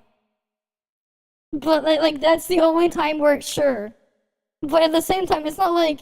The thing is, I guess you can flex in a way where, like, you're complaining it's not working when it should be working. Right? Where we had, like, Gate having issues when he was playing WoW on a 4090 with a 7800X 3D. The flex isn't the fact that he has that. The thing is, like, you can say that he's flexing when he says he has that. That's not really the problem. The problem is if thing doesn't even work there, and you can't even throw money at the problem. Because there are people who literally have the best shit you can buy, and they still have a problem. You literally cannot buy a faster PC for gaming than that combination. You can buy a more powerful one, but it wouldn't apply to gaming. And it would actually end up being slower. Like, you could go buy, you know, a 128 core epic CPU if you wanted to. AMD will sell it to you for like $10,000 or something.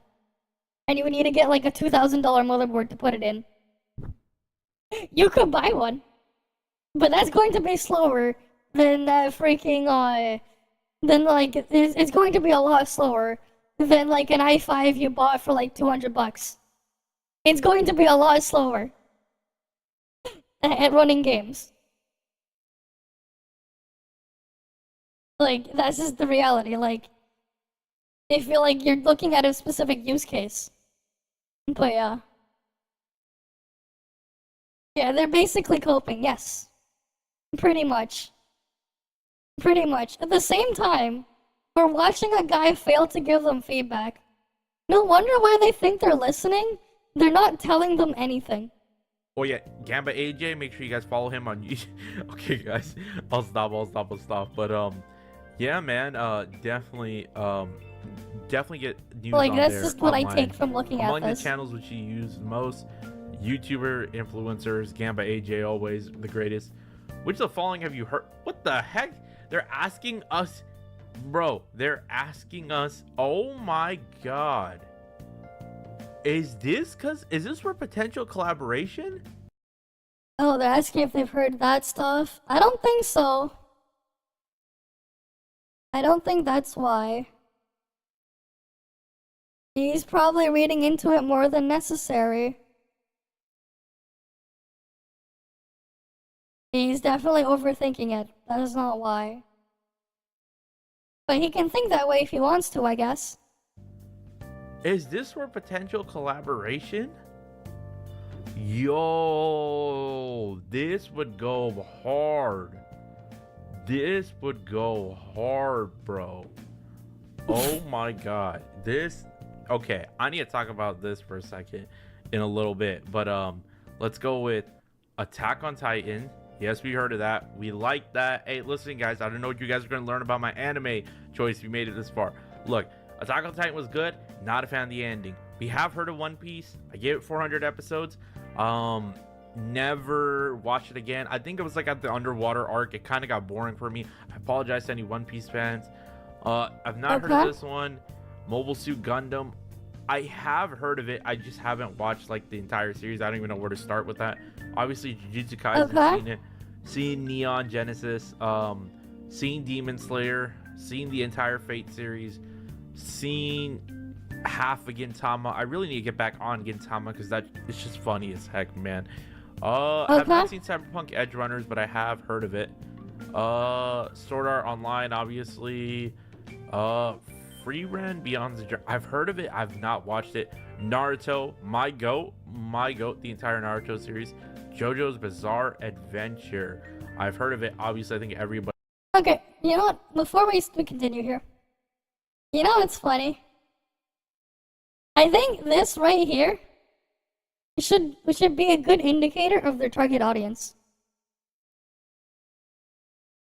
For the people who are wondering why, you don't always get all these husbandos and stuff being shoved in these games at the frequency. Like, one of the other things too, this survey should give you a good indication of who their target audience is. Like, give it a look, give the list a look. Right? They know who their target audience is. Right? And look at the majority of the stuff in here. What genre are they looking at? I'm not talking about targeting tourists, that's not why. It's not that they're targeting tourists. But notice the genres and the stuff. Yeah, there's a lot of mainstream stuff in here. But majority of them all fit into the same type of genre here. Right, like this is obviously telling you that their main target audience and demographic are boys. Which it should have been obvious, right, without having to see this from what you see in the thing there and what they do. Right, boys and men, that's their main target demographic. Right, if you're wondering why they aren't making that many of the things in there, right, for the other side, it's because they're not targeting them. That's all. They're not the main demographic. That's just why. It's like, some of those people that complain, they don't realize, like, imagine you go walk into, like, let's say, you go, it's like, imagine you go call Mattel or whatever. You complain that your Barbie doll is not made for you. Because you're a boy or whatever. You complain about a Barbie doll not being made for you. Or you go complain your Hot Wheels car isn't designed for girls. Right? You go, it's like complaining for that. Like, that's what it basically is in the end. Right? It's like, keep in mind what the target like what the thing is and what they're trying to do here. But sometimes people they don't realize that. Right? Like, it's not like, I'm not being sexist and saying, the girls can't have the toy cars. They definitely can. It's just that you ever notice that the whole design and fundamentals of the cars, of the toy cars for the other demographic, because they do exist, and they're actually really nice, they work a bit differently than the ones intended for boys. More often than not, in terms of detail for some of the cars aimed at girls, they actually might put more detail and things you can actually do with the toy car. Mostly because the intent is you get the car as an accessory for the doll, and you can put the doll in the car or whatever. And maybe they'll put a trunk so you can sell you more toys to interact with your doll to put in the trunk and stuff. They'll do stuff like that. Versus, like, I don't think Hot Wheels made a toy car for kids with that type of functionality. They make and like both will have remote control cars, again. But what's funny is the one targeted towards the girls might actually have more features on them. Because in order to convince them, they have to do something else with the car. Right? If you ever looked at that, at least that's what I remember growing up and seeing the toys in the toy store like that. I remember noticing these types of things, and I would oh wait, but then I remember there was one of them where it's I thought there was that one gimmicky Hot Wheels toy car at one point where they were fridge magnets at the bottom of the car, and you could stick them on the fridge and have the thing drive over. But at the same time, I also thought the ones where you could put stuff inside the car was also pretty cool and neat. But at the same time, both types of toys targeted a different audience. Right? And they would have things like that. Like, I remember there was stuff like, I remember seeing commercials on TV as a kid where, like, you had Easy Bake Ovens, and then, just so you know, they made a boy version of the Easy Bake Ovens, where they made them, like, make these weird slime things. And hi, Vera Megas. Welcome, welcome. Right, like, they had a different version of that, of, effectively, you could call it the same toy, because they did the same thing. But they changed it up to market it towards a different audience. In China, they're focusing on a male audience with this thing, right? Their main target demographic and audience is going to be males. So they're going to cater it towards that. That's why the stuff is like that. And this should also just make it painfully obvious. The choice of anime and stuff that they ask if you've heard of it on this list should be a very, very obvious indicator. I've seen some of the stuff on this. But the stuff I've seen on this is like, that I've actually watched. I don't think one season of the Fate series counts. I've seen Spy Family. I've seen some Frieren, I haven't found time to finish it. I've heard of everything on this list, mind you. But that's all I've seen on this list. Oh wait, no, I did see SAO. Way back in the day. Never mind. But, like, a lot of these, like, yeah. Detective Conan collab would be funny. I don't know how the hell that would fit, but it would be funny. But, yeah. At the same time, like, you know, I do, like, read a fuck ton of villainous genre isekai manga. I read way too much. It's a problem. But that aside, none of those things on here are obviously on here. So obviously, they're not gonna make characters and design stuff around like an Otome game type of thing. It's not female focused. At the same time, a lot of the Otome games, they don't realize that sometimes the reason why we're playing them, we're not playing as the characters, we're playing with them. Like, what's funny is, a lot of people, they look at Love in Deep Space and they'll point to it, but they don't understand the circumstances and the things around it and what's actually happening. It's not as simple as they think it is. And the reality is they don't even realize that you don't even play as the dudes in that game. It's an Otome game. You don't play with the guys you gotcha for. You don't. No, you don't play as them. You play with them. And I mean that in every single way you can possibly think of. Because that's the whole point. And if you fail to see the whole point, well, there's something wrong with your own comprehension there. I've heard of Brown Dust 2. I haven't looked at anything from it, though. I've heard the name Brown Dust 2, but I just never really bothered to look. Genshin should call up with a kids show. It would work.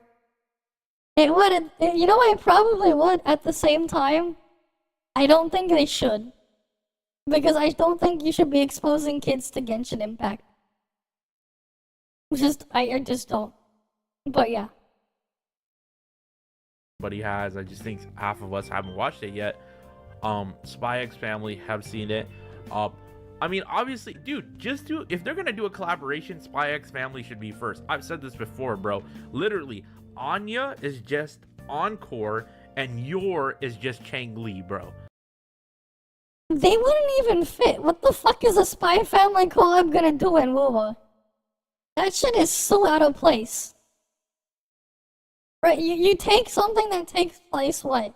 Cold War era, with like the vintage technology and stuff they had in that era, and the type of stuff that they cover in there, it would be extremely out of place. Like, I don't get like how a lot of these would fit in if you were to try to do it. Maybe you can make an excuse for SAO, I think, maybe? Cyberpunk, no. Attack on Titan, maybe. Attack on Titan could work. And like, yeah, I don't know about anything else working if they were to collab and make it fit thematically. A lot of the stuff here just wouldn't fit. SAO can. We're talking. This is talking about WUWA. I mean, maybe SAO you can put something, but a lot of the things in here just would not fit. They just wouldn't work. I mean, I can maybe see Attack on Titan, maybe. You'd have to come up with something really, really bizarre though for some of these. It would fit 1.3, I guess. I don't know. I'm not playing it. Literally, you can make Zhang Liao the dad, bro. Like there you go. Like there you go. Like literally, Spy X Family right there. Which of these anime titles have you watched a full season or more than 20 episodes? Oh, okay. Now we get to nitty gritty. Boom, boom, boom, boom. Boom, boom, boom, boom, boom, boom, boom, and yeah. Which of these anime titles do you like? Near, boom, boom, I guess. Boom. Boom. At the same time, boom. like the thing is, I don't think. Yeah, exactly. I don't really know how you would save them. I mean, their collapse is just their own problem. It is their own fault.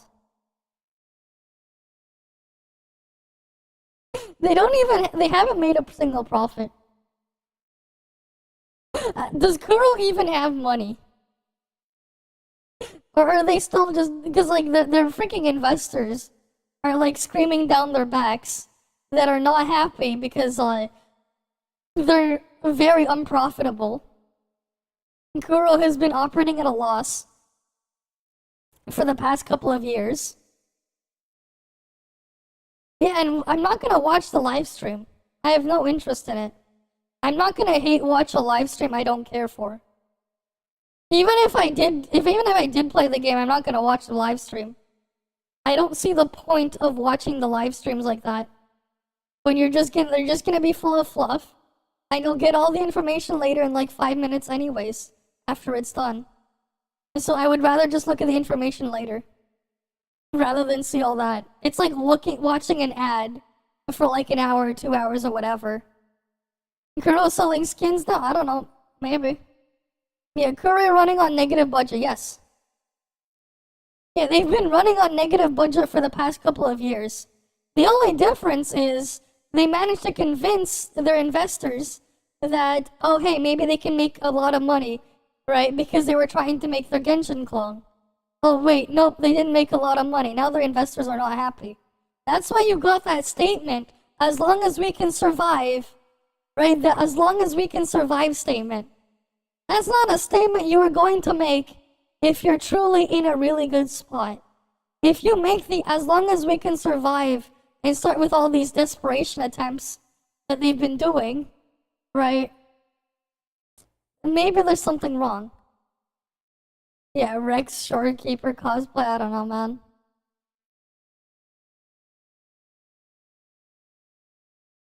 You watch the JP livestream for the Bald Mafia, man.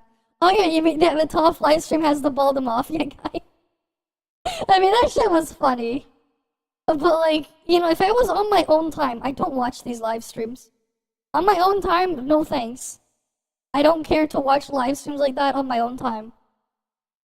Like, if I'm gonna watch a live stream, I'll go watch someone doing something because of interest or whatever. Heck, back in the day, like the first, like way back, several years back, I used to watch like, back when like it was actually a thing because it was cool. I would watch like people doing like these crazy freaking hardcore overclocking stuff because I was just curious how hard and how far these crazy people would go to damage and destroy their computer parts just to get, you know, haha, funny number in Cinebench or something. Because of just curiosity and just seeing them go in and like do all their weird mods and stuff. I used to watch a bunch of like hardcore overclocking live streams way back in the day. I don't anymore because those aren't really much of a thing anymore. But like, yeah, overclocking is kind of dead these days. And in the first WoW live stream, yes, it was really boring. It was really, really boring. I don't know why we even watched it, man. It was so bad. I guess we did it because you guys, like, just for reaction content on stream, but like, the reality is that was before the game came out, so I was like, hey, maybe something, will happen. Maybe. But the reality is no. Nothing happened. Right, I'm just like completely done. Like, I don't watch Nintendo Directs or whatever and stuff as well. Like, I tell you, I'm like, I don't know what the hell this shit is. React any to next live stream, but why? It's not like I'm going to care about the content and stuff in there anyways. And the reality is my expectations on WoWa are so low. The fact that they might not even meet those expectations. I really don't want to give them the view. I'd rather just look at the news later. Because the reality is I can just look at the news later and then see what happens. But yeah, Drama CC hyping the live stream. I mean, I don't understand why you would fight over the live stream chat. Here's the thing. Here's what's really dumb about people doing these types of fights in the live stream chats. Reality is, you're giving them extra engagement. Even negative engagement still counts as engagement. The way YouTube will work is they're going to see the engagement. They'll see it's active. So they'll take that data, right? And they'll try to promote the thing more. So in a way, doing that type of hate watching and interacting with the stuff that way, that actually does more to get people's attention in terms of being passed around in the algorithm than just watching and lurking without saying anything. It does way more to the algorithm there. Like, as weird as it sounds. Because YouTube is their whole goal is to serve you more ads and stuff and keep you on the platform as long as possible. So the thing that matters most is engagement. That's what matters most. If you give them engagement, they're gonna think, oh, we should push this out even further and more. That's what the YouTube algorithm is going to think. So, like, if you really think about it, yeah. It was fun more hanging out with Meryl and then actually watching the WoWa live stream. Yeah, probably. At least you got to interact with Meryl. Like, at the end of the day, at least you got to do some interactions with Meryl. So there's that. Well, the live stream, you basically were just sitting there to watch an ad. But it's not like you were watching a fun ad, either. It's not like you were watching a Flex Tape commercial where you watch Phil Swift saw a boat in half and repair it with Flex Tape. It's not like you're watching him, go crazy, like stabbing and puncturing holes in a bucket to then use Flex Seal or whatever to seal it up. For some reason, right? It's not like you're watching an entertaining ad like that, or like they're destroying something and then fixing it. In an entertaining fashion. Right? But what are you hyping up? It's like, let the thing speak for itself. Right? You use the live stream to catch up on sleep. And for me, it's like, the thing is, this doesn't just apply to WoWa. I apply this logic to like everything. Right? Nintendo Direct, same thing. The State of Play from PlayStation, same thing. I apply this type of logic, Microsoft doing the thing on Xbox, same thing. If I'm looking for games and stuff. Same thing. Nintendo does the Pokemon Presents thing, which technically, it's on the Pokemon channel or whatever. Same thing, I don't watch those. What I'll do is I'll just wait for it to be finished, and then look up all the stuff afterwards.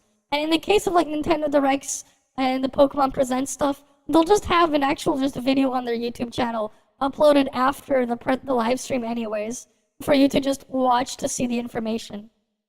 Or you just look up a news article within 5 minutes after the thing is done, and you'll just see all the information. Right? Instead of having to spend like an hour or 2 hours or however long it is to watch the live stream, which is going to be like 90% fluff that you don't care about, so you have no interest in watching and paying attention. Right? The live stream of Domain 9 was much better and interesting to watch. Even then, it was still meh. Sure, they at least showed stuff in there. At the end of the day, like, my take is if I'm only curious to see what's being shown off there, I'll scrub to that specific thing. Otherwise, I'll just move on. Right? So, like, at the same time, again, if there's an interesting point in the live stream and people are noting it, making note of it afterwards, I'll just look at the VOD and go scrub to that point in time. Instead of watching the whole thing. I don't watch the whole thing. But yeah.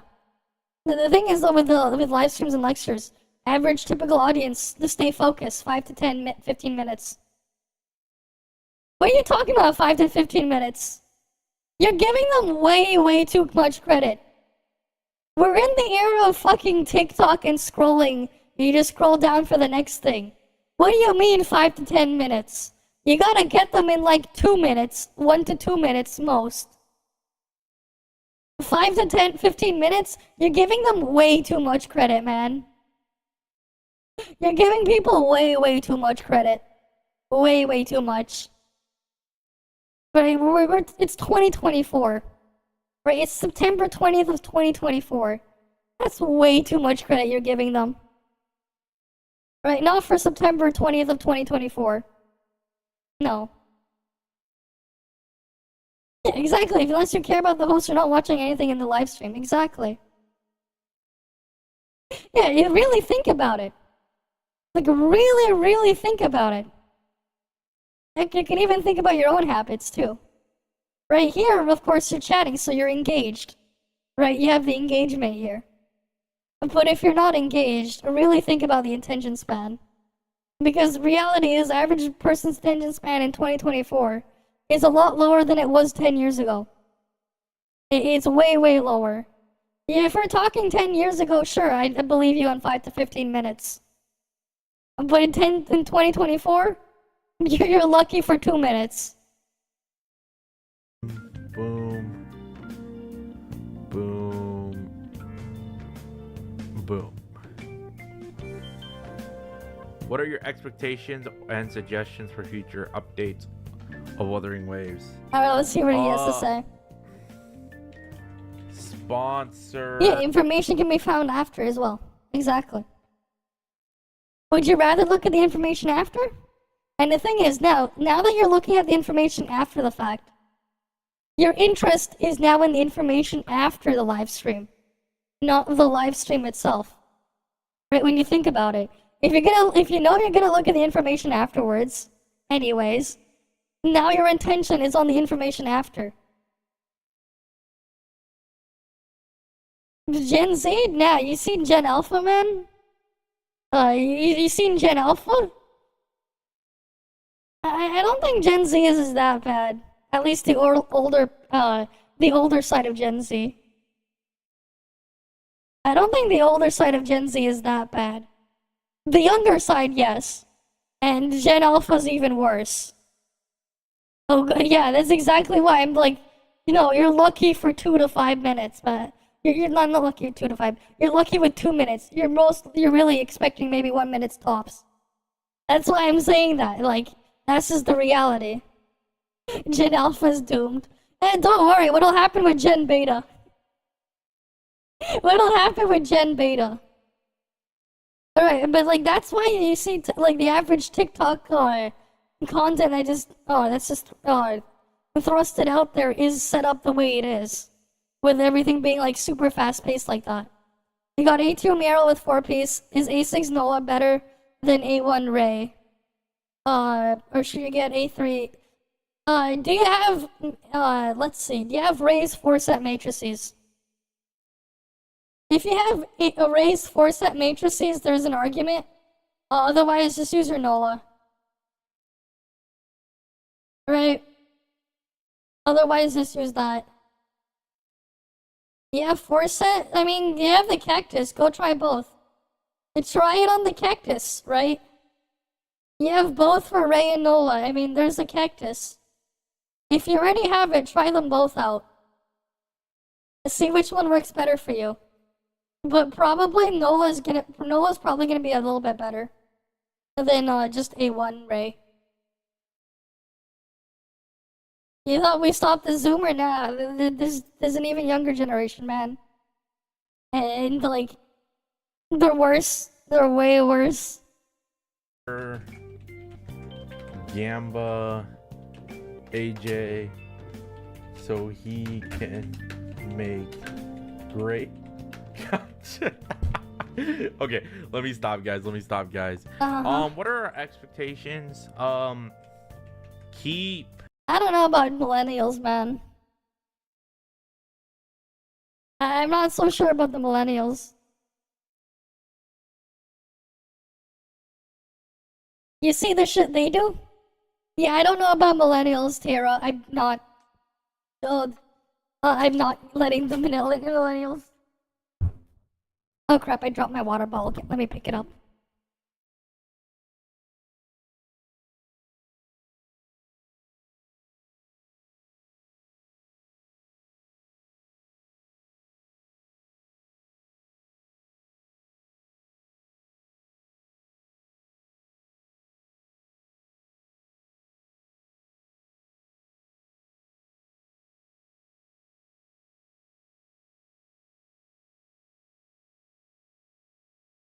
But no, wait. Gen Alpha seems to be going the other direction. They're going to their skibbity toilets and flushing their heads down. That's what they're doing. Gen Alpha is looking at their skibbity toilets and flushing their heads down the skibbity toilets. That's where Gen Alpha's headed. I'm not. Tara, I'm in Gen Z. I'm not a millennial. I'm on the older end of Gen Z, but I'm not a millennial. I thought you already figured out my age before. I'm not that old. I'm not that old.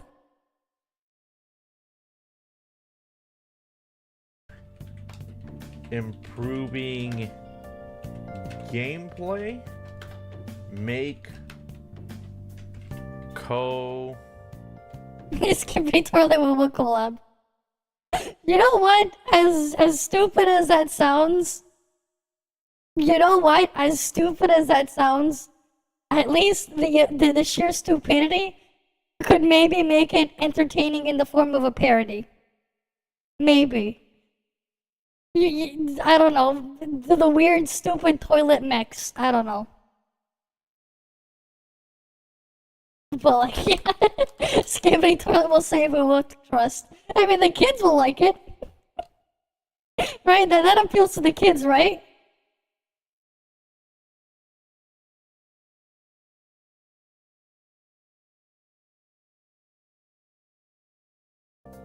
Op better. How? More. How they make it better? Rewards. Oh my. Really? Really?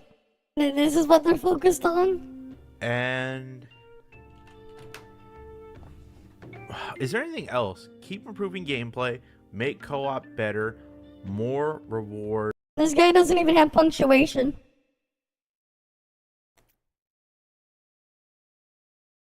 Nice, he's making a run-on sentence. But he's also not distinguishing between different points either. This thing is actually missing punctuation. Mimigumi cheered X1, Skibidi, Sigma, SKRRR, SKRRR, SKSSS, Pru Sigma, brain rot. Yeah. Yeah, you should just turn Tectone into a playable 5-star. Character in you, easy, 100 million revenue. True. No, that'd be hilarious. Playable Tectone. You know what? Unironically, I would pull for a Tectone if he was playable, just for the memes. Just for the memes, and he better scream for all of his attacks. He better yell and scream for all of his attacks.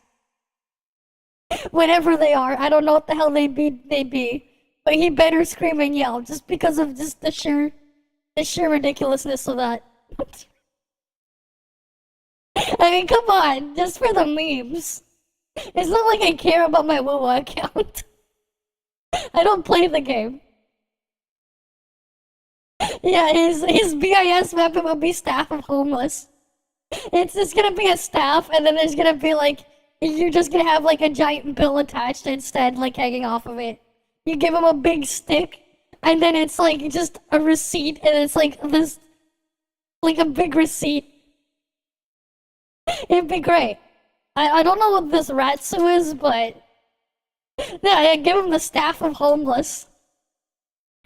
Detect unplayable with the Staff of Homeless. It would just be a giant thing. Then make a skippity toilet boss echo, yes. The thing's already down the shitter anyways. Right, the thing's already down the shitter. They might as well become one with the shitter.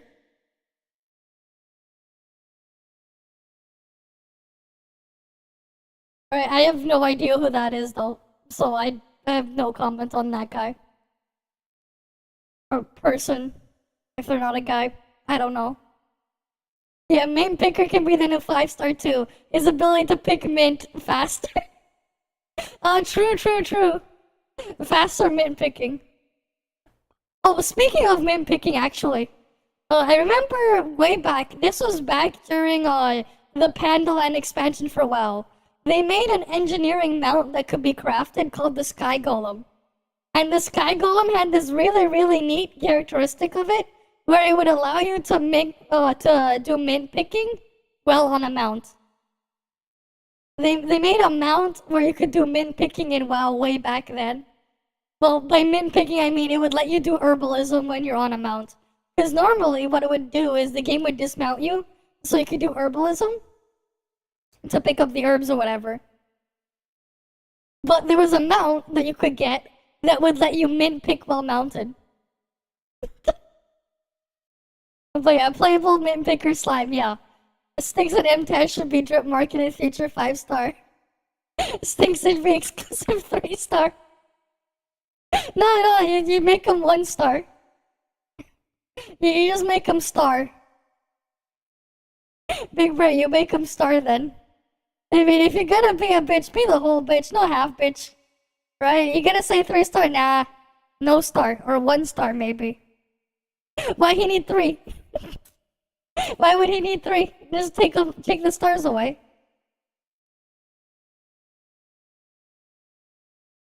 Right?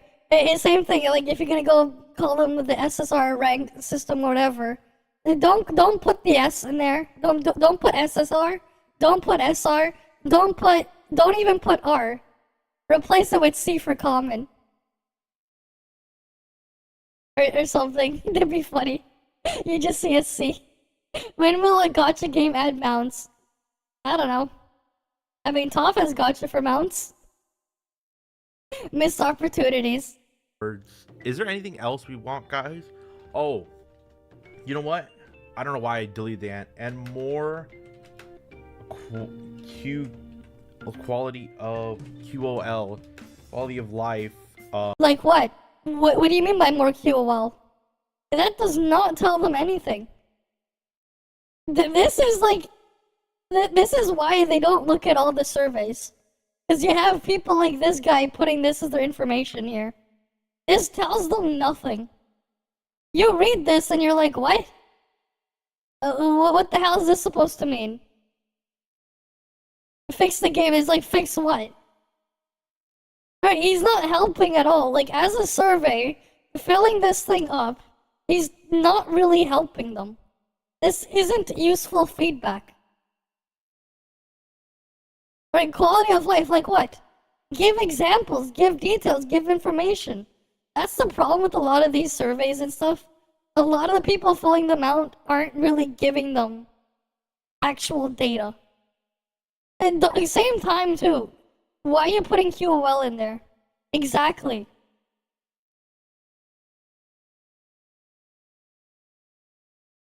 I don't know. Alright. Isn't Duet, though, like a different type of game? As for Azure Primelia, I don't know, I'm still skeptical on that one. Hey, they don't have the brain cells to say it, I know. And this is why they think they actually listened, even though did they actually listen? At the same time, If this is like, if you're gonna just keep asking these vague things, they can literally just do the bare minimum or even less than that, and they'll be happy. The reality is, the bribing them with rewards is working for the people who are left. They're bribing them with rewards, and that's all they think about. Like, the guy was complaining about the co-op event thing earlier, but he still said he was satisfied overall, despite the complaints about and the issues there. And the reason why was because he was too fixated on the rewards. They're only thinking about the rewards and nothing else. Updates. Shout out to the mobile players. I got to get you guys covered. Obviously making the game smoother, and then the console version release. I think all in all, that's because that's just the spot they're in. That's the thing. That's how dire things are at Kuro. The fact that they have to go with the mindset, as long as we survive, it's enough. Because they're probably not surviving long term if things stay the way they are. That's about it. You may skip this question and don't. Yeah, no additional feedback. Okay. It says, but it doesn't let me. Okay. Hey, there we go, guys. All right, YouTube. That's gonna wrap it up for this video. All in all, I think I gave some fair criticisms. What criticism? He didn't give them the criticism. What criticism? When he was given the freaking text boxes, he didn't give them any criticism. It's not, of course not. They've just been like looking at the bribes and that's it. It's not generous. It's not what they think it is. They're just taking the bribe because they think it's enough with how much they starve them. Right, they're being Stockholm syndromed. 20 minutes of nothing. I know. There was this other video I was sent. I don't know who these people are, but I was sent this video, so sure, let's go take a look. Alrighty. Good day to you, glorious Rascallion Resonators. You absolute legends. The name's Fox Soul. Welcome back to the channel. Welcome back to some more Weather and Waves. And in today's video, I want to talk about the cost of living. I've already technically did this video once before, but I think we need to do a deeper dive into this because resource management, cost of things, oh my God. You know why they do it by design? It's intended. They want you to buy the battle pass. So they make it so you have nothing, and then they put the battle pass in front of you to dangle something in front of you. That's why they do it. It's done by design. It's done on purpose. Too damn goddamn fucking high. So, take a seat at the bar, relax, kick your feet up. That's why they do it. You look at the rewards there. If you're looking at it for like the rewards in terms of premium currency or getting more gacha pulls, the freaking battle pass in Mua and Genshin, because it's like the same thing anyways, it's absolute trash. It's extremely just terrible. But that doesn't really matter, because they starve you with the resource so much enough that the desperation will kick in. That's just the reality. They want you to be desperate. And it's set up that way by design. Roundos 2 gives you C6 for free and 400 summons a month. Now they're giving another C6 R1. Nice. Good for them. So free. Grab yourself a cold one, and let's talk about this.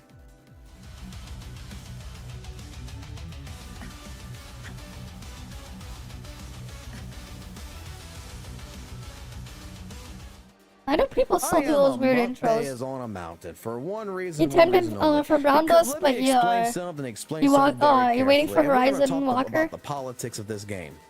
It is cheaper for me to fucking live here than in the main capital fucking Jinzhou, because you know why? You know fucking the cost of things in this game? I have to live off the fucking land. Yeah. Okay? I can't afford the fucking rent here, believe it or fucking not.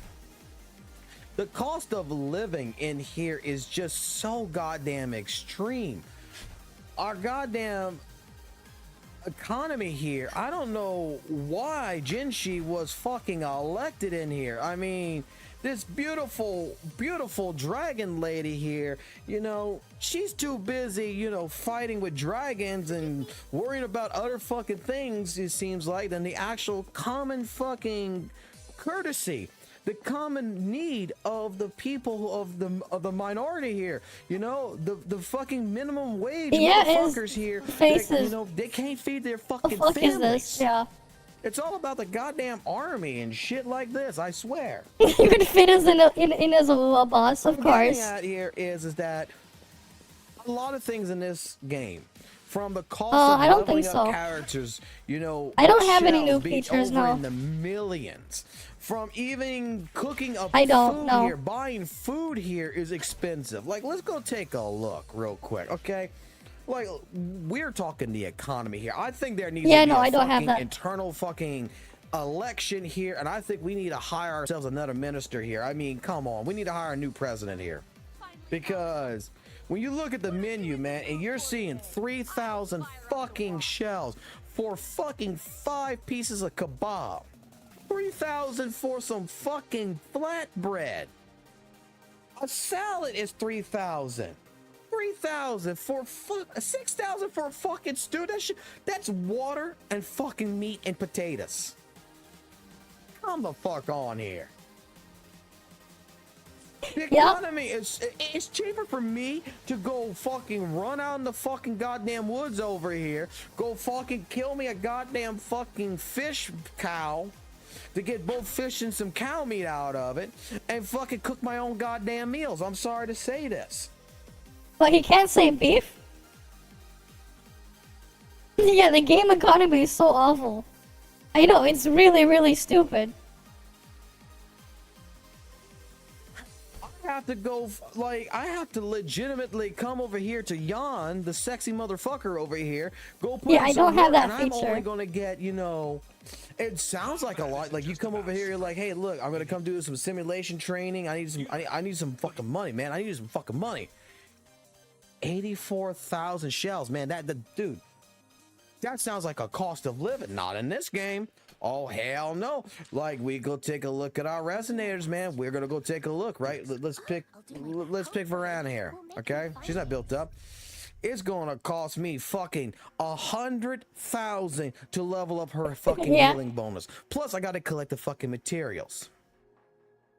You know how bad, like, the materials is fine, I think, in all honesty. It's not. It is the cost itself in just shells. In just the shells. Again. To produce this. They sell you the It's battle pass outrageous as a to me. solution. It's legitimately... They create a problem, and they sell you the solution. But the solution doesn't actually solve the problem. It just makes the problem less of a problem, but still a problem. Yeah, it's not enough, because it's really, really bad. Exactly, that too. Like, there's a lot of stuff that just doesn't work. They're trying to do 2 things, but they're failing at both. Exactly, they're failing at both. You know, we talk about They're going for fantasy rather than sci-fi. Well, they're failing at both sides of that. resource management all the... Does this really make you feel like you're in a fantasy setting and stuff? What you see right here?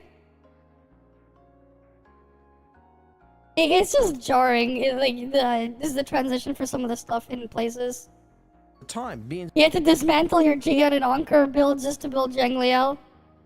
I'm not surprised. It is just really bad. I'm just surprised that like a lot of how much time people are like of this stuff people are willing to actually go through, man. Like personally, if it was me, I would have just been gone. Because I have been gone. Like, you put this shit in here. This thing this shit is an actual demotivational factor here. If I have to go through all that shit after I pull a character to make it so I can use them, man, I'm gone. It's too much. Especially after how much they cost. It's too much. Shit's too much. Especially when your guaranteed single character copy is like $365. Too much. And if you're gonna ask that much for it, and then you put that on top, no.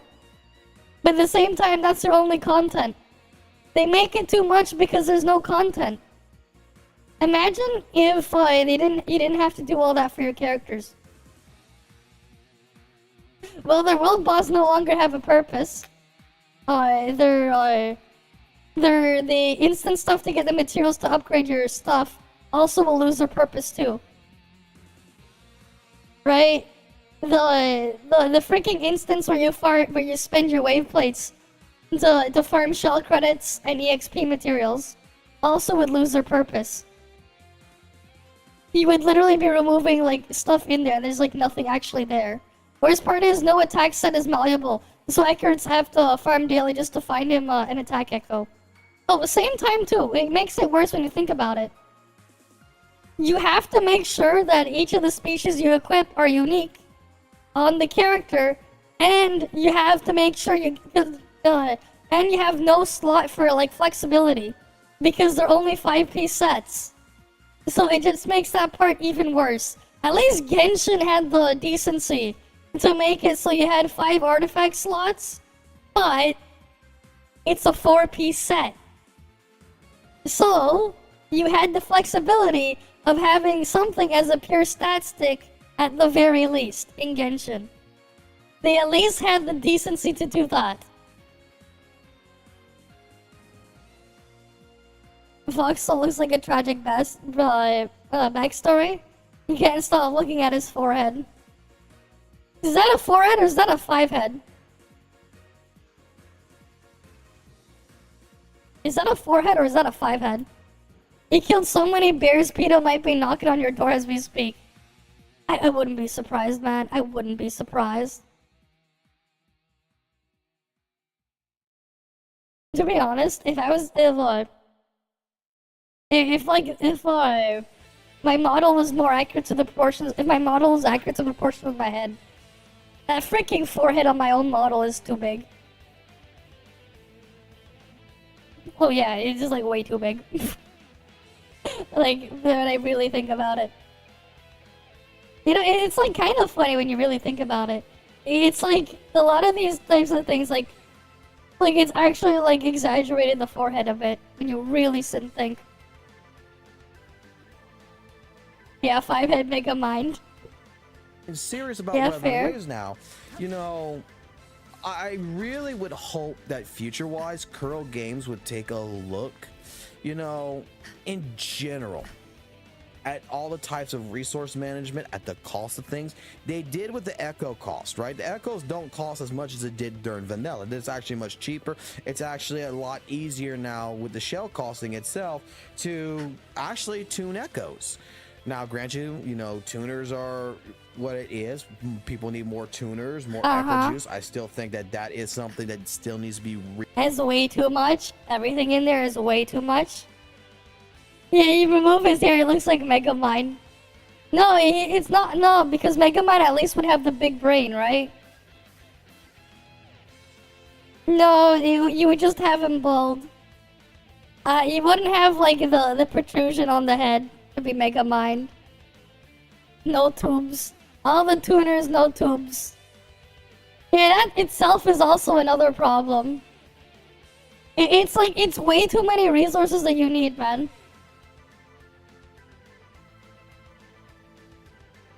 No, you look. Look. Megamind, look at his head shape. Now, this isn't 5-head anymore, man. Megamind isn't 5-head. This is like 69-head. Okay, maybe not 69-head, but like, yeah. Look at this guy. Look at this guy, though. This guy is a freaking 5-head. Like, we got 5 heads over here. Look at the 5 heads over here. Yeah, I'm pretty sure if you got their hand out, you put like the high 5 on top of their, like, where their forehead's supposed to be. Like, you would still have the freaking skin exposed. The actual 5 heads. Right, actual 5 heads there.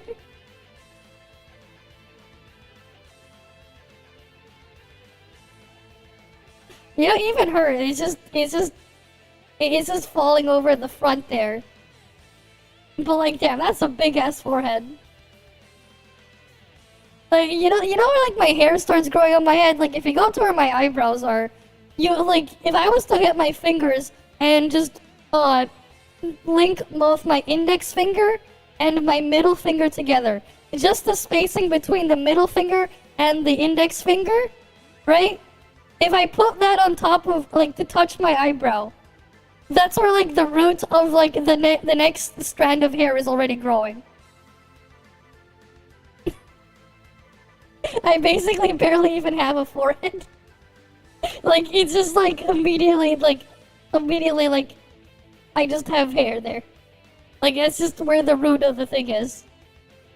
This thing, it looks like I could probably put like my actual hand on her forehead. And then like, yeah. Before it gets to the root for like the thing there. Yeah. But yeah, I mean, yeah, that's true. Megamind got the girl, so of course it's 69 head. True. Sometimes big forehead is just because your hairline is too high. I guess. Yeah, maybe. I love how we ended up talking about 5 heads. This is the most random thing to get to. Reworked in the resource management wise. Like, I think that they need to be more advanced, not this once in a fucking blue moon double fucking event that Mr. a fucking Kick president again. dragon bitch here fucking puts out, but instead, you know, like every other week or something, every 2 weeks, man, put out an event for double fucking events for different things, whether it's, you know, echoes, whether it's for simulation, for forgery, whatever. Okay. Just to help mitigate the cost of things, because this is the reason why. You know, you're mitigating it, you're not solving the problem. It's not really solving the problem what this guy's suggesting. The problem is there, but he's not even suggesting for them to solve the problem. He's like, mitigate the problem, not solve it. But it's clear that it's a problem. Yeah, bald Mr. Streamer is too funny. Okay. Yeah. My channel, it's more dedicated into not optimizing or building, you know. Yeah, at least he's at criticizing optimal that part, level. yeah. It's building it on the cheap because the cost of things is just so damn high. And I know what you're going to say. You right there, and the one that's sitting in the back right now at the fucking table over there, drinking that beer, fucking, you know, chuckling under your fucking breath over there. I know what you're about to say. Well, it's a gotcha game. What do you fucking expect? They want you to spend money. You know, the more money you spend, the easier it is. That's why the game's pay to win, huh? Let me tell you something. I spent money in this game to try to do that. It still don't fucking help that much. Yeah. Okay? It really doesn't. Like, I still say that in the value of the shell needs to be something that we can forge for. Like, dude, can I not have the ability in this game to sell things? Like, here's an option, Kuro, for you. Give me the ability. Like, I collect so much, you know, stuff. Make it to where I can sell flowers for like 5 shells a piece, and I can just come over here because I can show you like my backpack, man. Oh, we actual mint picker here, guys. Where I can just sell different resources. Like, I got. Oh look, we got an actual mint picker here. 450. I got fucking over 1,000 of the fucking flour right here, man. Actual mint picker, guys. Right here, 495. God damn. Sell some of this shit that I don't even fucking use, so that way, you know, I could pay the fucking rent for a change. God damn. Because I look at it that way, like, now I gotta live in a fucking tent right here. You know, I gotta live in a fucking shitty fucking tent that has no fucking internet, that has no fucking electricity, really. I'm stuck with a fucking lantern because I can't afford to go live in fucking paradise like some of these fucking goddamn rich. Oh, you want to live in paradise?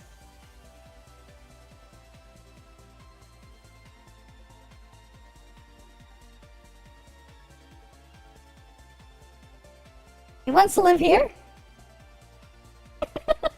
He wants to live here?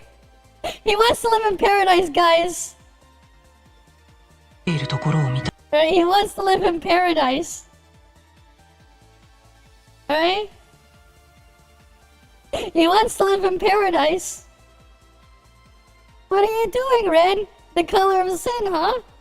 How lovely. That's very true. There are no others. There's only me and you here.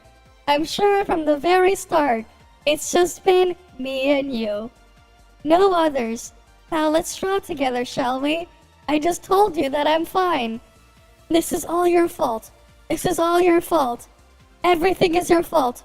You wasted no time in killing all the others. Why are you letting me live for so long? It's all your fault. Why haven't you killed me? It's all your fault. Why haven't you killed me? It's all your fault. It's all your fault. Why haven't you killed me? I'm already dead as it is. Why won't you kill me? Right? Paradise. Right? He wants to go to paradise, right?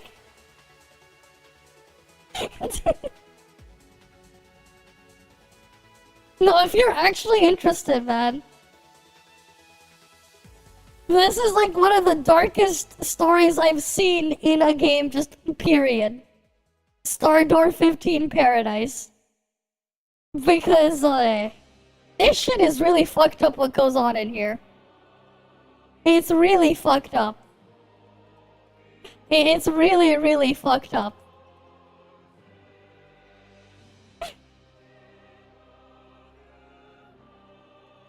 I don't know about playing it, I don't really feel like playing an NES game, though. Bitch ass son of a bitches. I'm no goddamn politician. I'm here trying to fucking save the world by fucking killing all these goddamn fucking discords. Like, holy moly, man. Oh, you want to kill the discords, you gotta get that nitro. He needs that nitro, right? You gotta get that, that nitro, the nitro, what was it called? The nitro turbo, whatever it's called.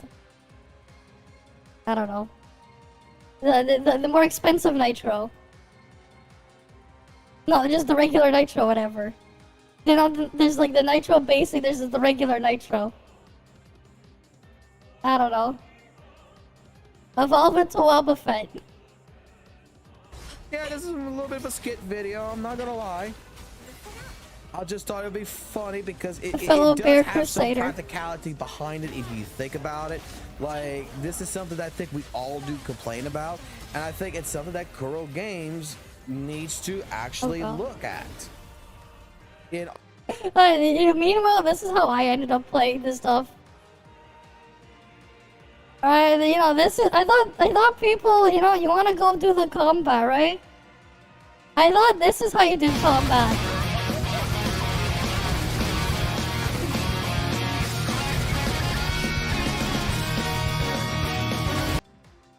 Reality is, even if like all the bosses.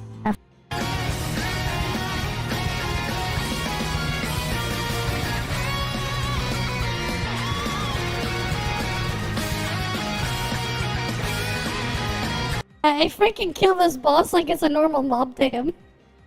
Like it's a normal mob in the other thing the guy was fighting. Discussing about living in the world of what? Yeah. The shit is dumb with his pricing for everything, man.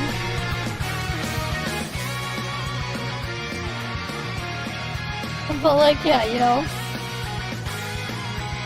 MOBA combat is like this, right?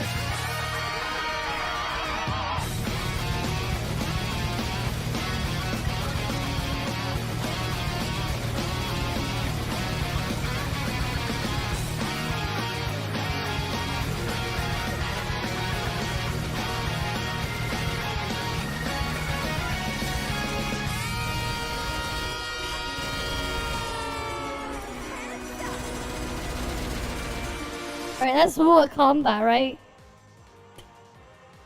Like if it was gonna take me that long to deal with trash mobs, I would just bring out this thing, if I could.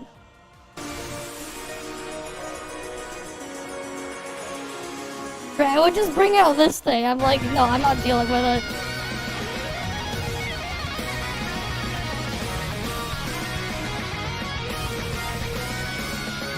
Yeah, and this is the problem with the camera, you can clearly see it there. And you can clearly also see Wuwa has a problem with trying to lock onto your target too. Because this shit is spazzing out here.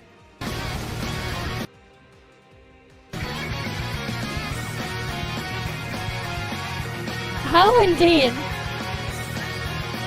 Inferno Rider, right?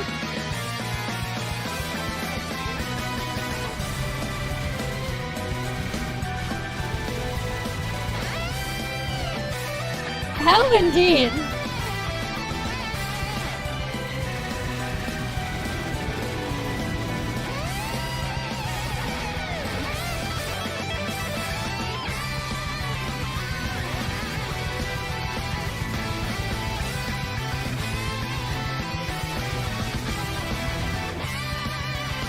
Oh, FYI, all of those attacks are heavy attacks, by the way.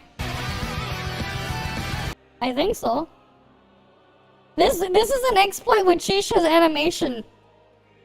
As long as, like, you can do this macro, I don't see why you wouldn't be able to do this. I don't see why it wouldn't work.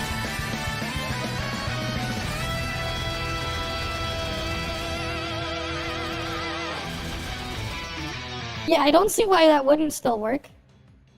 All I'm doing is an animation canceling aim shot. I'm firing 30 aim shots per second. You know her charge attack thingy, her aim shot charge attack? Yeah, I'm doing that 30 times a second. Or something like that, yeah. Because it takes one frame to... It takes you one frame to enter aim shot mode, fire off, and then cancel it. You can do that all in basically one frame for the shot. But the animation cancel part is one frame. So you can shoot once every 2 frames. So, like, you do this 30 times a second, yeah. Just make a macro and put it on your mouse or something. I don't know, my mouse has, like...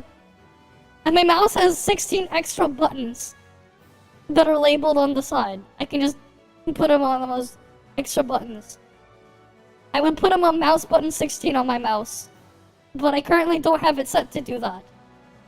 But, like, yeah, I have a bunch of buttons on my mouse. I have one of those. Right, I've told you guys before.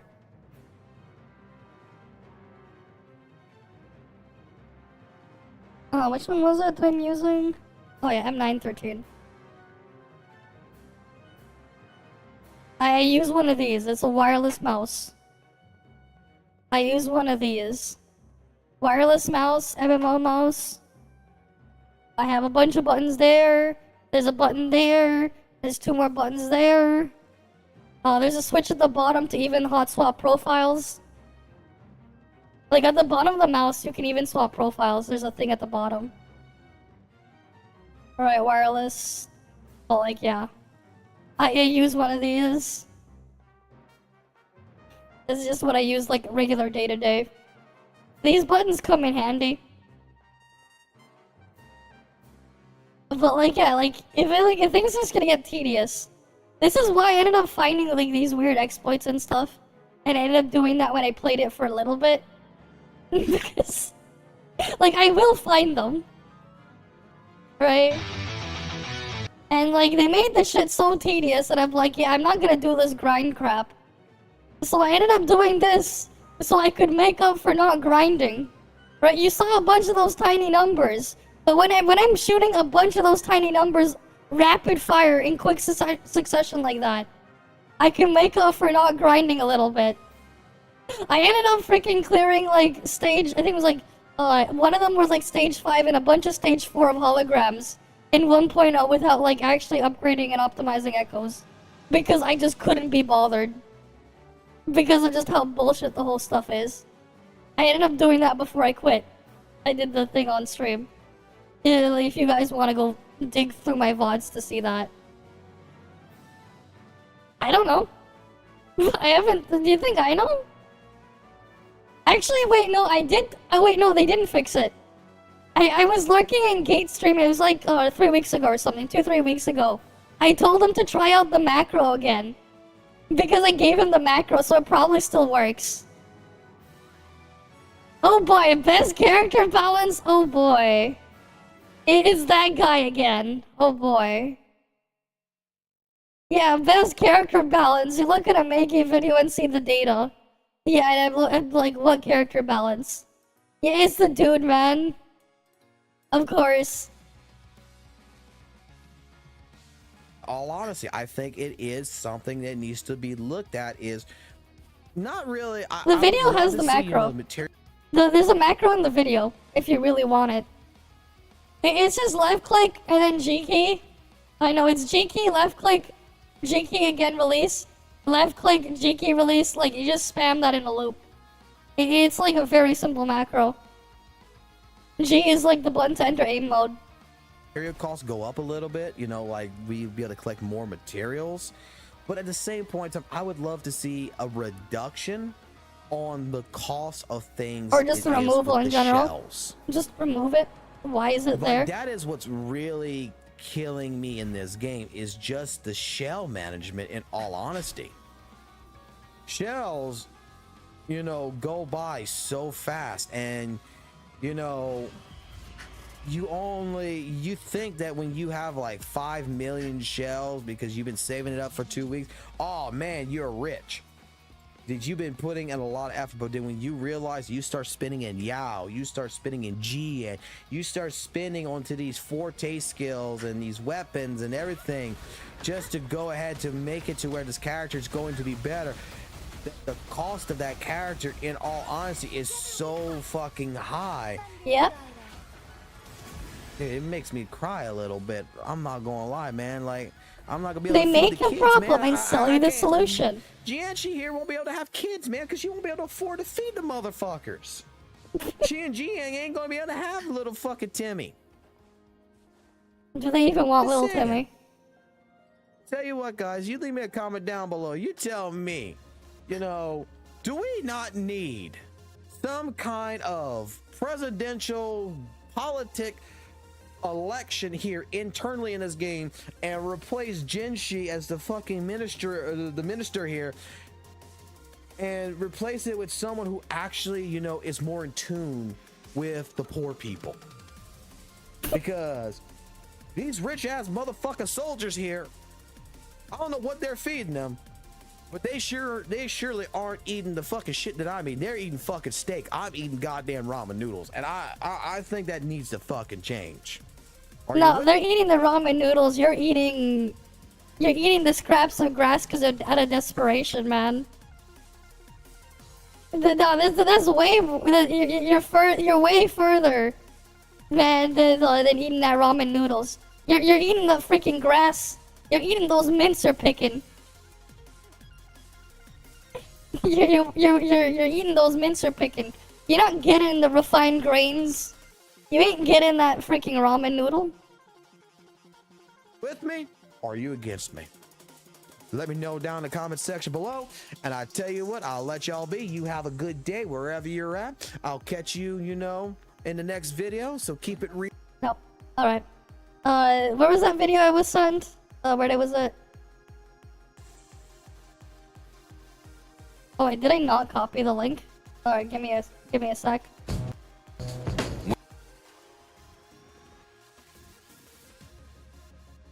Oh yeah, we were making the joke about 5-head for earlier. Here we go! The best character balance in gacha gaming. It doesn't make it like do these comparisons and stuff.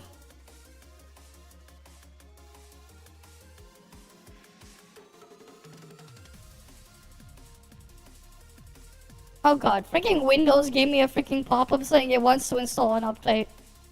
I'm like, delay it, I don't want to do that now. It freaking wanted to do an update in like half an hour. It's like, it's freaking notification pop, I'm like, no. Oh look, we got math here. Does she do where's her calculations? Yeah, we got here, oh. Look at that, you know, we're comparing like standard stuff, whatever. And then the paid thing, oh look at that gap here. Damn, I wonder what that's about. That rolls per upload? Yeah, sure. Where's the other one? Like, right, look guys. Look at this big gap here. You start here. Right here, right? 100% will be here. The adaptive thing, you did lower 1 to minus 10%. Right, that's 13% for this line. That's 35% over the 35. Like, this is the scale. Look at this shit. This is more than 100%. But when your bar graph is going like this, look at that DPS gain. More than 100%. Right? Keep in mind, the bottom part here, this is 5%, 7%. Meanwhile here, we got 114, 115%. That means, you're getting more than double the output. Because double output would be 100%. That's more than double the damage. Right. Right, like, look at that. She's talking about her comparisons there. Oh, look at this, guys! Power creep, guys! Power creep right here. You can kind of see the stuff here. Damage over 2 minutes? Damn. So I think they're comparing the 2 volt ones, right? 49k over 40k. Power creep right here. There's your power creep right there. 49 over 40. That's 22.5% power creep, guys. They got power creep. What? Literally a video right here. And like, I trust Makey's numbers. I've interacted and worked with Makey before. Way back in the day. I trust her numbers. There's good reasons to it as well. Yeah. You know... So we already know there's power creep there. So what character balance, we already know.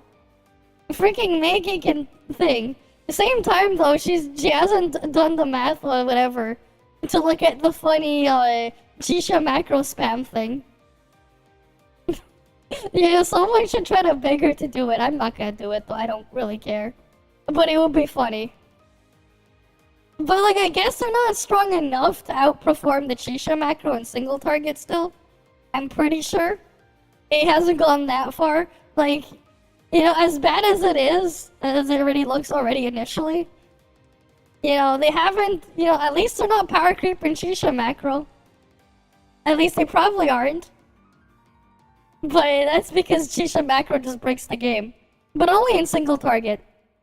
You try to use Chisha macro with more than one target, you get to see just how awful the Wuwa's targeting system is. And have the thing have a seizure and break down. Because the game won't know what the fuck it's trying to do.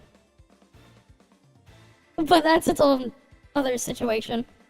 Gacha games are centered around their characters. There's a lot of work put into them after all. From their integration into the game's overall story, their fantastic visual design, to their intricate mechanics in their kits. New characters, specifically the limited ones, are one of the main ways for devs to appeal to and drive sales across their player base. Yeah, I wonder how well that's doing. There are a lot of ways for developers to generate hype for a new release. It could address a gap in players' rosters, round out the team roles for a specific attribute, or perhaps the most controversial of all, have better or higher numbers than others. New characters bring a lot of excitement, but they can also bring a lot of concern, specifically to your existing ones. They can be limited, Right, the ultimate Wuwa show, pretty much. standard, or completely free. What's true is that players need to level up, upgrade, and gear characters to have any chance of clearing content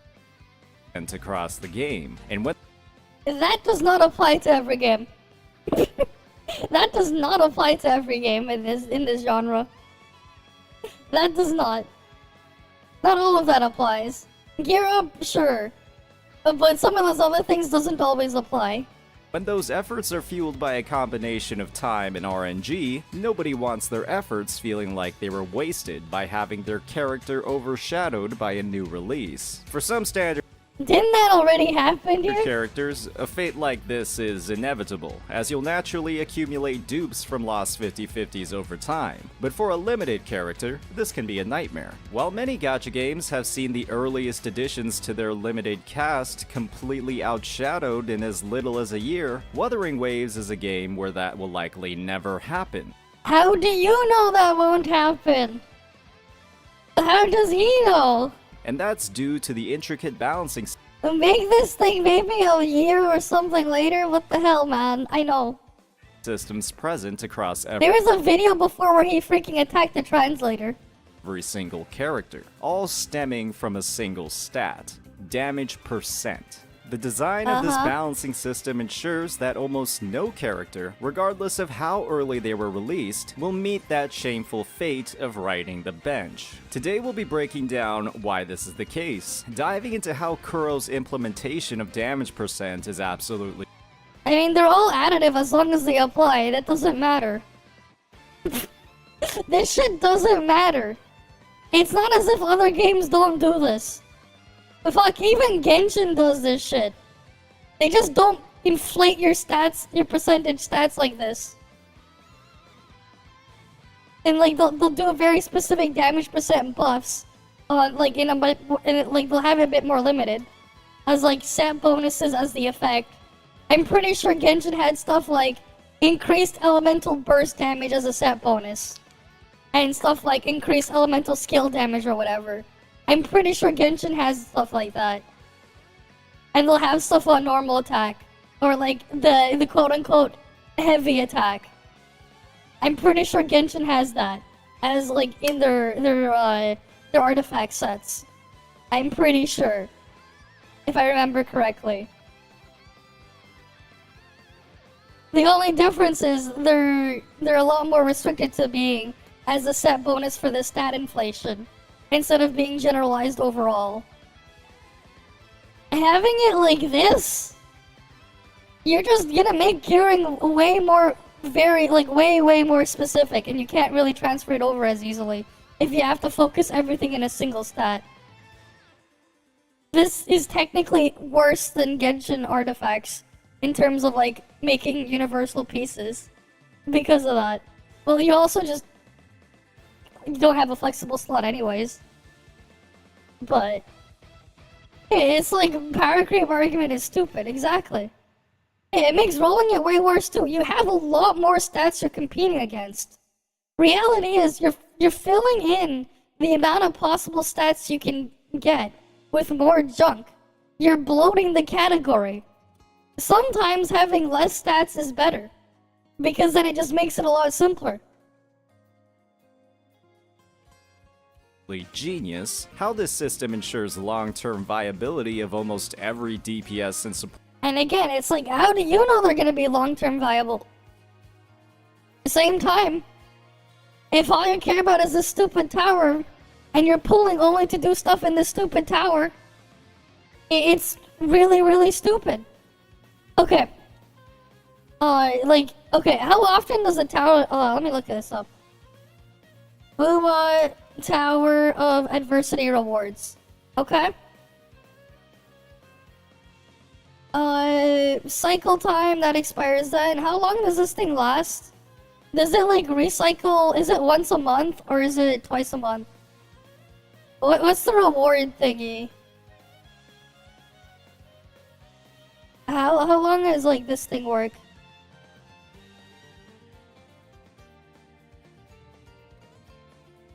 Alright, rewards. Okay, here's all the thingies here. How often does this reset? I don't even know. I didn't bother to check. I didn't last long enough to bother to like see it reset. Is there like a guide with information on this?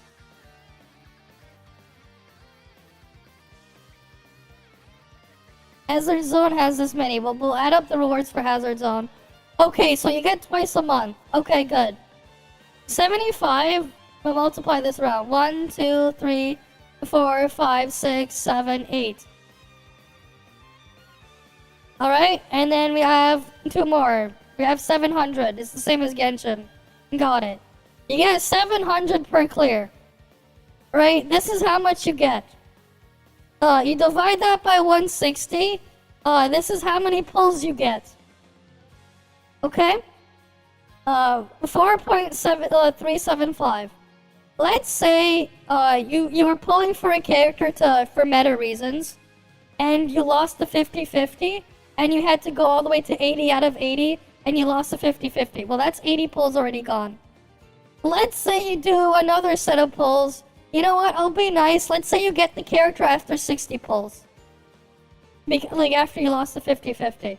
So you did 140 pulls. Okay, you multiply that by 160. They cost you that many asteroids. Divide that by 700. So you would have to clear all of Tower Adversity with them 32 times to break even for that one character pull. If that's why you pulled it. To break even, you would have to do it and get all the rewards, all the crests, 32 times. For one character. Now let's imagine you wanted to do that for a full team of 3 characters for each specific part. Right? Because you need the thing total, right? Let's say they eventually scale up the difficulty over time. Genshin eventually did do that. But like, let's say they do it too. Right? So then you multiply it by how many characters? 3 characters per team. 3 times 3 is 9, so 9 total characters. Well now, for, you would, to break even for that set of 9, you would have to clear it 288 times. You can go clear it twice a month. Well, that would take you 144 months. Divide that by 12.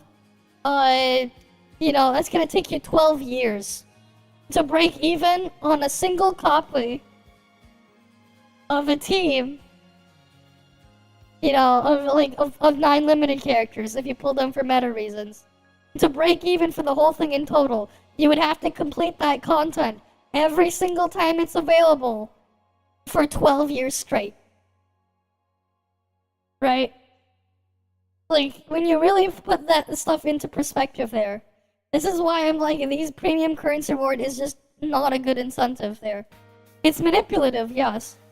I think they don't even give you like 5 whole pulls, they'll give you 4 and a fraction to manipulate you and maybe trick you into thinking maybe I'll spend a little bit more so I can go afford a pull. Right? But at the same time, if that's the reason why you're pulling for power and you're doing it for that, well, now you know. Not exactly the best reason. Right, because it just does not make any sense logically. It just does not. If that's why you're pulling. But like, I can make a video probably on just why pulling for meta is stupid in these games. If that's your only reason why. That's why it's stupid. And that's why in these games you kinda just gotta set your own goals in place towards that. Character in the game, and how its interaction with attributes and team building promotes some of the most diverse and creative gameplay within not just the gacha genre, but gaming as a whole. As always, if you're enjoying this content, please hit that like and subscribe button. One of the defining characteristics of every single DPS character is how they inflict their damage. With a multitude of different attacks and abilities in every kit, there's a large emphasis placed on using some attacks instead of others to get the most performance. Some abilities will simply do more damage than others. It's clear when looking at our limited releases that every character has their own specialty, like Jian with heavy attacks, Jinxie with resonant skill damage, and Shangli Yao with liberation damage. Yeah, this is extremely comparable to games like Genshin Impact, where you have certain characters that rely on one attack exclusively, sometimes a bit too much. However, Kuro did something brilliant to differentiate these attack types in actual gameplay. They categorized every possible attack in a character's kit and added a unique damage multiplier to these types. This is not new and this is not exclusive to Lua. I don't know where he thinks this is like something they created and made exclusive to them. This is like, yeah, this is the Woo Shill boss. This is not new, this is not unique, this is not exclusive to them. You have had characters in the past do similar things as well, like little forcings into specific categories. It is not anything new. Putting it, like forcing it as now gear pieces, that just makes it worse for the player, as from a quality of life standpoint. Yeah, you can categorize them like that, it's not new. Right? It's like not new. At the same time, you look at a Genshin character's kit. There are Genshin character kits that only buff specific things. Right, and they've had it in Genshin for a long ass time. You mention Genshin. You better at least mention the stuff about Genshin correctly, because they have this shit too in Genshin. They do. They might not go as crazy with some of it there, but it's not as if this doesn't exist in Genshin. Because this does. Resonant skill is just elemental skill in Genshin. Basic attack in Genshin is just that, basic attack. Heavy attack in Genshin is charged attack. Resonance liberation bonus is your elemental burst. We look in Genshin. We can even look at 1.0 Genshin artifacts. Right? Let's see. I think it was it Honey Hunter or something, their website? They had a database with stuff. We're gonna look at 1.0 Genshin artifacts, okay? We're not gonna look at the newer stuff. I don't know anything about the newer ones. But we'll look at the oldest artifacts in Genshin. Because he's mentioning gear from that standpoint, oh, this is the wrong website, that's StarRail. What, I want Genshin. Why the fuck is StarRail now #1? Whatever, so, okay, we go from here, artifact set. So 1.0, we had, oh look, Gambler set 1.0 4-star artifact set. Was this elemental skill damage? Okay. Martial Artist, normal and charge attack damage. Okay, we'll go in 5-star artifact from thing back then.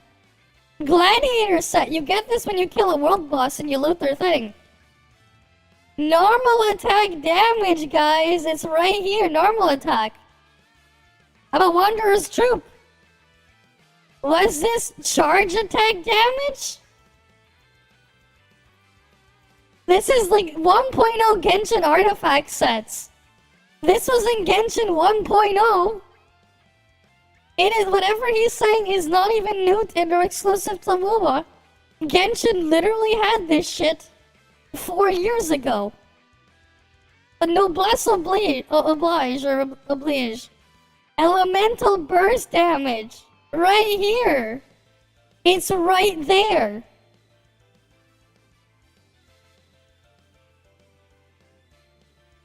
Shangri-La Frontier, Sword Online on steroids, main characters like Shadow from Eminence in the Shadow. Okay. Sure.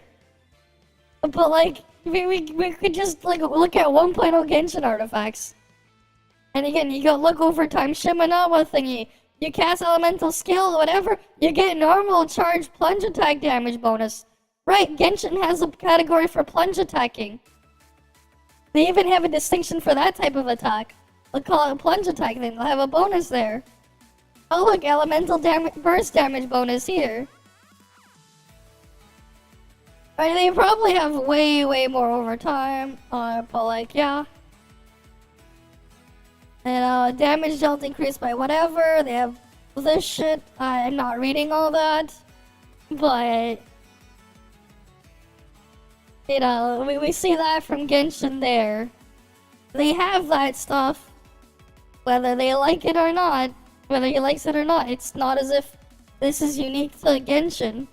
Not unique to Genshin, unique to MOBA. The only difference is you can actually farm to get multiple stat line rolls of that specific stat on your gear.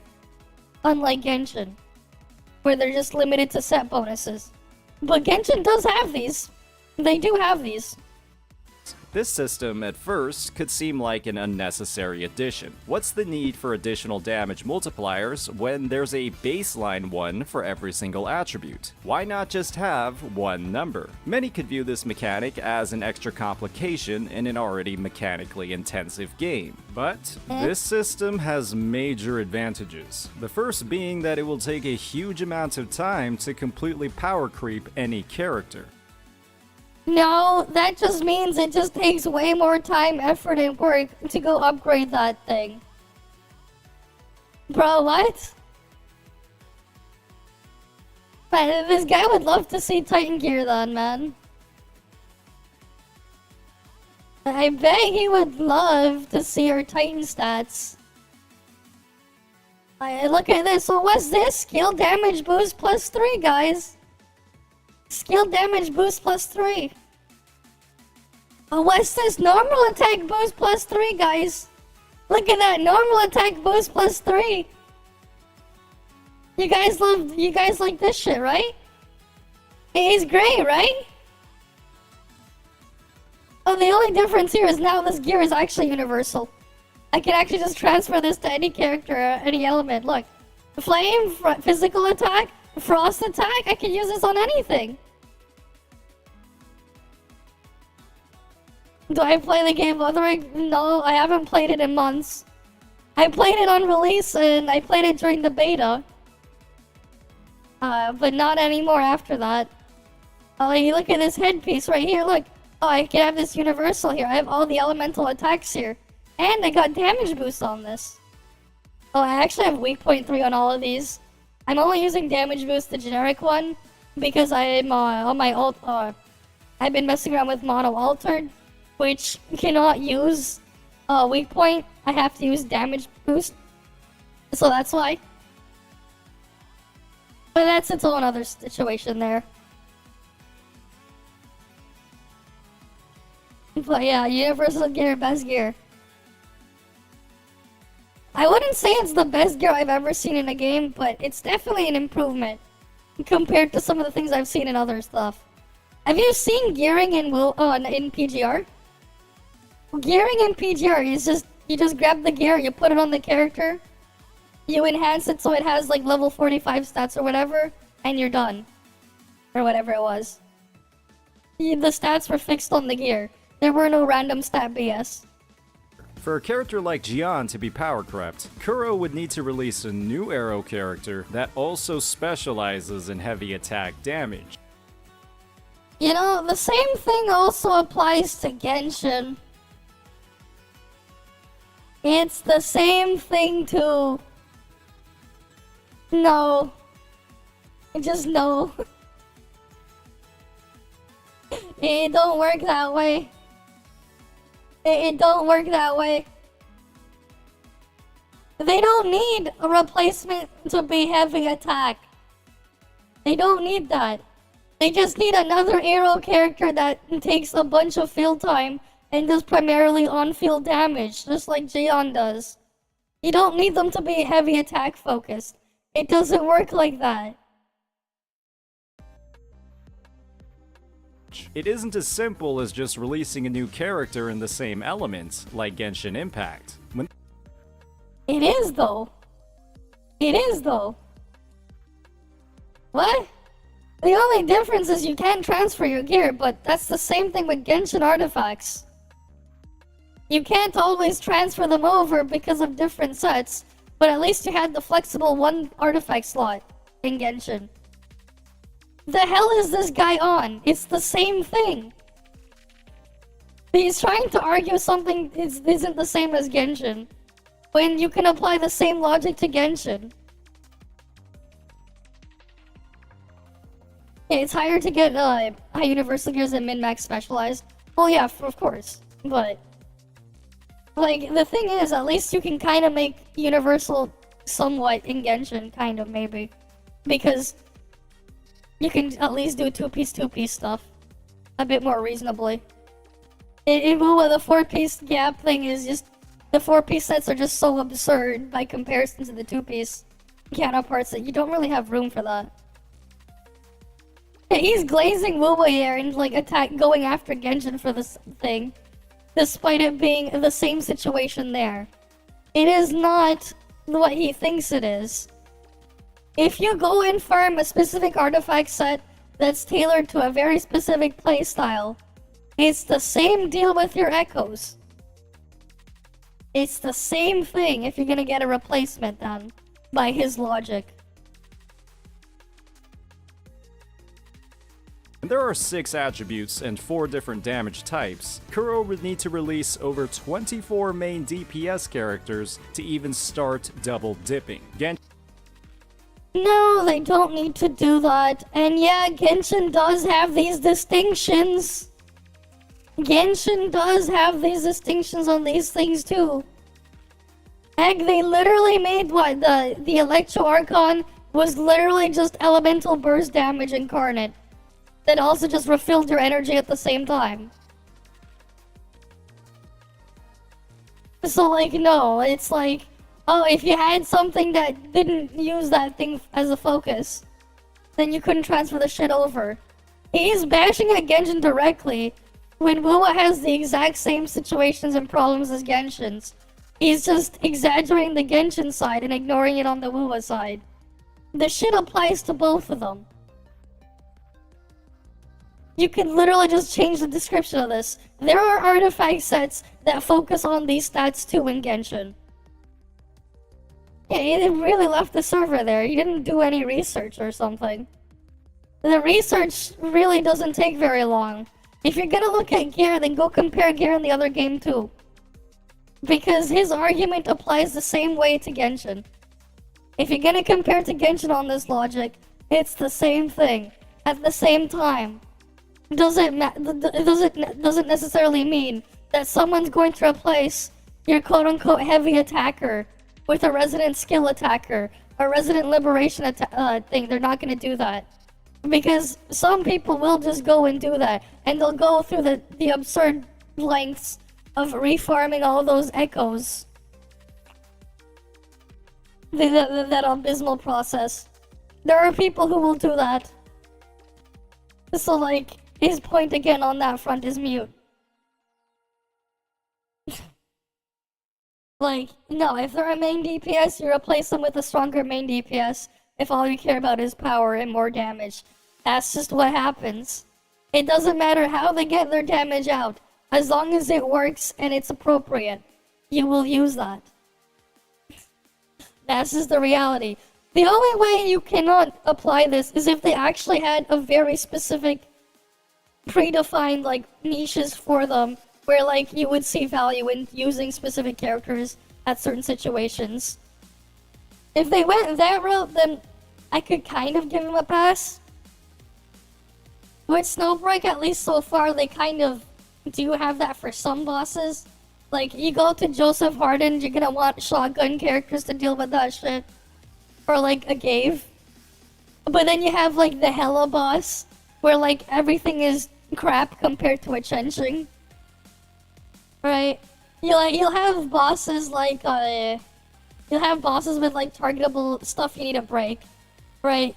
Despite Cherno having Cherno 5 so having like really insane burst damage on there, she can't really do anything to summon shield things with her stacks of her dot because they're immune to it, so she's useless on those fights. That's the only type of situation where that would actually pop up. Just being a different damage type isn't going to give them an actual niche. Denying their usability though, and making them tailor specific to certain content, now you actually give them a niche. Because like in the end, it's like you're just gonna play the thing and do the thing you're already doing anyways.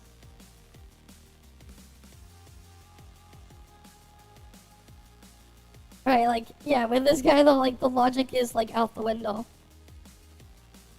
But, like, yeah, that's just how it is, right? Like, there's no, like, technically in some content, right, like Chenching, right, 1.1 character in Snowbreak hasn't been power crept. If we're talking about fighting Hella. But if you're talking about fighting a different multi-target boss with AoE stuff, I mean, most of them you pretty much do better if with like a combination of a stronger, harder hitting individual hit attack and like mosh your 5-star with her thing there. But like, even there, it's not even perfect to get around that too, despite having some niches like that. Like, you would have to get into like weird edge cases where, oh, you get an extra advantage over the other thing that can kind of replace you because you can do something they can't. But Lua doesn't have that unless they make it so like they have content where they can only take damage from heavy attacks. They can only take damage from a resonance skill. They would have to make it immune to everything but that one specific damage type for his argument to actually hold any weight. But they don't have any of that.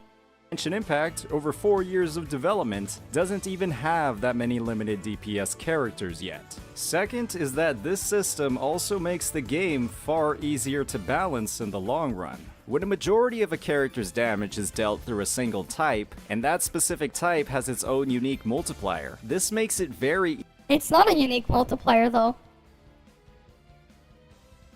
It doesn't work like that either. It's additive to your elemental damage bonus. It's not actually a unique multiplier. It's just additive to another existing multiplier. So he didn't even fact check that.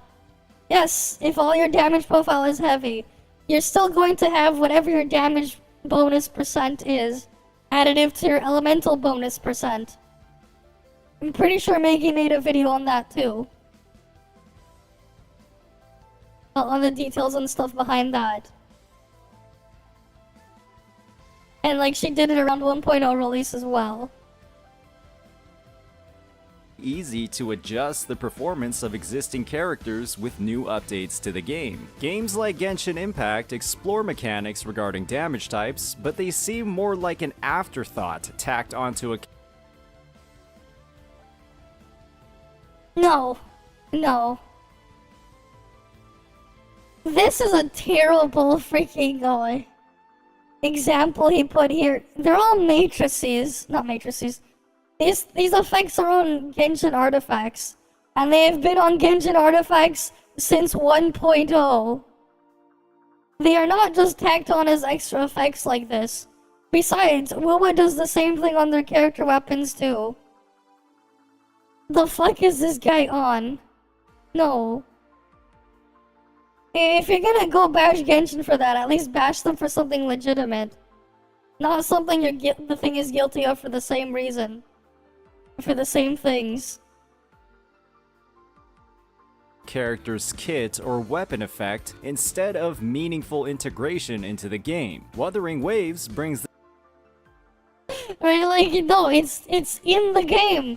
It's in the freaking artifact sets. You're just not rolling it as a stat. Like, what is this guy on? Yeah, and everyone in his comment section is clapping like a seal. It's a fucking echo chamber.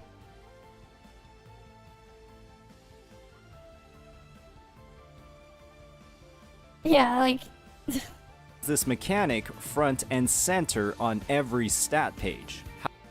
Don't they have this on Genshin stat page too, I think? Didn't Genshin have something like this on their stat pages too? Like, as much as I dislike Genshin, like, he's actually making me defend Genshin in here. I'm pretty sure you had shit like this too on Genshin stat pages. I'm pretty sure I remember seeing stuff like this. Besides, this is still additive to your elemental bonus. They're just breaking it down for you, but it's still additive to that. It's not an actual separate multiplier. However, there are very few ways to get specific damage bonuses in Wuthering Waves. When it comes to a single character, the only sources are your weapon effects, the inherent abilities or sequence nodes, and of course, your echo substats. Yeah, the only difference is Genshin replaces the echo substats with the artifact set bonus. It's still there. Genshin has these. They have them on weapons. They also have it on a character's passive there. This is not anything new. Genshin has this shit too. So by his logic, all this applies to Genshin as well. Like, it's like all this shit he's saying applies to Genshin as well. Only difference is they put these specific damage categories on the set bonus instead of as substat rolls. When the only ways to upgrade this stats outside of gacha pulls is RNG, these stats could seem a bit insignificant at first. However, Wuthering Waves isn't meant to be a game where you only play a single character. This is evident through the design of Sonata sets, party buffs, and perhaps most importantly, Yeah, and I wonder I wonder what Genshin was designed around too. Oh yeah, that's right. They wanted you to play multiple characters too.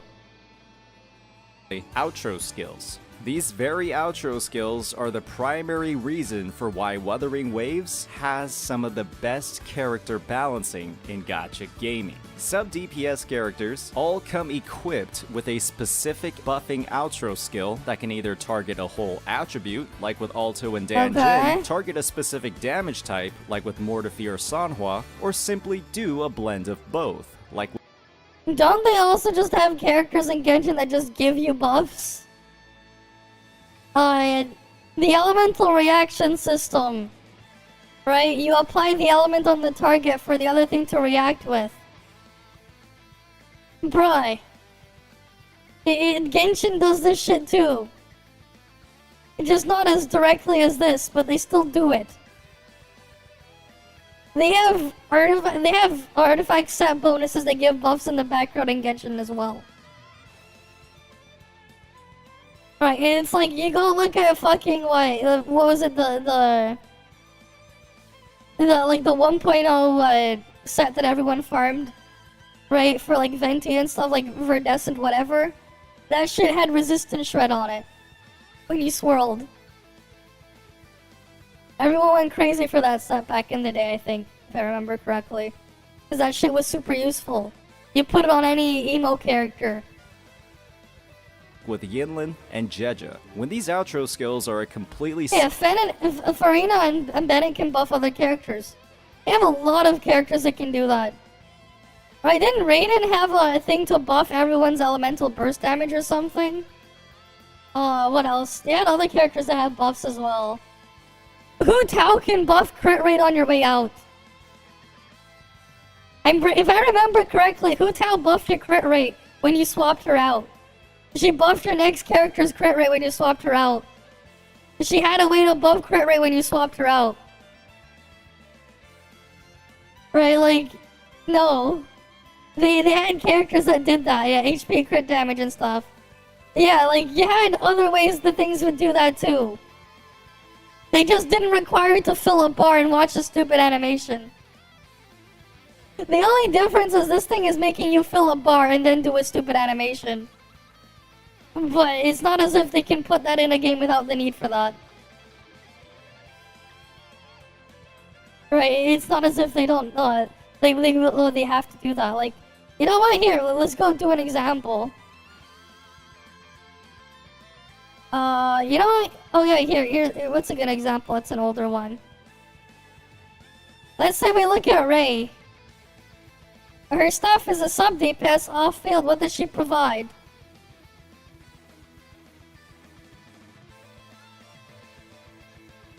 %15 volt attack there? Oh, look, 10%, oh no, 60% volt damage. Another 10% volt damage there. Her matrices give her some resistance shred. Let's go pick another random character that provides something in the background. Let's say Asuka, same thing, you use her skill, you swap her out. As long as you deal damage with an appropriate element, she'll consume a stack and deal damage. Wow. Oh yeah, and that's right, she has damage buffs.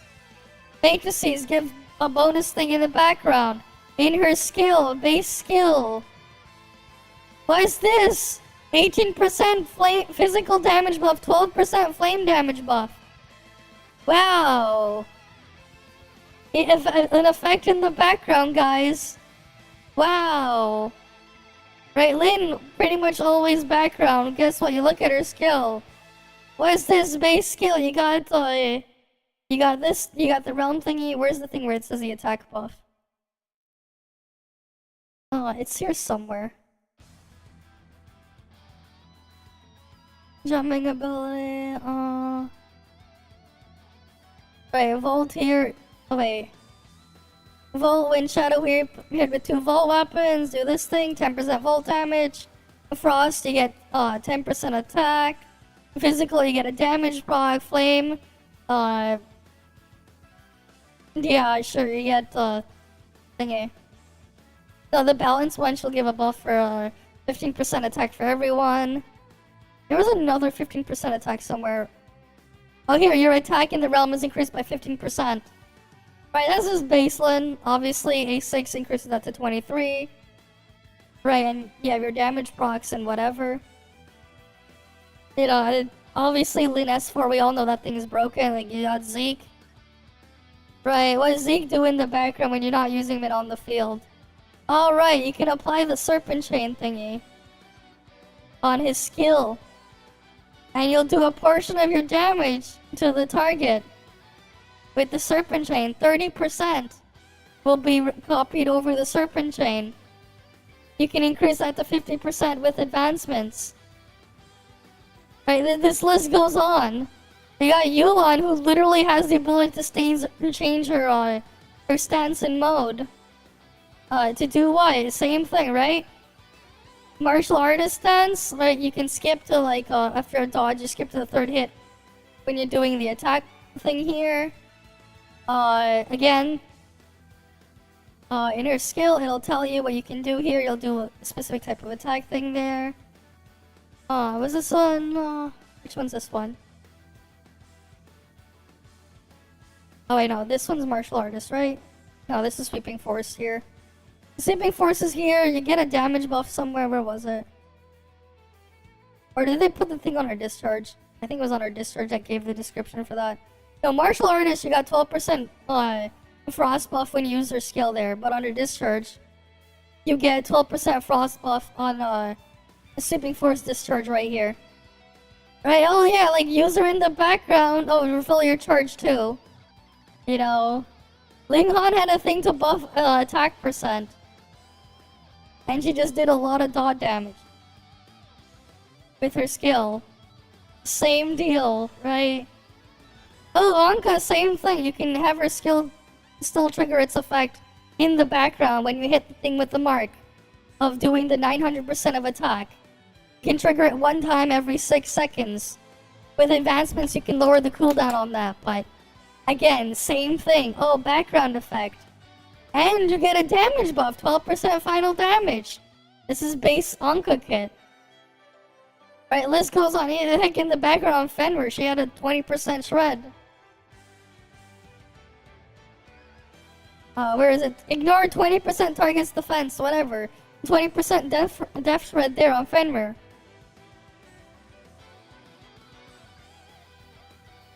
Right, like, yeah, you can go all the way to freaking what? 1.0, it's like, yeah, background support stuff. 0, like, you know, 0 cubes for damage buff there? Right, Coco had stuff like, yeah. Claudia, 24% damage buff? Final damage buff? Or increased damage, oh, this is final damage category, but yeah. Right, 8% times 3 stacks, 24. Right, it's like...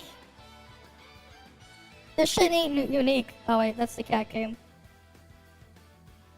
Meant to remove that thing.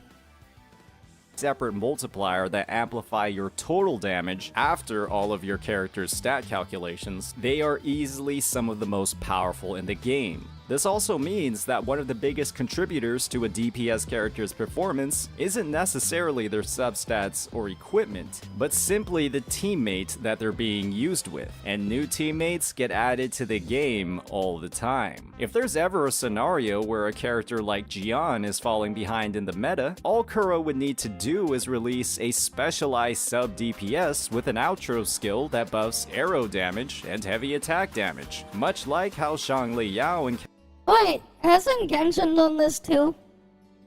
Don't they literally have characters in Genshin that buff very specific damage types? Don't they? Don't they do that there? They literally make characters that do that. At the same time, when this is what you do, this is also... It gets into a more scuffed and predatory territory here. HSR2, like, here's the thing with this, though. I mean, basically he's saying, you know, they make stuff like ToF's Flame Comp. Where they'll make a thing, they'll replace them to do a specific thing, and work with the specific thing like that. But you don't realize when they do these types of forced things, they're balancing the characters around what's present. At the same time, when they're designing these things, well, if you're being balanced around the existence of another character being there, now they just become a necessity, basically, if you're looking for power. Because now you're balanced around the other thing, too. So you're effectively working with, you know, in this case, their characters. One character that takes up 2 character slots, instead of 2 characters taking up 2 character slots. You have effectively 1 character taking up 2 character slots. And that's the problem that the Flame Comp and ToF always ends up having these problems with, when you start doing these weird, bizarre things. Because that's just what happens if you go to, like, the extreme end.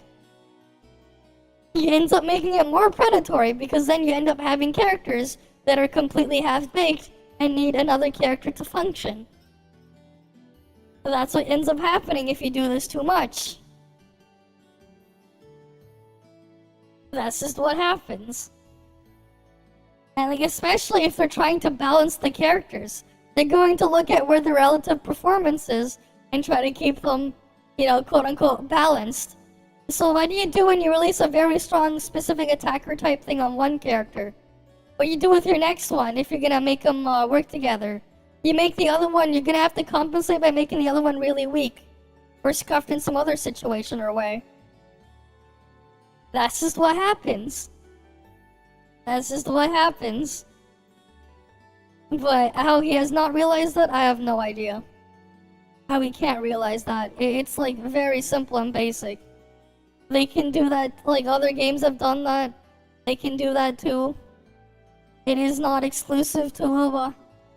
And he's also just talking about stuff like after what, 2 patches in the game? Where they still don't even have a full roster of stuff to like add over and replace the initial cast. How the hell does he know what the hell's gonna happen later down the line? I don't know. I don't know.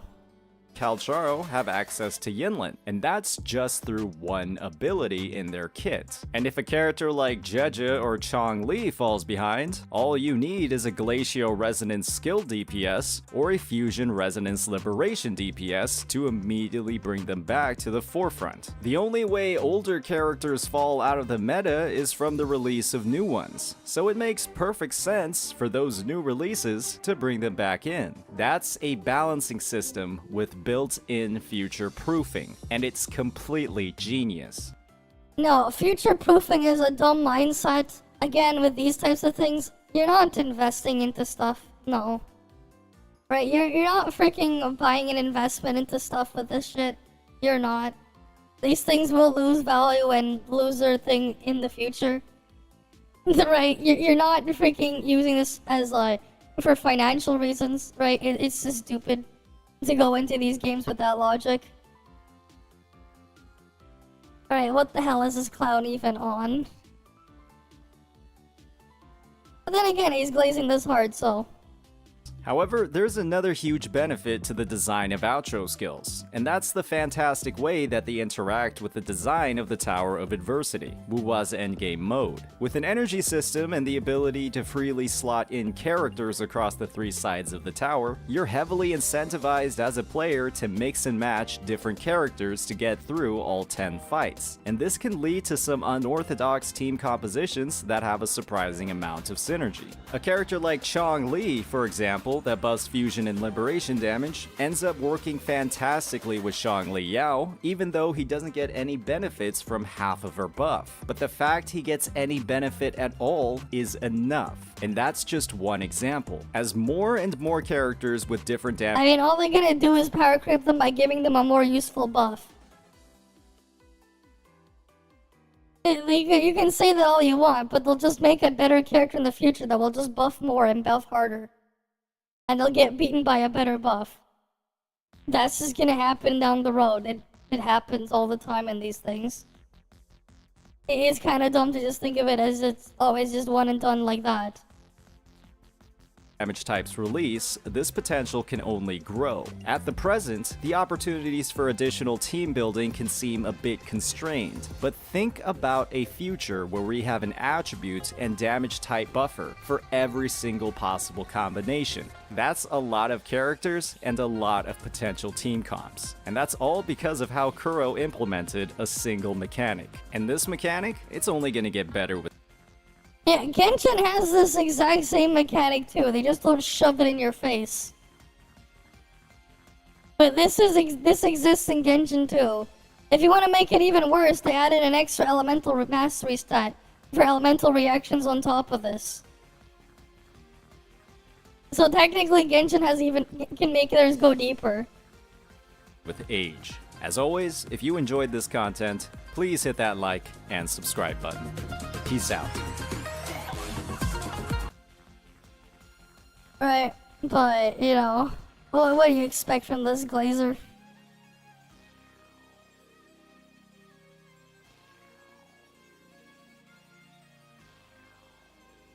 What can you really expect? Anything else? Gate's gonna go live soon. They're gonna have this streaming up at... Oh god, he's gonna look at the live stream. Oh damn, she's graduating? Oh, that's unfortunate.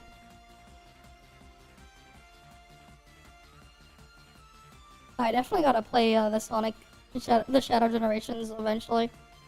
But yeah. Yeah, only Kuro shows can make you defend Genshin, and you don't like Genshin. Exactly! They got me defending Genshin because the reality is they're acting as if something isn't there, but it is there.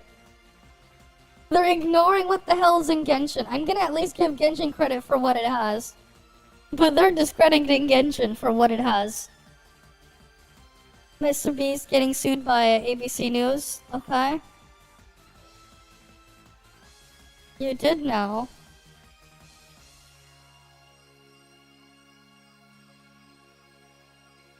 I think we'll save our reacts for later though, because just some more of them. There's more here.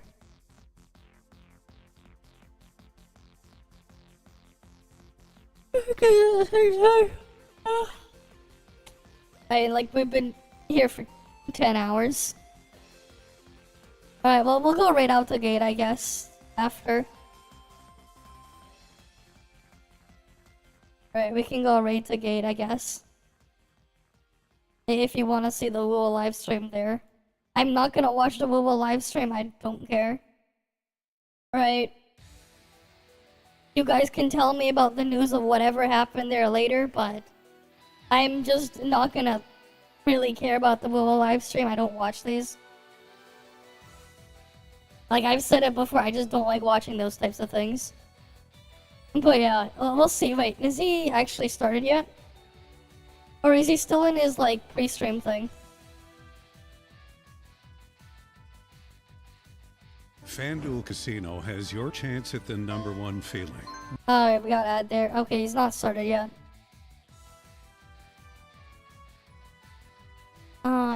You know what? We'll go look at something else before we do that then. Maybe. Alright, I guess no, I think I would rather just save those there. Oh yeah, there was a bunch of stuff posted dated for the 18th. I think. Mr. Beast lawsuit and a couple other things. I guess she might be graduating, it looks like. If she's gonna be stopping her activities, I guess she's graduating. What else would it be? Right, what else would she be doing if she wasn't graduating then?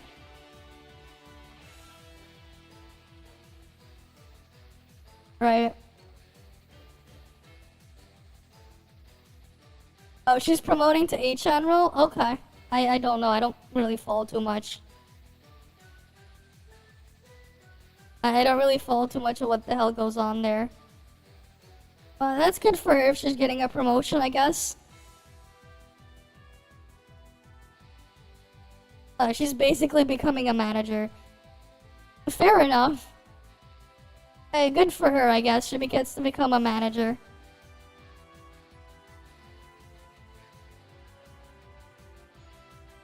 If that's what she wants to do.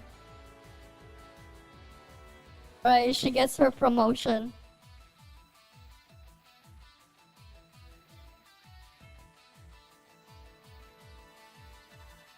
Oh, wait.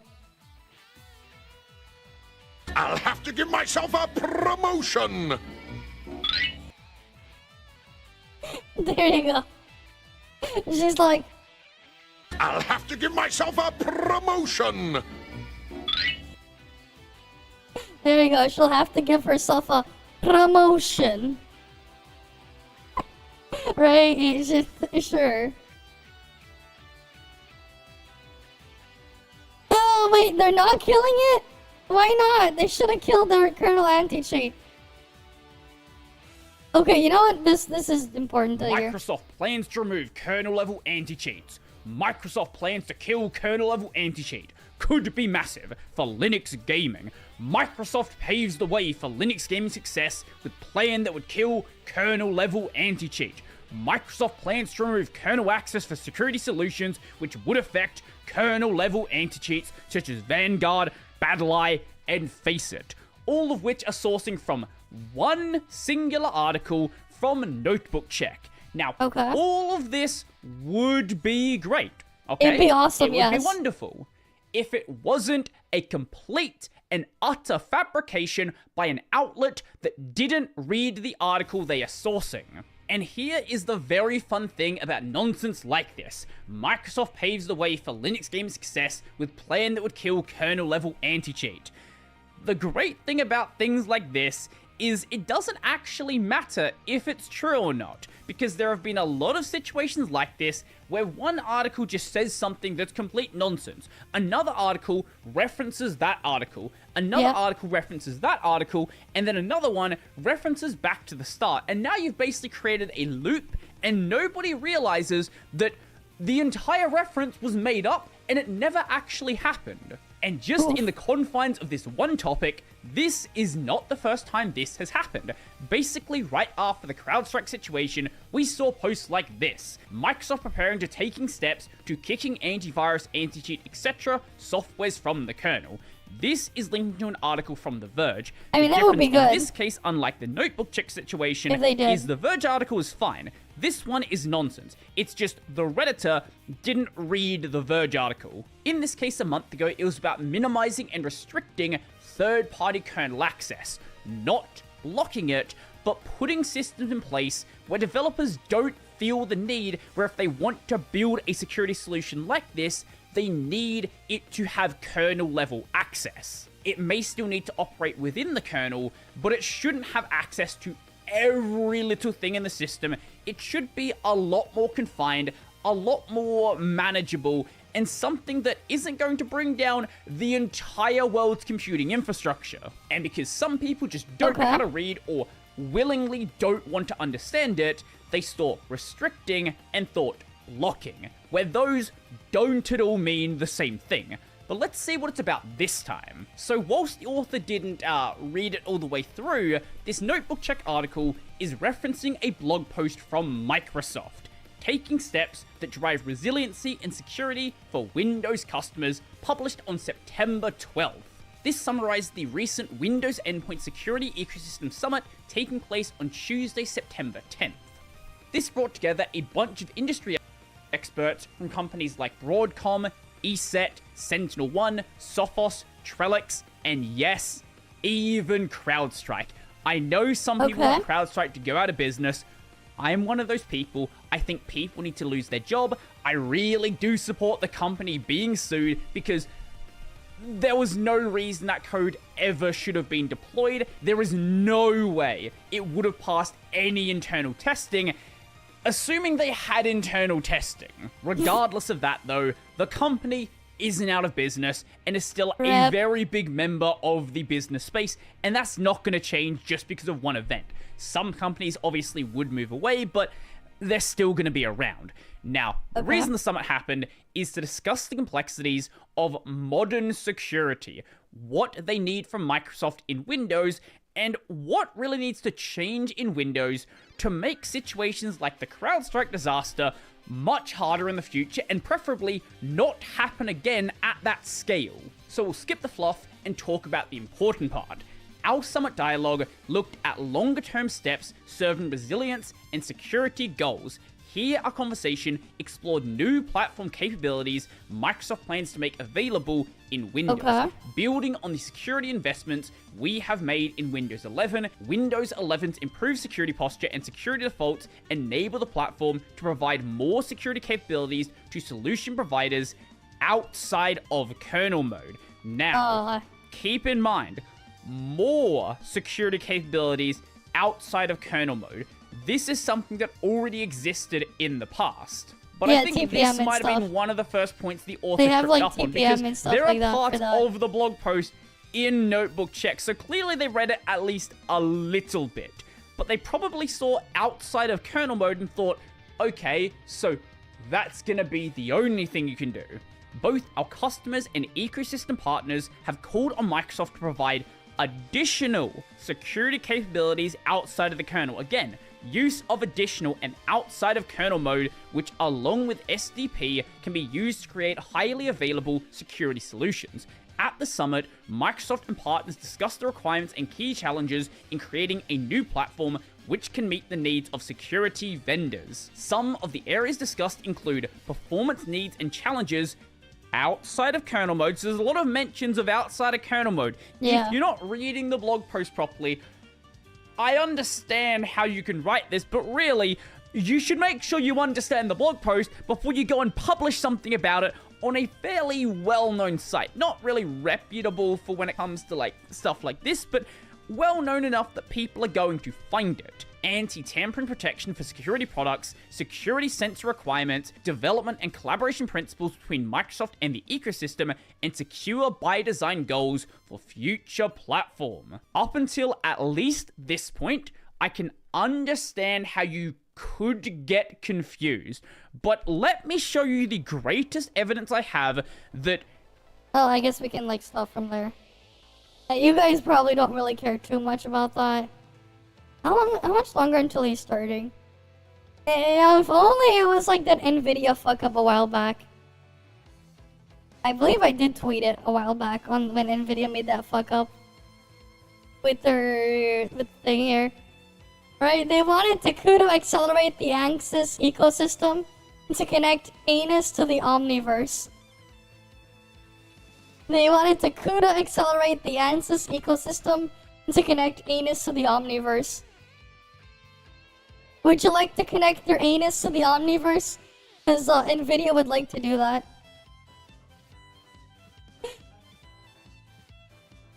Right, the Ansys ecosystem to connect it to the Omniverse.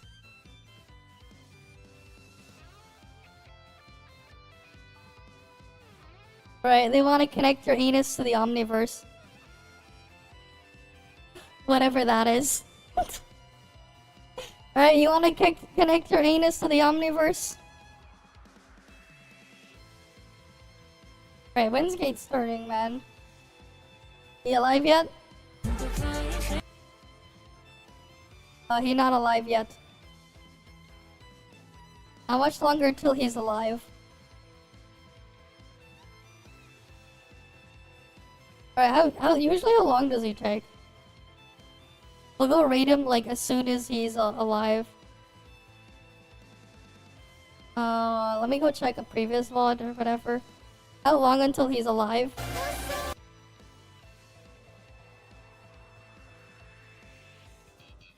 That one was like 12 minutes. 12 minutes and 45 seconds, so...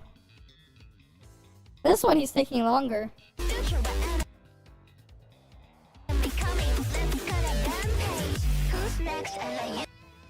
Right, he's taking his time. After 3 hours still? The fuck? Are you still updating after so long? God damn. The fuck is going on with your network connection?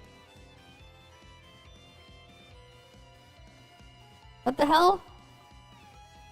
Sequential boundless realm point rewards were sent. Wait, why? Why'd they send me, again? The fuck? Sequential season already ended? What? The fuck? When did that happen? Oh yeah, no wonder you put it on an SD card. Now that makes sense. Yeah, SD cards are crap, man. They're crap for storage. They're slow.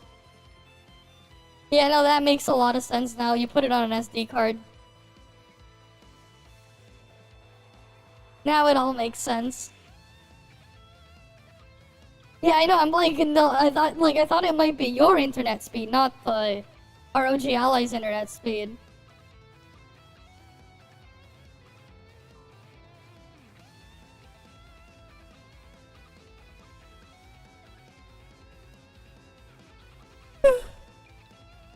But man, is he alive yet?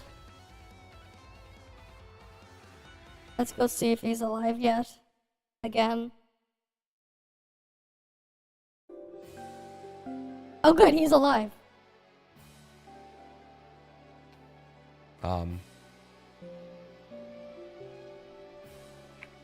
Right?